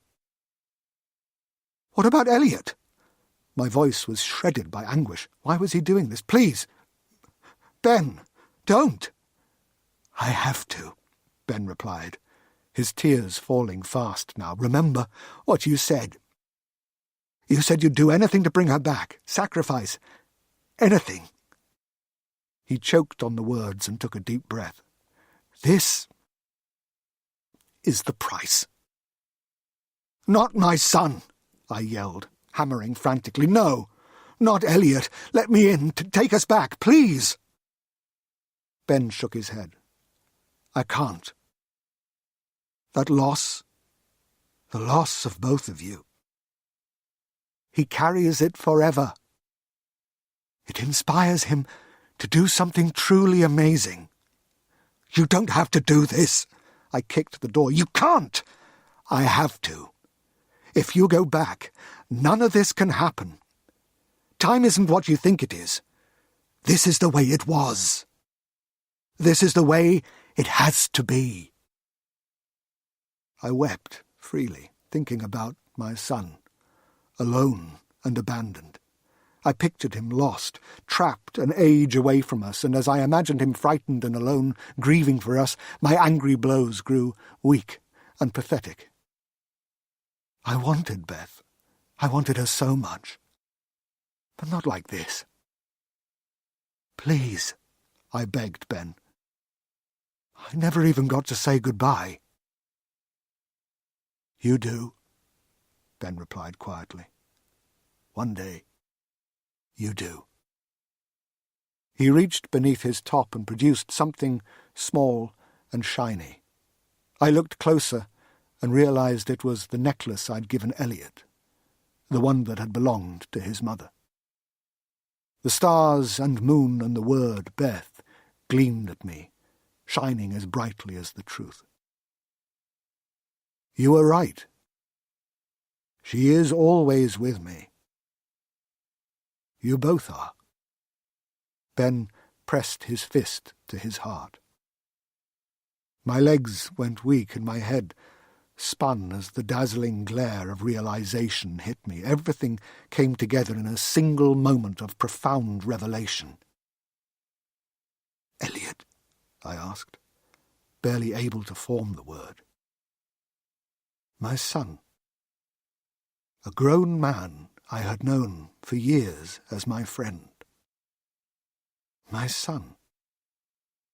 I saw it all, the resemblance, the rumours Elliot was his child, our connection, the love I felt for him. I looked at Ben and I saw myself. I saw Beth. This was our boy. This was our boy grown. He nodded. "I'm sorry." He choked the words out. "I'm sorry. Look after her. I have to go." "Please," I said, finding my strength. I battered the door with my fists. "Please, take us with you. Please." He stared at me for a moment, and I saw raw pain. My words had affected him deeply, but they weren't enough. He shook his head. "Goodbye, Dad." He crushed the sphere, and as the stars coursed over his skin and along his arms, I gave a cry of anguish and collapsed against the door. I looked up and saw my boy being consumed by time. "Goodbye, little man," I cried. "Goodbye, son." And then he was gone. I don't know how long I stood there, crying. "Sir?" a voice said. "Excuse me, sir?" I turned to see the nurse in the aperture. He looked at me sympathetically as I wiped my tears. "Your wife is coming round," he said. I followed him, staggering back over the glass bridge.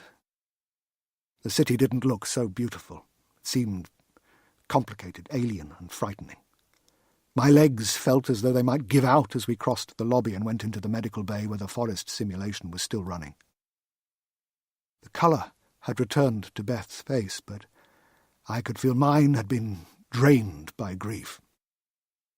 I took her hand and squeezed gently. Her eyes flickered and fluttered open. My Beth. My beautiful Beth. As overjoyed as I was to have her back, I was grieving for my son and struggling with the sacrifice he'd made. I wouldn't learn the full extent of it for many, many years, but it was already beyond comprehension. He had given everything to save his mother. Beth focused on the strange world she'd woken to and took in the trees and the sunlight falling between the leaves. "David," she said weakly, "where am I?"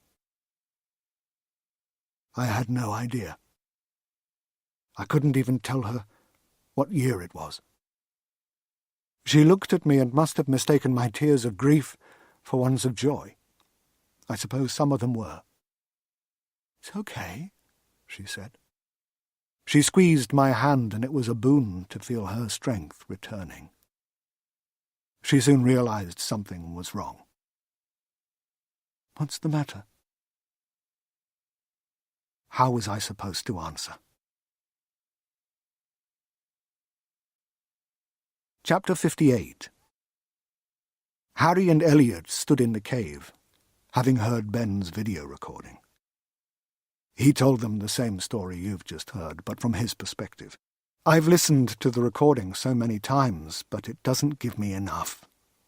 I want to know how he felt, knowing he was leaving us behind, to understand how he felt about the sacrifice he'd made, but he explained it to them in very mechanistic, practical terms, perhaps to dissociate himself from the huge emotional implications of what he had done. Elliot was shaking with grief and anger, and Harry was shell-shocked. "So now you know," Ben said on screen. He put his fingers to his eyes and removed the amber contact lenses he'd worn for so many years, revealing Elliot's electric blue eyes. "Oh, my God," Harry remarked. "You could have brought them back," Elliot responded coldly. "Bring them back. I want my mum and dad. Bring them back to me." "And if I did, what would that do? Would you devote your life to unlocking the secret of time travel? I know you, Elliot. I am you. An older you who has already walked the paths you're yet to tread. I know you've already started working on a theory you've never shared with anyone. I know what you're capable of." Harry looked at Elliot and saw from the surprise on his face that Ben's assertion was true. Part physics, part biology, tapping into the coding of the universe, Ben went on. The language and data sets that give the cosmos order can be rearranged just like a computer program. I know you can already see that. You're not like other people. You perceive time differently. It is not a chain of events, it is a simultaneous moment, all occurring now, all having occurred, all to occur. It is a happening and the potential to happen, and with the right key, one can move between moments. Would you even be thinking that way if your parents were still around? Our love drives us to do incredible things. No, Elliot said, I don't want this. I want them back. On screen, Ben smiled softly. You'll see them again, Elliot. When you come back from Australia, 21 years ago, or 11 years from your current age, you'll see them again and share their lives as a friend, and you'll save her. You'll tread my path, and then you'll know you had no choice. You save, Beth. You save our mother. Elliot trembled. His whole body shook as he struggled to absorb a new and troubling reality. Harry reached out a soothing hand and rubbed him gently on the back. Time travel, she said to the screen. The world needs to know. Ben cut her off. And what would the world do with this technology? What do people do with anything of true value? Nations would go to war for it. It must stay secret. How much evil would be committed in the name of setting things right? On screen, Ben, or the older Elliot, as Harry had started to think of him, hesitated. If you could travel in time, what would you do? What better purpose than to save a life? Sabby's life, Harry asked. Or was he not worth saving? Ben looked pained. I've been back to that moment countless times. I can never save him. He looked at Elliot, and Harry wondered where Ben really was. How could he see them and respond to what they were saying? Those research trips when I left you with Mrs. Hughes, I was trying to undo my one great regret. No matter what I try, Sabby Khan always dies that night. No matter how hard I try, there is no way out for him. Just like the rest of us. His path is set. Ben fell silent, and for a moment the three of them said nothing. Harry saw Elliot struggling for composure. She was finding this difficult, but she couldn't imagine what it was like for the young man who was coming to terms with what was expected of him. There were differences in the two men, but now she knew the truth. The resemblance was too profound to ignore. A resemblance Ben could have used in other ways. The cliff at Arthog, Harry remarked. That wasn't David Asher, was it? On screen, Ben shook his head. Marjorie Allen saw me. I had to tie up loose ends, removing the remotest possibility anyone ever gets near the truth. David's sudden disappearance would have raised questions, so I gave him closure. Probably the most difficult thing I've ever done. It doesn't matter how many times I've used these transits. It takes a lot to convince yourself one will save you from a fatal fall. But it was necessary. The resemblance was good enough for Marjorie Allen to believe she'd seen David jump. So when the police showed her his photo, that's who she thought she saw. Your investigation tied up all the loose ends. And if I don't do this, I'll create a paradox, Elliot remarked. Harry sensed resignation in his voice. It's never not been done, Ben said on screen. But if it were possible to break the chain of events, I imagine the consequences would be profound. Elliot hesitated. How? How do I do this? You leave. Now, Ben replied. A light came on further into the cave, illuminating an old backpack. Harry recognized it as the one Ben had been wearing the night Sabby had died. Next to the backpack was a sphere, one of the transits. There's a passport, identity papers, academic credentials, and bank cards in the name of Ben Elmis. The real Ben Elmis died in the car accident with his friends, but I altered the official record to show he was the sole survivor. This will be your name from now on." Elliot walked over to the backpack.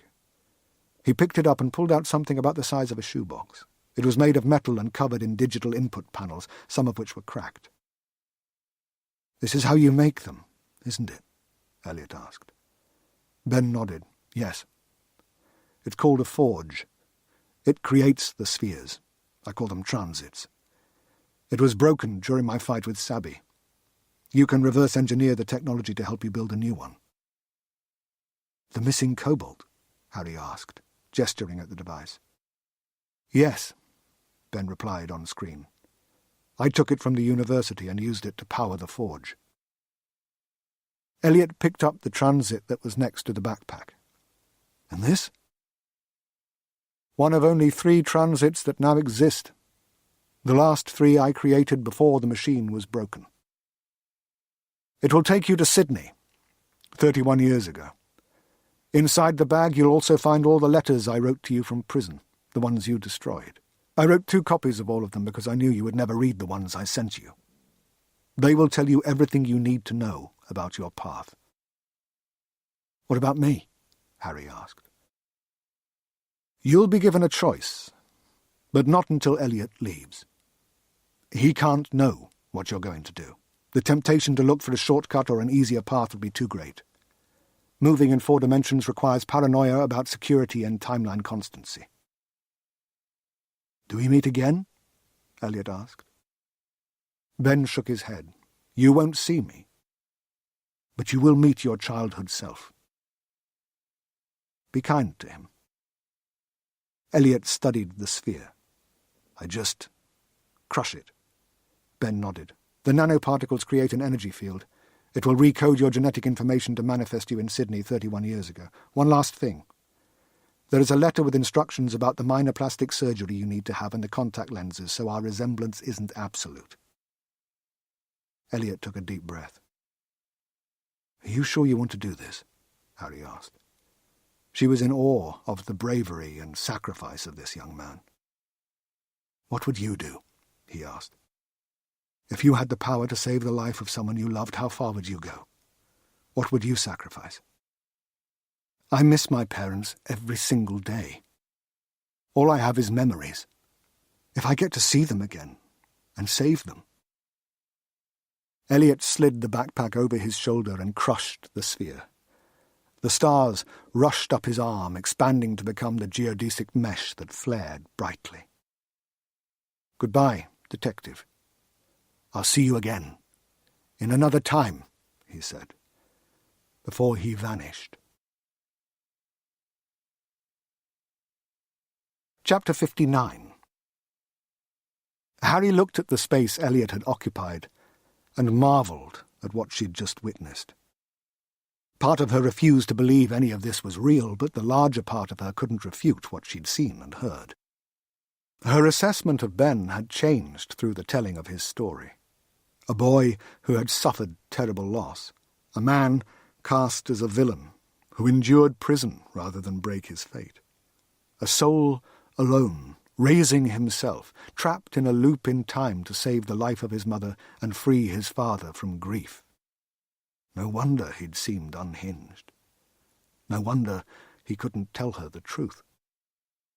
Her initial assessment of him on their very first date had been right. He was a good man, the noblest of souls, and she regretted all the evil she had believed of him, and all the hurt she'd caused. She realized everything she'd thought about him had been wrong. He was no villain. He'd suffered grief, loss, prison, vilification, and he'd done it all for the happiness of others. She'd been so wrong about him, and so right about him.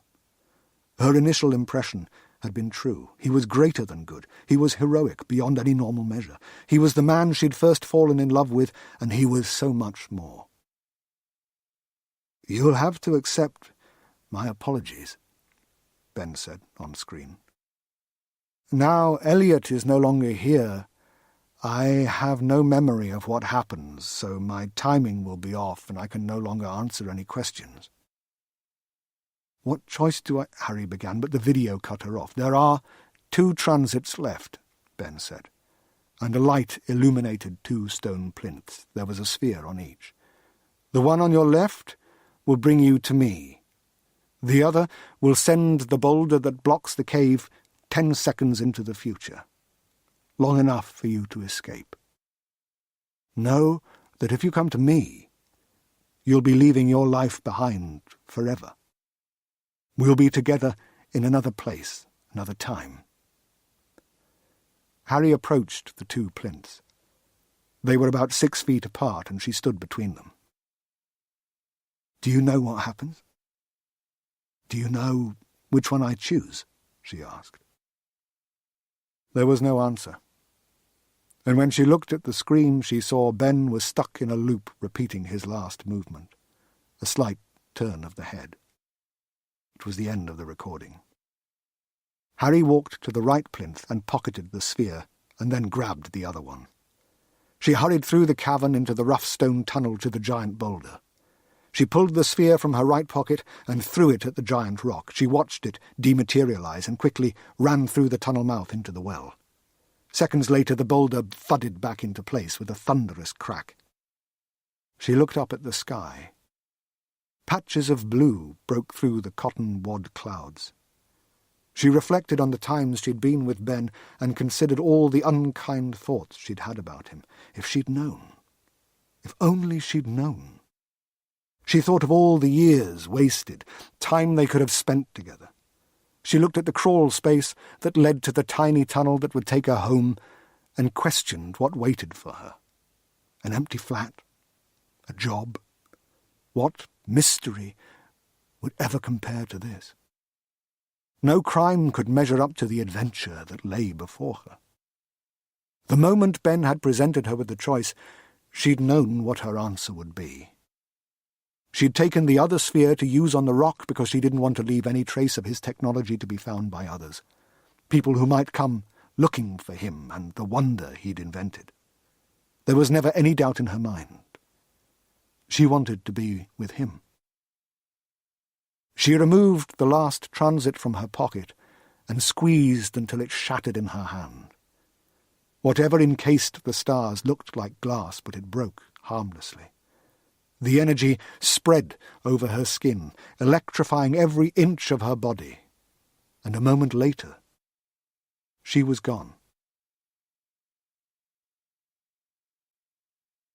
Chapter 60. Harry felt as though she had been born again. She materialized after passing through a realm beyond the physical and took a moment to get her bearings.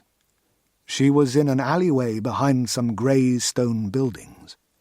She tasted salt in the air and heard the cack and caw of birds. There was a road to her right, and she ran towards it. A rusty old Ford Capri drove by as she emerged from the alleyway, and she heard Prince's Purple Rain blaring through the open windows.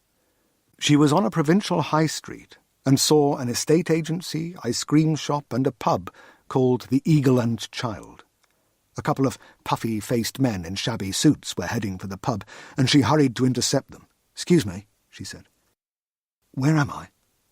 They both stank of cigarettes and neglect and looked at her with bloodshot eyes. "Hen night?" the bald one asked. "Something like that," Harry replied. "Barmouth, love," he said.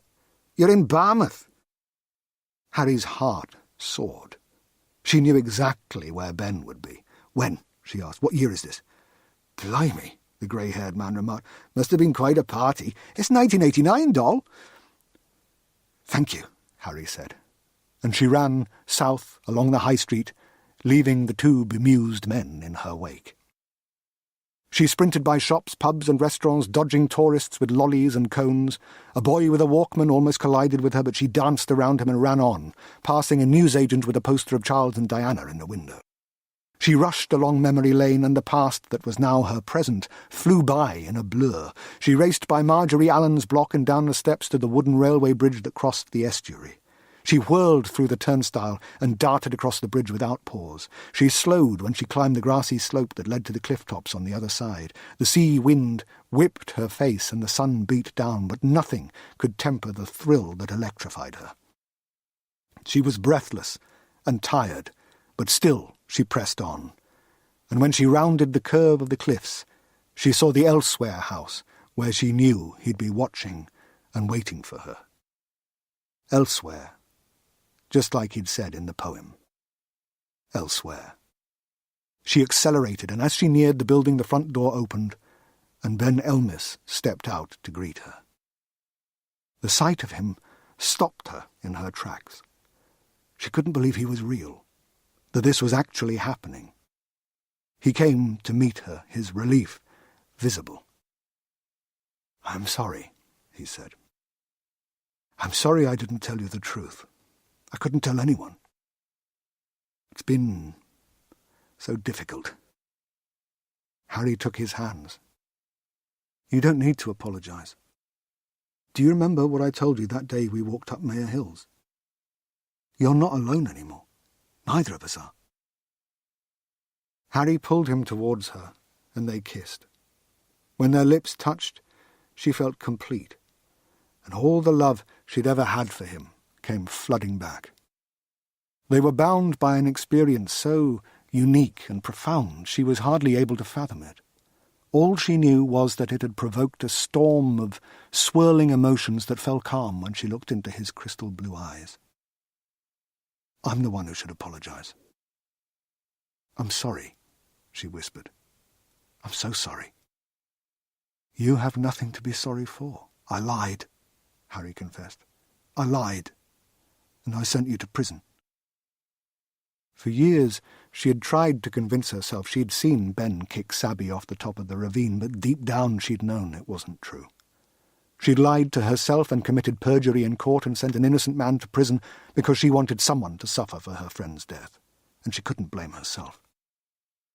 "You've been through so much, sacrificed so much. And you did it for love. You did it for your mother and father. You didn't deserve any of this." "A man died," Ben replied. "I set that in motion. And no matter what I tried, I couldn't fix it. Even if I didn't push him, what I started caused his death. I needed to pay a price for his life. For my own peace of mind. He was an honourable man. Good man. I still don't understand. How can you forgive me?" she said anxiously. "Harry?" He paused and looked at her with all the love and longing she'd seen in his eyes the first time they met. "You've been there for me ever since I was a child. You came to help me, to find out what happened to my parents. They live in here." He touched his chest. "That's where my mum and dad are. They're always with me, watching over everything I do. That's what you told me. You tried to make me feel better because you're good and decent and full of love. Everything you did with the best of intentions. Any wrong you did me was because I didn't tell you the whole truth. I couldn't. You're decent, smart, and beautiful. And you have a kind heart. Fate put us together, Harry, and I don't know what I would have done if it hadn't. You remember that day you came to Longhaven? Where do I put all the love I have for them? That's what I asked you. I know now. I've known for a long time. You fill the space in my heart. You make me whole." Harry couldn't stop the tears from coming, but she was beaming so brightly she felt as though her entire face was a smile. "I love you," he went on. "I've loved you since the moment we met in the cafe. You were everything I'd hoped for, everything I'd ever dreamed of. My life is fractured, distorted, broken, the pieces of my existence scattered across centuries, but one moment has kept me sane. This moment, the prospect of standing here with you in my arms. I love you, Harry. I always will." She cried with a sense of contentment that had eluded her for years. "I love you too," she said. but the words didn't seem big enough to contain her feelings for him, so she leaned forward and kissed him, and he held her in his arms, and for the first time in forever, everything felt right. She wished the moment would never end, but time wound on, and eventually she took a breath and wiped her eyes. "So what happens now?"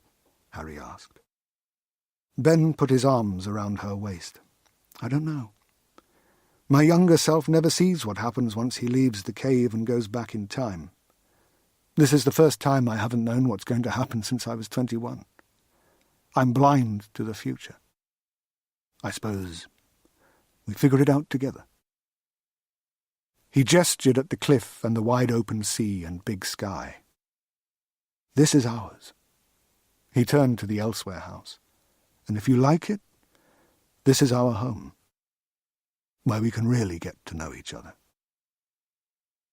Anyone who would do what you've done, sacrifice as you have, endured what you've endured. I already know everything I need to know about you. I loved you the moment we first met," Harry said. "Someone once told me something beautiful. You are my star. You light up the darkest day. Now I understand what it means. You are my star. And you do light up the darkest day." Harry pulled him in for another kiss. When they parted, they were both beaming. They could hardly contain their happiness as they walked into the Elsewhere house together.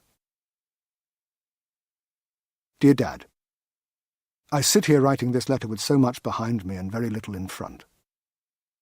I remember the day when Harry and I met outside the Elsewhere house, when we saw each other for who we really were, and understood the truth for the very first time. That's when she fell in love with me again.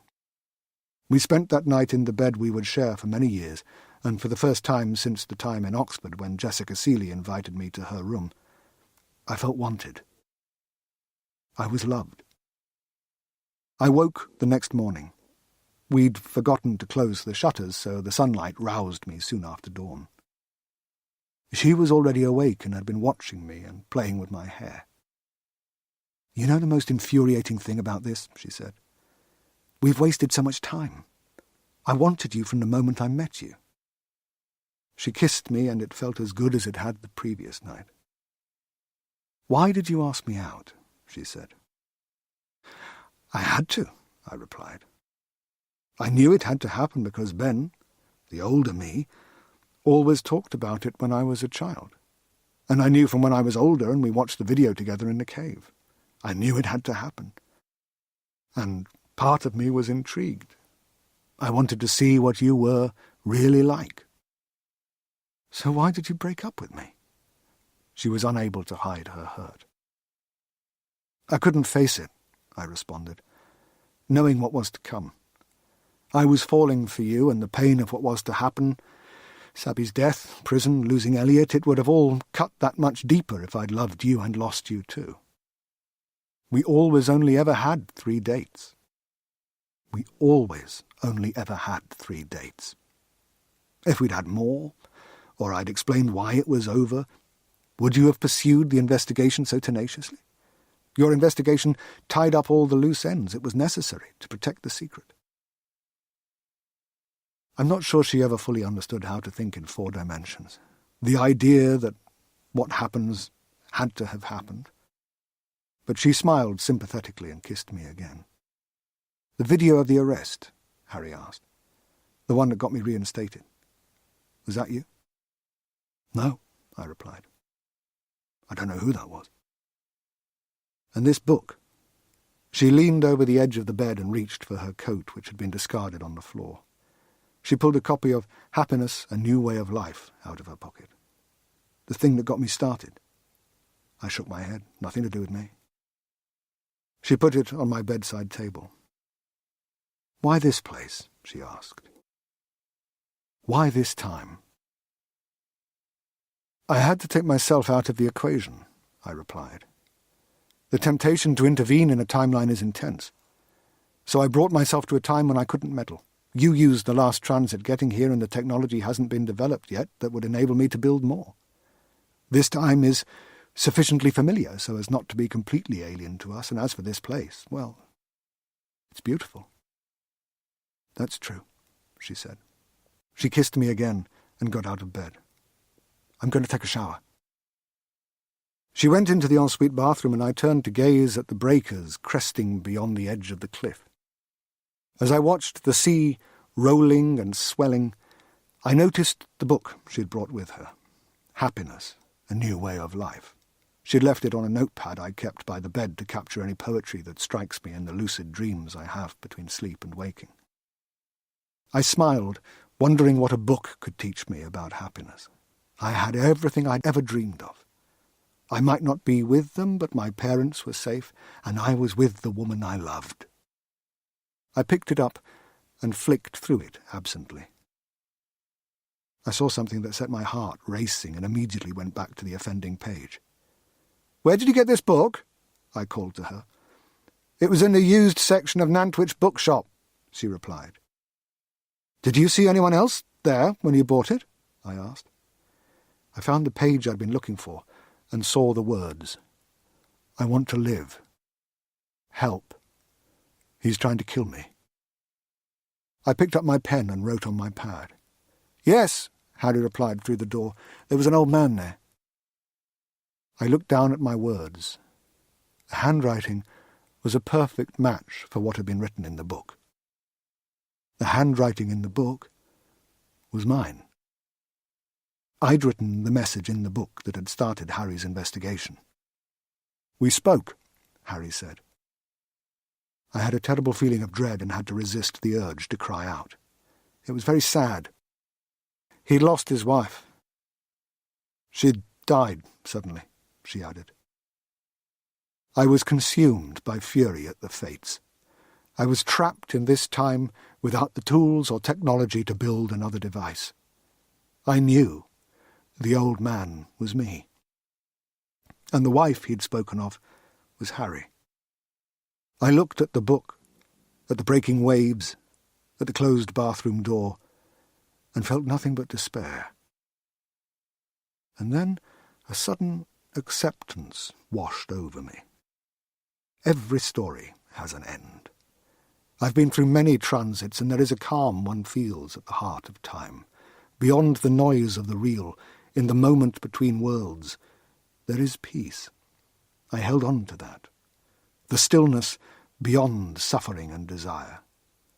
I was 53, and Harry was 42. Unlike Mum, Harry would live a full and natural life. And that would have to be enough. We might only have 30 or so years together, but I was determined they would be happy ones. I tore the page off the notepad, scrunched it up, and put it in the bedside cabinet. She poked her head around the door. "Everything okay?" she asked. I couldn't help but be cheered by her smiling face. "Yes," I replied. "Everything's fine." I was determined to make every second count. "You coming in with me?" she asked. I nodded and followed her into the shower. We made the most of our time together, growing old in that house, laughing, living a simple life as the world passed us by, but that was the day I knew my part in the story wasn't over. Many years later, I bought the book from the library after Mum had borrowed it. I wrote the inscription in the book the day Harry and I met in the bookshop, the day I told her about her own death. I could hardly speak when I first saw her. She was a living reminder of brighter days, of a past when we'd been young together. I'd wanted so much to reach out and touch her, to hold her close, but I was an old stranger to her, not the man she loved in another time. I could tell she was humouring an old, grieving man, but being with her was a blessing after having experienced the trauma of her death. I hope you find this letter. If you do, I'm sure it will be strange for you to read these words, to know your son grieved for a wife he would meet again, but that is my life, a broken journey through time with nothing where it should be. It turns out I lied to her without knowing it that day. It was me who videoed the fight with Alan Munro and his death. I went there that night as a shuffling old man just to see her, because it was one of the few times I knew exactly where she would be, and I wanted to be near her. When I realized I was the only one on the railway bridge, I filmed the altercation, an old man watching his wife in her prime, capturing the evidence that would prove her innocence. I delivered it to her flat the day after my younger self was sentenced, exactly when she'd told me it had been delivered the day she came to visit me in prison. I slid the envelope under the door, knowing she was inside. The woman I loved, the woman I'd grown old with. I leaned against the door and listened while I caught my breath. Even the slightest sound would have been something to take with me. But there was just silence. So, after a while, I shuffled on. Sometimes it's hard, Dad. Sometimes I struggle. Time.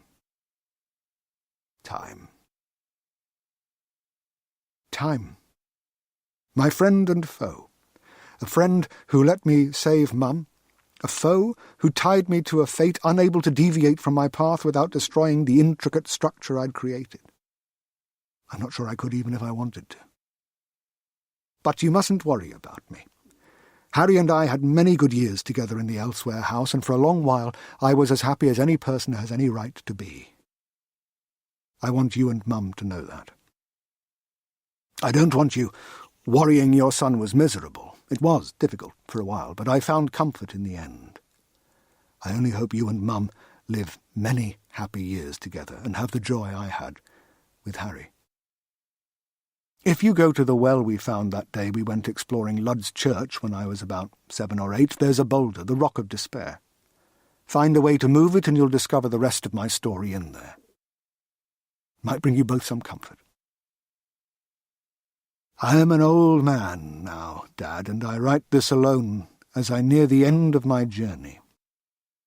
I don't think I have long, but I want you to know that I will try to find what joy I can in such time as I have left.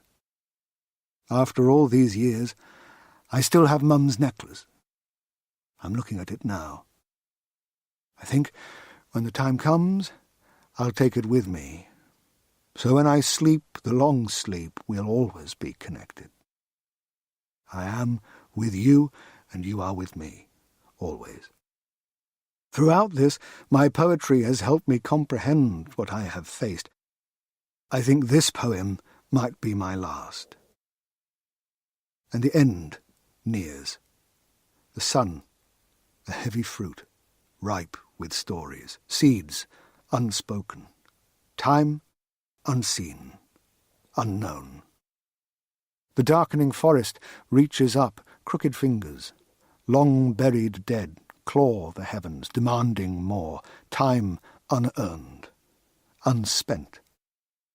In the distance lies the darkness, crooked fingers now gone, space and soil for those to come, time unknown, undone. With love, your son, Elliot Asher. Chapter 61. I found that letter with the others behind the loose brick beside the fireplace in the living room at Longhaven. They prompted this book. I've spent years researching my son's life, finding out what happened to him after we transited. I used a robotic excavator and was able to tunnel through the boulder and discover the cave and the computer that stored his video files. I saw the same footage Harry and Elliot did. Concealed, motion-activated cameras captured the day they came to the cave. I was able to access Harry's email journal and the court and police records to provide me with enough information to try to do my son's life justice. I've shifted through time as I've told this story, moving from past to future through perspectives to try to give some impression of what it must have been like to be my son, living and thinking in 4 dimensions with nothing in his life where it should have been.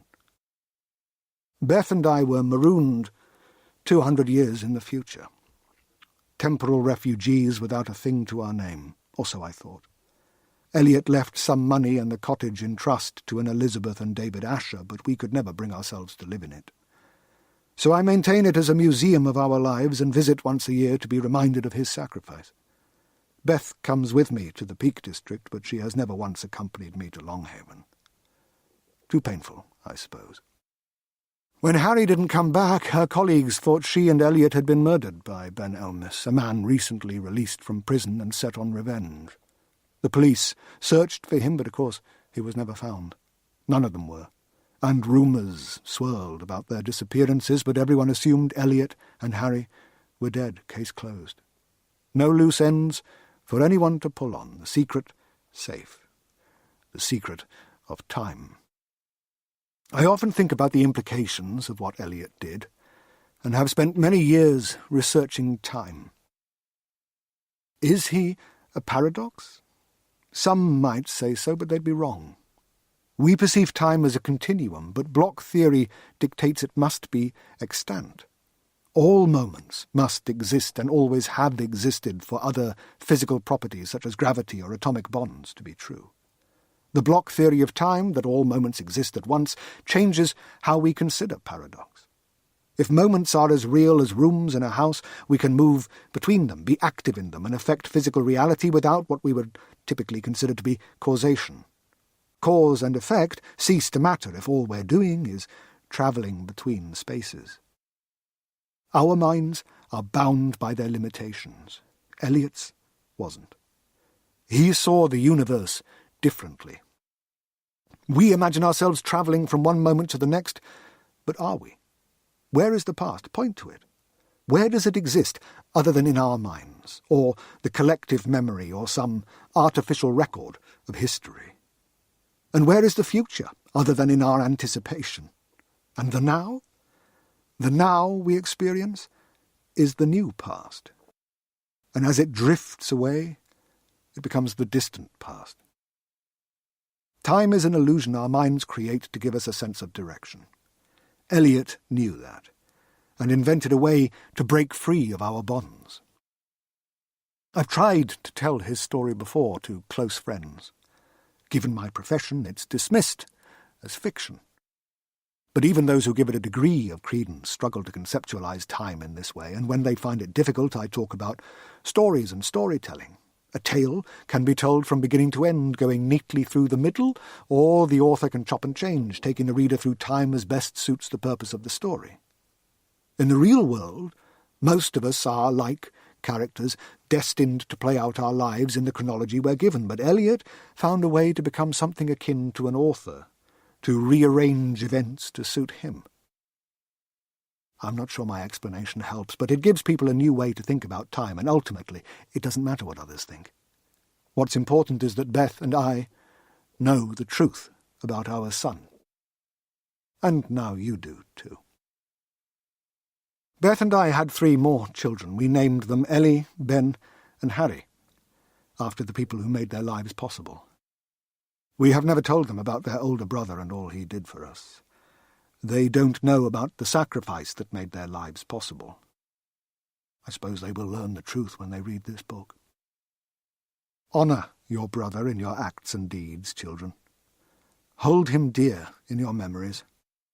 Think of him when you look at your own children. What he did echoes through the ages in the good that you do, and all the good that is done by those who come from you. His legacy is boundless. I don't like to think of my boy alone, for even though it seemed he had company for a while, he raised himself. He shaped his destiny. He made choices as an adult that forced a life upon him as a child. I don't like to dwell on my boy alone, lost, afraid, hurting. Seeing the universe so differently must have been nothing but a source of torment. I don't like to linger on that. I like to picture him as a brave spirit. I prefer to think of the years he spent with Harry, living in the Elsewhere house, happily growing old together. He died shortly after meeting Harry in the bookshop at the age of 84, in a bed and breakfast not many miles from Longhaven. As far as I can tell, it was 2 weeks after he wrote me the letter that contained his last poem. There was no notice of his death, just a note in the church record that an Elliot Asher had passed away at the Three Horseshoes guest house.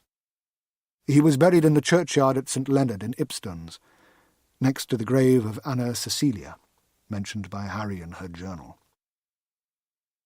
I'm proud he chose to be buried using his real name, and when Beth and I visit his grave each year, we can just about make out the faint outline of the letters in the weathered stone. Anna Cecilia's inscription is almost gone. I haven't much more to say. Beth is calling me. We came here as refugees, and what career options are available to a person with no assets and little talent beyond the ability to spin a yarn?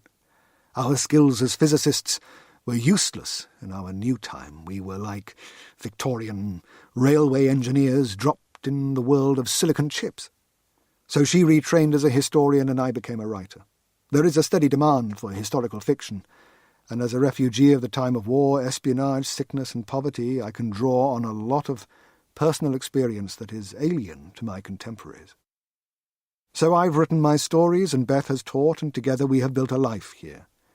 It is a world of wonder and possibilities compared to the time we came from. And not a day passes we're not grateful for the sacrifice our son made. It took a long time for us to get over the loss of Elliot and to understand and accept what he had done. But eventually we realized that if we didn't learn to move on, we would have been torn apart by grief, and all his suffering would have been for nothing. So, to honour him, we have lived a good life together and raised a family. We have a house by the sea. It's not an elsewhere house, but it's our home, the place where we raised Elliot's brother and sisters, and where they now visit with our grandchildren. Each time we see them, every photograph we look at, we cannot help but think of Elliot and the sacrifice he made. None of them, none of the blessings we have in our lives would have been possible without him. We are supposed to suffer for our children, but he took such pain for us, and he bore it alone. It troubled me for a long time, and I know Beth struggled too. When we'd had 3 more children, and the pain still hadn't stopped, we realized we needed help to get through it. So we went to a therapist, telling him we'd lost our first son. One of the exercises he had us do was to write a short story about what we'd do if we could have had one more conversation with him. Beth has kindly allowed me to share hers with you. The beach. My dearest Elliot, we meet at the beach. It was always your favourite place. You used to scamper over the sand and jump the waves as a chubby, naked toddler.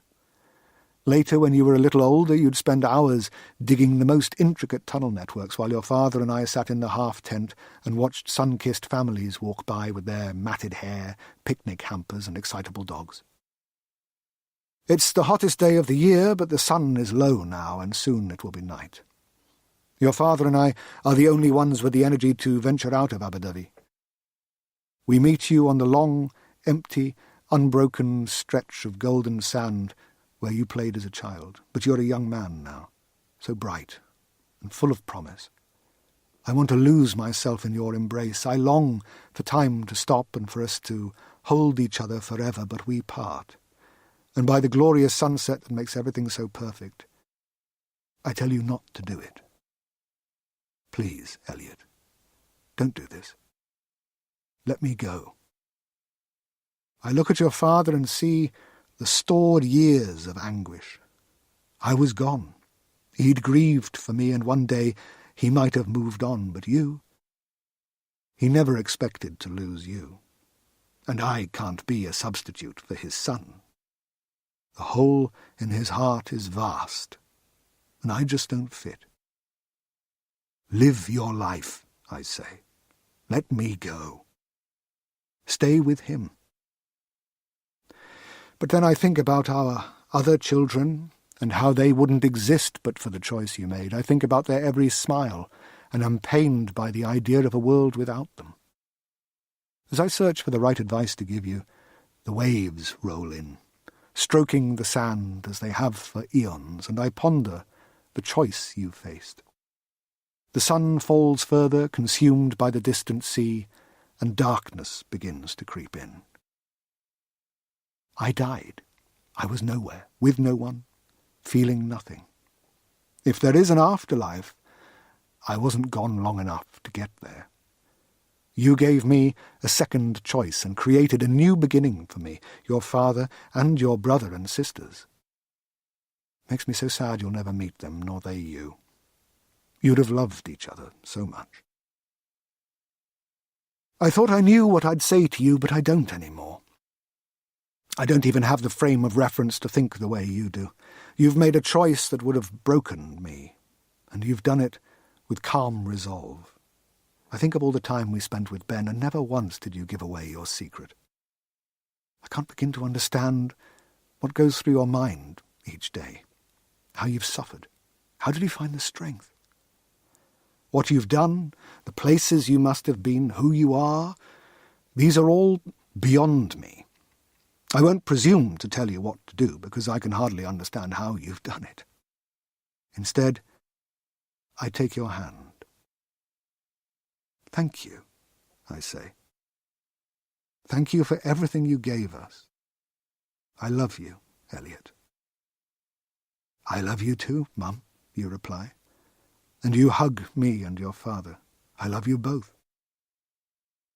My dream, the happiest of endings, is that the three of us never have to make any difficult choices. We simply hold each other and stay in that moment forever. Chapter 62. For many years I thought Beth blamed me for the loss of our son, and she believed I hated her for the sacrifice he made. Neither of us thought we could measure up to the other's grief, but over time we learned that wasn't what we needed. The loss would never be healed, but that shared grief bound us, and although we could never be substitutes for Elliot, we could make life better for each other, so we did. We focused on the good we could do for one another rather than the ways in which we failed to fill the void left by our son. We worked hard, and slowly we learned there was a life beyond the pain. We live on the edge of Tasman Bay on South Island in New Zealand, and it's as close to paradise as I could have ever hoped to get.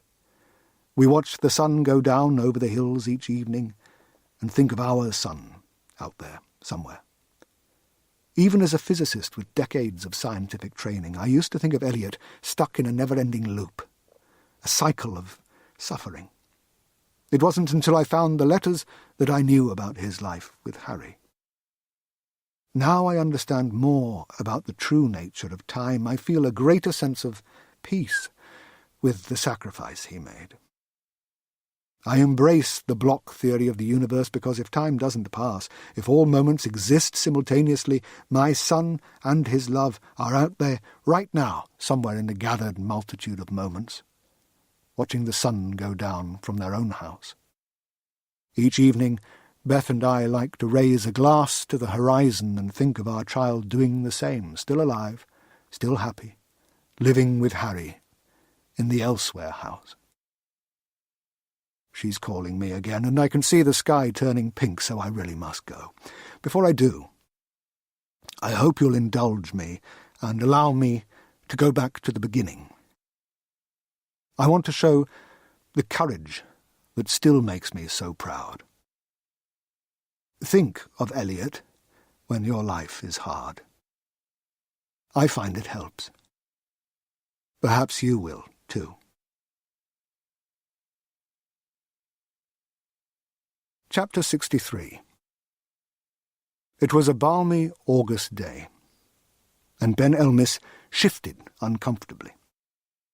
He didn't want to be in this chair in this office, but it was a necessary part of the journey.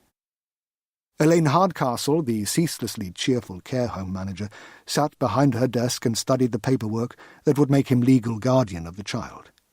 Elliot Asher. Himself. Ben shifted again. Sometimes his mind balked at the disjointed reality he'd created, but he had had to do it, and the child would have to do it again. He was the link between moments in time that ultimately saved his mother's life and brought her back to his father so they could be together, and he would do it endlessly because that's what it took. Elaine looked up. She was slightly overweight and her plump cheeks were creased with smile lines. She showed her teeth now. "Everything seems in order," she said. "Shall we?" She crossed the carpeted office, but her heels started clacking the moment she stepped into the corridor. Ben followed, trying to keep his eyes off a ladder in her tights that ran up her left leg and disappeared beneath her pencil skirt. She seemed too bright and cheerful for such a blemish.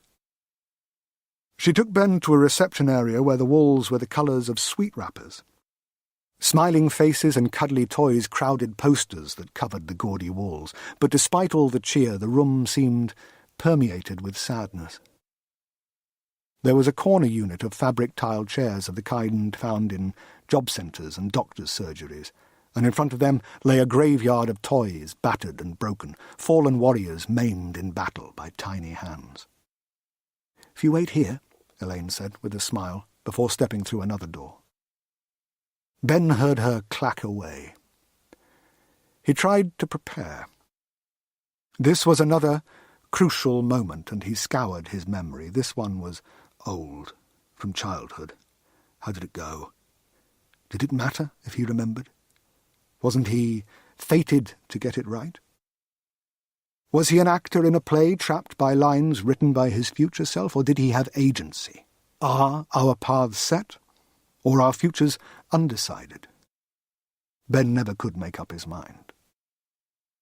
He tried to recall the words and paced the space until Elaine returned with another woman, this one much younger and less smiley, and they brought Elliot Asher with them. Ben smiled uncertainly at his younger self, but Elliot was distraught. "I don't want to go with him," he said, the moment he saw Ben. "I want Mum and Dad." "I know," Elaine responded, "but Mr. Elmis," Elliot cut her off. "I want Mum and Dad."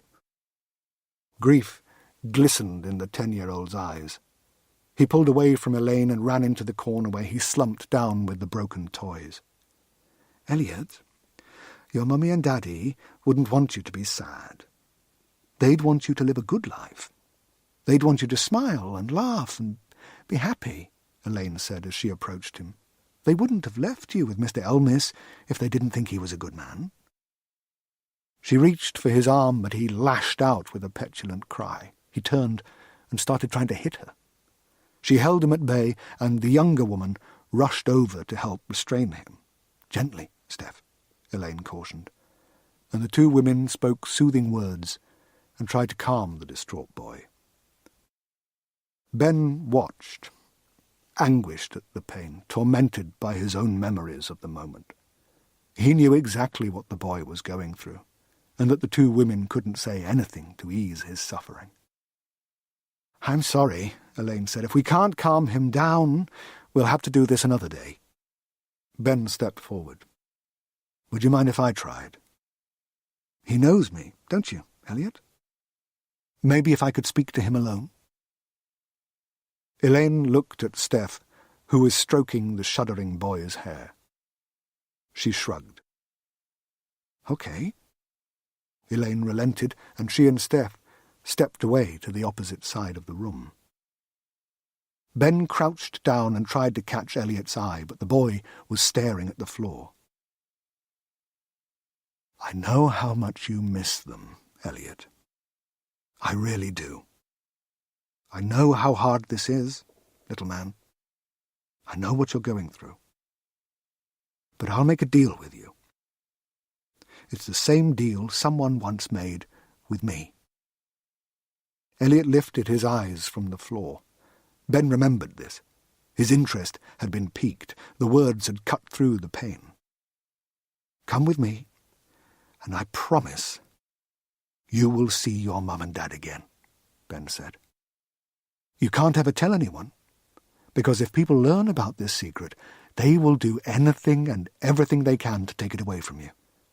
It's a kind of magic, but one that won't work if others take it from us. If you come with me and keep this secret forever, I promise I will make sure you see them again." A glimmer of hope took hold in Eliot's eyes, the fairy tale hope of magic and miracles and happy endings children cling to. "You promise?" he asked earnestly. "I'll show you how," Ben replied. "I promise." Eliot reached out his little hand and Ben took it and helped the boy to his feet. Ben led a changed child over to Elaine and Steph, and he could sense their astonishment. "How did you do that?" Elaine asked. "What did you say?" "We made a deal, didn't we, Eliot?" Ben said. The boy nodded. "What deal?" Elaine asked. "I can't say," Eliot replied. "It's a secret." "A secret?" Elaine remarked, with more than a hint of suspicion. Ben nodded. "I made him promise." Sitting here, on the other side of night, I owe everything, good and bad, to my son, the boy who kept his promise. David Asher. Thank you for listening to this audio production of The Other Side of Night by Adam Hamdy, read by Justin Avoth. Published by Macmillan, an imprint of Pan Macmillan, a division of Macmillan Publishers International Limited. Text copyright Adam Hamdy 2022. Recording copyright Macmillan Publishers International Limited 2022. The right of Adam Hamdy to be identified as the author of this work has been asserted by him in accordance with the Copyright, Designs and Patents Act 1988, all rights reserved. Directed by John Ainsworth. Recording, production and post-production by the Strathmore Studios, Clerkenwell, London. Sound editing by Atam Mizerli.